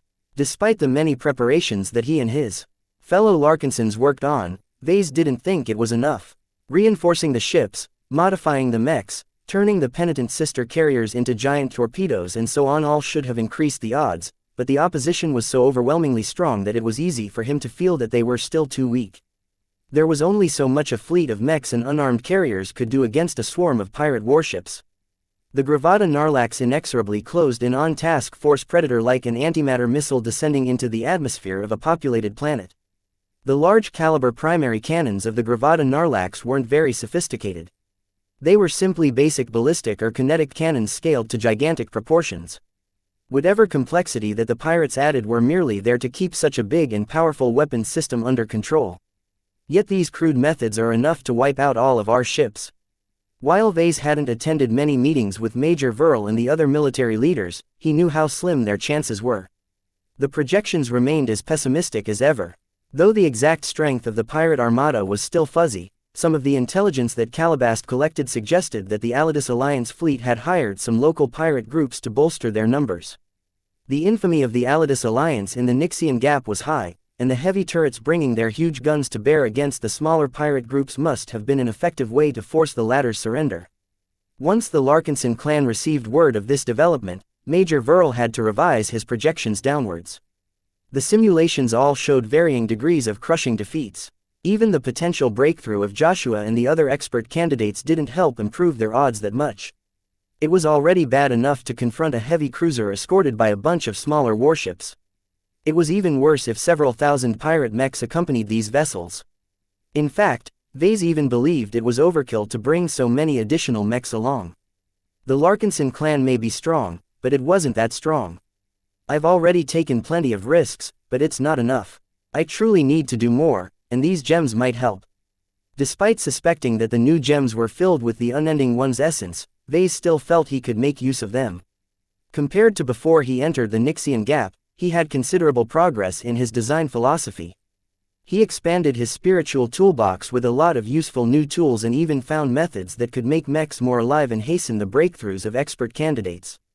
With all of this improvement, Vase refused to accept that he was incapable of harnessing the potential of these so-called unstable chaos essence gems. He already developed plans to embed these gems in the mechs or possibly the gear of his custom mechs. Of course, he recognized that planting them without any further steps was not a wise idea. In the worst case, he might grant the unending one a backdoor into the crucial mechs piloted by his expert candidates. I need to treat these gems in some way. Vase turned his gaze at the larger but more dubious-looking gems. The highly unstable chaos essence gems were presumably identical to their smaller cousins in most aspects. What exactly happens when they explode? He didn't know, and he felt very reluctant to use up one of the gems. He only had 4 of them in total. Maybe I can stick them into one of the penitent sister carriers. Each of the ships had been modified to a very extensive degree. Once the mechs inside deployed into battle, the combat carriers would no longer be receiving any of them. They were destined to boost ahead and try their best to collide with the Alidus warships. If the initial momentous impact did not cripple the targeted warships, then the nuclear bombs and all of the other explosive goodies should do a considerable amount of damage if they exploded up close. What if he added these highly unstable chaos essence gems to the ships? Would the unending one be able to stop the ships, or would his own energy amplify the explosion somehow? Vase grinned. It's worth a try. He only had 4 of the gems to begin with. If it backfired on him in any way, then only a portion of the suicide ships would be compromised. The rest should be able to go on their merry way to ram the Gravada Narlax.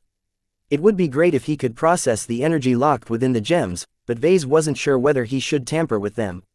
What if they blew up in his face?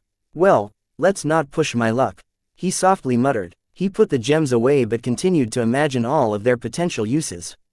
While Vase was pissed that Lucky seemed incapable of producing any normal gems, at least he delivered something instead of nothing. Meow. Lucky still hadn't recovered up to full yet, but at least he looked better than before. Perhaps when he finally processed the Beast Stone, he might get completely back to normal. Vase picked up his cat and hugged his pet. Good job, I suppose. Are you feeling well enough? Meow. Hee, you can't sue me. I told you already, you're not a human, so your feeble threats are pointless. Meow. Chapter 2380, Unending Gear. It took some time, but Lucky eventually regained a bit of vitality. Without his stomach going to war against the remnant energies of some dark and unfathomable entity, he no longer acted as if he was paralyzed. That didn't mean he returned to normal. Sometimes, the medicine could be just as bad as the malady. While Vase didn't think this was the case with Lucky at the moment, the Beast Stone he ingested certainly did not make his cat feel good. Meow. The gem cat pathetically meowed while he was stuck in Vess's grasp. None of that, Lucky.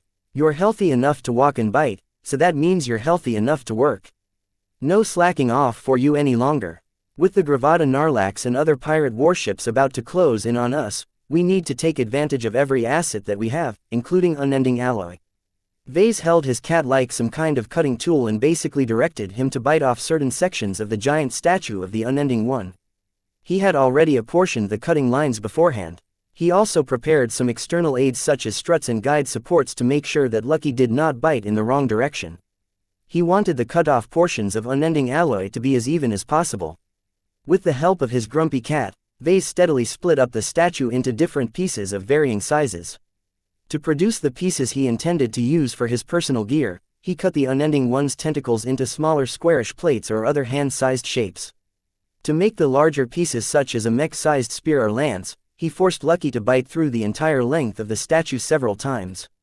Though his cat openly took advantage of this situation by ingesting some of the unending alloy he bit, he was too wary of this material to eat too much. Even if the dark energy that this statue used to hold had already evaporated, the incredible toughness of this metal still made it difficult to digest. Meow. No breaks. Keep biting. Time is of the essence. The sooner you complete this job, the sooner you can go back to sleep. You're working overtime. Meow. What do you mean about bonus pay? Aren't you eating it right now? You've been stuffing your stomach until it is full. That's enough of a reward for you.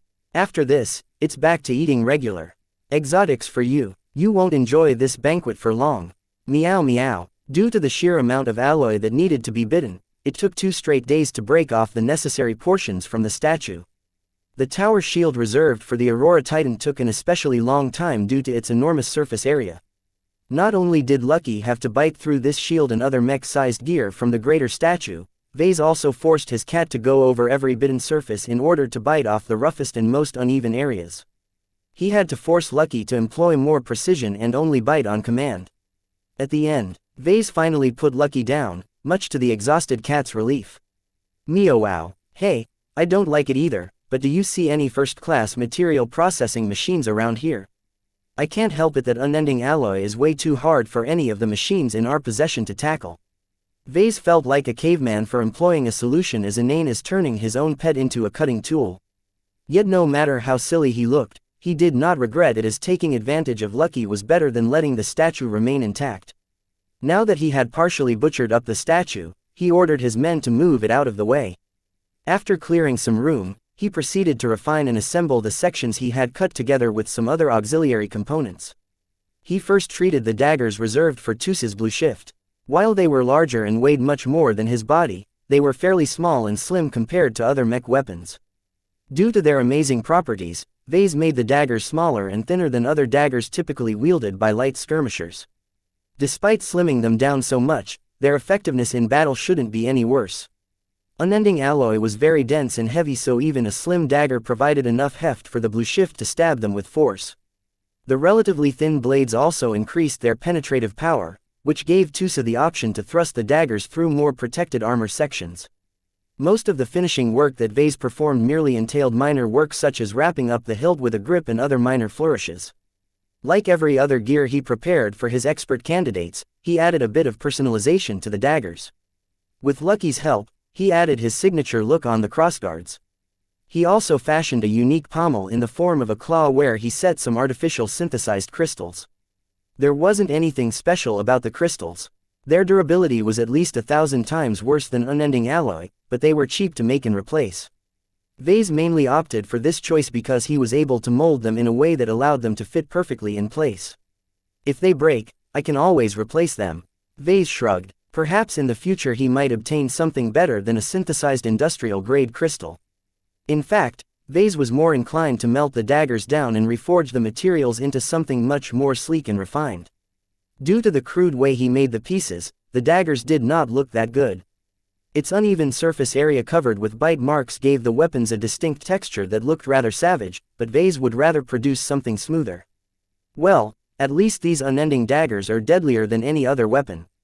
He proceeded to assemble and finish the other unending weapons as well. The Banthar, which was the name that Commander Orphan came up with for her custom mech, gained a spear and small round shield. Vase also threw in a small unending knife as a backup weapon.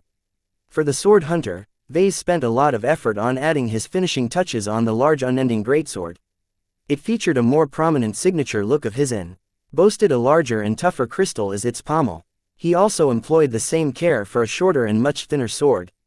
If the Sword Hunter ever lost its primary weapon, Commander Dice would still be able to exert almost just as much cutting power with its smaller and lighter secondary weapon.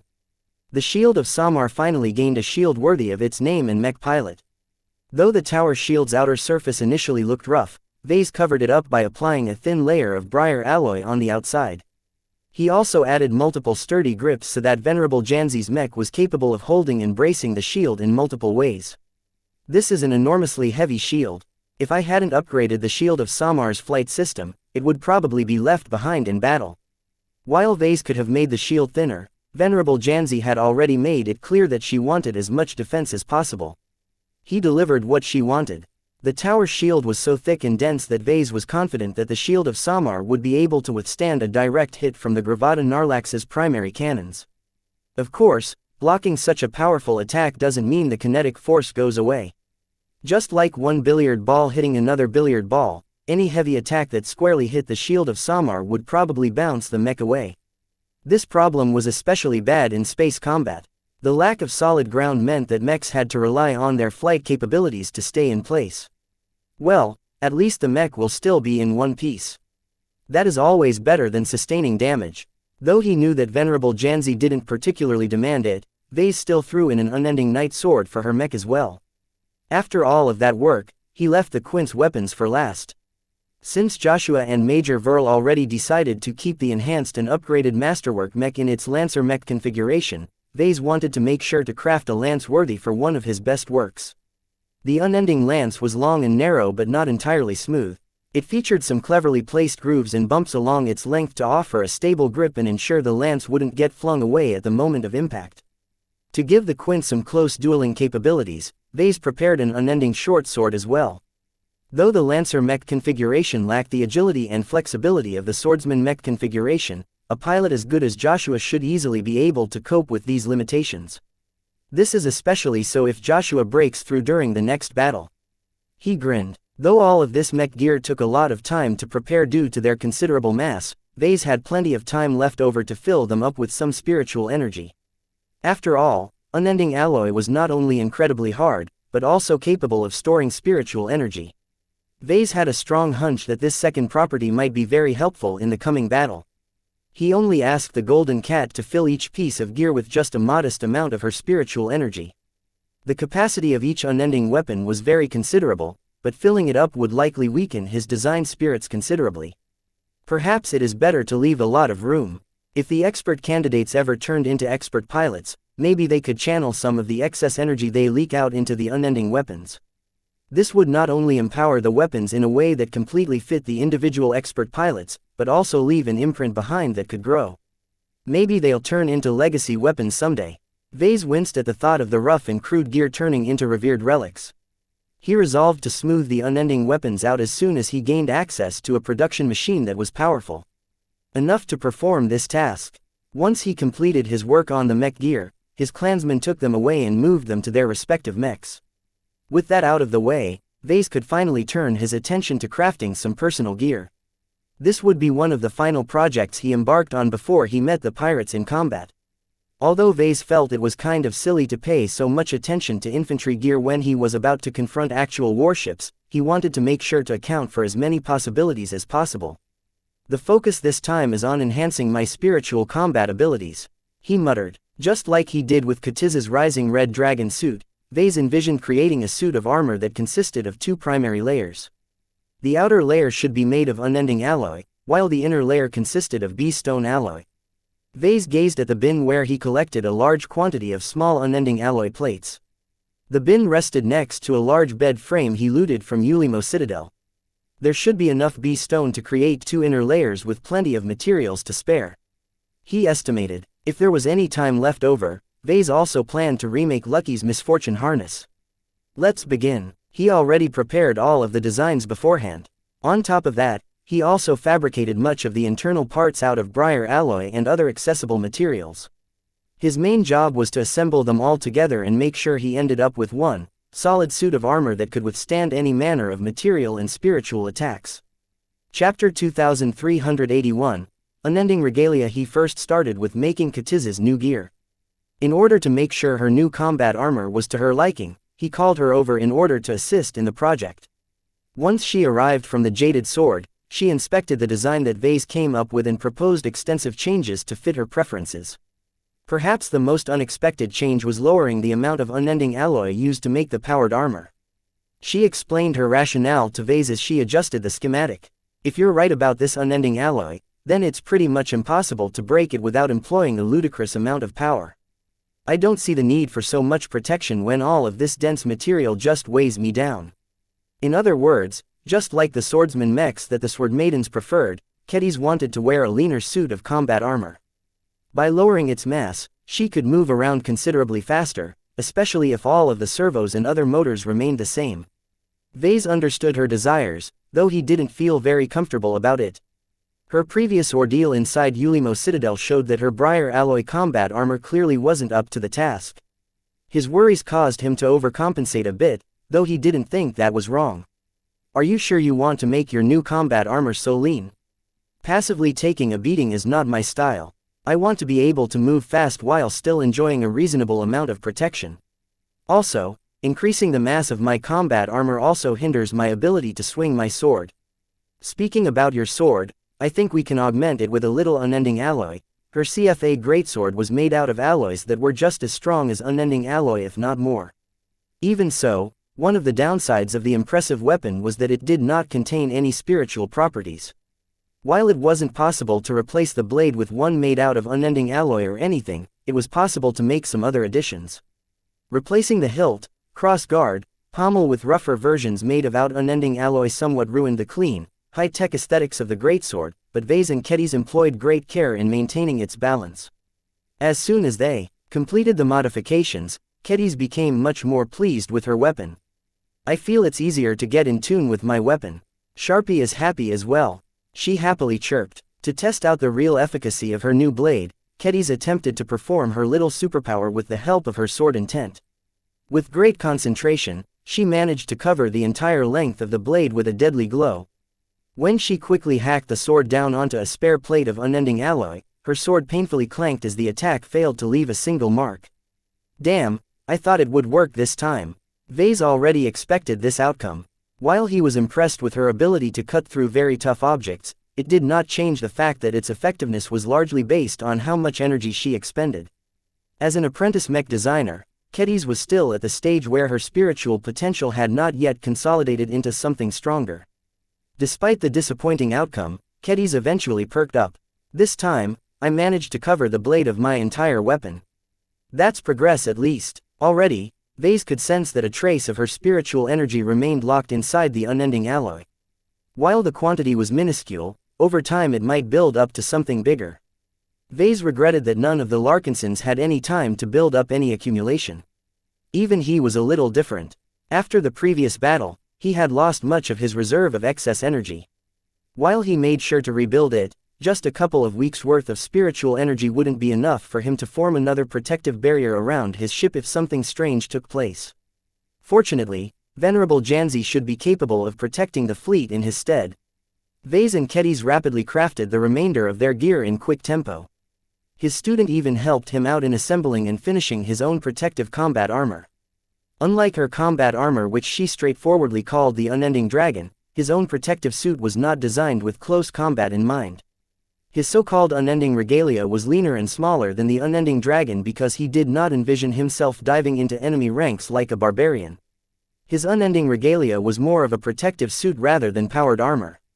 The latter was more protective, but it massed more and relied too much on active moving parts to properly function. Vase was a bit paranoid about depending too much on components like these. While the chances were small, there were always ways to sabotage them or compromise them. For this reason, his unending regalia had to be light enough for his artificially strengthened body to move around without investing any power. One benefit to building such a modestly sized suit of combat armor was that Vase could make it foldable. If there was no need for him to wear so much protection, he could command it to fold up into a thick and heavy suitcase-like object that could be mounted on Nida's heavy combat armor. That reminds me, I should make a new suit of armor for her as well.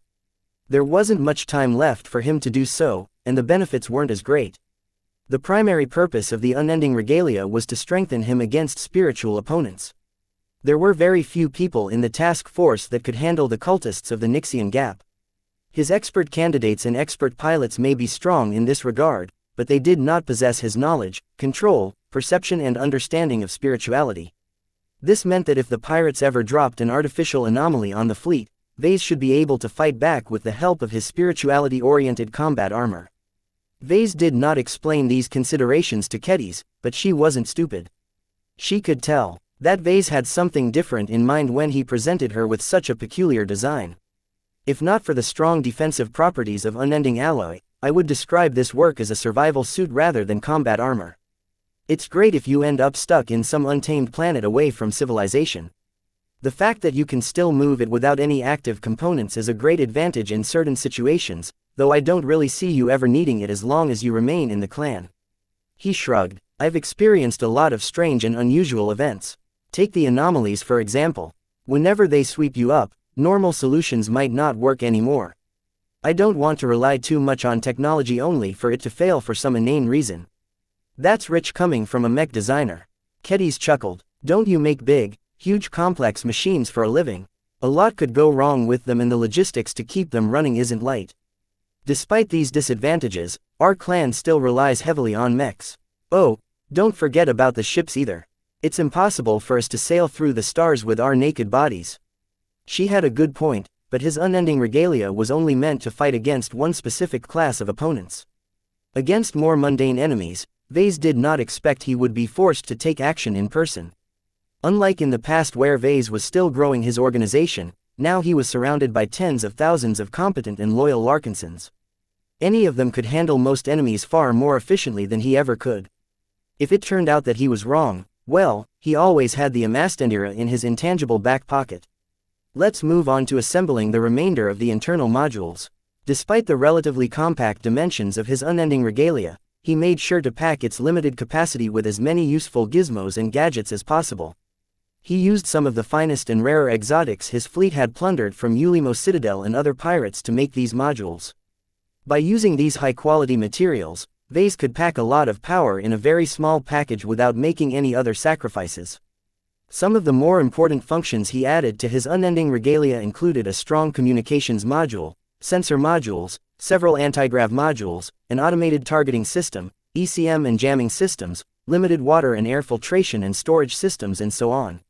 Each of these modules and systems worked far better than anything that Vase had previously used. If there was one regret, it was that Vase wasn't able to add a minifab to his unending regalia. He probably didn't need it in the Nixian Gap, but it would have been nice to regain this capability. For this reason, he made sure to add a modular slot to the back of his unending regalia. Later on, Vase could place any optional backpack module such as an oxygen tank, a flight system, a power communications antenna or his long-awaited minifab system. Kedis looked amused at Vase. You're constantly harping on about the minifab system. Why do you want it so much? This system is only useful for field or combat engineers. I just want to be able to bring a miniature fabricating machine wherever I go. It's not just useful in combat. With this little machine, I can craft anything small on the fly. Trust me, it is far more useful to me than you think. One of the ways he exercised his abilities was by making totems that possessed a spiritual foundation and were able to channel a design spirit. Vase wanted to gain the capability to craft sophisticated trinkets in case he needed to hoodwink someone important. They soon finalized the unending regalia. Just like Katiz's unending dragon, he covered the rough and uneven unending alloy sections with smooth and precisely machined briar alloy plates. After that, he coated his new suit in the standard Larkinson pattern of red and white. When it came to the finishing touches, he added a large emblem of the golden cat on the chest of his new work. With this addition, there was no doubt that the wearer of the unending regalia was part of the Larkinson clan. He didn't forget about his signature look. He often used the third eye as a motif in his recent creations, and this was no different. He added a special third eye on the forehead of the helmet. The reason why it was special was because Vase partially synthesized it with some ground pea stone. This allowed him to perform various parlor tricks with it if he ever needed to impress some yokels or something. While his unending regalia did not look that impressive due to its small stature and standard coating, Vase had prepared a red cape that instantly doubled the wow factor of his new armor. Vase couldn't wait any longer. As soon as he finished the unending regalia, he wore it right away. As soon as the protective suit molded to his form and its systems came online, he experimentally moved around while his cape swished along with his motions. Meanwhile, Kedis had changed into her unending dragon suit. As a more combat-oriented suit, her new gear caused her to gain quite a bit of height and mass. When she stepped in front of him, she towered over him by almost a head. Vase felt a bit inadequate when he was forced to look upwards in order to meet her eyes. Damn, you look good. Same to you, she grinned as she clenched an armed fist. I can feel the power of my new gear. It's not perfect, but it's better than anything that I have ever worn. That's the point. As long as we take good care of them and keep their systems up to date, they'll last a lifetime. Chapter 2382, Supporting Data. The completion of the unending regalia and the unending dragon almost marked the end of his personal crafting spree. While Kedis happily departed the Scarlet Rose with her unending dragon in tow, Vase stayed in the Mech workshop long enough to fabricate a new misfortune harness for Lucky. After all, his cat helped him out quite a bit in processing so much unending alloy. Vase figured that his cat deserved an extra reward. The Mark II version of the misfortune harness did not differ very much from the first version. Vase did away with most of the briar alloy, only using it to keep the structure together. Just like before, the inner layer consisted of a thin layer of bee stone.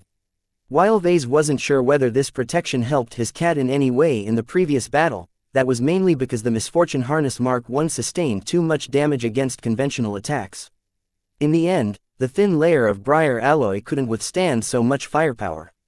Getting caught in the middle of a trap where explosions triggered all around Lucky resulted in numerous breaches that exposed the fragile bee stone layer. Such an outcome shouldn't happen again. The unending alloy exterior was capable of withstanding explosions that were at least 10 times more powerful. In fact, the true defensive capabilities of the misfortune harness Mark II was likely higher than that, but Vase did not want to overhype his work too much. In order to retain Lucky's phasing ability, both layers of materials had to be thin. The bee stone layer protected Lucky against some spiritual attacks, but not if they exceed a certain level of strength. The same went for the unending alloy layer. Not only was it very thin, its coverage was also a bit inconsistent. Vase tried to overlap the plates as much as possible in order to avoid exposing any gaps in coverage, but the irregular shapes still introduced several vulnerabilities. Well, it's as good as I can make it, with the tools I have on hand. Vase sighed. He fitted it onto Lucky to make sure that his cat enjoyed adequate protection while wearing it. Due to the naturally obsidian look of unending alloy, Vase didn't need to coat it. In fact, the irregular exterior panels caused Lucky to gain a very savage look. Come on, buddy, roar for me. Roar like a panther. Meow. Though his cat looked somewhat curious about his new gear, he was still a bit lethargic from having to digest the bee stone in his stomach. Vase reached out to rub Lucky's covered head, only for a thick paw to smack his hand away. Oh, don't be so sullen. You've done our entire clan a huge favor. With all of the products I've made with the unending alloy that you've processed, our chances of surviving and winning the upcoming battle is substantially greater. His cat did not look appreciative of his praise. Despite his dashing appearance with his new misfortune harness, Lucky looked like he was more willing to sleep through the upcoming battle. Meow. Okay, I'll take it off for you. Don't think you can take a break, though. As soon as the Alidus Alliance comes within sight, I'm putting it on you whether you're sick or not. Understood. Lucky flipped his tail at Vase. With that done with, Vase exited the mech workshop and took a long break. The next day, he intended to spend the remainder of his time supervising the final preparations before battle commenced. He first summoned both Major Verl and Calabas to his stateroom for a private meeting.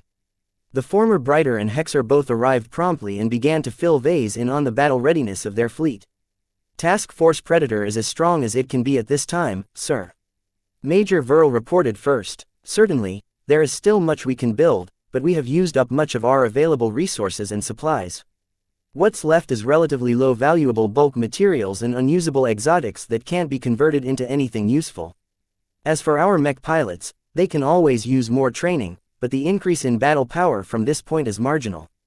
The only exception is if any of them randomly advance to expert candidate, but the odds of that happening is painfully small, especially when we aren't fighting any major battles.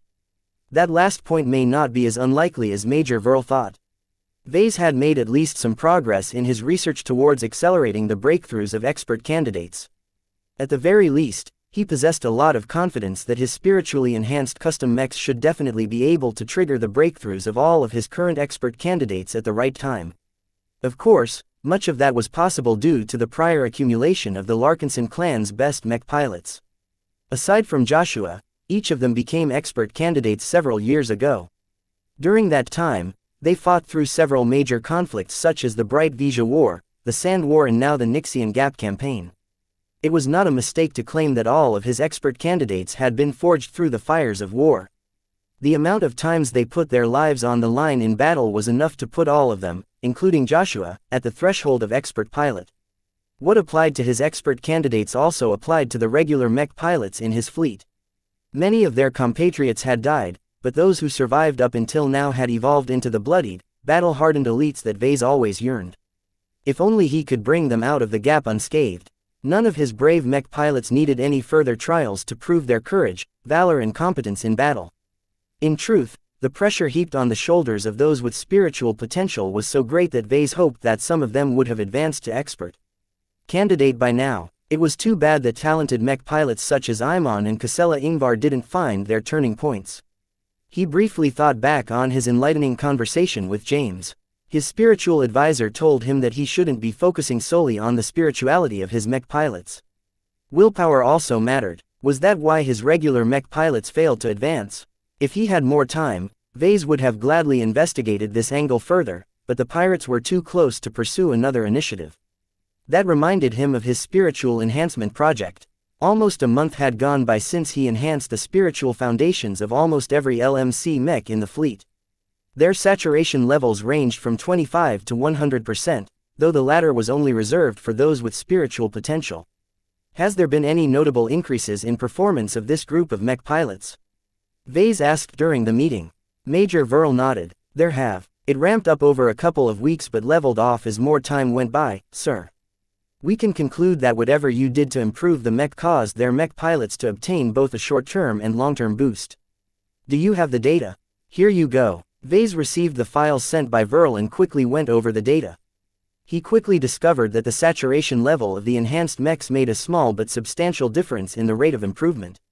Both the immediate boost and the sustained boost in performance went up as the saturation levels went up. Even when Vase controlled for age, piloting skill, experience, mech type and so on, the broad pattern was undeniable. He smiled. The data provided conclusive proof that higher saturation levels led to greater improvement. Still, he couldn't use this new technique unscrupulously. The spiritual energy needed to empower the mechs in this fashion did not come for free. Also, The mech pilots themselves needed to be mentally and spiritually strong enough to withstand the burden of piloting a mech with a stronger spiritual consciousness. Cockpits tended to get messy if this was not the case. How is the fleet? Oh, all of our ships look quite good, though that doesn't change the fact that most of our vessels are tin cans, sir. The asteroids floating around us will likely help prevent us from getting pounded too much by the pirate warships, but I'm not hopeful for our light carriers. A couple of well-placed hits can easily cripple the Red Feather. Win or lose, I don't expect most of our ships to survive the engagement. They don't need to. Calabast interjected after a long time of remaining quiet. She crossed her sinuous legs as she shifted her position on the couch. The reinforcements from the Woden warriors have made good speed trying to reach us. If not for the pirate armada in our way, we could have linked up with them and safely left the Nixian Gap. As it is, we don't have to fend for ourselves for long if we ever manage to survive the upcoming battle. Major Verl reluctantly nodded. She's right, we can lose 90% of our mechs and ships and still succeed in our goal of making it out. We just have to have enough ships left to accommodate all of the Larkinsons who are still alive and retain enough mechs to deter any scavengers and other scum looking to pick up an easy bargain. A battle involving this much hardware always attracts vultures and scavengers. Calabast warned. The Alidus Alliance has done its best to press as many local pirates as possible, but plenty of them are still on the sidelines. If we win but lose our entire battle strength, we can't defend ourselves against the pirates that come after. You can bet for sure they will come in great numbers. The value of the salvage of all of our second-class mechs and ships as well as those from the enemy warships will likely exceed anything the pirates have earned in their entire lives. Vase pressed his fingers against his forehead. That sounds great. We just need to hold on for 2 weeks or less. It's not that bad. First, we need to win the battle, though, and that is already an enormous challenge in itself.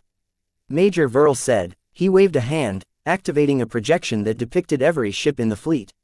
We have one overriding objective. Survive. To accomplish this, we need to preserve both our ships and mechs. While we are unavoidably forced to use them up, the key is to maximize the yield and make the enemy pay dearly for every loss we suffer. That's the calculus used in battles of attrition. Vase frowned. The Major nodded. I know you don't like them, but the strength disparity along with our circumstances leave us with no other choice. If I was in the shoes of Lord Hyvex, I could think of several ways to leverage the pirate warships and thousands of mechs to crush us without suffering a great loss. That isn't possible for us. We are unquestionably weaker and we can't run away, so that means we have to adopt a mindset of sacrificing our strength in the hopes our enemies lose even more. Is there no way we can lessen this disparity somehow? Calabast spoke up. We've tried. We have contacted many pirate factions through various channels. While they openly rejected our entreaties, a number of them are actually quite supportive of us. As long as we defeat the Alidus Alliance, its rivals will surely take advantage. It's just, none of them are willing to help us in the upcoming battle, right? Correct, she sighed. The most they are willing to do is to raid the territory of the Alidus Alliance when the battle commences. Since the Gravada Narlax is confirmed to be in the periphery, the Alidus Alliance's rivals will feel assured that she won't come back to brutalize the raiders. If we succeed in destroying the pirate flagship, then those raids can easily turn into a full-blown invasion. While it sounded nice that the Nixian pirates were willing to cannibalize one of their own, none of the news helped him in any way. The rivals of the Alidus Alliance were just taking advantage of the Larkinson clan. Isn't there anyone who is genuinely willing and able to help us? Anyone? Vase asked with a hint of despair in his voice. Well, there is one. Chapter 2383. No key. Do you remember the pair of Zona crystals we've obtained from Ulimo Citadel? Calabast asked. Yes, I heard that they are huge and unwieldy. They demand a lot of energy and they can only be used for 2 minutes and 34 seconds at a time. After that, they have to cool down for as much as 86 hours, 29 minutes and 11 seconds. Vase stored those numbers in his implants so he was able to recall them at any time. Before you ask, we haven't managed to improve the usability of the crystals. We don't have any alien tech researchers or crystallographers on our staff. Our existing techs, engineers and researchers have all puzzled over the 2 crystals for a time, but we really can't make any progress in improving their usability without starting to study them from scratch. That's fine. A window of 2 minutes and 34 seconds is enough to convey a lot of important messages that absolutely need to remain confidential. For regular communications, we can make do with regular quantum communication nodes. Everyone knew that the galactic net that the quantum communication nodes connected to was as leaky as a sieve. While there were many cryptographic methods to convey messages to one another without someone else listening in, most organizations would rather take the trouble to resort to the low-tech solution of using physical couriers to convey matters of great importance. In that sense, the Zona crystals allowed the Larkinson clan to skip that tedious process, so Vase was not annoyed at its many limitations. Calabast raised 3 fingers. Well, did you remember that the Zona stalkers used to operate 5 of these crystals? The stalkers placed 3 of them in other, far-flung pirate bases in order to maintain a covert communications network. Since they're placed so far away, we gave up on trying to collect them. Have you ever wondered what happened to them now that the Zona stalkers placed in those outposts are left to fend for themselves? You told me these groups of Zona stalkers belong to the Loyalist faction. They're mostly made up of native Nixian as opposed to exiles from Majestic Teal. Correct. I've been keeping tabs on them. Just as expected, now that these Zona stalkers lost the support of their mother organization, they've defected to the local pirate factions. I predicted that would be the end of that, but it turns out that a very special Nixian group has attempted to make contact with us through one of the 3 crystals. Vase leaned closer over his desk. Who? She looked straight into his eyes. The Oblivion Hand. Truly. Vase almost shot up from his chair. The Oblivion Hand. That was the dark mercenary organization that his parents had taken over. Last he heard, the Oblivion Hand had been raising pirate base after pirate base before venturing deeper into the core regions of the Nixian Gap. The spatial warping there was so bad that most forms of communications no longer worked.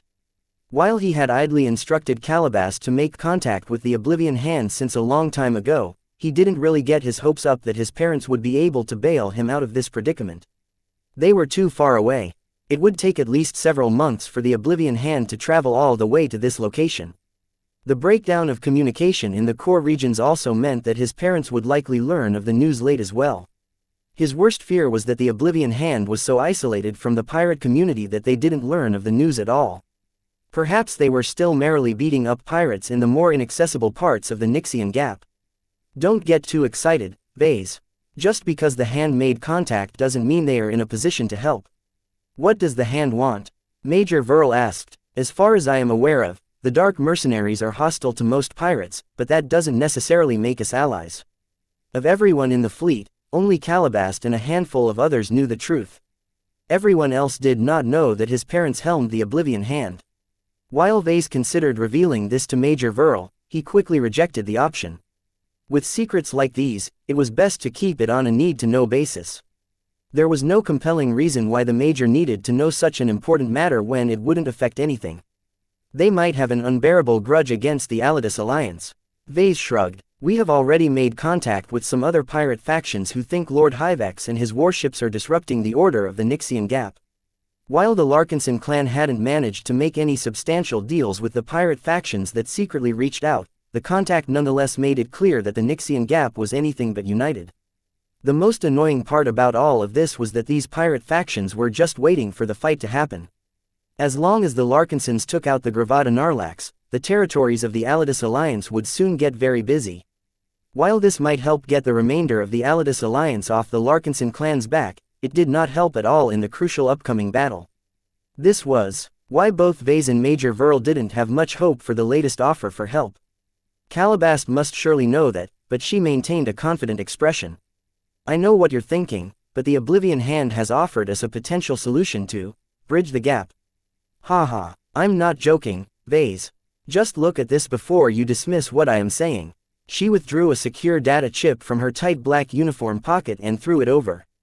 When Vase grabbed the data chip and inserted it into a slot in his desk terminal, a series of coded lines popped up. Rows and rows of encrypted entries kept scrolling through the projected screen. What the hell is this? Vase frowned. The contact person from the Oblivion Hand did not elaborate. The amount of encrypted data is quite large. In fact, it took 4 separate intervals of 2 minutes and 34 seconds to transmit all of this encrypted data. That's 2 weeks. Vase gasped. What has made them spend so much effort to transmit this data over a Zona crystal? He looked at the gibberish with much greater attention than before. What was the secret behind these seemingly random patterns of letters, numbers and alien symbols?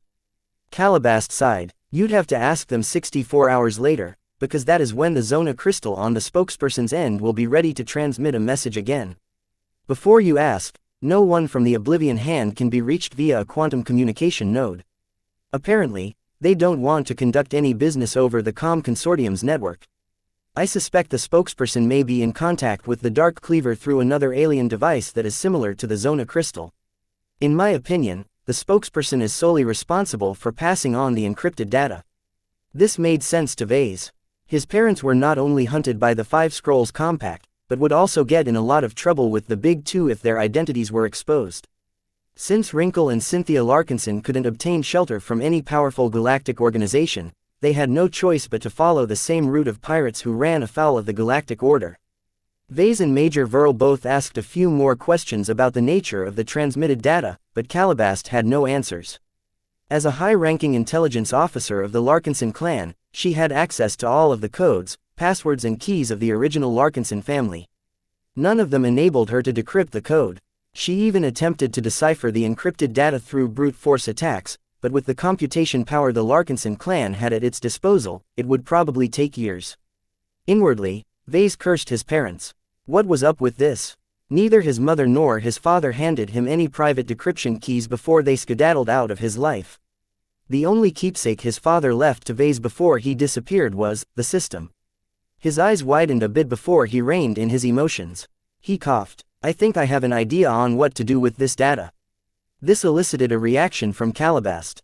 Are you sure? It's the only answer. The Oblivion Hand wouldn't send us a message if we can't even read it. I'll check it out in private after this meeting. If there is anything in the message that you should know, I will pass it on right away. Though Calabast obviously wanted to be present as he decrypted the data, she knew better than to ask. He valued his privacy very highly, especially when it came to certain sensitive matters. The briefing resumed, but no one brought up anything unusual. The fleet had made extensive preparations, but the cloud hanging over their heads looked as stormy as ever. Once the meeting ended, Major Verl left his stateroom first. Calabast lingered long enough to pet Lucky's head. So, do you think your parents can help you? She suddenly asked. Now that they were able to speak, please like and follow the Cultivation Audiobooks channel a little more freely, Calabast no longer held back as much. I don't know. They're quite capable, especially my mother, but this is the Nixian gap we're talking about. I don't think there's a way for their fleet to reach us quickly. We have seen all manner of strangeness taking place during this campaign. Who knows, maybe your parents have found a way. Even if they can bring their entire fleet to us in an instant, that doesn't change the fact that we are still outnumbered and outgunned. No matter how many pirates they have defeated and integrated into their ranks, their cohesion is probably poor to average at best. The only one who can possibly rise above the role of cannon fodder is my father, but even if he's known as an expert pilot, what can he do against an entire warship? There were many instances throughout the age of mechs where the Big Two had been forced to put down rebellious or unhinged expert pilots for whatever reason. The most direct way to wipe these rogue expert pilots out was to bombard them with massed firepower from a very huge distance. This was a simple, direct display of overwhelming power that successfully intimidated every expert pilot throughout human space. With so many brutal examples, hardly any expert pilots were willing to turn against the existing order. While the Gravada Narlax wasn't as powerful as a typical CFA or MTA battleship, its main guns were still huge threats. Calabast frowned and crossed her arms. From what I can tell, your parents are quite amazing. How else were they able to accomplish great feats such as raising a well-behaved son as you and achieving success in one of the most depraved dens of iniquity in the local region? Your sarcasm is not appreciated. Now get out. I'm dying to hear what my parents are trying to tell me and I don't want you breathing down my neck. Are you sure about that? Most boys would love that, actually. Get out. After metaphorically kicking the spymaster out of his stateroom, he activated various security measures before he summoned the system comm from his inventory. It had been months since he last called it out. While he wanted to make use of it, he didn't have enough DP to make a difference. Ever since the system stopped rewarding him DP for every mech he sold, he was only able to earn design points through completing mech designs. Even though he was involved in 6 concurrent design projects, none of them were finished at this time. This put Vase in the unfortunate situation where he could only lust at the expensive solutions offered by the system. In fact, when Vase last inspected the expansive skill tree, he even spotted an entire branch devoted to designing expert mechs. Chapter 2384, Prerequisites. The system offered many skills related to mech design, but probably not everything. Even if it did allow him to learn some highly exclusive knowledge, it was often locked behind insane price tags or onerous mission requirements. Take for example the foundational skill that was simply called expert mechs. Vase needed to obtain this skill first before he could access the huge variety of sub-skills that were each tailored to enhance specific aspects of these powerful machines. Most of them related to manipulating resonating materials and getting them to cooperate with the resonance abilities of specific expert pilots.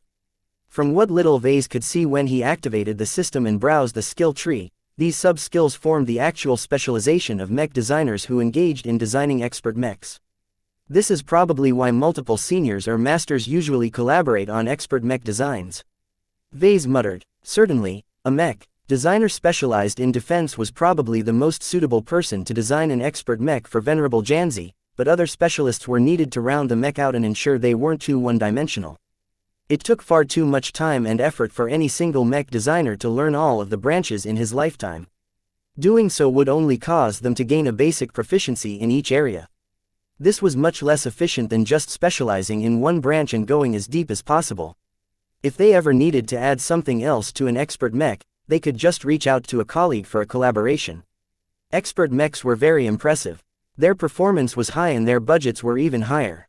This meant that many mech designers who were constrained by the limited budgets of commercial mech designs could finally let themselves go and implement the solutions they had always dreamed about.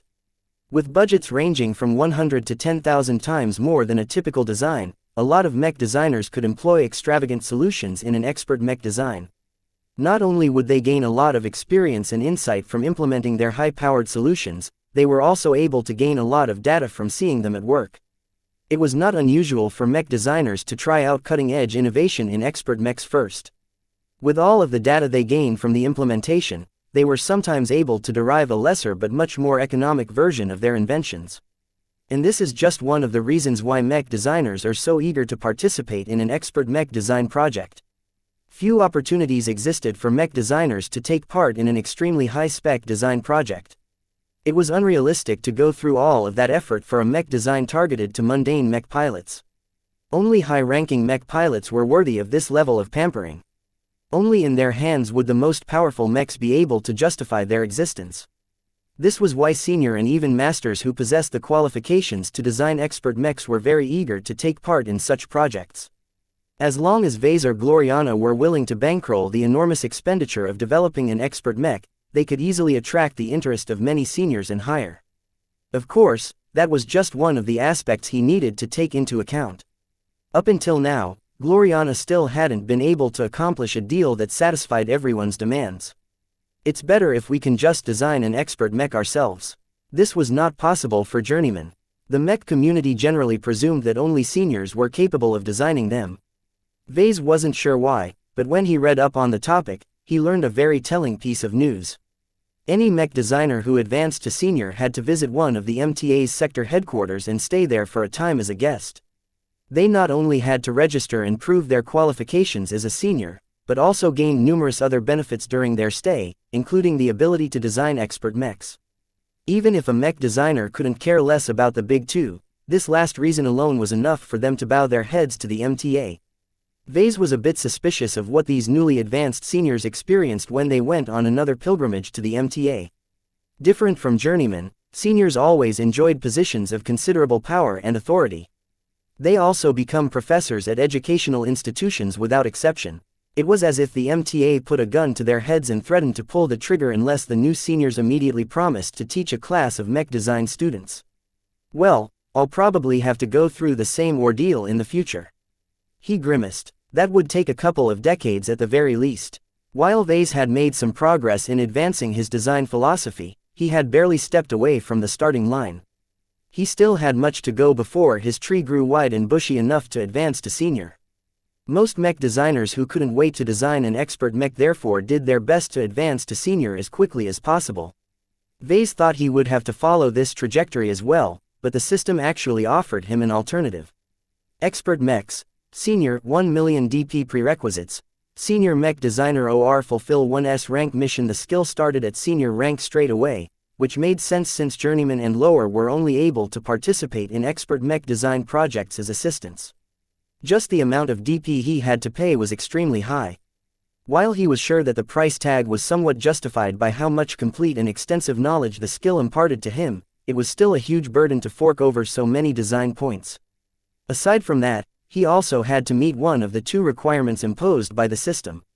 Advancing to senior mech designer was the default requirement, but also made the offer redundant. Once he advanced, would he fork over 1 million valuable points to the greedy system, or would he visit the nearest MTA sector headquarters and obtain the knowledge for free? Only fools will pass over something given for free. Of course, the MTA didn't actually pass on this exclusive knowledge without a price. Nonetheless, Vase hadn't heard anything bad about these pilgrimages. Still, I can't wait that long. Our clan already has an expert pilot, and we'll probably gain more if we manage to survive the upcoming battle. With so many expert pilots in the clan, Vase did not want to rely too much on external mech designers to solve the need for expert mechs. This was why he was a bit grateful that the system offered him another way to gain the necessary skill. Vase was only happy for a small moment. In order for him to skip the need to become a senior, he just had to complete a S rank mission. Simple, right, you damn scammer. He resisted the urge to whack his system comm against his desk. This requirement infuriated him. Were S rank missions easy to complete? Heck no. Vase had 5 outstanding S rank missions, but had made little to no progress in fulfilling any of them. The supply missions asked too much.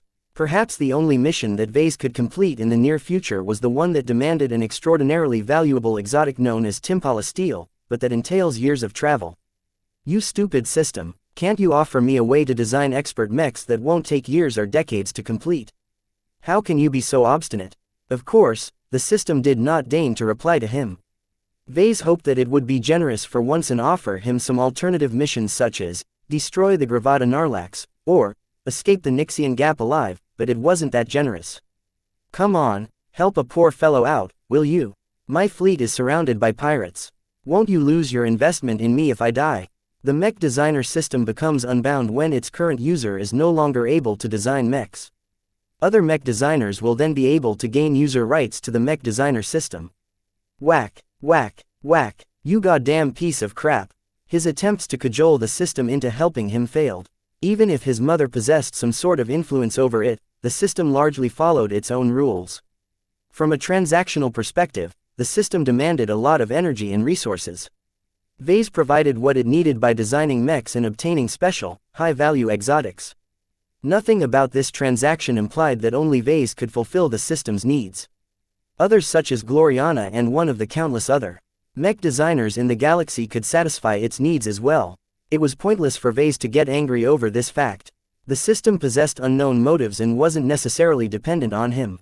It could afford to sit back and relax while Vase went through all kinds of crises.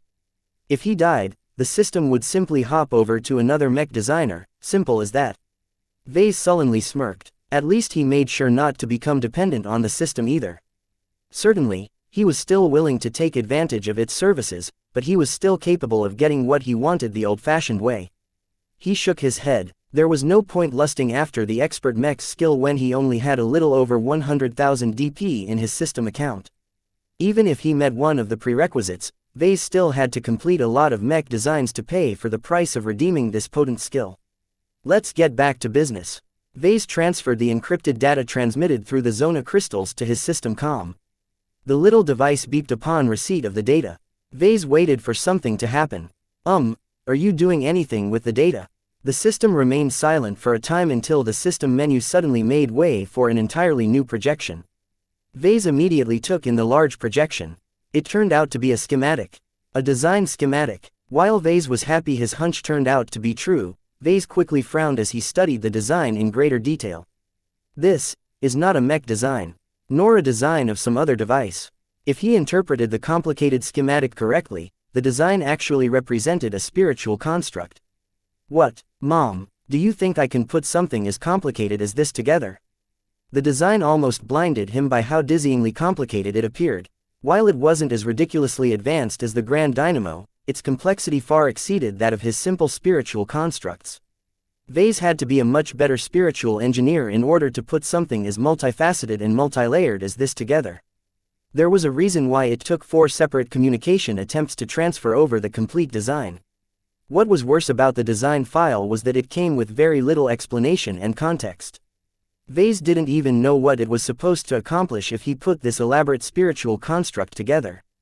The final difficult aspect about this outrageous design was that Vase had to use up a lot of spiritual energy, far more than he possessed himself. As his shock began to fade, Vase tried to figure out what the spiritual product was supposed to do. He didn't recognize anything, but his intuition gave him some hints. If I'm interpreting this correctly, it's messing with something in the Xianxia gap. Is it a beacon? Maybe a portal? If this elaborate spiritual construct allowed his parents and the rest of the Oblivion Hand to arrive in an instant, then it was still worth the effort to create it no matter how many hurdles were in the way. There was no way his mother would leave him out to dry. If this was the solution they prepared for him, then it was definitely worthwhile to try it out. After all, his mother loved him, right? Chapter 2385, Unconventional Method. Vase continued to study the spiritual design his mother presumably sent over. He became very troubled by the harsh demands it imposed to make it. So far, he had a hunch that its complexity equaled that of a mech. Did that mean that Vase was capable of making it? Hell no. Just because he was capable of designing and building mechs didn't mean he was good at other occupations. His spiritual engineering fell far behind his mech engineering abilities.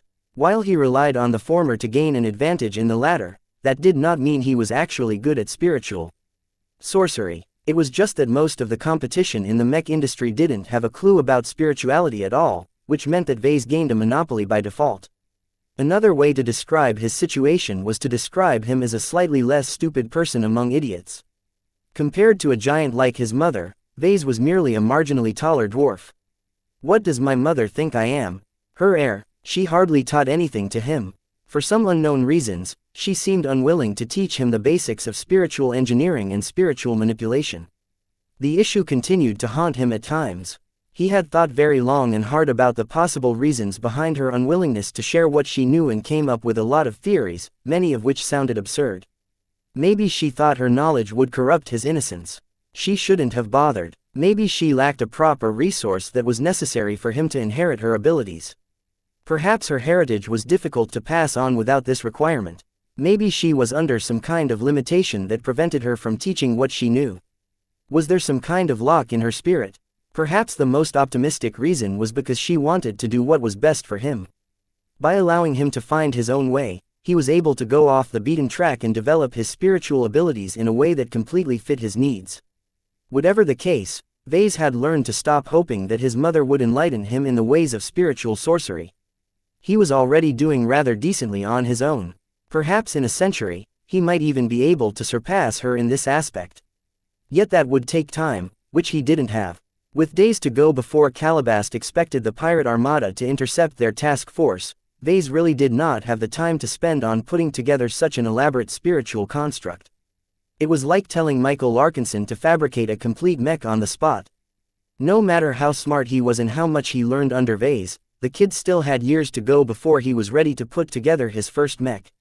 The problem is that I'm in this situation as well. It's funny if someone else is in this predicament, but it's not so funny if I'm the one who is suffering. The spiritual construct design put Vase in a difficult position. Battle loomed closer and he could be spending his remaining time on many other productive activities that boosted his chances of winning the upcoming battle. Should he put those activities aside and try to create the complicated spiritual construct? Vase really didn't have the confidence to be able to do that within the limited time span available. If he had enough time, let's say a few months or a few years, he could probably finagle something together. Even if he didn't have the knowledge, he could still resort to trial and error to kludge the construct together. If he was half as knowledgeable as his mother on spiritual sorcery, then he didn't need the time. He just had to get enough spiritual energy from somewhere and spend a day or so to perform all of the fine work necessary to complete the construct. No matter how much he tried to dissect the design, the individual sections were already far beyond his capacity to put together. He had to create spiritual components that concentrated lots of energy, enabled very advanced reactions or possessed other demanding properties. It was as if he was a caveman who just received an order to build a musket. Musket. Why does this club look so strange? What is this big hole for? Vase imagined his caveman self scratching his head in confusion. After more than an hour of trying to wrap his head around the design, Vase eventually threw up his hands and gave up. His mother expected too much from him. How could she ever think he was good enough to make something so complex? Is she setting me up to fail or something? Maybe the point of sending over this design wasn't to make it straight away. It could be that she expected him to survive the upcoming battle. Perhaps years or decades later, Vase would eventually be able to reach a high enough proficiency in spiritual engineering to make this spiritual construct. Vase shook his head. This doesn't make much sense. Why pass it over now instead of sooner? She could have given me this several times back when she met me in person. Another theory was that he wasn't meant to create the entire spiritual construct. Instead, he was supposed to make just one or a couple the simpler spiritual constructs. This was a more reasonable explanation, but one that still seemed unlikely to Vase. Couldn't his mother just told him what he was supposed to build and what he was supposed to ignore? In fact, why didn't his mother just transmit the most relevant data? After a bit of thought, Vase came up with a third theory. This one sounded a lot more plausible than his previous guesses. Maybe I'm not meant to create this spiritual construct. Maybe some other powerful spiritual entity is supposed to do that in my stead. Was it James? Vase attempted to call him over, but his spiritual advisor refused. I am a prophet, not a craftsman, he simply stated before cutting the connection. TCH. Bastard. Maybe his design spirits could do something with it. He presented portions of his mother's designs to the golden cat and so on. None of them were able to make heads or tails out of the elaborate design. Not even xianxia, who developed a lot of abilities, was capable of reproducing his mother's design. As an exo-beast who grew up on a planet where technology constantly declined, she spent far more effort on mastering her own inborn talents. She was very good at spiritual manipulation, but spiritual engineering was something else entirely. None of his other design spirits could help him out either. While he skipped over his hostile design spirits, he didn't think any of them were willing or able to help him. They were probably hoping for him to get smashed to pieces. There was one more spirit that stood out from this group. Of all the design spirits he knew, only the superior mother might actually be able to do something with what his mother sent over. The superior mother had remained dormant for so long that Vase forgot about her entirely. Perhaps it was better to keep her asleep, as a design spirit that was not only his mother but a very bossy mother was not fun to have around. That said, if he could even the odds by waking her, he would gladly do so. It was unfortunate that Vase had no clue how to do that safely. Would waking her even help him make this complicated construct? Vase vaguely guessed that this should be the case. The logic behind this possibility sounded very compelling. It made too much sense. Why does my mother need to send something to me instead of passing it to herself directly? Was his mother not connected to her own incarnation? Were Cynthia Larkinson and the superior mother two separate entities who only shared a marginal relation with each other? Vase felt really confused, but this was what his logic dictated. Now, Vase had to make a difficult decision. He could either continue to figure out how to make this complicated construct by himself, or he could shift his focus on waking up the superior mother and make her do something with the complicated spiritual design. Logically, he should do the latter. Trying to figure out how to pull the superior mother from her slumber sounded much easier than the other option. In addition, the superior mother was powerful and probably knowledgeable as well if she inherited some of Cynthia's spiritual sorcery. Just having her at his disposal like xianxia would help a lot. However, his intuition hinted to him this was not a simple choice. Waking the superior mother before she was done with whatever she was doing might cause her to interrupt her evolution or something. The repercussions of this were severe, and Vase would rather avoid hindering the superior mother's growth. He eyed the design schematic with greater resentment. Did his mother automatically assume that Vase was not capable of realizing it? Did she really think so little of him due to his ignorance? I'm not as incompetent as you think I am. I'm a mech designer. I'm good at creating my own stuff. Why should he follow her arrangements like an obedient little boy? No one said that he wasn't allowed to make this spiritual construct himself. As a mech designer, Vase was a problem solver by nature. When faced with this challenge, Vase had the urge to surpass it. Perhaps he wasn't qualified to produce such a complicated spiritual construct if he tried to do so conventionally, but he possessed other abilities that might be of use in this instance. What if I don't make this construct, but rather grow it.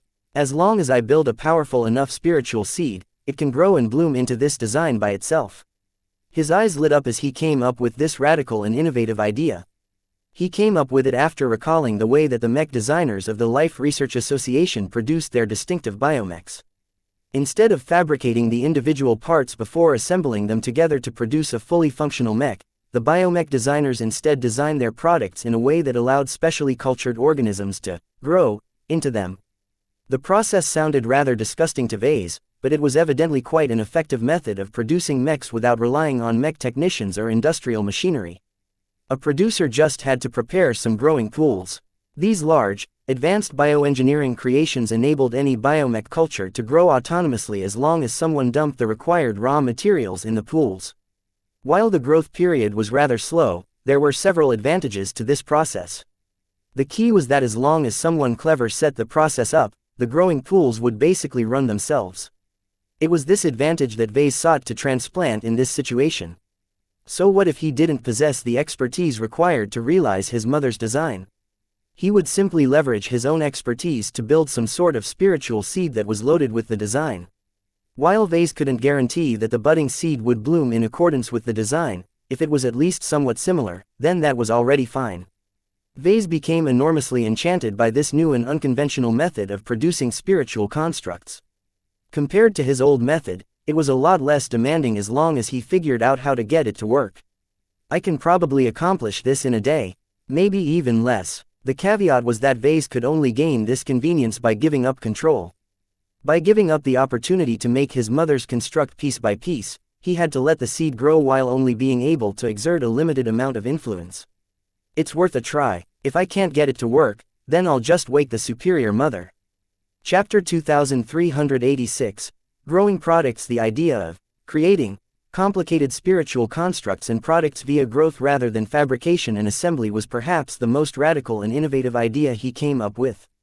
Its potential was enormous as it allowed him to sidestep the more traditional development path of spiritual engineering. Certainly, what Vase imagined as traditional spiritual engineering was incredibly powerful and versatile. Though the requirements were very difficult to meet, once someone became a master at spiritual engineering, they could produce any spiritual product imaginable with complete understanding how it worked because they understood and controlled every single detail. This was what Vase yearned to achieve himself. As a mech designer, he always pursued this aspiration, and with the help of the skills bought from the system, he had become very proficient in the finer details of mech design. He hoped to approach spiritual engineering with the same degree of precision, control and understanding. Unfortunately, his lack of heritage, tutoring and learning resources left him as blind as a bat. Unless he was willing to invest thousands of years to reinvent several million different wheels, he would never be able to attain the level required to reproduce the grand dynamo he obtained from the system. Mech designers don't pop up out of nowhere. They are trained and educated by well-run educational institutions. They are mentored and tutored by the seniors and masters of their profession. If nothing else, then someone can always become a mech designer through self-study and e-learning if they have a few books and learning apps at their disposal. The tragedy of Vase was that he lacked even the latter. His deadbeat mother didn't even give him a single booklet. For this reason, when faced with a sophisticated spiritual design, Vase could either pass it over to someone who knew what to do with it, or use his own ingenuity to solve the problem in a creative fashion. The proper course of action was to leave it to an expert. Yet if Vase forcefully woke up the superior mother, he feared he might interrupt some sort of delicate growth phase.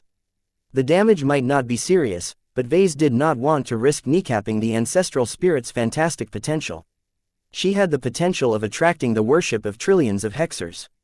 With the superior mother's connection to Cynthia, this might be a way for his mother to stop leeching his spiritual energy and sustain herself on a more independent basis. The construct itself also requires a lot of energy to shape into being. Does my mother have to pay for that? There were certain special components in the spiritual construct design that looked very special. Even by themselves, Vase was unable to create something so high in quality, precision and complexity. Just like fabricating high-performance physical parts, anyone who attempted to make these special spiritual components would have to pay a hefty price. Therefore, unless it was truly necessary, Vase did not want to upset this vital arrangement. This led him to his second solution. Though he hadn't tested it at all, Vase was very confident in his theories and projections. According to his existing understanding of spirituality, implementing a growth-based production method should be viable. Even if Vase was very fuzzy on the mechanics, his earlier experiments in spiritual engineering taught him that this was not a crippling downside. As long as he was willing to surrender control to the whims of nature, fortune and other external factors, he would roughly be able to get what he wanted. Of course, that didn't mean he didn't have to expend any effort at all. Just like the peculiar biomech designers, he needed to develop a different methodology of production. That's okay. Different from traditional spiritual engineering, Vase possessed a significantly greater talent and foundation in the production of living entities. His life domain not only enhanced his intuition in this area, but also smoothed over a lot of difficult procedures. Someone without a life domain would make a lot more mistakes because their spiritual energy did not offer any assistance in the growth process. In short, this production method suited him perfectly. He immediately began to outline the method needed to accomplish this ambitious goal. He pooled all of his knowledge that was relevant and applied his judgment, logic and intuition to put together a blueprint of his new spiritual production method. He needed to take two broad requirements into account. First was what he called the initial seed. Like a real plant seed, this was the starting state of a complete spiritual product. The seed not only contained the design of its end state, but also contained all of the essential spiritual ingredients that were necessary to kickstart the growth process. Every seed needs access to good soil or other favorable conditions to grow into a healthy and vigorous plant. This was the second requirement. The incubation conditions encompassed every positive and negative variable that could influence the growth of the initial seed. These external circumstances not only provided the necessary spiritual nutrients, but also directed the growth process.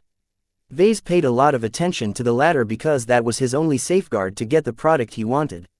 While it was impossible to guarantee exact precision, as long as the end product did not exceed the boundaries he set, he would be happy with what he obtained. As Vase slowly built an elaborate plan, he found out that as long as it worked according to his design, he could indeed skip a lot of difficult steps. Just let the growth process take care of everything. Even so, a couple of thorny aspects still remained. First, he wasn't sure he was able to obtain all of the specific spiritual attributes needed to make some of the special spiritual components. Vase could only throw up his hands at this difficult request. Well, the growth process will just have to work with what's available. If it can't obtain the required spiritual attribute, then it can always substitute it with another attribute. Certainly, a steel sword was a lot more effective at cutting bodies than a wooden sword. However, they were both swords and they were both capable of harming people, and that ought to be enough. Keddies might disagree, but she's not here. This was not the time for perfection. With just a couple of days to go before the Larkinsons confronted the Alidus Alliance, Vase had to set this process up quickly, foregoing the usual need for rigor. Still, Vase remained confident. To make sure this production method was not a figment of his imagination, he tested it out on a smaller scale. He designed a slightly obtuse and difficult spiritual construct and began to fulfill the two requirements. He formed the initial seed with some of his spare spiritual energy and blended in a spiritual image that contained the design and visualization of his desired end product. He then prepared the incubation conditions. He used AP stone as the incubating chamber and began to insert some loose spiritual energy from himself, Goldie and some other sources. Vase then threw in the initial seed and took a step back. He observed what happened carefully. It's starting. The initial seed is following its programming. When the initial seed recognized its favorable conditions, it immediately began to absorb the nutrients and grow out of its shell. Vase smiled wider and wider when he recognized that the seed largely followed his programming. The growing spiritual construct began to grow taller and develop some branches. He chose a spiritual tree as his first product with this new method because it offered him an easy way to judge how its formation differed from the design he specified. There's indeed some variability. He observed a lot of variance in how its branches and leaves matured. When the spiritual tree he had grown reached its programmed end state, the final result ultimately deviated from his design by as much as 15%. Vase smiled. To be honest, that is a lot better than I anticipated. If the deviation reached as far as 50%, then it was impossible to ensure the end product would be able to fulfill the same role as the original. He pulled the just matured spiritual tree from the pea stone and stuffed it into the so-called prosperity tree that was drooping so bad that it looked as if it was on the verge of death. The shape of the spiritual tree roughly corresponded with the structure of the physical prosperity tree. This was because he used the latter as the basis of the design of the former. Come on, revitalize already. The tree only looked a bit more revitalized than before, but Vase did not feel disappointed. He knew that trees were slow to change. The reason why he was happy was because the physical prosperity tree seamlessly accepted the artificial spiritual product he had grown from a seed. If the tree was truly doomed, it wouldn't have done this. The fact that the spiritual tree settled in nicely signified that his scheme to revitalize the physical tree might actually work. Vase laughed. Ha ha ha ha, take that, you stupid tree. You want to die? Not on my watch. I'll pump you up with life no matter how much doom you want to portend. While he disdained superstition, he couldn't help but remain bothered by his prosperity tree's malaise. His grandfather claimed that its state directly reflected his fortune, but Vase couldn't believe in this nonsense. Even so, he still felt disturbed when his tree was doing awful. Instead of letting the tree increase his doubts, Vase preferred to take matters in his own hands. The success of this little experiment provided the critical proof he needed to bet all of his chips in his plan to produce his mother's work through this new method. Even if the scale and complexity weren't comparable at all, Vase still had faith that it had the potential to work. He spent the rest of the day setting his plan in motion. He requested, begged or coerced his various design spirits to pass over their spiritual fragments and formed a large and complex initial seed by combining them together. The initial seed was already a living spiritual product in itself, but Vase deliberately kept it in a preliminary state. During the creation of the seed, Vase made sure to imprint his mother's design as much as possible. He also sacrificed a few drops of life-prolonging treatment serum to pack the seed with a lot of necessary nutrients. Still, the seed could only accommodate so much nutrients and still retain its nature as a growing entity rather than a mature entity. Perhaps Vase might be able to raise this limit as he became more proficient with this method, but for now he could only do so much. He turned his attention to setting up the incubation conditions. He stuffed the seed into AP stone and began to gather some additional spiritual energy to provide the seed with fertile soil. Vase soon encountered a very significant problem. I don't have enough nutrients. His mother's design not only depicted a complex spiritual machine, but a very strong and demanding one as well. He couldn't keep milking himself and his design spirits for spiritual energy. Vase needed a lot more. He grabbed the vial of precious high-grade life-prolonging treatment serum from his pocket and studied his contents. He already used up quite a number of drops to fuel some of his potent endeavors. While he still possessed plenty of drops, he was very reluctant to use up so much serum for a single purpose. Due to their universal compatibility and high energy density, it was best to use a single drop or a few drops at a time. Did he have access to another abundant energy that could provide the initial seed with all of the spiritual energy required to fuel its entire growth? A few ideas came to mind. Chapter 2388, The Final Hour. The final hours counted down. The distant energy signatures, particularly the huge one belonging to the Gravata Narlax, hadn't stopped their approach. In fact, they even accelerated a bit as if the pirates crewing the ships were eager to crush the brazen Larkinson clan. Vase thought about what he wanted to say in his upcoming speech. He knew from Major Verl that words had a very powerful effect on the morale of his troops. If he said all of the right words, his mech pilots might be able to perform 20% better. In contrast, if he spoke words of doom and defeat, then the effective performance of his mech pilots might drop by as much as 50%. In a battle with such high stakes, these were enormous swings. Anything that could help their side fight a little harder and prevent more deaths was worth pursuing. In fact, Vase came up with an idea to go a step further. What if he took advantage of the Larkinson network while he held his speech? What he tried to integrate spiritual manipulation in his words on a deeper level? What if I can speak? Please like and follow the Cultivation Audiobooks channel to their souls rather than their ears. It was an interesting idea, and one that Vase thought had a lot of potential. While a part of him felt a bit exasperated at himself for trying to employ spiritual techniques in situations where they weren't needed, he was fascinated by them as well. As Vase returned to his stateroom and sat next to Lucky, his attention shifted from the projection of the local area. Ever since the Larkinson clan received word that Lord Hyvex dispatched a formidable punitive fleet, Vase had left much of his mech design work aside and instead focused most of his creative energies on developing spiritual solutions. Oh, he spent plenty of his time on mechs. Upgrading and customizing the mechs for his expert candidates took up most of his month. It's more of a chore, though. Vase didn't invent anything new while he performed all of that work. Even the most powerful upgrade that came in the form of unending mech weapons actually didn't require any intensive effort at all. This was because the unending alloy he used was already strong enough to do all of the work. Instead, he had become quite passionate and obsessed about advancing his spiritual engineering and spiritual manipulation abilities. He correctly surmised that the best way he could strengthen his forces was to explore the spiritual angle further. There were thousands of Larkinsons in the task force who were already able to upgrade the physical performance of every mech and ship at their disposal. Vase could leave the job of servicing them and upgrading them to the mech designers, mech technicians, chief engineers and other knowledgeable clansmen. He could not turn to anyone else when he needed to accomplish something spiritual in nature. Certainly, James and perhaps Keddies might help, but neither were even close to matching his spiritual capabilities. Admittedly, his capabilities were very shallow compared to his mother, but he still stood head and shoulders above those who still believed that the extraordinary didn't exist. As Vase reflected back on what he had accomplished in the last month, he realized that he had become a lot more passionate about spiritual engineering than mech design. Of course, part of that was because he had stalled his involvement in the LMC's ongoing mech design projects. Yet that did not excuse his excessive preoccupation with spiritual engineering. Am I a mech designer or am I a spiritual engineer? He asked himself. Lucky tiredly looked up at his face. Meow. Hey, that's easy for you to say. Your gem production pretty much runs on autopilot. Are you even capable of exerting any control over this process? Meow. His cat turned away while flipping up his metallic tail. It was not as if Vase was much better.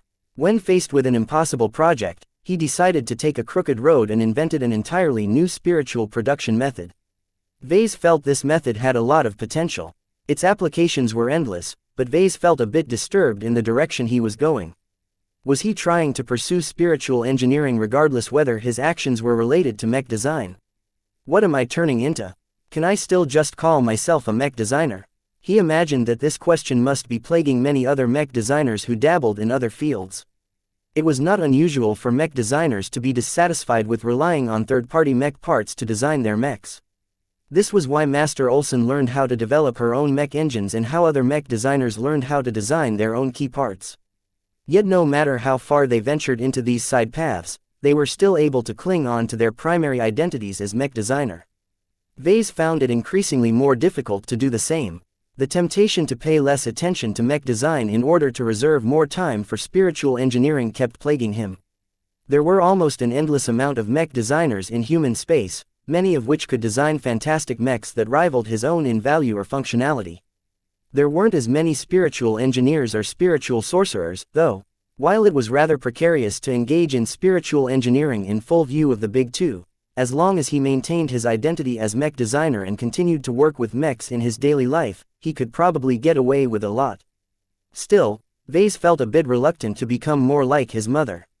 Even if he did not follow the same path as hers with regards to spirituality, he believed he definitely possessed the potential to match and surpass her strength one day. Right now, his domain encompassed both life and mechs in equal proportion. This duality reflected his split obsessions towards life and mechs. I'm a mech designer. I'm a spiritual engineer. I'm both. No matter what, if he ever managed to leave the Nixian gap, he would return with enormous gains related to the latter.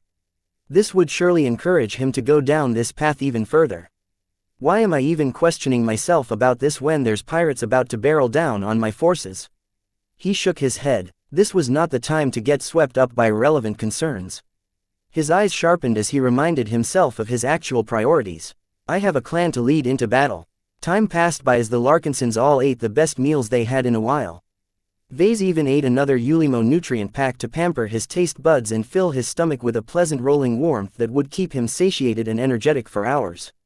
It was a fitting meal to prepare him for what was to come. As the reality of the situation dawned on the Larkinsons, they slowly firmed up as they mustered up their courage. They already prepared for this battle. Each of them had worked hard to pass the most difficult tests of their lives. Hardly any mech force achieved victory against a force of actual warships. The last example of this happening in the local region was when the Sandmen overwhelmed the understrength MTA warships dispatched to defend the Bentime system. As confident as Vase was in all of his preparations, he did not feel his forces were as strong as the Sandmen back then. He appreciated the parallels, though. Much like the aliens, his Larkinson clan had upgraded its strength quite a bit since their last battle. Hopefully, the Alidus alliance would be caught off guard much like the hapless MTA warships at the pivotal Battle of Bentheim. When the countdown had almost reached the end, Vase began to suit up. He slowly donned his unending regalia and checked each and every piece of individual equipment. He also helped Lucky equip the Misfortune Harness Mark II. Though the chances were small that he would ever end up in a fight where he needed to fight man-to-man, it didn't hurt to be prepared. "Are you ready for a show, Lucky?" Meow. Lucky did not look eager to go out. His stomach was still busy trying to digest the bee stone that Vase had employed as a laxative for his cat. "Well, tough luck, you're going out anyway. I'm not leaving you here to sit out the entire battle." Vase picked up his suited-up cat and held him against his shoulder as he stepped out of his stateroom. With Nida's large and looming form following from behind his back, his armored suit clanked across the metal deck as he strode towards the bridge. Once he entered, he sat in the central chair, various projections already popping up around him to give him a solid overview of his assets in the surrounding space. Major Verl had already moved to the Red Feather to command the battle. The Scarlet Rose was many things, but she was not a good command ship. Status report: what is the condition of our forces? The avatars of Myth are fully deployed and ready for action. The living sentinels are just about to deploy their final mechs. The battle criers are surrounding our ships. The flagrant vandals are covering our flanks and rear. The Sword Maidens are keeping all of their mechs in reserve. The Penitent Sisters are already in the process of evacuating their converted combat carriers. As Vase listened to the various reports, the hatch to the bridge slid open. Calabast, having eschewed her tight black uniform for a high-tech Hexer infiltrator suit, strode up to his seat. She bent down a bit to caress Lucky's head. Meow Tilda, the cat squinted in pleasure. "Why are you here, Calabast? Do you want to take Lucky on a risky jaunt or something?" "No, not yet. It's too dangerous to attempt an infiltration under the current circumstances. Maybe there will be an opportunity later in the battle, but for now it's too dangerous." "Then why have you come?" "I want you to remind you of our backup option. The engines are already warmed and ready to engage." "Pass. I'm just looking out for you, kid." They chatted for a bit, but Calabast didn't have anything else to say. She just wanted to see how confident he was and whether he was still committed to fighting the pirate armada. Once she left, Vase closed his eyes. He ran through the plan one more time. This was the time to see whether the stratagems he devised would grant his side enough advantages to resist the pirate onslaught. "Open a channel to every ship and mech." Vase spoke as he gathered his thoughts. "I'm ready to address the entire clan." His armored form creaked on the chair as he raised himself to his feet. His helmetless face looked suitably heroic, and upon a silent command, a billowing red cape extended from the rear shoulders of his unending regalia. Every Larkinson waiting for the final hour to count down all directed their attention to the lifelike projection of Vase appearing in front of their faces. The entire fleet momentarily fell silent. Aside from the mech pilots who were stationed in the perimeter of the fleet, everyone directed their attention at their leader. Vase stared at the wide projection that popped up in front of him. A random panorama of faces greeted him. Avatars, sentinels, sword maidens and more each looked at him via his projections. Seeing their faces in real time allowed him to gain a more personal connection with those he addressed. He could also adjust his speech if he noticed his clansmen weren't taking his words very well. Before he spoke, he took a deep breath. At the same time, he stretched out his hand. Nida placed the Larkinson mandate in his armored grasp. Vase needed the prop for what he was about to do. He concentrated his mind a bit and began to connect to Goldie and the Larkinson network. Then, he proceeded to do something he had never done before. He attempted to push his presence through the network. Chapter 2389. Rousing speech. The Larkinson clan was about to face its biggest test in Maynard Fields. Tens of thousands of Larkinsons paid attention to his address. While each of them had been psychologically preparing themselves for the fight of their lives, it was difficult to ensure that each of them would endure in the coming struggle. The odds were too great. The looming pirate threat had come close enough to confirm the initial long-range scanning data. The Alidus alliance hadn't been bluffing, and a formidable heavy cruiser definitely led their mighty fleet. In the past, humans used to believe that warships played a key role in expanding and securing their civilization's dominion. The might of battleships had long attracted the worship and admirations of an uncountable amount of humans. It was different now. The specter of warships cast a heavy shadow over humans born in the age of mechs. From their youth, they had been taught to fear these enormous engines of destruction. Even if nobody personally experienced the terror that warships wrought, all of the ominous education they received as they grew up in school had left a very strong mark in their minds.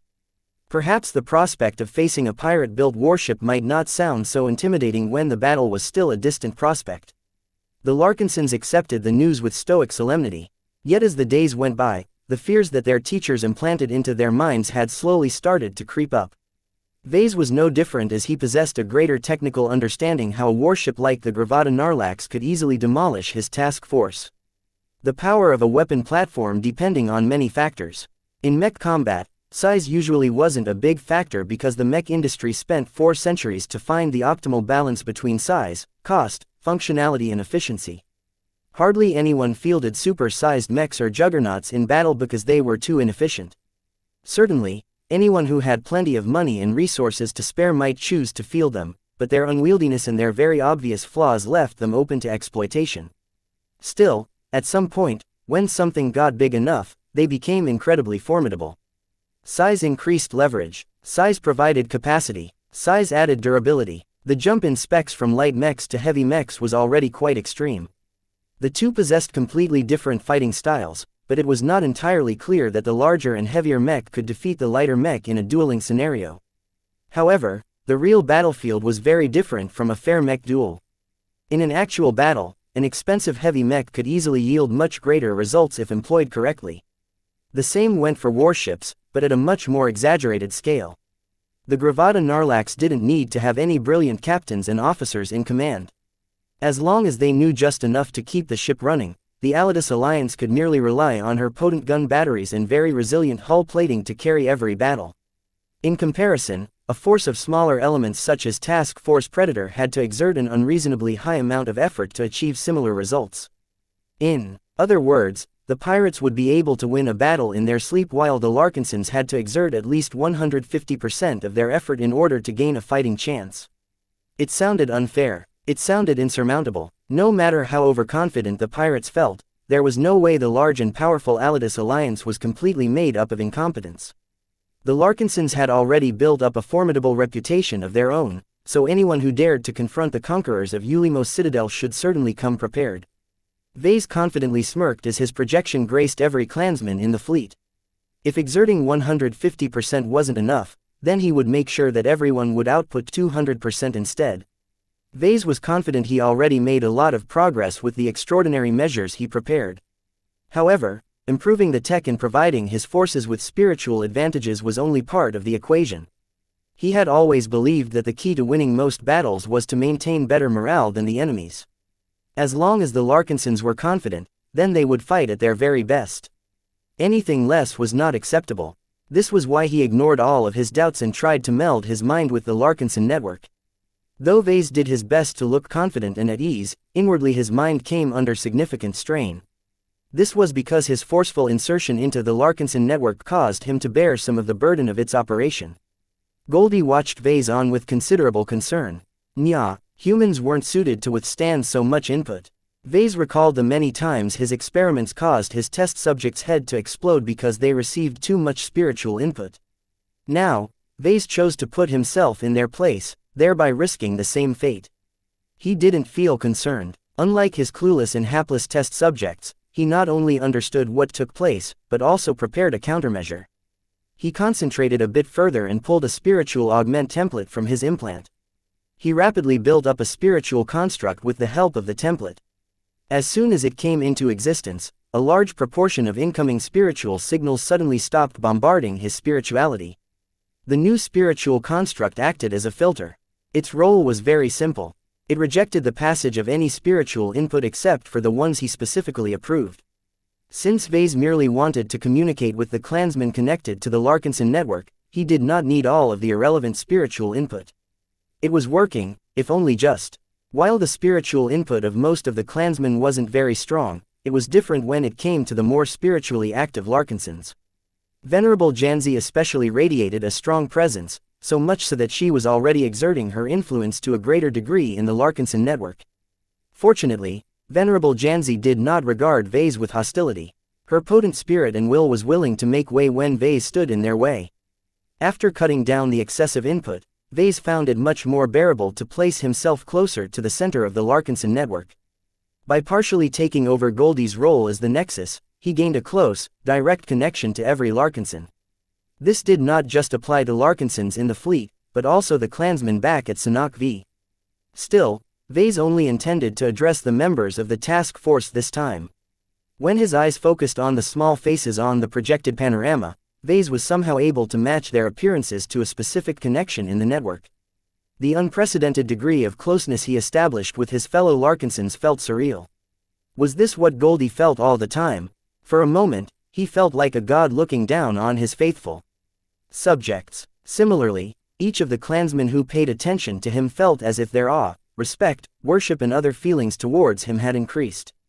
It was a very magical moment for both sides. Even if Vase hadn't spoken for more than a minute, everyone felt as if they perceived his affection for them. A small portion of his love, his hopes, his aspirations and his confidence propagated through the network, causing the clansmen who were about to confront the pirates to feel as if they were all in it together.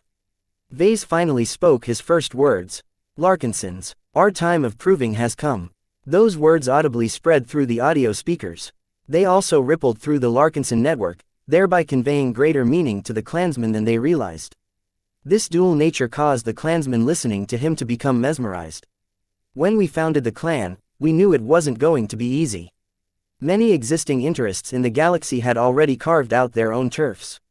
Nobody likes to welcome newcomers. Vase dramatically raised his fist. Now that he wore his unending regalia complete with a matching red cloak, he resembled a warlord rather than a mech designer. So what? Nothing comes for free. If we want something, we have to work for it, and in a galaxy as violent and dangerous as ours, that means we have to fight for our future. In the short existence of our clan, we have overcome numerous enemies who wanted to stop our rise. From the Friday Coalition to the Dry Snakes, each of these enemies thought we didn't deserve to grow and prosper. Each of them thought that they were stronger than us and that they could squash us like a bug. Have they succeeded? Vase grinned. Through the Larkinson network, he could feel some of the raw emotions from his clansmen. His fist opened up as if to symbolize an explosion. No, each time our enemies stood in our way, we flung them aside. Each time our enemies thought they could annihilate us, we resisted their blows and stood our ground. Each time our enemies plotted against us, we foiled their plots and outwitted them. We survived every successive challenge that sought to end our clan, and this time will be no different. A huge wave of confidence spread through the Larkinson network. Vase found it almost infectious as the network took in the rising mood and began to feed it back to every Larkinson. He clenched his fist and pressed it against his chest. In my heart, I believe we are special. To be a Larkinson is to be a soldier. Not just any soldier, but an honorable soldier. With the long and distinguished heritage of the old Larkinson family as our foundation, we have proven ourselves greater and more superior than any band of roving mercenaries. Different from those who fight for fortune, we fight for family. Our comrades and our loved ones are depending on us. Knowing this, let me ask you a question. Are you willing to fight against one of the most powerful pirate factions of the Nixian Gap? The answer of his clansmen came instantly. Yes. Are you willing to brave the guns of the pirate warships? Yes. His clansmen roared. Are you willing to fight for yourselves, your clan, and eternal glory? His Larkinsons roared. They roared out their whole lungs. They roared until their hearts almost stopped. Despite serving under the banner of the Golden Cat, each of them roared like lions today. The collective jubilation not only spread to everyone's ears. Due to the role of the Larkinson network, they spread their elevated moods to Vase and each other. Though Vase had massaged the truth and distorted some facts in his speech, no one paid attention to the inconsistencies. It didn't really matter. He succeeded in boosting everyone's fighting spirit. Now, ready yourselves, because our latest challengers will not let us pass for free. Be prepared to teach them the same lesson we taught the Coalition Reserve Corps. For the clan, his Larkinsons echoed. With that, Vase ended the broadcast. He slowly began to pull back from the Larkinson network. Even if he managed to endure the strain, it wasn't viable for him to maintain this condition for an extended amount of time. Vase still sensed plenty of hope and confidence from the clansmen manning the stations in the bridge. Each of them performed their duties with a sense of confidence and superiority. Whether that would last, Vase wasn't sure. He had done his best to secure every possible advantage he could give his fellow Larkinsons. Now was the time to see if all of his hard work and preparation would see him and his clan through this pivotal battle. An alarm suddenly rang through the bridge. "Sir, some of the distant energy signatures are spiking. The enemy warships are firing their main batteries. Incoming." A trio of powerful rounds thundered towards the task force. Numerous asteroids exploded into pieces or were violently knocked aside as the Gravada Narlax's opening attack made a powerful impression. Shortly afterwards, distant laser beams attempted to strike the ships of the Larkinson clan, only for them to fail to thread through all of the asteroids in the way. Even so, Vase and everyone else knew that this was just the start. Chapter 2390. Initial advance. In the final days before the battle, Task Force Predator deliberately navigated to a region in Maynard Fields that was particularly dense with asteroids. Not only that, the surrounding asteroids were denser and contained higher metallic content than usual. Some of them even contained trace amounts of higher quality exotics, though not to the extent that some enterprising pirate group decided to settle in the area in order to mine this bounty. Regardless, the task force deliberately moved in the middle of this area and dared the Alidus Alliance fleet to enter into battle in this environment. To Ves's astonishment, the pirate armada accepted the invitation. With these harder and more durable asteroids blocking the path between the two sides, the Larkinsons hoped to gain some vital cover that would allow them to approach the pirates without coming under as much fire. Now, it seemed that this hope was slightly naive. Dense asteroids or not, the distant warships were firing their main batteries towards the coordinates of the Larkinsons without hesitation. No matter what asteroids blocked the Gravada Narlax's line of sight, the incredible kinetic energy that propelled the main battery rounds forward domineeringly smashed or knocked many asteroids aside. "Sir, if this goes on for 10 to 15 minutes, the pirates will have succeeded in opening up a corridor between us and them. The asteroids providing us with cover won't last long under a sustained bombardment." Vase resisted the urge to vomit. How many times could the pirate fire their main batteries? If it was several hundred times, then that was enough to temporarily free up an entire lane. Faced with the sight of numerous asteroids exploding or being cast aside like billiard balls, Major Verl quickly issued a set of orders from the Red Feathers Command Center. "Advance." The Larkinson fleet surged forward, with specific ships flying in front of other ships. Most strikingly, the Penitent Sister combat carriers took the lead. Their significantly reinforced bow armor pointed straight in the direction of the pirate armada and blasted forward as if they already knew they were heading to their doom. Their enormously bolstered boosters and other additional propulsion systems did not engage just yet. This was not the time for these sacrificial ships to perform their suicidal charges. The more vulnerable carriers and support ships of the task force directly trailed behind the far more durable Penitent Sister vessels.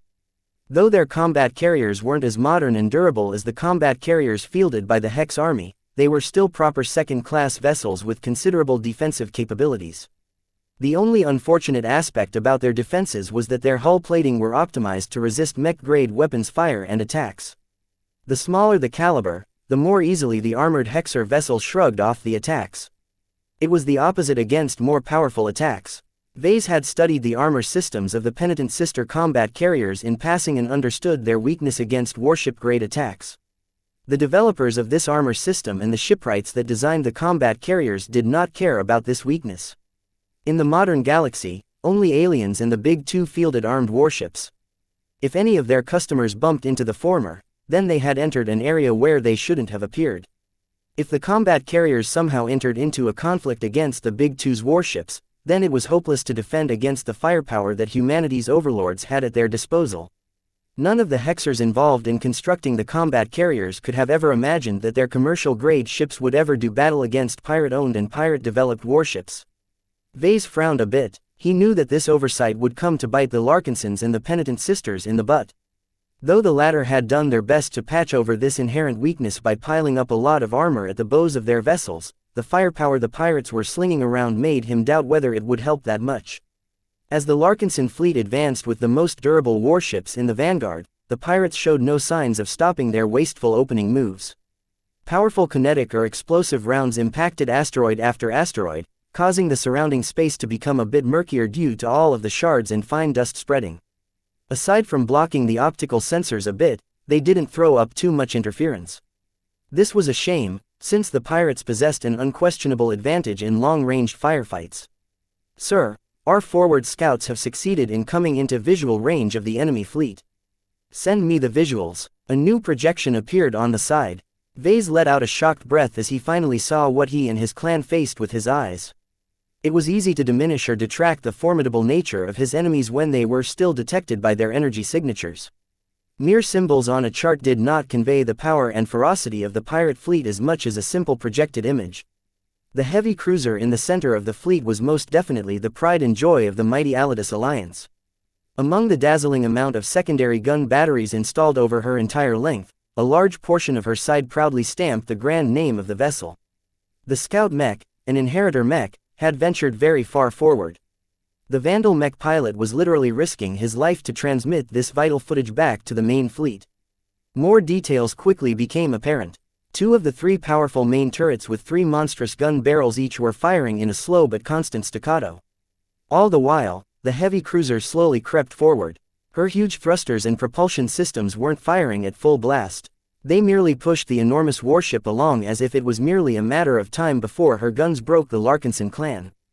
The escort warships couldn't be ignored either. Though far smaller and less assuming than the pirate flagship, their large and numerous energy weapon turrets all boasted judgment lasers or similar weapons. While they weren't very effective at blasting apart asteroids, their accuracy was incredibly high, so much so that the most forward penitent sister combat carriers already began to sustain some of the distant laser beam attacks. The penitent sister ships are holding, but the enemy escort warships are beginning to concentrate their fire. Though much of the distant laser fire wasted their firepower by striking the asteroids that covered up the line of sight to the Larkinson fleet, whenever the strikingly thick and energetic beams managed to thread the needle, the penitent sister combat carriers always suffered serious damage, far more than what a volley from an entire mech company could output. "Move forward. Don't let these attacks scare you. We have enough metal between us and the enemy to get into closer range. Once our mechs get close enough, we can finally start hitting back." The sentiment sounded great, but as their ships came closer, the terror exerted by the powerful warship attacks continued to batter at the confidence of the Larkinsons. Some of the courage that Vase had bestowed onto his clansmen began to recede as the full import of their actions became evident. No one wanted to be struck by the Gravada Narlax's main cannons. No one wanted to be vaporized from existence after getting struck by a judgment laser. Suddenly, one of the Gravada Narlax's kinetic rounds had succeeded in threading through all of the asteroids and struck straight at the pointed nose of the Delica Pride. The penitent sister combat carrier immediately jerked as her entire hull moved as if a giant had punched her back. The ship fell into a brief uncontrolled spin. The thick layers of armor that reinforced her bow bore a deep and ugly rent that ruined a significant portion of her forward armor. What is the state of the Delica Pride? She's still operational. She has lost a considerable amount of hull integrity, and some of her forward compartments have been breached. There are no casualties and her core systems are still undamaged. Good. Much of the original crew of the Delicate Pride and other Hexer warships had already evacuated their vessels beforehand. Only skeleton crews remained, and most of them consisted of essential engineers and ship ratings that made sure their ships kept propelling in the direction of the enemy. The bow compartments of the combat carriers were completely deserted. Only bots entered these compartments if something crucial needed to be done. While this measure ensured that the loss of life was minimal, Vase still winced at the desecration of such a valuable ship. A few years ago, obtaining a second-class combat carrier had been an extravagant dream. Now, he could easily afford to obtain them, but that did not mean he was willing to accept their loss. Unfortunately, he had no choice. As Major Verl and every other military commander had made it clear to Vase, their task force was weaker than the pirate fleet. The only way to find an opportunity for victory was to buy the time to grasp them. In order to do so, the Larkinsons had to be willing to sacrifice their ships to secure this crucial time. So far, it was working, though the price became considerably more unbearable. As the range closed in, huge but silent weapon impacts began to scar the penitent sister carriers.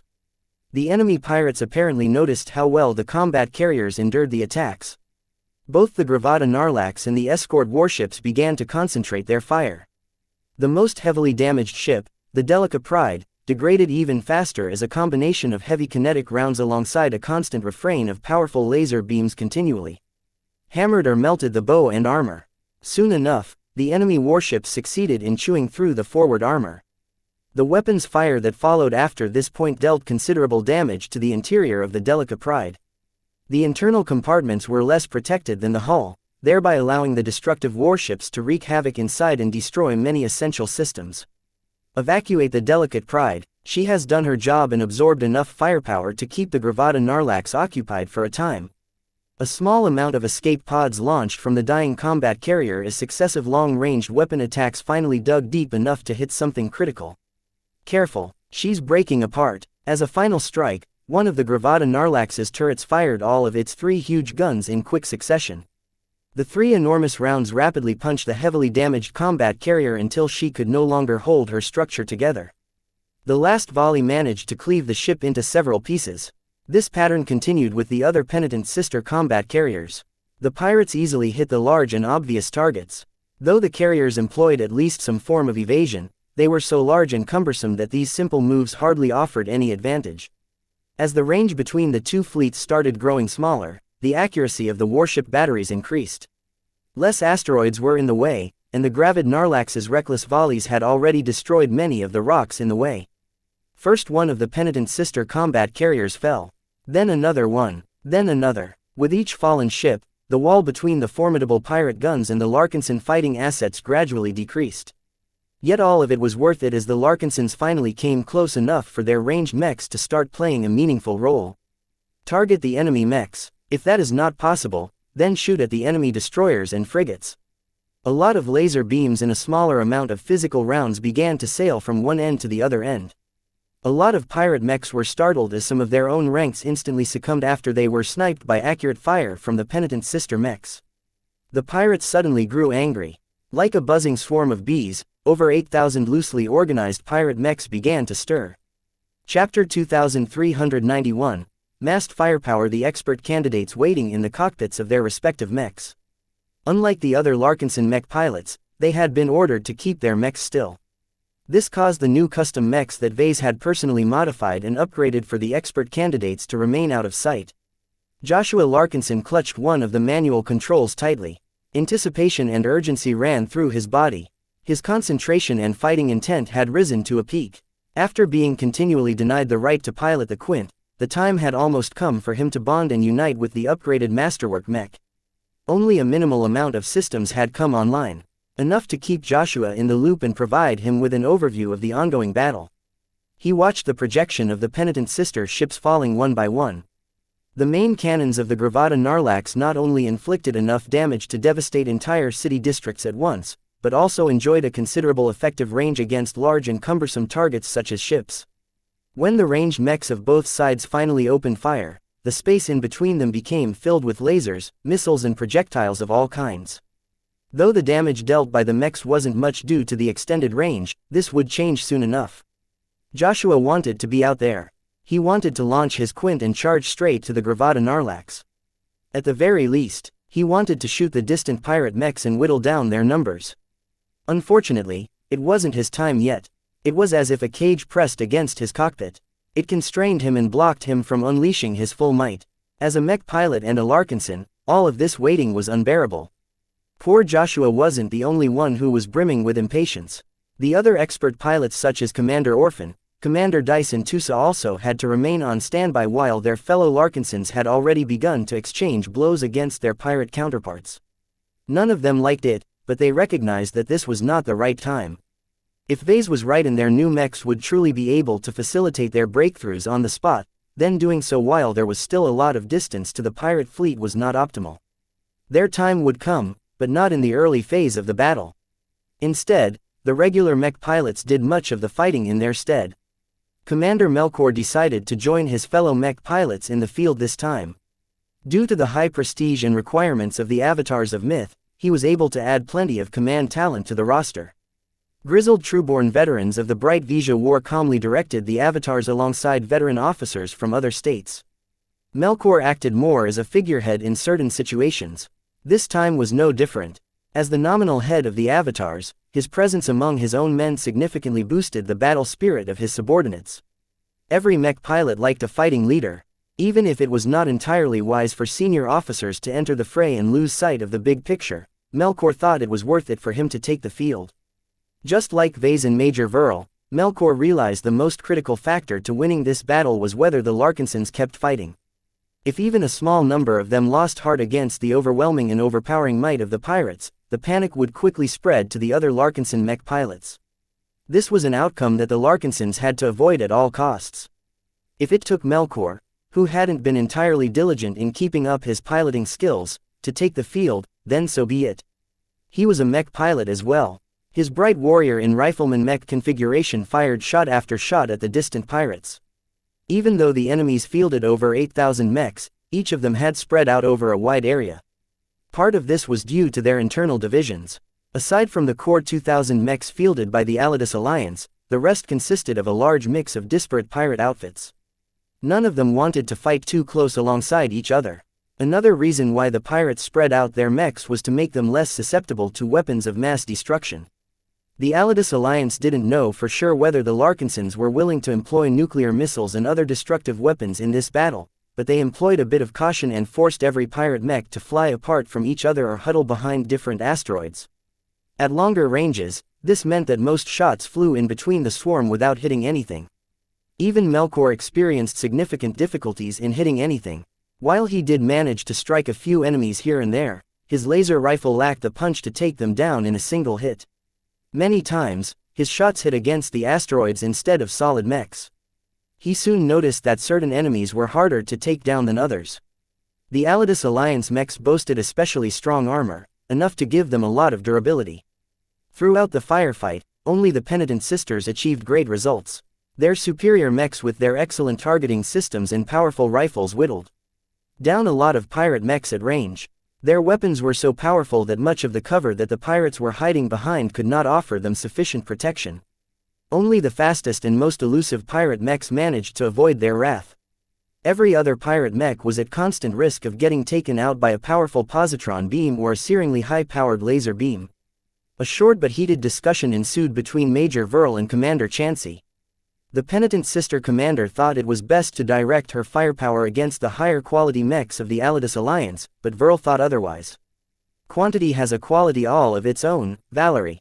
He spoke to her in a private command channel. The mere sight of thousands upon thousands of enemy mechs is constantly wearing away at our confidence. In addition, once we enter into knife fighting range, being swarmed from all sides by thousands of pirates is too much for our limited forces to bear. We need to reduce their numbers straight away, and I need the help of your Penitent Sisters to accomplish that. Can you do this for us, Commander? Valerie Xianxia scowled at Major Verl's projection. Cleaning up the trash is beneath us, Major. Your mechs are already doing adequately against the cannon fodder. Our weapons may be powerful, but our limited number of ranged mechs can only fire so many times. I understand your dilemma, but this is preferable to the alternative. Even if the remaining pirate mechs are stronger, we can at least cope with their quantity. Taking the core pirate mechs out first would definitely destroy their spine. Their spine is too tough. Verl shook his head. It is easier and more convenient to remove the flesh first. Besides, the effect of focusing our fire on them is greater than you think. What do you think the rank and file will do when they notice they are being targeted by your formidable second-class mechs? They'll fear for their lives and quickly huddle further away, thereby causing the pirate mechs to lose cohesion. As the mechs adjusted their targeting priorities, this largely came to pass. With every Penitent Sister mech managing to take out a pirate mech in just 1 or 2 hits with a disturbing degree of regularity, the rest began to experience the same kind of terror that pressed onto the Larkinsons. Both sides had to withstand their own boogeymen. For the Larkinsons, it was the Gravada Narlax. For the pirates, it was the enemy Hexer mechs. To many pirates, their fear towards second-class mechs exceeded their fear of the Alidus Alliance and its formidable warships. This was because the threat of warships was too distant from them. While they gained a bit of confidence from the fact that they were fighting alongside them, so far the main guns of the Gravada Narlax single-mindedly tried to take out ships instead of mechs. With the apparent lack of help coming from the Alidus Alliance ships, the constricted pirate mech pilots soon couldn't take it any longer. No one wanted to have their cockpits seared through or their mechs being cut in half due to an instant attack from a Penitent Sister mech. Even though the latter did not really amount to a lot after suffering losses in the previous battle, their high hit rate and huge damage had already taken care of more than 1,000 pirate mechs at this time. This was a horrible loss rate. Therefore, Despite the cajoling of their Alidus supervisors, the constricted pirate mech pilots increasingly began to find more ways to shirk the battle. Once a couple of pirate mechs retreated, the remaining ones began to develop doubts as well. In this complicated situation, it became increasingly more difficult for the Alidus alliance to keep the undisciplined and cowardly bottom feeders in line. Still, the commanders of the pirate fleet did not exhibit much concern. The warships still focused their fire on the Larkinson and Penitent Sister ships despite knowing these vessels did not have any immediate battle effectiveness. This allowed the Larkinson mechs to fly closer without suffering as much as they expected. However, it soon became evident why the Gravada Narlax and the other warships kept pointing their primary gun batteries at the larger targets. Their secondary gun batteries finally started to open fire. Placed along the hull of the heavy cruiser, the Gravada Narlax's numerous laser cannons each began to rake across the battlefield, taking out dozens of careless Larkinson's mech in the initial volley. If that wasn't bad enough, the Gravada Narlax was capable of supplying an incredible amount of power to the laser cannon hardpoints. Along with the inherently high heat capacity of the heavy cruiser, the damage outputted by more than 100 laser cannons posed a huge threat to the approaching Larkinson mechs. What was worse was that unlike the pirate mechs, the Larkinsons couldn't hide behind a single asteroid all the time. Occasionally, the Gravada Narlax's main cannons blew them apart, usually causing any mechs that were close to them to suffer a huge amount of damage as well. The nature of the battle also meant that the Larkinsons had to close the distance to the pirates as fast as possible. Unlike the Alidus alliance, which could mostly rely on the formidable range advantage of its warships, the most potent means of the Larkinson clan only worked up close. Vase grimly looked on as the activation of the Gravada Narlax's secondary weapons was taking a considerable toll on his own mechs. Some of the lasers also started to pepper the Penitent Sister combat carriers, causing them to rupture or explode a bit sooner than ideal. Something had to change. He narrowed his eyes and concentrated his mind. He activated a few spiritual triggers he planted beforehand. 2 large initiatives went into motion. One of them concerned resuming the long-stalled growth of his mother's mysterious spiritual construct. One of the main constraints of this process was the incredible amount of energy it demanded. Perhaps it wasn't a problem for the superior mother to supply this energy, but Vase was not so fortunate. He had to resort to another source. Some of his design spirits were able to feed the growth process, but Vase did not want to harm any of them, especially since the Larkinsons fielded mechs that depended on their glows. Out of all of his design spirits, Vase had to pick a design spirit as a source of energy that was powerful but not critical to his lineup. The spirit had to be someone he didn't mind pissing off.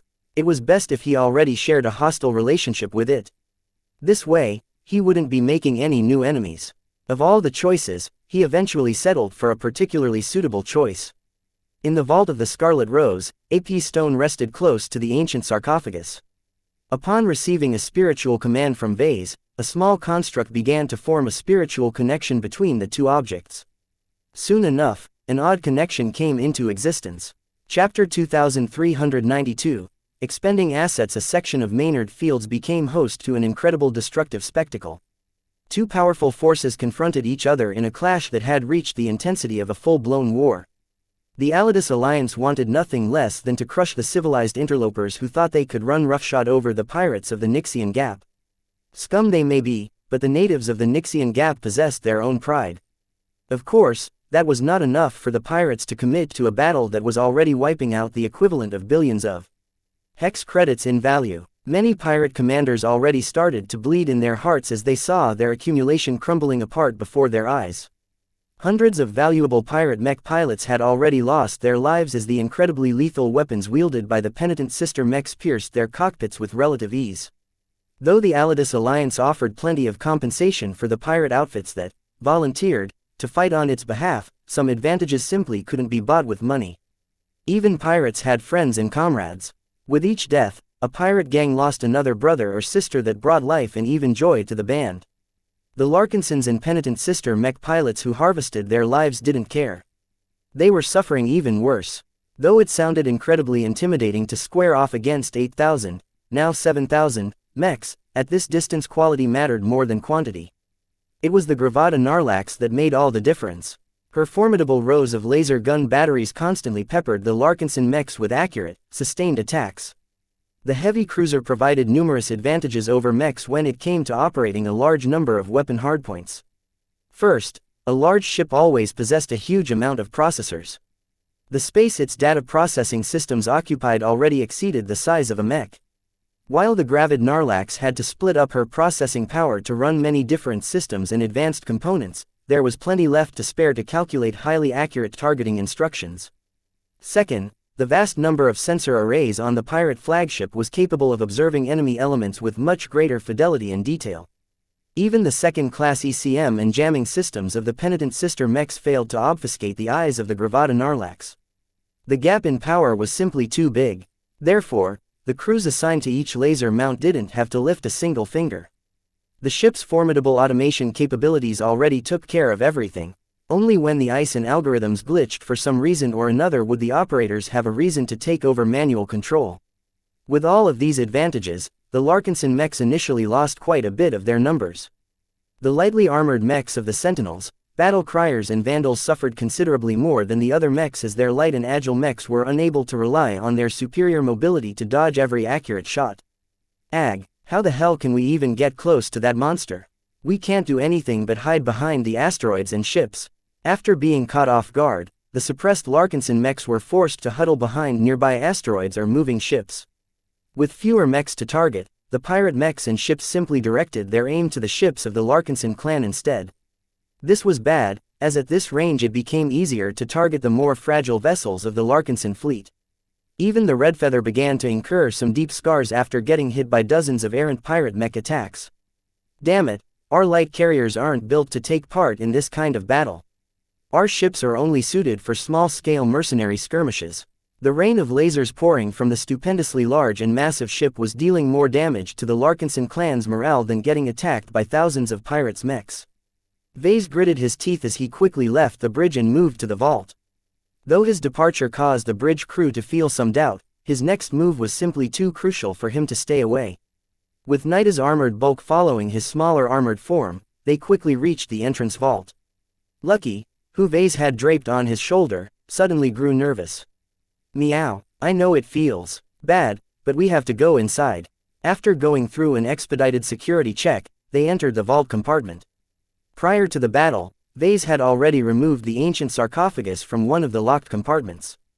The ancient alien coffin was currently shaking and vibrating as if something inside was trying to escape. When Vase observed the coffin in his spiritual vision, he could see how the bonds of the sarcophagus strained to contain the raging entity that was feeling some of his strength leaving him. A special spiritual bond was actively siphoning away his strength. Vase could see that the situation was growing more precarious. Though the half-grown spiritual construct that corresponded to his mother's design had absorbed a huge amount of spiritual energy, he could see that Nixie was already making good progress in seizing control of it. He could not imagine what would happen if the ancient alien managed to subvert such a complicated and powerful spiritual product. This is why I'm here. He quickly retrieved his F-stone, which he had tried to avoid using for a very long time. Out of all of his spiritually reactive materials, he had never found a second F-stone. This literally made it irreplaceable. Normally, he would avoid using it at all costs, or at least expend as little charge as possible. This wasn't the time to hoard his assets. He quickly formed a spiritual blade and began to draw upon a huge portion of the offensive charge locked in the F-stone. It immediately dropped from 67% charge to just a 37% charge. Just a 5% charge was already enough to inflict a telling blow to Nixie.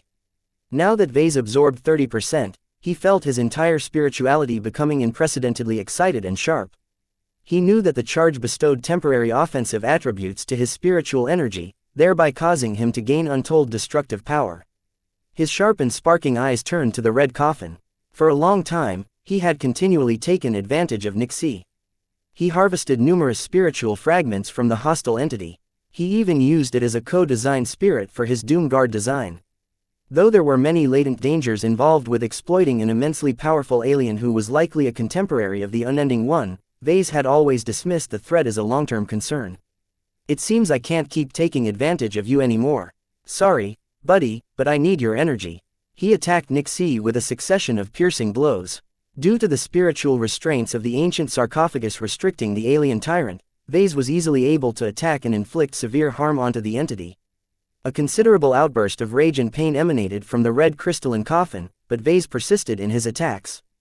With each blow, Nixie lost cohesion and bled more spiritual energy. The attacks also caused him to lose his influence on his mother's growing spiritual construct. With all of the blood that vase was spilling, the growing construct absorbed ample amounts of nutrients. Nixie's spiritual energy not only matched some of the demands of its design, but was also sufficiently high in quality to serve as great nutrients. All of these actions had consequences, though. Vase could feel Nixie both weakening and strengthening inside his cage. The attacks that Vase inflicted also damaged the restraints that kept the entity trapped. This was something unavoidable, but also necessary as he needed to increase the flow of energy to accelerate the growth process. This gave Nixie the opportunity to break out of the prison that had kept him captive for eons. Despite the risks, Vase still felt it was acceptable to proceed in this way. After all, if his mother's spiritual construct still hadn't come into existence by the time the pirates crushed the last Larkinsons, then all of this was moot. The process continued on for a couple minutes. By the time Vase had expended his powerful charge, the ancient sarcophagus was leaking like a sieve. Though Nixie had lost a huge amount of energy, he was constantly mustering up strength from somewhere else. If this went on, Nixie would definitely break free sooner or later. When Vase estimated that Nixie had sufficiently fed enough energy to his mother's construct, he commanded a nearby floater platform to pick up the red coffin. "Let's move," he told Nida. "We need to move this alien relic to the hangar bay as soon as possible." They proceeded to do so, leaving the P-stone that held the rapidly growing spiritual construct behind. Though Vase wanted to supervise its maturation, getting rid of the increasingly more unstable ancient sarcophagus took priority. The floater platform made it easy to move the red coffin all the way down to the hangar bay. There, a penitent sister Mech was already standing by. It held an unusual tube-shaped launcher weapon that Vase had built beforehand. Before the Mech's feet laid a torpedo. It did not contain any explosive payloads. Instead, it featured an open cavity where Vase promptly loaded in the ancient sarcophagus. Before Vase closed the port, he withdrew a gem from one of his unending regalia's storage pockets and threw it inside. "All right, you know what to do. Try and sneak as close as you can and fire it at a priority target. The sooner, the better.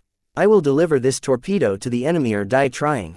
The fanatic voice of a penitent sister boomed from the Mech. "You have about 8 minutes.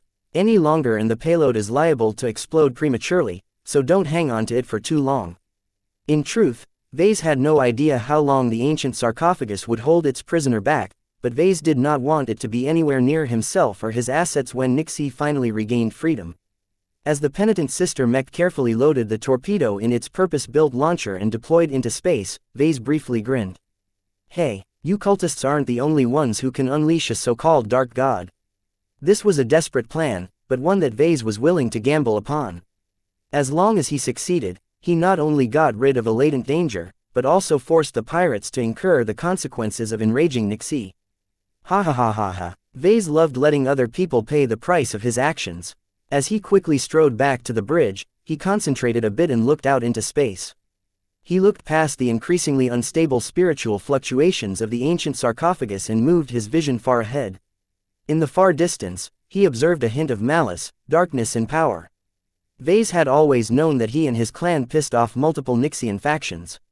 He found it extremely unlikely that the Alidus Alliance were the only ones who wanted to destroy his fleet. "It seems you are very eager to take revenge, Unending One." He did not dare to peek inside the imaginary realm. He didn't want to open himself up for attacks and he didn't want to tip off whatever was there. He briefly glanced at the clock projected from his armored wrist. "It won't be long before you see the surprises I have in store." Ha ha ha ha. Vase already expected his mechs and ships to be heavily disadvantaged in this clash. While the Larkinsons hadn't enacted some of the key components of their battle plan, Vase knew he had to alter the circumstances. He felt as if he was in the position of Grand Protector Rosha in the previous battle. When faced against a superior enemy that was on their way to winning, Vase figured it was best to flip the board. Even if the cultists in the pirate fleet had prepared their own surprises, Vase was certain that his measures were more extreme. This was because unlike his opponents, Vase had no intentions of controlling the powers he was about to unleash. "I can't wait. Ha ha ha ha." Chapter 2393, Mortis Grayson the Gravada Narlax. The proud ship bore her unusual-sounding name with pride. No one knew why the Alidus Alliance bestowed this name to her. It sounded as if she was named after someone, but Gravada Narlax could also be named after a planet or star system. Whatever the case, the Gravada Narlax had acquired an infamous reputation in the Nixian Gap. Even in the core regions where the spatial warping and other anomalies caused many complicated systems to fail, the Gravada Narlax had managed to remain intact for decades. This was an incredible feat considering that any MTA or CFA warfleet that ventured in the core regions always suffered unavoidable losses sooner or later. Few people were aware why the Gravada Narlax remained safe and sound. This was despite the fact the Alidus Alliance continually upgraded her with energetic exotics. These materials were more prone to exciting the dangerous forces of the Nixian Gap. Any Nixian pirate that had lived in the region for a few years knew that gathering too many potent but unstable exotics was a recipe for disaster. The higher the concentration, the greater the chance of something going wrong. This was why few pirate factions followed in the footsteps of the Alidus Alliance and built their own warships. They could not guarantee that their new flagships would be safe from the disasters that had spelled doom for many grand works in the Nixian Gap. Only a small number of high-ranked pirate leaders knew of a way to stave off disaster. Certain groups and natives from the Nixian Gap claimed to possess the power to prevent or suppress the onset of anomalies. The Hallowed Abyss Temple was one of the most prominent organizations to make this claim. While it sounded ridiculous that a group of weird cultists were able to affect the fabric of reality inside the Nixian Gap, they had proved ability plenty of times for the people in the know to take them seriously. Therefore, at the small cost of letting the temple erect shrines in their territories, the pirate lords all gained a measure of security. What even fewer people knew was that the Hallowed Abyss Temple forged even deeper ties with certain pirate factions. Lord Hyvex of the Alidus Alliance possessed a deeper relationship with the Watchers of the Temple. More figures in black and gray robes roamed the ships and bases of the Alidus Alliance than anywhere else. Some of the Alidus pirates had even converted to the cult. Right now, the intermingling between Alidus and the Hallowed Abyss had led both of them to push for a confrontation against the Larkinson clan. Standing in the middle of the huge and expansive bridge of the mighty Gravada Narlax, two powerful figures observed the battle through the large central projections. One of the figures was a large, imperious-looking man. Wearing a resplendent suit of chrome-like armor that was bedecked with trophies and marks, Lord Hyvex truly exuded the aura of one of the most pirate lords of the Nixian Gap. Despite his success and rise to power, nobody knew where Lord Hyvex came from. His origins were a mystery, and so were his aims. So far, he single-handedly raised the Alidus Alliance to a formidable power in the core regions through a combination of shrewd decisions and ruthless determination. He was the first in the Nixian Gap to order the construction of an armed warship. Though he took a lot of risks for doing so, his gambit paid off. With the help of a strong and overpowering warship, hardly any other pirate faction wanted to challenge Alidus Alliance. Such a figure should have been at the height of his power at this time, yet oddly enough, the imposing pirate leader had adopted a restrained posture. It was as if he was not the ultimate authority in the formidable pirate fleet. This was all due to the other figure that stood besides the legendary pirate lord. Few Nixian pirates were able to recognize his black-bearded appearance underneath his ragged but thick black robe. Since the battle had commenced, the dark figure had done nothing but observe the projections of the ongoing battle. At some point, the robed figure stirred. Lord Hyvex noticed the movements. Black Watcher Ortis, is there something amiss? Something is stirring. The Larkinson clan is more powerful than I expected. The dark gods are right to be concerned. A gravelly voice responded. Lord Hyvex slightly shook his head. If this is the extent of the Larkinsons, then I do not see the need for your temple to intervene. This vessel is already pounding their assets into scrap. I admit that those approaching suicide ships are of some concern, but our enemies think too lightly of our firepower. The Gravada Narlax had already destroyed or knocked out a number of unusual combat carriers. From the modifications made to them, it did not take long for the Alidus pirates to conclude the second-class combat carriers had all been converted into suicide ships. Ever since Lord Hyvex discovered this fact, he ordered the Gravada Narlax to prioritize taking them out. As long as all 9 of her main cannons concentrated their fire on a given ship, not even the ships built by Hexers were able to withstand the damage. The broken fragments of many of these ships littered the surrounding battlespace. Their potent, explosively payloads drifted off into space without the chance of detonating against their intended targets. If this pace of destruction continued, none of the Hexer suicide ships should be able to come anywhere close to the Gravada Narlax. Yet as time went by, the Black Watcher continued to sense something dangerous. He tried to commune with his dark god. As a black-robed member of the Hallowed Abyss Temple, he outranked the Grey Watchers. Usually, important figures like him were stationed at the physical location of the temple or particularly important outposts. The Gravada Narlax happened to be his current station. His presence alone bestowed powerful, mysterious capabilities to the heavy cruiser. In fact, Lord Hyvex and a handful of other Alidus leaders believed that Black Watcher Ortis alone contributed as much to the ship as one or two of her mighty turrets. This meant that anything that made the Black Watcher uneasy was enough reason for Lord Hyvex to put his guard up. He knew that the Larkinson clan was still holding some of its strength back, but what could they possibly do against the pride and joy of his fleet? Not good, the Black Watcher uttered and pointed at the map. Over there. What is it, Your Excellency? A storm is brewing. It's too late. As the battle between the two forces became more intense, a sudden change swept over the pirate fleet. Some time earlier, the penitent sister Mech that received a special from Vase had snuck forward amidst the chaos. The Hexer Mech pilot deliberately chose to swing around in order to avoid the brunt of fire pouring down the middle. Even though her mech stood out a bit, no one paid attention to a single odd mech amidst an ocean of mechs. Most pirates dismissed her machine as a scout, which suited her just fine.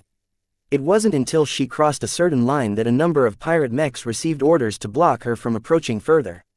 Scout or not, letting any sneaky enemy get too close was not a good idea. Once she recognized that she could go no further, the penitent sister decisively launched a torpedo. The specially constructed torpedo launched forward. Its powerful thrusters immediately accelerated forward at a rate of acceleration that could make Tusa jealous. The odd torpedo immediately attracted the attention of the pirates that were tasked with intercepting the lone mech. It took some time for them to report their findings to their superior, who in turn had to report to an Alidus officer. By the time the pirates directed some of their fire against the odd torpedo, the mysterious projectile had already crossed a fair distance. In the meantime, its thrusters kept increasing its forward speed. This not only made it more challenging to land a hit, but also decreased the time it reached its target. Damn, what is up with this missile? Why haven't you shot it down already?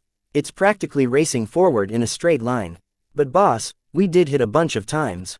It didn't go down. What, are you serious? This was not any torpedo. Vase had not only used up plenty of briar alloy and some other precious materials, but he also reinforced its nose and forward sections with a layer made out of scraps of extremely valuable unending alloy. The big missile, no, torpedo, is heading straight at the Mortis Grayson. I have a bad feeling about this. Tell those ship boys to shoot it down. The Mortis Grayson was the second most powerful warship of the pirate fleet. While her dimensions and tonnage paled in comparison to the Gravada Narlax, the destroyer and her formidable laser cannon turrets formed a powerful deterrent against both penitent sister mechs and lightly armored Larkinson ships alike. Just like the Gravada Narlax, the Mortis Grayson possessed its own suite of secondary gun batteries. While they were primarily designed to fight against hostile mechs, they also functioned as point defense. Since the Mortis Grayson was already directing a prodigious amount of power reactor output to her primary laser cannons, the destroyer opened fire with a formidable array of ballistic cannons. Though fairly inaccurate by nature, their large quantities along with the support of advanced ship systems caused them to land a lot of hits against the incoming torpedo. To the ship crew's surprise, none of the impacts managed to take out the odd torpedo. In fact, other than slowing it down a bit, the enemy projectile began to unleash an even greater burst of acceleration, giving very little time for the pirates to direct more fire in its direction. It's coming close. Careful. Before everyone knew it, the torpedo reached the Mortis Grayson. The torpedo thudded against her hull with so much force that its unending alloy nose pierced straight through the thick but softer hull plating. Many of the pirates aboard the pirate destroyer had braced themselves and unfolded the helmets of their vac-suits or hazard suits over their heads. Each of them expected some kind of explosion to detonate inside the ship. Yet as half a minute passed, the pirates slowly relaxed. They looked confused at each other. Was the torpedo a dud? Had the Larkinson screwed up somehow? What was the point of launching this powerful and expensive torpedo at their ship? Send a security party to the compartment where the torpedo has landed. The captain ordered. I need visuals on it immediately. One of the officers located the compartment the torpedo had finally breached before it bled out all of its momentum. The disturbingly intact cylinder rested quietly as it had pushed halfway through the bulkhead leading into a storage compartment. As the captain observed the strange torpedo through the projection, a part of him began to feel uneasy. It would have been better on his nerves if the torpedo detonated already. A few seconds later, he received a priority transmission from the Gravada Narlax. Before the captain had time to play the message, the projection of the breached compartment suddenly lost signal. Seconds later, a huge unstable wave of pressure engulfed the entire Mortis Grayson. The captain and everyone else aboard the ship screamed as they felt as if something was trying to crush their minds. Just 13 seconds, the heads of the captain and every other crew member aboard the pirate destroyer exploded. As blood, bone and brain tissue rained all across the interior of the destroyer, the broken spirits of the recently deceased didn't even have time to dissipate. An enormous suction force dragged the spiritual remains to the location of the torpedo.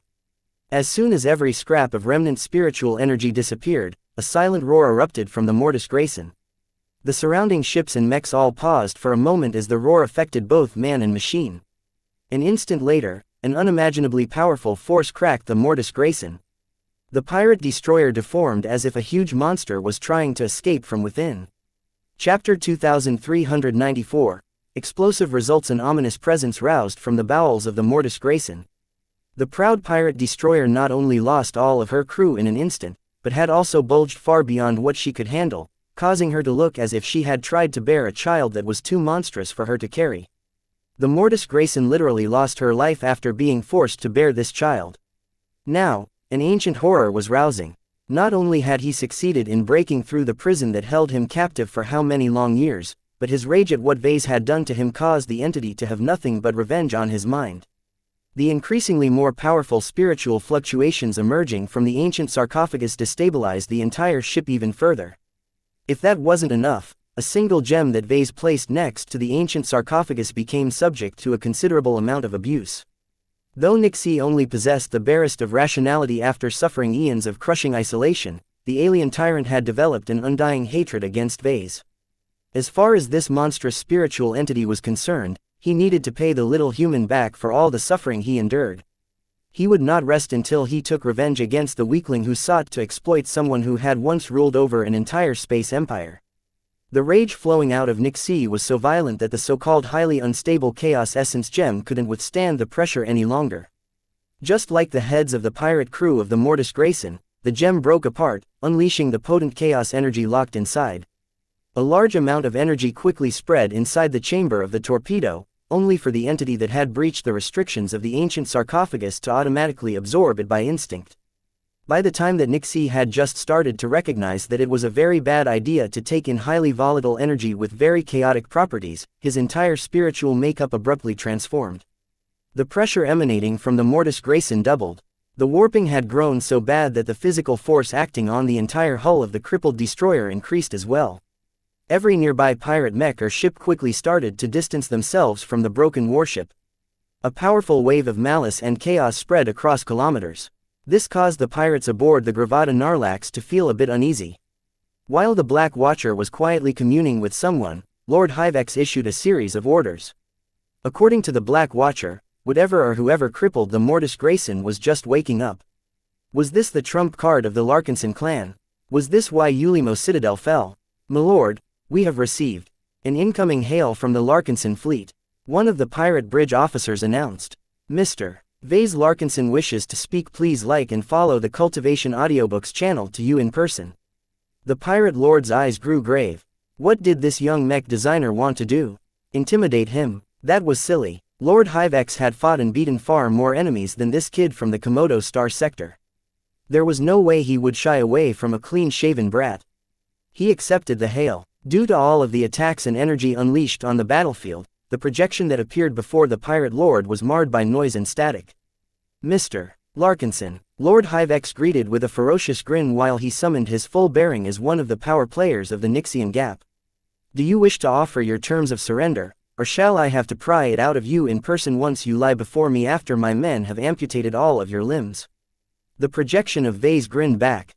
While his unending regalia did not boast the numerous impressive-looking trophies of his counterpart, its exceptionally high quality along with its dashing red cape significantly boosted his stature.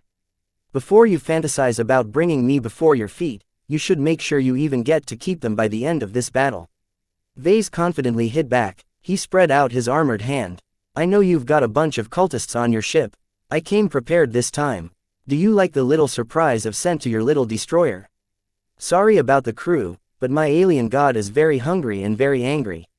Eating pirates is his favorite activity, so I did him a favor and sent him to a buffet. The pirate lord seethed. Your scheme will not work. The dark god at our side is unending and eternal. You know nothing about the powers that we can harness. If you think you can stop our dark god with an impostor, then think again. Vase tauntingly smirked at the furious pirate lord before he abruptly ended the transmission. He sat back in his chair as he contemplated what he had accomplished. First, he confirmed that the infamous Lord Hivex was present aboard the flagship. This was important, because Vase was very interested in collecting the bounty on the powerful pirate lord's head if possible. Second, the brief contact allowed him to influence Lord Hivex. This was an even more important objective.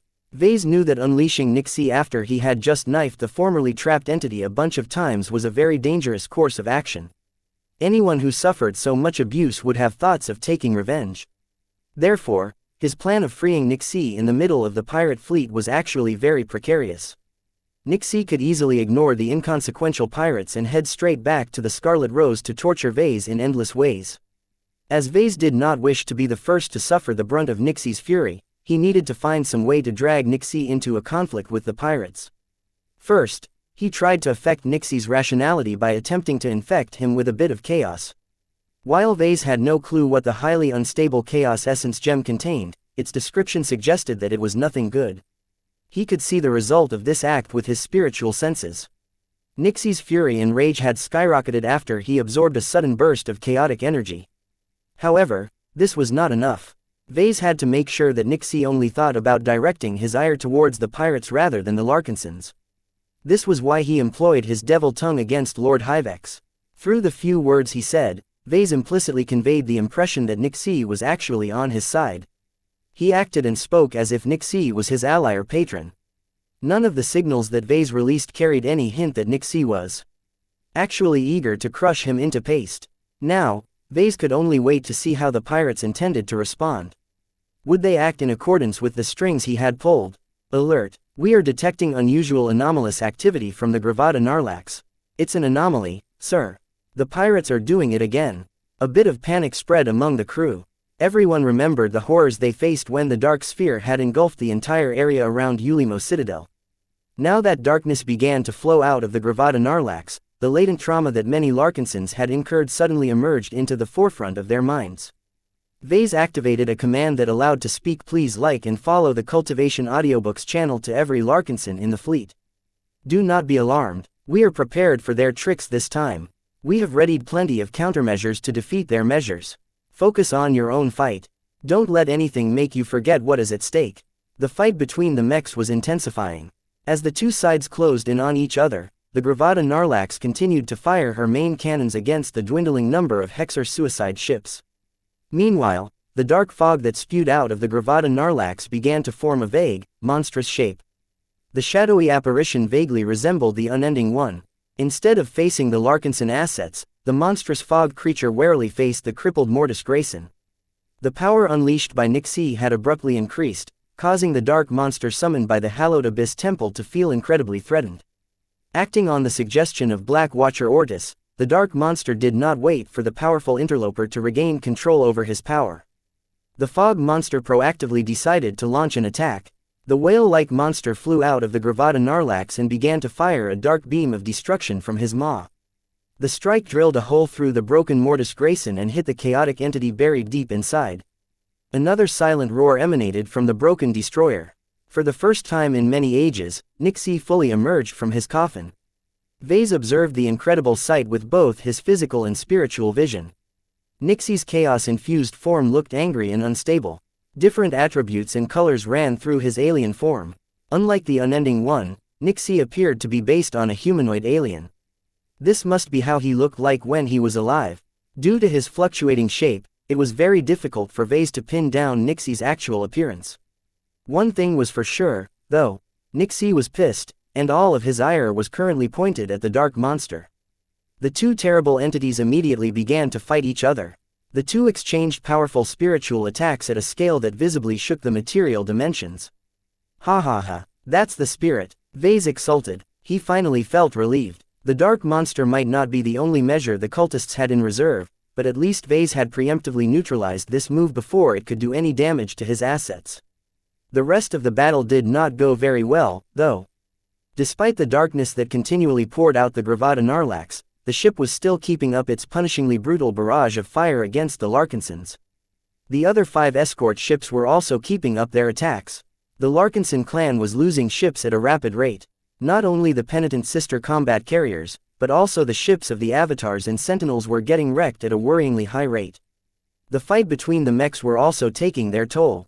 Though the Larkinsons and penitent sisters managed to destroy thousands of mechs, the core forces of the Alidus alliance were still intact. Under their lead, the pirate mechs bled their foes at a gradual but alarming rate. The Larkinson clan only fielded less than 1,000 mechs to begin with. This made every loss a lot more painful than before. Their buffer was worryingly thin, and they would definitely not be able to survive getting mobbed by thousands of inferior mechs. Vase didn't need Major Verl to recognize that his side was still on a losing trajectory. He did not despair. He directed his attention to another projection. It's time. The Gravada Narlax may have succeeded in crushing the majority of incoming penitent sister suicide ships, but 3 of them barely managed to hold on as they made their end runs. The penitent sister skeleton crews aboard those vessels cleverly rotated their speeding carriers so that one of them would not be forced to absorb all of the punishing attacks. By evenly spreading out the damage, the 3 banged-up ships all managed to hang on long enough to reach the pirate flagship. At the final moments, the Gravada Narlax unleashed a near-simultaneous volley from all 3 turrets. 9 powerful kinetic projectiles slammed into the ship that was currently in the lead. The penitent sister carrier immediately shattered into pieces. However, the heavy cruiser had finally run out of time. Just before the 2 suicidal combat carriers crashed against the hull of the Gravada Narlax, the dark fog flowing out of the ship suddenly enveloped the ship. 2 smaller ships crashed against the blackened heavy cruiser. 2 huge impacts slammed against the darkened shell, though amazingly the solidified dark fog managed to withstand the hugely powerful blows. That's absurd, Vase shouted as he watched the event in disbelief. Though the fog visibly weakened to a huge degree, it had done its job. The crashes failed to inflict material damage to the Gravada Narlax. However, this was not the extent of this gambit. Just seconds later, a large amount of enriched nuclear bombs and other volatile explosives detonated all at once. Huge blasts engulfed the side of the Gravada Narlax. As the titanic explosions subsided, Vase and everyone else paid close attention to the heavy cruiser. A gaping hole had appeared on the starboard side the Gravada Narlax. Though the hull had been breached, the damage didn't appear to be fatal. She's still alive. Just as disappointment spread amongst the Larkinsons, a highly volatile anomaly spread from Gravada Narlax and rapidly engulfed the entire battlefield. The 3 highly unstable Chaos Essence gems that Vase planted in the final penitent sister combat carrier were finally making their mark. Under his deliberate arrangement, the energy unleashed by the gems were bringing the imaginary realm closer to the material realm. The shadow of an immense vortex descended upon the battlefield. Chapter 2395. Flipping the board. The entire battlefield had grown more and more chaotic as time went on. Debris flung in every direction. A trail of broken starships littered from one end to the other end as the Larkinsons and penitent sisters both lost a substantial amount of ships. The losses ran in the thousands. Even if the crews of every ship frequently performed evacuation drills, anytime the Gravada Narlax breached a vessel with her powerful main cannons, the resulting damage often killed at least a quarter of the people aboard. The tyranny of warships had managed to accomplish the one feat that every other threat in the Nixian Gap failed to accomplish. The pirate warships managed to fell at least a third of the starships of the Larkinson clan. If the Gravada Narlax kept focusing her powerful primary gun batteries on the remaining Larkinson ships, then Task Force Predator would certainly become history. Both sides knew this. The Alidus alliance had taken advantage of the incredibly punishing firepower unleashed by the Gravada Narlax several times. Enemies who were stupid enough to underestimate the power of a heavy cruiser had all paid the price of their ignorance. Though Vase had never witnessed a ship comparable to the Gravada Narlax in action, his extensive foundation in mech design and engineering granted him a great amount of respect for her weapons and armor. It didn't matter if the underlying tech was rather rough and crude. Scale alone compensated for most of the weaknesses. Therefore, from the very start, Vase always prioritized taking out the Gravada Narlax. There were still ways to overcome the thousands of pirate mechs and the handful of smaller pirate warships, but taking down a heavy cruiser was too difficult with just the mechs at his disposal. There's also the cultists to consider. He already knew for certain the Hallowed Abyss Temple wanted to take revenge. The Larkinsons pissed off the Unending One quite a bit during the last battle. Vase could easily predict that a dark god, as vengeful and furious as the tentacled whale, would push its worshippers to go for a second round. Facing one of these two threats was already bad enough. Facing both of them at once spelled certain death as far as he was concerned. If he played by the rules, his lack of assets meant that he would surely lose the game. This was why he had to mess it up. He resolutely plotted to flip the board, and the only way he felt he could accomplish was by taking a page out of the Book of Grey Watcher's Arnis. Transform the stage. As long as he called down an anomaly onto the battlefield, then the pirates with their formidable warships and ocean of mechs would have to fight against the environment as well as the Larkinsons. Of course, his clansmen weren't having it easy either. As the strange anomaly that Vase had cooked up with the help of detonating 3 highly unstable Chaos Essence gems at once, the strange phenomenon that followed suit had caused everyone to freeze for a time. This was not because they were paralyzed, but because none of them could move. Both Larkinsons and pirates found out to their horror that every move they made, they automatically snapped back to their previous positions. One of the bridge officers experimentally lifted his hand, only for that same hand to return to resting on his desk. A formation of mechs attempted to fly forward, only for their mechs to stay in mid-flight several hundred meters back.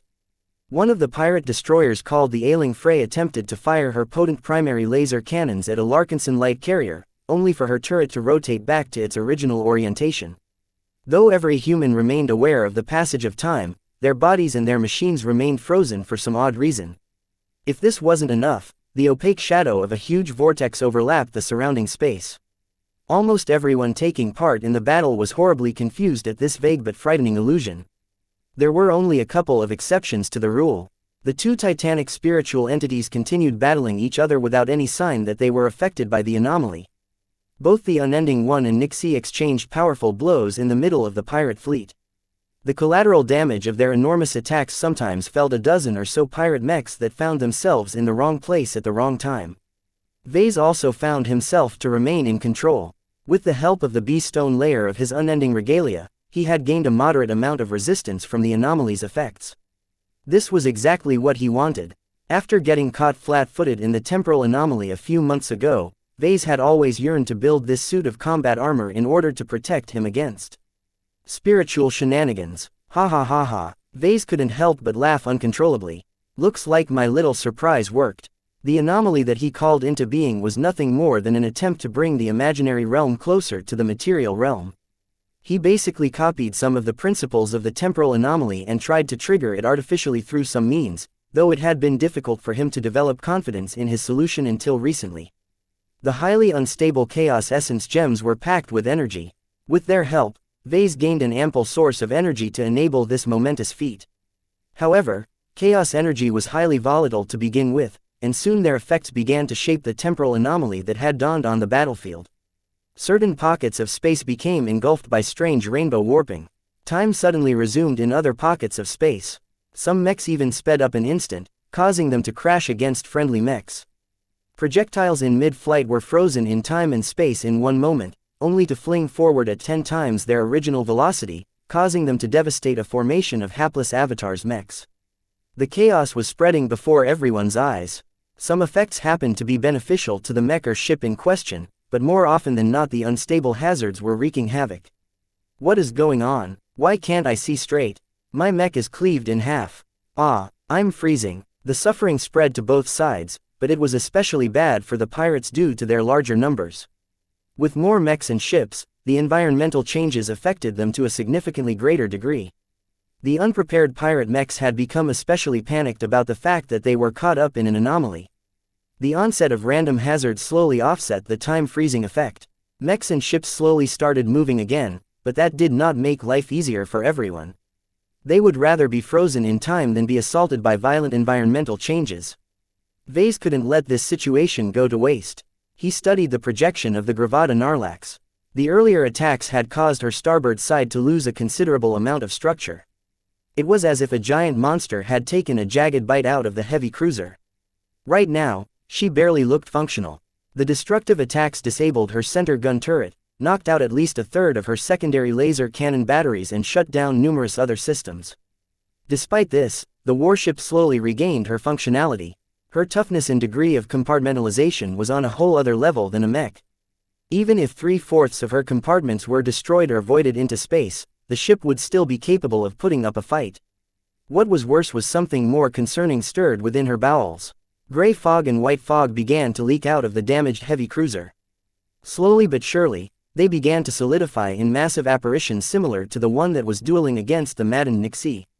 Not only that, but some of the black, gray and white fog began to spread to the Gravata Narlax and other nearby pirate assets.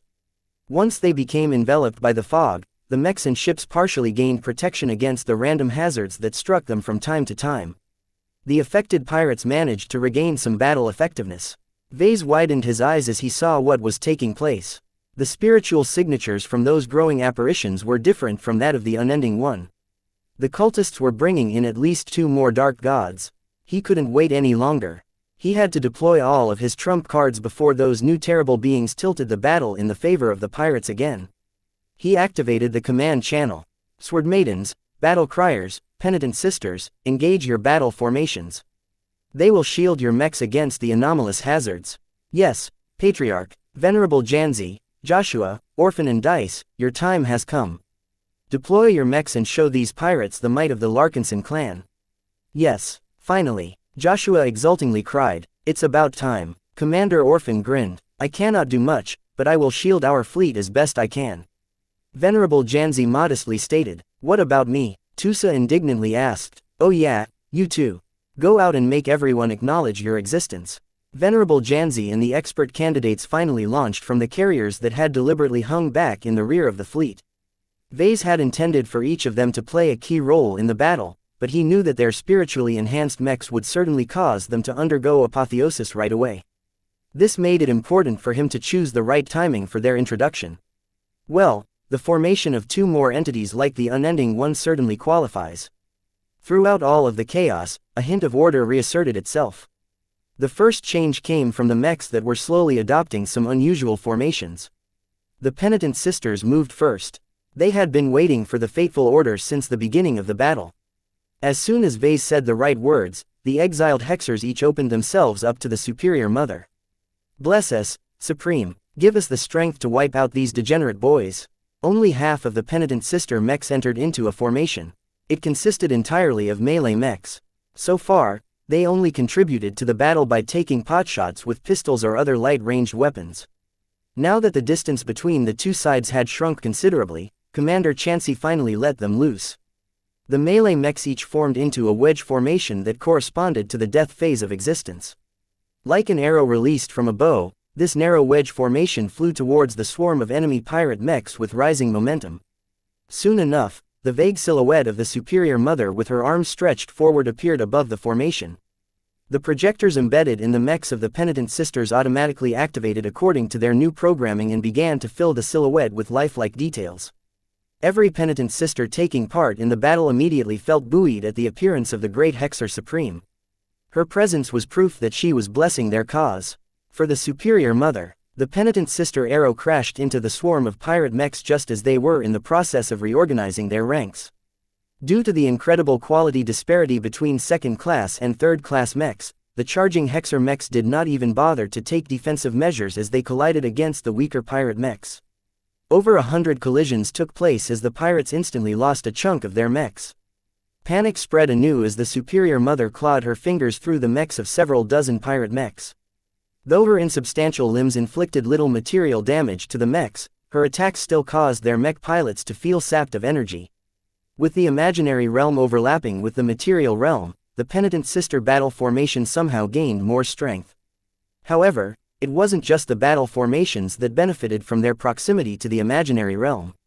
The growing and solidifying pools of white and gray fog finally finished taking shape. 2 different inaudible roars rang throughout the battlefield as 2 more dark gods had entered the fray. The gray god vaguely resembled an avian exo-beast. The bird flapped its great, ragged wings, causing it to traverse a lot of distance at once. It flapped again, causing a wide and destructive gray wave to rapidly soar to a mech company of sentinels. The gray wave immediately collided against them, causing the mechs to temporarily glitch. As for the white god, the giant shape that came into being suddenly caused Vase to sit upright in his chair. With wide, disbelieving eyes, the glowing white humanoid form raised a single hand and unleashed a powerful light beam that instantly struck a combat carrier of the flagrant vandals. If not for her reinforced armor, the carrier would have probably foundered right then and there. Vase recognized the humanoid alien. Crystal Builder, Luminaire race. To his utter surprise, the tiny extinct alien race had somehow produced a giant dark god that lived until today. Chapter 2396, Rise of Heroes. Through eavesdropping the frankly poorly secured pirate communications, the Black Cats soon found out the names or at least the titles of the two powerful entities. The gray avian exo-beast was called the Inexorable One. Fast, cruel and devious, her reign of terror supposedly surpassed that of the Unending One. In the short time the giant bird made of gray fog had come into existence, she already started to terrorize the Larkinsons. With her dizzyingly fast speed and strange and unfathomable attacks, the Inexorable One seemed unstoppable. The giant white humanoid form preferred to remain in the back. Each time he raised his hands, the dark god known as the Blinding One unleashed a terrifyingly powerful light beam that vastly exceeded the power of the laser beams unleashed by the pirate destroyers. Vase recognized the distinctive shape of the alien race the Blinding One supposedly belonged to. The dark god possessed a strange oval head with no definable mouth, nose, ears or any other facial features. Instead, numerous holes dotted his entire head. Strange twinkling lights glowed from deeper within, causing them to look both creepy and mysterious. The Blinding One wore a robe-like garment that was apparently bedecked with crystals. If Vase put a Crystal Lord Mech alongside the Blinding One, anyone would be able to recognize the similarities between the two. In fact, many Larkinsons were making this comparison right now since the Crystal Lord was a staple in their landbound mech contingents. The white energy apparition is about to launch another attack. To the surprise of Vase and many other Larkinsons, the Blinding One suddenly tilted his multi-eyed head towards the Scarlet Rose. The giant white deity pointed his finger at the flagship of the task force. Instantly, Vase felt as if a searingly bright beam abruptly pinned him into place. His chair began to smoke as it had suddenly become subject to an unknown source of heat. What the hell? If not for the spiritual protection offered by his unending regalia, he would have probably been cooked half to death. From the Blinding One's body language, the dark god appeared to be mildly confused by his lack of success. He raised a palm instead and immediately unleashed a potent light beam. Yet at the moment the Blinding One fired his instant beam, the shield of Samar had flown right in front of the Scarlet Rose.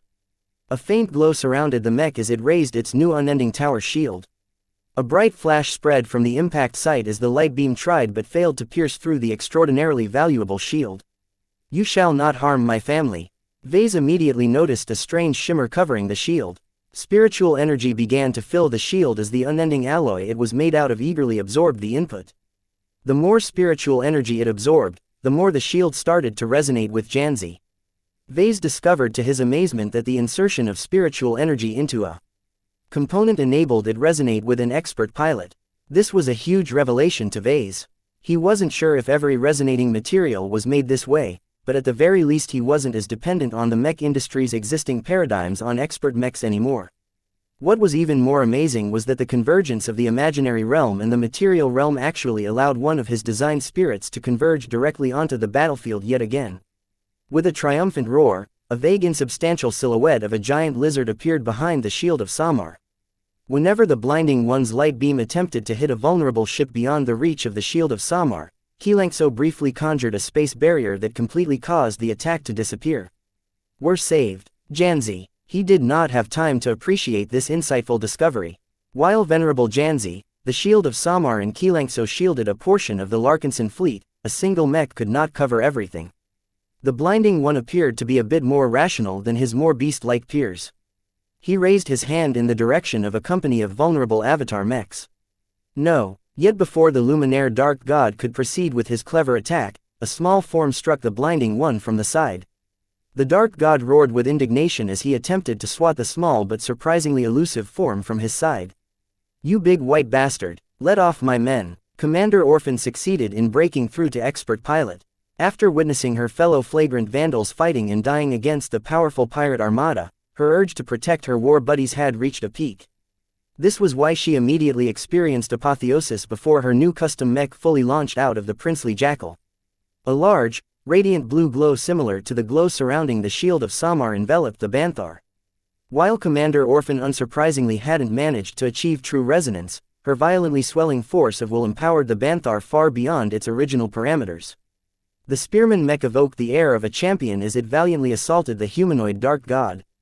Spiritual energy belonging to xianxia poured into the unending spear, allowing Venerable Rosa Orphan to resonate with it and deal substantially more damage to the white entity. I fight to protect my cubs. Whenever the blinding one attempted to swat the Banthar, the mech avoided the clumsy blows. With Commander Orphan's vastly improved battle sense, she easily read the giant figure's attacks. It didn't help that the blinding one did not employ any sophistication in his attacks. Evidently, the Luminaire race wasn't very good at fighting up close. After screeching an inaudible curse, the blinding one changed tack. The crystals adorning his robe started to glow. Venerable Orphan reacted in an instant by commanding her mech to crouch and huddle behind its own unending shield. A sudden omnidirectional white blast enveloped the entire area around the blinding one. Ha, was that supposed to take me down? I told you already, as long as you threaten my men, I will fight you until there is not a scrap of you left intact.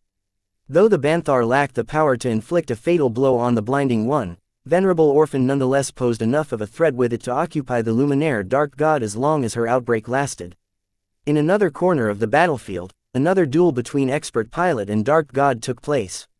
The inexorable one did not move to assist her fellow dark gods. The cruel grey bird instead attempted to sneak behind the Larkinson fleet in order to devastate their most crucial ships such as the Scarlet Rose. Yet before the dark god reached her destination, a speeding form instantly struck at one of her wings. A spiritual roar of fury escaped from the inexorable one as her flight deviated due to the sudden attack. The grey bird quickly tried to pin down the offending attacker. "I'm here, you rotten bird." A sharp blue line struck the bird from behind. The attack inflicted serious pain and caught the inexorable one off guard. In the distance, a glowing sky blue glow surrounded the blue shift. After years of precipitation, Tusa Billingsley Larkinson finally succeeded in breaking through to expert pilot as well. Pure power and speed overflowed the blue shift as Tusa's boiling force of will rapidly integrated with his mech. His converted skirmisher mech zipped around the inexorable one, dodging and weaving the inexorable one's attacks while darting in to inflict periodic stabs with its unending daggers. When the inexorable one seemingly had enough of the harassment, the giant grey bird swelled its chest as it seemed to breathe in. Seconds later, Dark God exhaled, causing the space around her to destabilize as energy vortices appeared all around her, spelling danger to anyone caught within. The density of energy vortices around the giant grey bird was so high that it was impossible for the blue shift to avoid them. Yet amazingly, the blue shift phased right through the energy hazards as if they were nothing but illusions. This was because Tusa's force of will did not center around speed, but rather freedom. "No obstacle shall bar my way. No wall can cage me in. Your tricks are useless, monster." No matter how much the inexorable one tried to get rid of this annoying mech, her measures failed.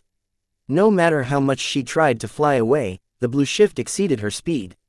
With the help of Venerable Orphan and Venerable Tusa, the two additional dark gods had no time to wreck the Larkinsons. However, Vase knew that this situation was very precarious. The temporary boost in power that accompanied every expert pilot's emergence only lasted for a limited amount of time. Once the two expert pilots lost their steam, the dark gods could easily retaliate. The Gravata Narlax suddenly fired her main cannons. The volley she unleashed thudded against the Green Feather, annihilating the fragile light carrier that was home to the second spaceborne mech company. Though much of her crew had already preemptively evacuated the vulnerable ship, a handful of essential crew never had the chance to flee as their bodies instantly broke from the enormous impacts. The other warships resumed firing as well. Their powerful laser beams surgically dismantled ship after ship. "Damn it, someone take care of the enemy ships. Take our swords," a group of women roared. A battle formation consisting entirely of Sword Maiden mechs stabbed forward through space. The energy silhouette and projection of a giant sword overlapped the formation. Each Sword Maiden had become of one mind as they maintained a connection to the active battle network that was exclusive to the women. The sharp battle formation quickly closed in on the ailing fray, but the pirates did not let the strange formation approach without a response. The pirate destroyer's secondary ballistic gun batteries began to fire a downpouring of shells at the incoming mechs. Yet as soon as these shells were about to impact the vanguard of the formation, a dark blue glow blocked most of them from inflicting any harm on the swordsman mechs. The sword maiden mechs blocks the remainder of the attacks by using their swords as shields. None of them sustained any damage as their battle formation finally reached the pirate destroyer. In the final stretch, the glowing mech at the tip of the formation pointed its unending greatsword forward. Pierce! The sword maiden battle formation rapidly burst forward. Within the blink of an eye, the sword maiden mech stabbed through the port side of the pirate destroyer and quickly emerged from the starboard side. A cascade of secondary explosions erupted inside the ailing fray as the passage of the sword maiden battle formation inflicted substantial internal damage. Half of her guns stopped firing and her propulsion system sputtered. The ship could not handle too many attacks of this magnitude. The battle formation circled around and was about to commence another destructive attack run. Yet before the sword maidens could finish off the heavily damaged ailing fray, a large number of highly organized pirate mechs attempted to intercept the sword maiden mechs. It's the Alidus Archons. They're the elites of the Alidus Alliance. Up until now, the Alidus Archons were held back as reserves. Now that the destroyers of the pirate armada were under threat, the Archons finally moved into action. While the Archon mechs weren't able to match the sword maiden mechs on an individual basis, they consisted of over 500 mechs, thereby outnumbering the sword maidens by 14 to 1. Yet despite the enormous disparity in numbers, the sword maiden mech pilots under the lead of Commander Dice did not shy away from the challenge.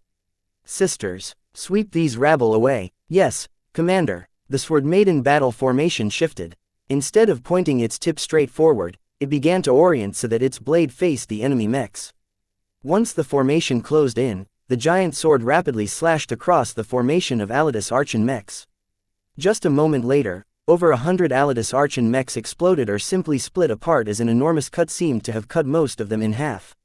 Cut them apart. Leave no pirate intact. Chapter 2397.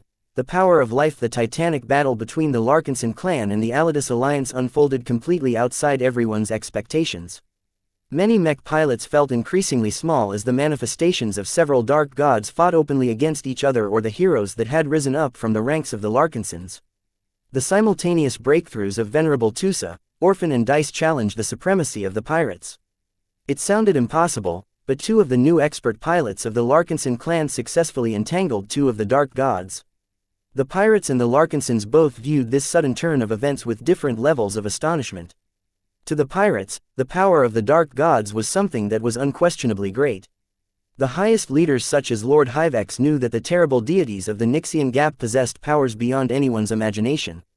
Even if the dark gods hadn't actually descended in full, their fog manifestations already represented a considerable portion of their power. Yet despite this fact, the Banthar and the Blue Shift continually challenged the Blinding One and the Inexorable One, proving that humans and mechs were capable of fighting against literal gods. While the Larkinsons largely did not believe in the existence of actual gods, they still possessed a lot of fear towards these giant entities. In fact, the more the dark gods demonstrated their might, the more the Larkinsons began to question whether these powerful entities were truly divine. This is not a battle between mechs and ships anymore. An Avatar officer gasped. This is a battle between gods and heroes. Those aren't gods. They're demons. We're fighting against demons. Then what does that make our mech pilots? Isn't that obvious? They're the real gods on the battlefield. They're demigods, not actual gods. Semantics. The perspectives of every Larkinson taking part in this battle shifted in real time as the multiple confrontations between gods and expert pilots enlightened them to the true power of mech pilots. This wasn't all. Not only did Venerable Tusa and Venerable Orphan prove that humans were capable of fighting against gods, but Venerable Dice and her linked sword maidens were wreaking havoc amongst the ranks of the Archons. Ordinarily, the intensive battle formations of the sword maidens should have drained the female mech pilots straight away. Yet to the mild surprise of Vase, the battle formation led by Venerable Dice successively employed her draining battle formations with no end in sight. This was all due to several reasons. Her breakthrough supplied her with an ample amount of energy. Her bond with xianxia also allowed her to borrow the design spirit's powerful energy. Finally, the convergence of the imaginary realm and the material realm amplified every spiritual exertion. Cut. A sword-shaped battle formation superimposed by the illusion of a giant greatsword slashed through the ranks of the remaining elite pirate mechs. To the credit of the Alidus Archons, none of the elite mech pilots had broken and fled. Their superiors had drilled so much obedience and discipline into their heads that they were reluctant to act outside of orders. That was a mistake. Their relatively tight formation and high concentration had made it easy for the astonishing sword-maiden battle formations to sweep through their ranks. The pirate officers belatedly ordered their subordinates to disperse, but it was too late at this point. Chaos spread through the rest of the battlefield. Anomalous hazards occasionally afflicted a number of mechs. Though their frequency had lessened, they still caused a lot of grief to pirates and Larkinsons locked in battle. While the thousands of pirate mechs continually suffered losses from the unstable environment, the penitent sister battle formation that had Dove in their midst were exempt from this threat. With the giant form of the superior mother watching over the penitent sisters, her presence protected the Hexer mechs from many anomalous hazards. Along with other advantages, the penitent sister mechs were able to butcher the pirate mechs at an unimaginable rate. Though the penitent sisters hadn't become gods, they nevertheless received the superior mother's blessing. With the Supreme lending her power to her devoted, the penitent sister mech pilots had become more and more fanatic in their beliefs. Their minds and spirits united as one as their increasing fervor enhanced their connections to the battle network even further. Yet even as the pirates suffered great losses, Vase did not assume the battle was over and done. Multiple pirate warships remained intact.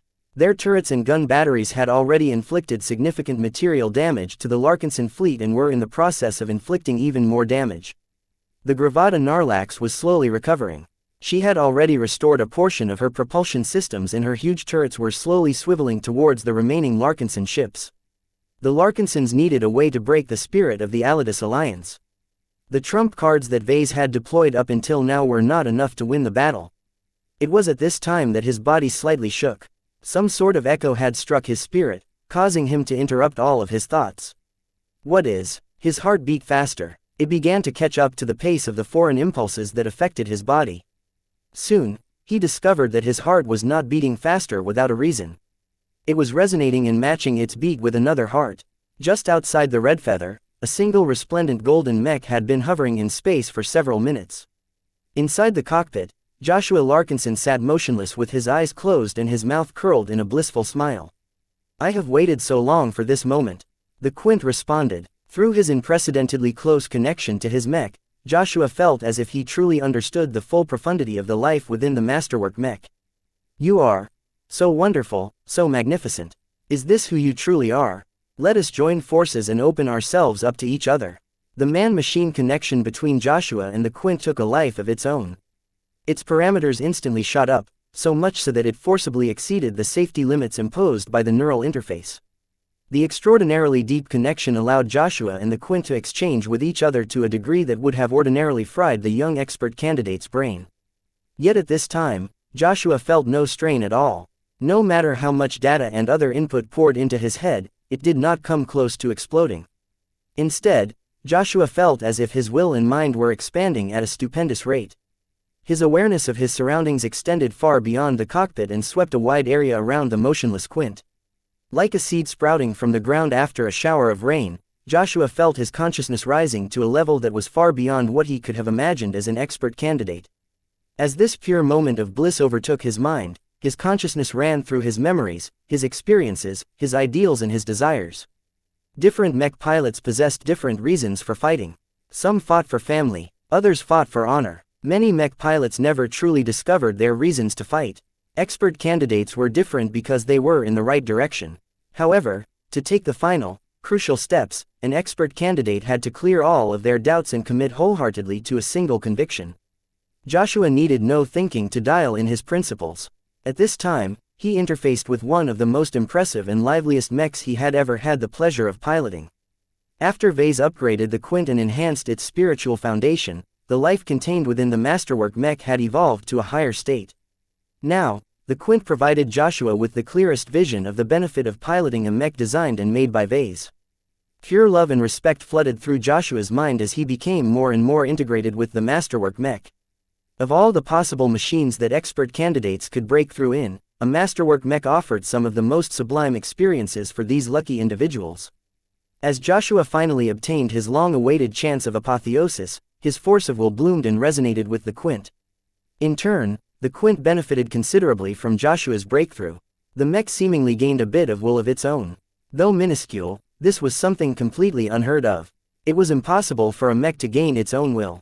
That would imply that it was a living, thinking entity that could develop its own wants and needs. While Vase had laid the seeds to such a development, it was very difficult to accomplish this state. Yet under these exceptional circumstances, the Quint received a unique benefit that caused it to become even more filled with life. With the extraordinarily close bond that Joshua forged with his mech, they resonated with each other to such an extensive degree that something rare was taking place. Even as Joshua ascended to the rank of expert pilot, he had become completely in sync with his mech. The complete and utter alignment between mech and mech pilot resulted in complete resonance, which was a state that only Venerable Janzi had achieved in the history of the Larkinson clan. When Joshua raised his fist, the Quint simultaneously raised its fist as well. A powerful green glow spread from the Quint. Unlike the Blue Shift or the Banthar, the Quint's radiance vastly exceeded that of the other mechs. With my heart and soul, I shall always fight with mechs like you, Joshua generously declared as his eyes glowed with green. Each and every mech designed by the clan patriarch is alive, but only I can utilize you to the fullest. Nya, the green glow expanding from the Quint finally pulled in the design spirit of the bright warrior model. For the first time in their lives, the Larkinsons were finally able to see the ancestral spirit that symbolized and watched over their clan. The green golden radiance of a giant cat proudly came into existence, thereby adding yet another god in a battle that became increasingly more centered around deific heroes and manifestations. With Goldie's appearance, Joshua's bond with her had intensified. He gained a greater understanding of the young ancestral spirit and even felt the hopes and fears of the Larkinsons connected to the Larkinson network. The weight on his shoulders was immense. The members of the clan looked upon expert pilots like him for hope. Everyone knew that the Larkinson clan would never be able to survive if he failed to stop the pirates. Joshua solemnly accepted this responsibility, and so did the Quint and the Golden Cat. Let us end the threat at the source. Both Joshua, the Quint and the Golden Cat set their sights on the Gravada Narlax. The heavy cruiser was damaged, but far from taken out of the fight. Fog of different shades continually spewed from her depths. This fog not only offered supernatural protection to some of the pirate assets, but also sustained and empowered the giant manifestations of the dark gods. The Quint finally moved. The masterwork mech accelerated far beyond its usual rate as Joshua's breakthrough along with the attainment of complete resonance provided it with capabilities that went far beyond the limitations of its parts. The mech thrust forward, its third eye glowing as bright as a lighthouse in the dark. The giant energy projection of the Golden Cat looked eager as the gravid Narlax's formidable bulk came closer and closer. The masterwork mech charged forward with such great speed that the pirates didn't even have any time to respond to this latest development. The Quint raised its lance just before the mech and the Golden Cat collided right into the bow of the Gravada Narlax. Nya, a collision of immense proportions shook the battlefield. Even the dark gods had to pause as the Alidus Alliance flagship's very nose crumpled inward as the glowing manifestation of the Golden Cat physically slammed into the ship. She did not rest after she collided into the Gravada Narlax. After gathering her wits, her head darted forward and took a huge bite out of the ship. It was as if a supersized version of Lucky was snacking on the vulnerable vessel. Just as the energy manifestation of the Golden Cat attempted to tear even deeper into the ship, a powerful explosion of dark energy blasted her and the Quint back. Every Larkinson suddenly felt nervous as they felt a huge pressure descending upon them. They watched with amazement as three huge shadows emerged from the ships and merged with the fog manifestations fighting against the Larkinson clan. The manifestations rapidly transformed. They became more solid and lost their fog-like consistency.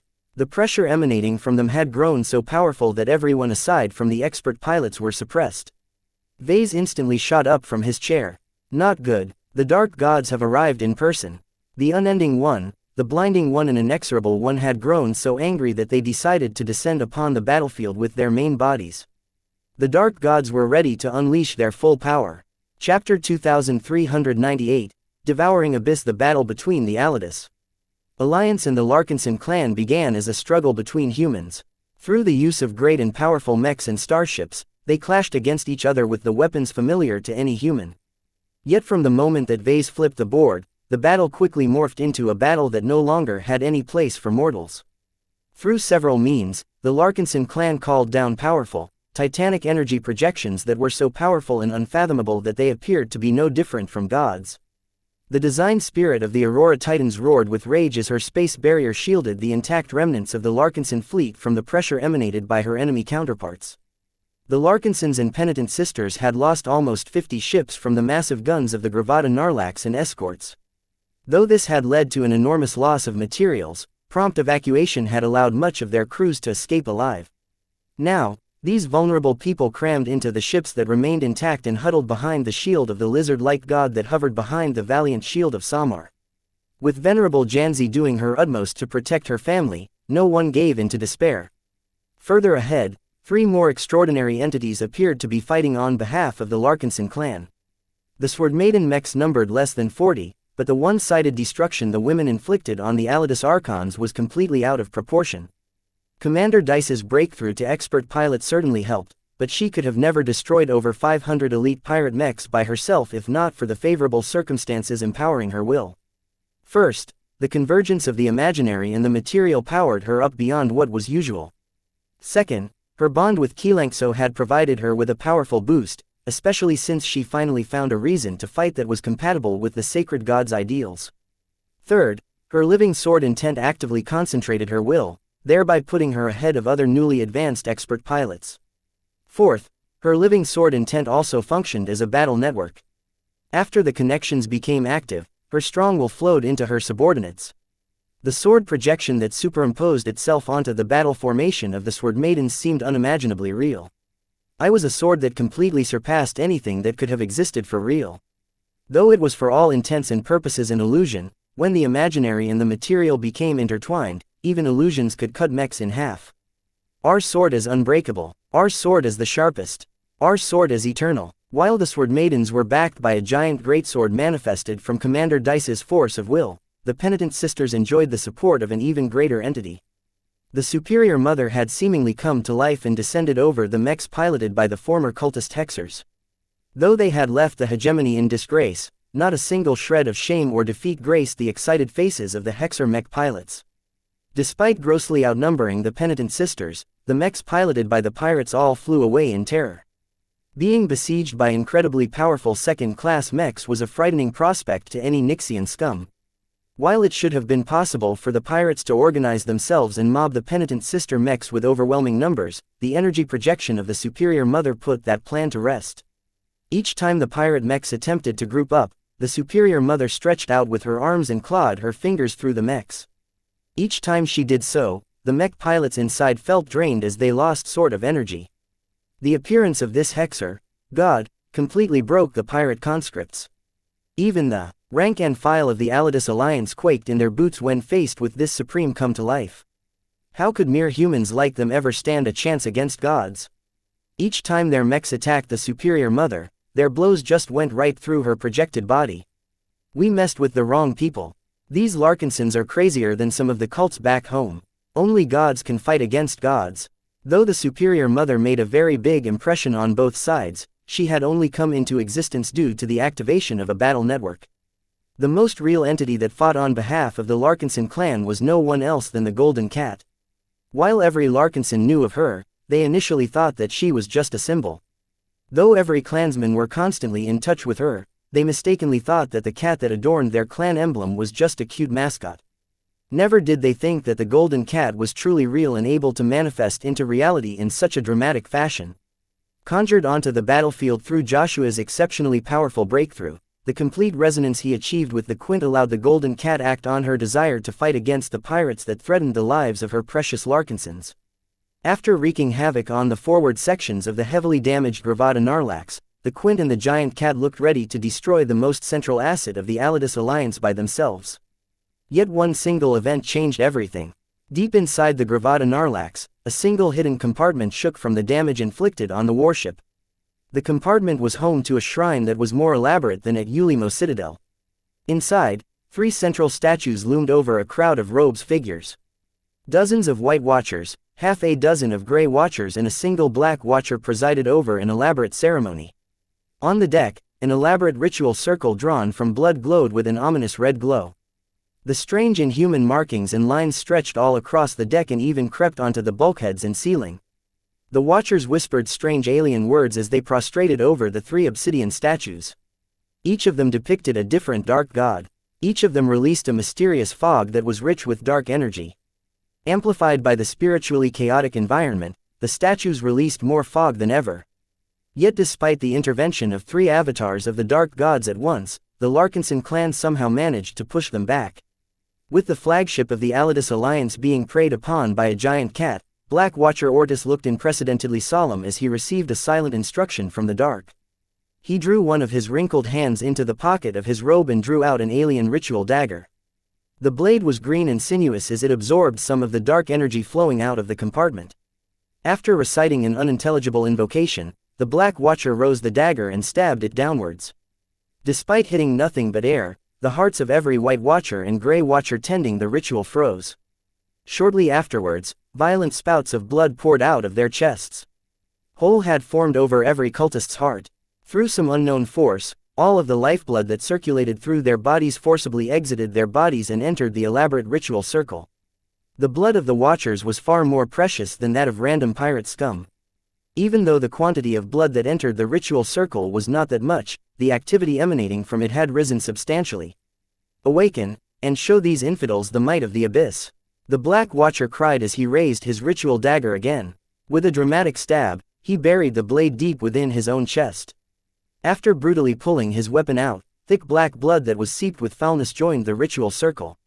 For a moment, nothing happened aside from Black Watcher Ortis's lifeless body falling onto the deck.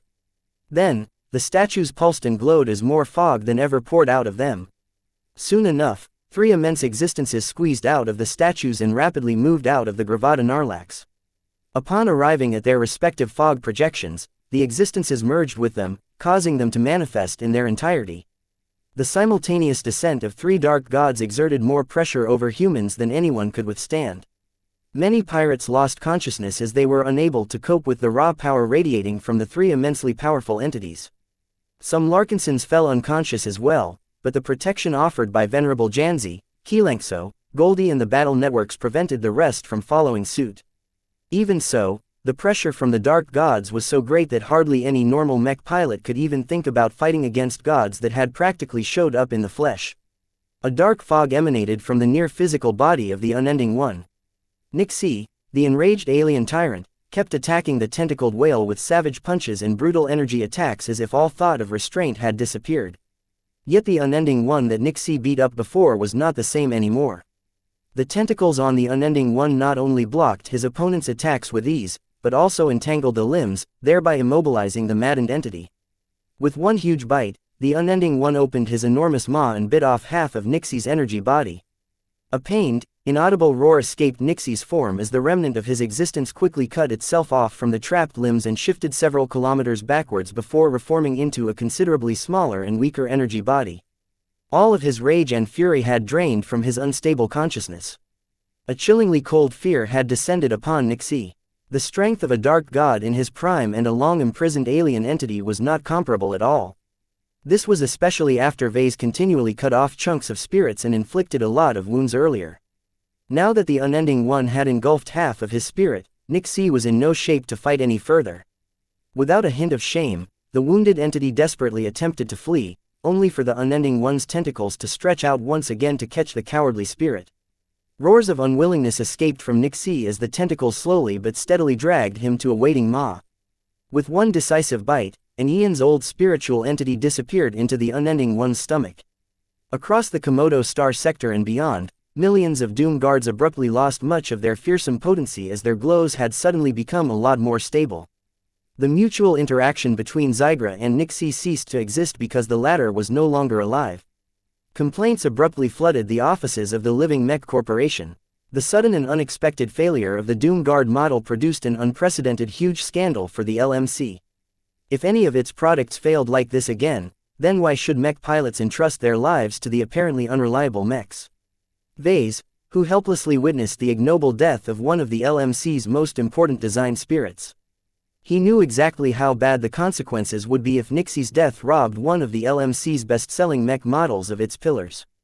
If there was one relief, it was that the spiritual products he created from Nixie's spiritual fragments were still alive and well. Yet that did not change the fact that the sudden death of the hostile entity would surely impact his reputation. Fortunately, he, already prepared some contingency plans. He never assumed that he could use Nixie as a design spirit forever. He quickly inserted a substitute design spirit in the vacated space of the Doom Guard. After contemplating a few options, he selected Lufa to take Nixie's place. The Angel of Tranquility may be young, but he had already reached a respectable amount of strength due to the circumstances of his birth. Not only that, but his peaceful mindset completely rubbed the aggressive Zygra the wrong way. The two hostile spirits instantly began to fight, causing the Doom Guard's glow to regain its strength in a different form. Vase had no time to inspect the Doom Guard's changes. After establishing a sloppy equilibrium in the mech design, he drew himself back and tracked what the two other dark gods were doing. Not good. Venerable Tusa and Venerable Orphan are in trouble. Chapter 2399. Reign of Monsters. The Unending One's full might was more terrible than Vase had ever imagined. Previously, he fought against the avatars of the tentacled whale. These projected vessels only contained a fraction of the dark god's strength, so overcoming them with the Larkinson clan's existing means shouldn't be too challenging. Yet how could Vase ever expect that the dark gods worshipped by the hallowed Abyss Temple would ever condescend to arrive onto the battlefield with their real selves? This was a catastrophe for the Larkinsons. The strength of these dark gods in the flesh exceeded that of every entity on the side of the Larkinson clan. When the Inexorable One's true spirit descended upon her projection, the pinprick attacks inflicted by Venerable Tusa custom mech no longer managed to pierce her feather and hide.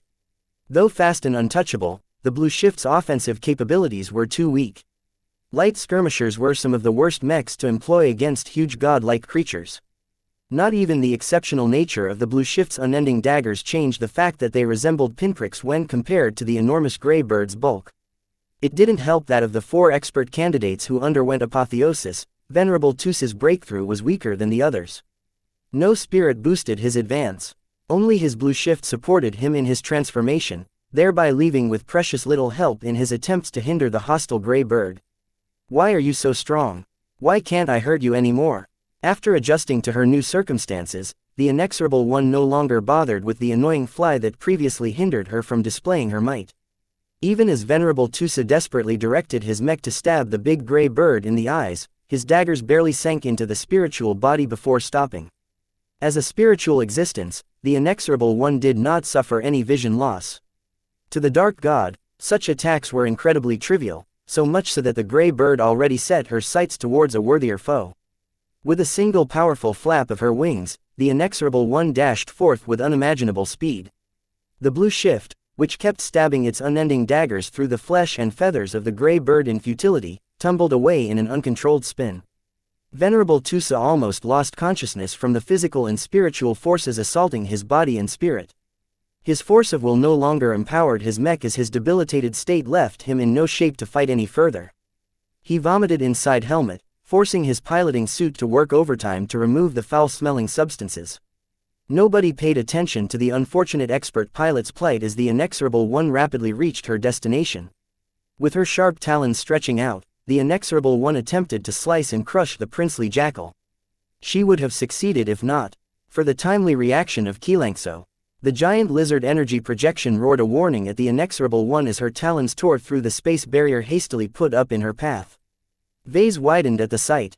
Xianxia's space barriers were usually powerful enough to negate any attack. Not even the main cannons of the Gravata Narlax could overcome the barriers under normal conditions. However, the difference in strength between the two godlike entities was too wide this time. Though Janzi managed to conjure Xianxia's energy projection a second time, she was not sustaining it with perfect resonance at the moment. It was only because the imaginary and material realms were so close that xianxia was able to project her existence onto the battlefield to a degree. She was no match against a genuine dark god in the flesh. With a couple more strikes, the Inexorable One broke through all of the space barriers, allowing her to soar towards xianxia's energy projection. With a mighty collision, the two great entities exchanged blows.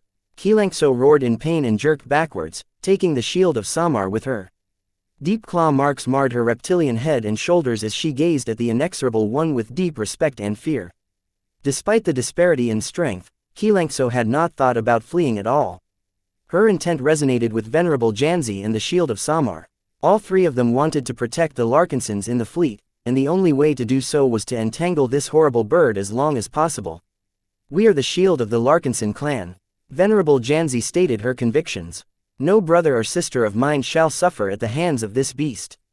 Xianxia attempted to put up a good fight, but the inexorable one was too fast and powerful for the sacred god to fight against. The ancient bird delighted in the torture she inflicted upon the lumbering lizard. Further ahead, the blinding one that had become entangled by venerable orphan's Banthar was glowing brighter and hotter. The blinding one's presence was a lot more dramatic than his fog avatar suggested. Even without doing anything, the crystals adorning his robe were already outputting huge amounts of energy. The energy formed a radiant shield over the blinding one, causing the Banthar to sustain considerable damage just by straying close. Whenever Commander Orphan drove her mech forward in an attempt to stab its spear into her opponent, the blinding one's radiance shield threatened to melt her machine. In desperation, the Banthar drew its laser pistol and began to fire at the blinding one, only for the radiant shield to absorb the laser beams. What the? The blinding one finally directed his attention at the impotent spearman mech that had stopped him from bombarding the Larkinson fleet with light beams. He lifted a single finger and pointed it at the Banthar.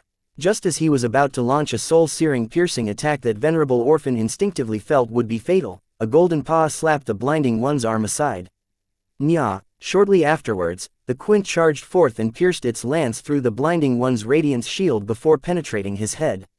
The blinding one's body automatically released a bright omnidirectional flash, causing both the quint and the Banthar to be flung back while suffering considerable surface heat damage. The giant golden cat was not as taken aback. She furiously clawed and bit at the blinding one's radiance shield no matter how much it hurt to do so. Each of the dark gods were so powerful that they could each end the Larkinsons on the battlefield by themselves. She could not allow the clansmen to die under watch, yet no matter how many times she struck the shield, the crystals on the blinding one's robe kept transferring more power to it. The luminaire god's protection was too strong. After letting the golden cat understand how weak she truly was, the humanoid dark god raised his palm and unleashed a powerful light beam. Nya! The ancestral spirit uttered a painful yell as the light beam carved straight through her projection body.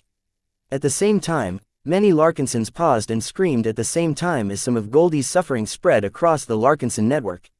Only Vase and a couple of other Larkinsons managed to resist the pain. These dark gods are too powerful. Vase helplessly uttered as he had no cards left to play. He realized he had partially enabled this awful turn of events. If he didn't flip the board and force the imaginary realm to overlap with the material realm, the dark gods wouldn't have been able to descend so easily with their main spirits. Though he deeply wanted to reverse this condition and make the unsubstantial vortex disappear from the material realm, he had no way to do so. The chaotic energies that had escaped the confines of the highly unstable Chaos Essence gems had taken a life of their own. They were completely out of his control. Though two of the three dark gods briefly encountered hindrances, the unending one had just finished devouring Nixie. With no Larkinson-aligned entities left to hinder the tentacled whale, the cruel dark god slowly set his sights on the Scarlet Rose. Vase hitched his breath. His heart almost seemed to stop as he felt the pure malice and desire to destroy from the powerful entity. The unending one's hatred for the Larkinson clan was inestimable, and somehow he knew exactly who was in charge. The unending one surged forward with surprising speed. Though he wasn't as fast as the inexorable one, he swam through the ocean of space as if he belonged in it. The closer the tentacled whale approached, the more Vase and the Larkinsons aboard the Scarlet Rose sensed their imminent doom. Goldie couldn't help. Xianxia couldn't help. The other entities were simply too weak to put up a fight against an entity that was as powerful as the unending one. Is this the end? Vase whispered to himself. Get back, foul beast. Just as the dark god was about to ram into the Scarlet Rose with fatal momentum, a giant, slender and scaled hand stretched out from behind the mobile supply frigate and released a purple beam energy blast that caused the unending one to halt and rear back. Who? Vase looked around to see one of the most frightening sights in his life. A terrible but majestic entity appeared beyond a shaky, psychedelic portal that had emerged behind his ship. The giant energy projection looked fuzzy and unstable, but Vase could distinguish plenty of details. Wearing a ragged, ancient-looking robe that was encrusted by dead alien plant growth, the giant female humanoid entity hovered forward while staring down the dark god that sought to crush the Scarlet Rose. The giant woman looked terrible. Though Vase recognized plenty of unquestionably human features in her appearance, the strange uneven aquamarine scales covering her body made her look like a mutated monstrosity. She didn't appear to have eyes. Instead, Her sockets glowed with ominous bright purple lights that made Vase dizzy when he attempted to stare at them. Disbelief filled his head as he took in what he saw. Is that the real superior mother? It can't be. As the monstrous woman's form began to stabilize a little, her purple eyes deliberately turned towards Vase, causing him to feel very uncomfortable. He quickly commanded his unending regalia to fold his helmet over his head, providing him some relief against the hostile stare. However, the isolation effect of his suit did not block the massive entity from transmitting a message solely to his mind. "VES, you idiotic child, is this your handiwork?" the mutated woman's voice boomed. The woman gestured her hand in the direction of the Scarlet Rose's vault. Even through the insulating effect of his unending regalia, Vase could sense the spiritual construct he had attempted to grow had finally reached maturity. Unfortunately, it looked considerably different from the design that his mother had initially passed on.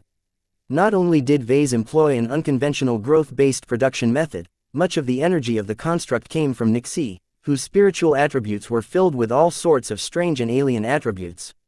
If that wasn't enough, the proliferation of chaotic energies on the battlefield affected the spiritual construct as well, causing it to mutate further and further beyond its original parameters.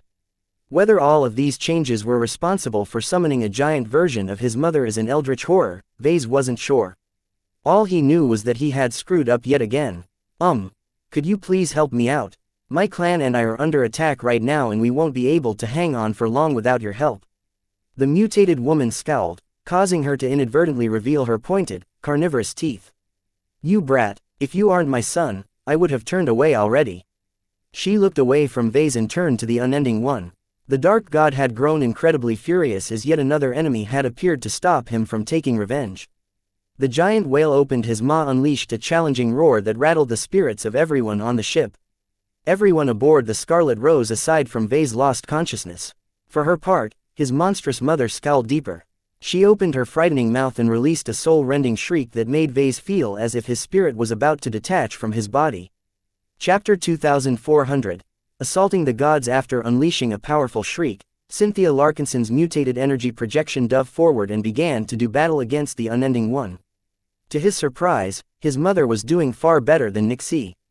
While Vase was still trying to recover from all of the shocks to his spirit, he could still see how she was putting the Unending One through his paces. Strangely enough, Vase sensed that his mother was significantly weaker than the tentacled whale. What actually gave her ability to contend against the Dark God was that her utilization of power was far more refined than he had ever seen from any powerful spiritual entity. Her ragged robe stirred as she lifted her clawed and scaled hands. After contorting her fingers in various shapes, a dozen giant vines appeared from in front of her and shot towards her target. The Unending One released an angry roar and attempted to entangle the incoming vines with his tentacles. Yet as soon as the two met each other, the tentacles bled and tore as the vines suddenly released sharp spikes. The vines soon wrapped around the immense bulk of the Unending One, causing him to roar with pain. His strong body thrashed and released a copious amount of dark fog. The vines eventually broke, but at that time, Cynthia had already launched her next attack. A pair of ethereal creatures that looked like a cross between a wolf and a dragon surged forward and began to bite the Unending One's tentacles. Each time they bit, they chewed through the tentacles in their mouths with remarkable ease. While the dragon wolves didn't actually look very strong, each time the Unending One inflicted severe damage to them with his attacks, the summoned creatures rapidly regenerated their wounds. Unless the Unending One crushed them completely, the dragon wolves would keep restoring to their peak and continue their harassment. The Dark God decided to ignore the annoying creatures and instead direct his ire at the woman in his way. The Unending One opened his maw and released a powerful dark beam at his foe, only for the mutated woman to disappear and reappear a distance away. Her scaled arms and hands swirled in a smooth circle. Her glowing purple eyes glowed brighter as an incredibly complicated energy diagram appeared before her body. Vase tried his best to study and record everything he saw into his implant, but for some reason his attempt completely failed. No matter how closely he wanted the details of his mother's mysterious diagram, his brain simply refused to record it. He tried multiple methods to record what he saw, but he had seemingly bumped into some sort of hard rule that stated that copying it was not allowed. The diagram floated in place for a few seconds before fading away. In its place, a large sword made of energy manifested into existence. Vase couldn't help but be fascinated by the sword's appearance. Though he couldn't glean too much details, he sensed the sword was not only an ancient relic, but one that had developed its own intrinsic life. This is a sword with a consciousness, he gasped. When his mutated mother grasped the handle of the sword, her entire aura changed. It became more focused and restrained, but that did not make her look any less deadly. Without moving forward, she swung her sword, releasing some kind of energy wave that cut through some of the tentacles of the Unending One before cutting his flesh. The Dark God could not endure this affront. The Unending One darted forward with great fury, causing the two titanic entities to be locked in an intensive struggle. All the while, the spiritual pressure they emanated caused more and more Larkinsons throughout the fleet to lose consciousness. If not for the automated backup systems keeping everything running, some of the surviving mechs and ships would have crashed against each other. Still, Vase recognized that these circumstances were anything but ideal. His mother may have gained the power to duel the Unending One on even grounds, but there were two more dark gods on the battlefield. The Blinding One continually blasted Goldie and the Quint with light beams and other attacks. His Radiance shield glowed as strong as ever as he struck at the very heart of the Larkinson clan. Goldie suffered so many blows that her body started leaking glowing blood-like essence. She was visibly weakening with every blow she suffered. Nyaa. As for the Quint, there was no way for the Masterwork mech to remain intact after suffering multiple blows from the Dark God. Though the Blinding One directed most of his power against the Golden Cat, the Quint suffered its fair share of blows, causing its reinforced armor to succumb first before its regular armor began to degrade. If not for the protection of the temporary resonance shield that Joshua gained after he had broken through, the Quint would have already succumbed. Even so, Venerable Joshua's extraordinary breakthrough manifestation was already starting to lose steam. Complete resonance was far too demanding for him to sustain for long. The continuous damage inflicted by the Blinding One didn't help matters either. No matter how much he, the Quint and the Golden Cat wanted to sustain this state, he was finally reaching the limit of his capacity. No, I can't hold any longer. To his regret, his exceptional state had finally run its course. The Golden Cat's energy projection finally dissipated. Though this spared her from getting slain by the Blinding One, she was unable to block the Luminaire Dark God any longer. As for the Quint, the mech visibly dimmed as its resonance shield and other resonance effects faded away as well. Joshua looked exhausted in his cockpit as he felt as if he had squeezed every drop of potential from his mind and body. There was nothing left for him to resist the Blinding One. Without resonance, he was like an emperor without clothes. The Quint wearily raised its unending lance, but Joshua knew it was futile. Not even this fantastic weapon could make a meaningful difference if he was close to losing consciousness himself. You have fought admirably, kid. A gruff transmitted over an open channel. Now let a real soldier show you how to fight. Joshua wearily raised his head in confusion. What? Who? Before he knew it, a rapid form flitted past the sensors of the Quint. The form quickly collided against the radiant shield of the Blinding One. Different from last time, the charge actually penetrated through the Dark God's protection. To his astonishment, a winged bestial mech had shown up and boldly struck the Blinding One with much more effectiveness than he could have imagined. As the tiger mech continued to claw and bite into the robe and particularly the crystals adorning it, the Blinding One released yet another omnidirection flash to get rid of the annoyance. Yet despite releasing such a potent flash, the tiger mech avoided getting blown back. A rust-red glow surrounded the machine, causing it to resist and negate the attack. Expert Mech, the Devil Tiger, the first true masterwork mech made by Vase, had finally appeared on the battlefield. The mech emerged through the portal shortly after Cynthia Larkinson's energy projection had passed through. Strangely enough, the Devil Tiger had passed through the portal without undergoing any mutations or abnormal changes. A strong aggressive will surrounded the extraordinary tiger mech as it began to savage the Blinding One. The Luminaire Dark God seemed to act increasingly more alarmed as he tried several ways to repel the expert mech. Yet all of his attacks, whether it was light beams, guided bolts or simple swipes with his hand, the Devil Tiger's powerful flight system allowed the mech to evade most of the attacks. The few attacks that did land on the expert mech only weakened its resonance shield for a moment. The Devil Tiger's resonance shield was remarkably stable and abundant, signifying that it was piloted by a genuine expert pilot who was much more seasoned than him. The readings from the resonance meter only confirmed this observation. Where did this expert pilot and expert mech come from? While Joshua and many other Larkinsons had a lot of questions about the appearance of the bestial mech, they were still grateful for its intervention. Though the difference in power between the Blinding One and the Devil Tiger was actually quite big, the latter was putting up an excellent fight. The Blinding One's inherent weakness in close-ranged combat left him unable to deal any significant damage to the expert mech. The few times he managed to land a blow, the Devil Tiger mostly resisted the damage with its resonance shield. In the rare cases the damage went through, the mech only suffered moderate damage before its structure automatically readjusted until none of the marks of damage remained. Through the use of clever if not brilliant judgment, the expert pilot constantly attacked the Blinding One from angles that made it tricky for his large humanoid form to attack the pesky mech. In fact, calling it pesky was an understatement, because the damage the Devil Tiger inflicted was very real. Instead of focusing on the flesh of the Dark God, the expert mech instead worked to damage and demolish the crystals adorning the shield. Each time the Devil Tiger managed to crack another crystal, the defenses of the Blinding grew a little dimmer. It was clear that the expert pilot intended to weaken the Blinding One first. With the Unending One and the Blinding One meeting their match, Vase and many Larkinsons sighed in relief. The unknown reinforcements that had emerged through the portal were not only on their side, but also strong enough to fend off the powerful entities. Yet there was still another Dark God arrayed against the Larkinson clan. Space around the Larkinson fleet seemed to shatter as xianxia let out a pained roar.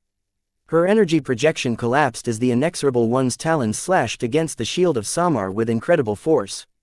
Though the unending shield managed to resist the sharp blow, the curled talons of the gray bird reached around the tower's shield and punctured deeply the side of the shield of Samar. Janzi's personal mech instantly lost functionality on its damaged side. It no longer possessed the strength to hold up a sword, and all of the other system failures caused it to retain only a fraction of its strength.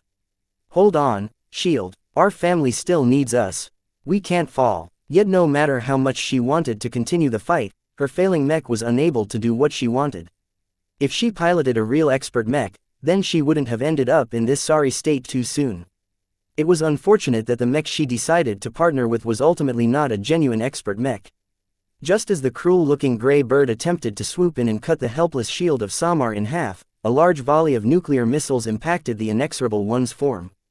Though the powerful explosions unleashed by the shoulder launchers of the Bright Warriors failed to inflict any serious harm to the Inexorable One, the huge explosions did stop her from delivering the coup de grace. As the Inexorable One turned her avian head to see who had the temerity to challenge her, she saw a motley collection of more than a dozen mechs soaring forward. A fair amount of them consisted of gold-coated Bright Warriors, but there were plenty of other mechs that belonged to the other mech forces. What made them special was that each of them were surrounded by unstable resonance fields. When Vase looked at the advancing mechs, his eyes almost popped out of their sockets. Expert candidates. They've broken through. The intense battle and the increasing pressure the mech pilots faced had caused many of them to faint or become so suppressed that they could barely lift a finger. However, a few of them found themselves thriving under the pressure. With the survival of tens of thousands of Larkinsons at stake, they somehow rose to the occasion and condensed their nascent, prototypical force of wills. The breakthroughs not only freed the mech pilots from much of the hostile pressure, but also powered up their mechs through forced resonance, thereby giving them the capacity to challenge gods, however briefly. "Charge forth and clip this evil demon's wings." Casella Ingvar roared over the channel. "We're eating hot wings tonight." Imon Ingvar excitedly added. Chapter 2401. Inexorable. The emergence of 15 expert candidates came as a very welcome surprise to Vase. Some of the figures he had long marked out as promising had finally taken the critical and most difficult step of realizing some of their spiritual potential. For a long time, Vase was completely clueless about what allowed regular mech pilots to become expert candidates. Mech pilots with spiritual potential were fairly rare, but there were plenty of them in the Larkinson clan. Part of this is due to the high recruitment standards. After all, those with spiritual potential usually enjoyed some modest advantages in piloting mechs. Many people interpreted this as an aspect of talent. Those with talent enjoyed greater resources and attention, which also prompted them to put more effort in their training in order to meet the expectations of their peers and teachers. In prior months, the Larkinsons recruited quite a good amount of these talented mech pilots. Yet so far, none of them had succeeded in breaking through the critical barrier to expert candidate. As far as Vase was concerned, this hurdle was as pivotal and arduous to overcome as the jump from apprentice mech designer to journeyman mech designer. It was for this reason that Vase was surprised that not only the Ingvar siblings, but plenty of other Larkinsons broke through. He noted that a fair amount of the new expert candidates piloted the bright warriors he had recently enhanced. Not all of them were 100 or 75% saturated. In fact, the expert candidates from the other mech forces such as the Sentinels piloted commercial mechs that Vase had nothing to do with. These expert candidates broke through without the help of LMC mechs. This caused Vase to make some guesses. Piloting spiritually enhanced mechs clearly helped, but they were not a critical necessity. Certainly, the astounding battle that involved multiple overpowering godlike entities must have certainly pushed them over the edge, but getting 15 new expert candidates all at once seemed a bit too exaggerated. Vase speculated that there was another factor that eased their breakthroughs. Something that applied to all of them, not just the mech pilots of the Bright Warrior model. His eyes snapped to the huge but opaque vortex spinning lazily throughout space. This damn vortex was an enduring mystery of the Xianxia gap and something that might even be the cause of the spatial warping. Could bringing the imaginary realm closer to the material realm be the primary reason why so many mech pilots advanced to expert candidate? Was the main reason why most spiritually active pilots never found their opportunities to advance because they weren't in the right environment? Aside from stimulating their potential through life and death battles, perhaps a better and safer way to help them advance was to bring them to areas where the imaginary and the real overlapped with each other. Of course, that was easier said than done. The Xianxia gap was an abnormal region where the imaginary realm was already pressed to the material realm. In civilized space, the two realms were more strictly divided, as they should be. Anomalies almost never took place in normal space. At this time, the mechs piloted by the newly advanced expert candidates exchanged their first blows against the dark god known as the Inexorable One. The ranged mechs had already veered away and were firing their laser rifles at the giant gray bird with coordinated attacks. Hot laser beams struck the head of the Inexorable One. "Aim for the eyes," Captain Casella Ingvar commanded. "It might not do anything to this huge monster, but it will give us an easy way to concentrate our firepower." Usual ranged attacks did nothing to the materialized spiritual body of the Dark God. Not even the enriched nuclear missiles launched by the Bright Warriors inflicted any serious damage on the giant bird. This was different. Though the laser beams fired by the handful of mechs seemed weak, each of them were empowered by resonance. This gave the attacks some bite, just enough to inflict some real wounds on the Dark God. One mech in particular caused Inexorable One a fair amount of grief. The resonance infused in the beam caused it to darken to an extent. These less eye-catching dark red beams did not light up the surrounding space as much as the other attacks, but they pierced deeper into the Dark God's spiritual body. Not only that, the insidious attacks also contained a corrosive element, causing the wounds to grow more severe. The eyeballs of the Inexorable One were taking quite a beating.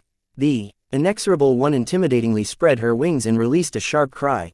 Though the shrill spiritual waves buffeted the incoming mechs with violent oscillations, the resonance shields produced by forced resonance provided them with adequate protection. "Cry all you want, you overgrown chicken. We Larkinsons shall never falter." Imon Ingvar roared as his swordsman Bright Warrior was the first to arrive.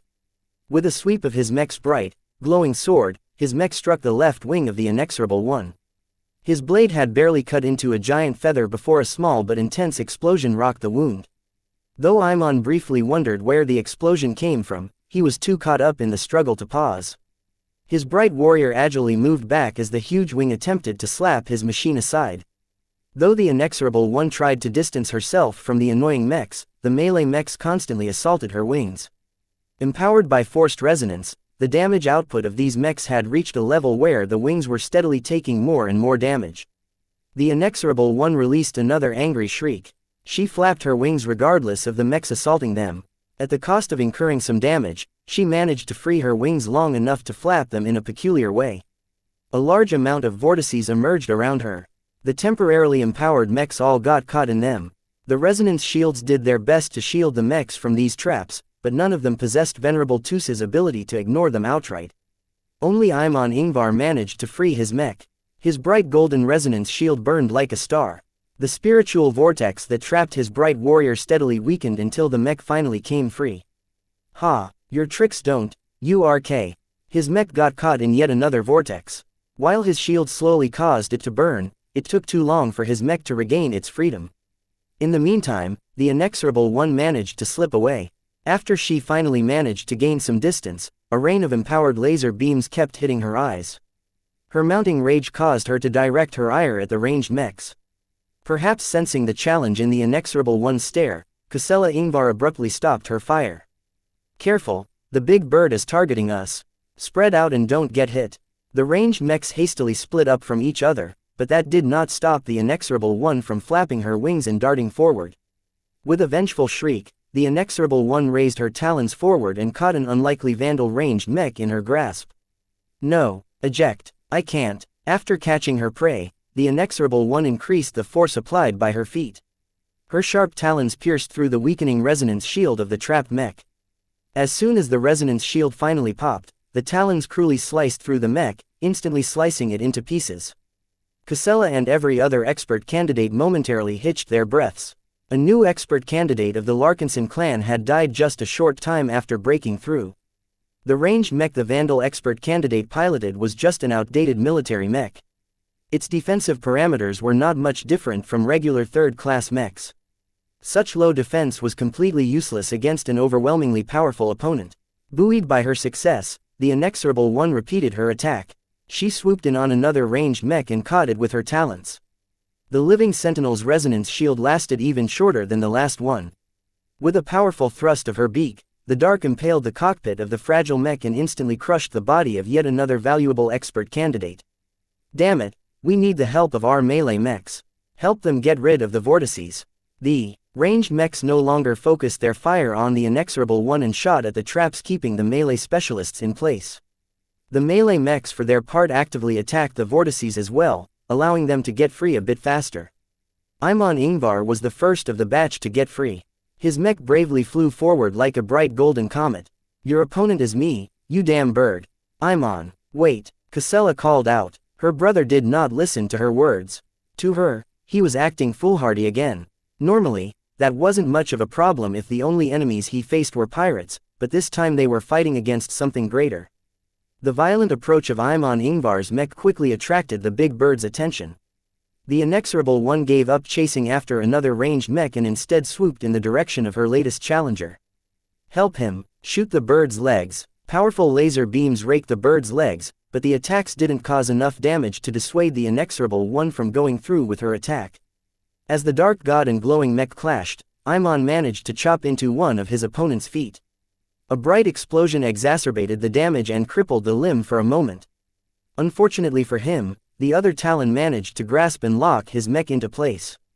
The inexorable one already began to apply a lot of force. Imon screamed as his forced resonance rapidly faded. "Imon." Kusela Ingvar grew more desperate and poured more power into her attacks. Her crude methods did indeed result in greater damage to the inexorable one's leg, but her forced resonance faded even faster. With a cruel glint in its damaged but regenerating eyes, the inexorable one crushed the mech she grasped with her foot. While her talons managed to dig into the mech, they failed to slice the mech into pieces. A bright warrior was vastly more resilient than a third-class mech. Though the mech was slowly being compressed, the cockpit and some of the internals still remained intact. Seeing that her grip failed to crush the golden mech, the inexorable one reared her head back as if she was about to peck it with a single, crushing blow. "Let my brother go." In desperation, Kusela exceeded the safety limits of her mech's laser rifle. She poured all of her will and urgency into the attack. As soon as she pulled the trigger, a dark beam sliced across space and impacted the inexorable one's damaged leg.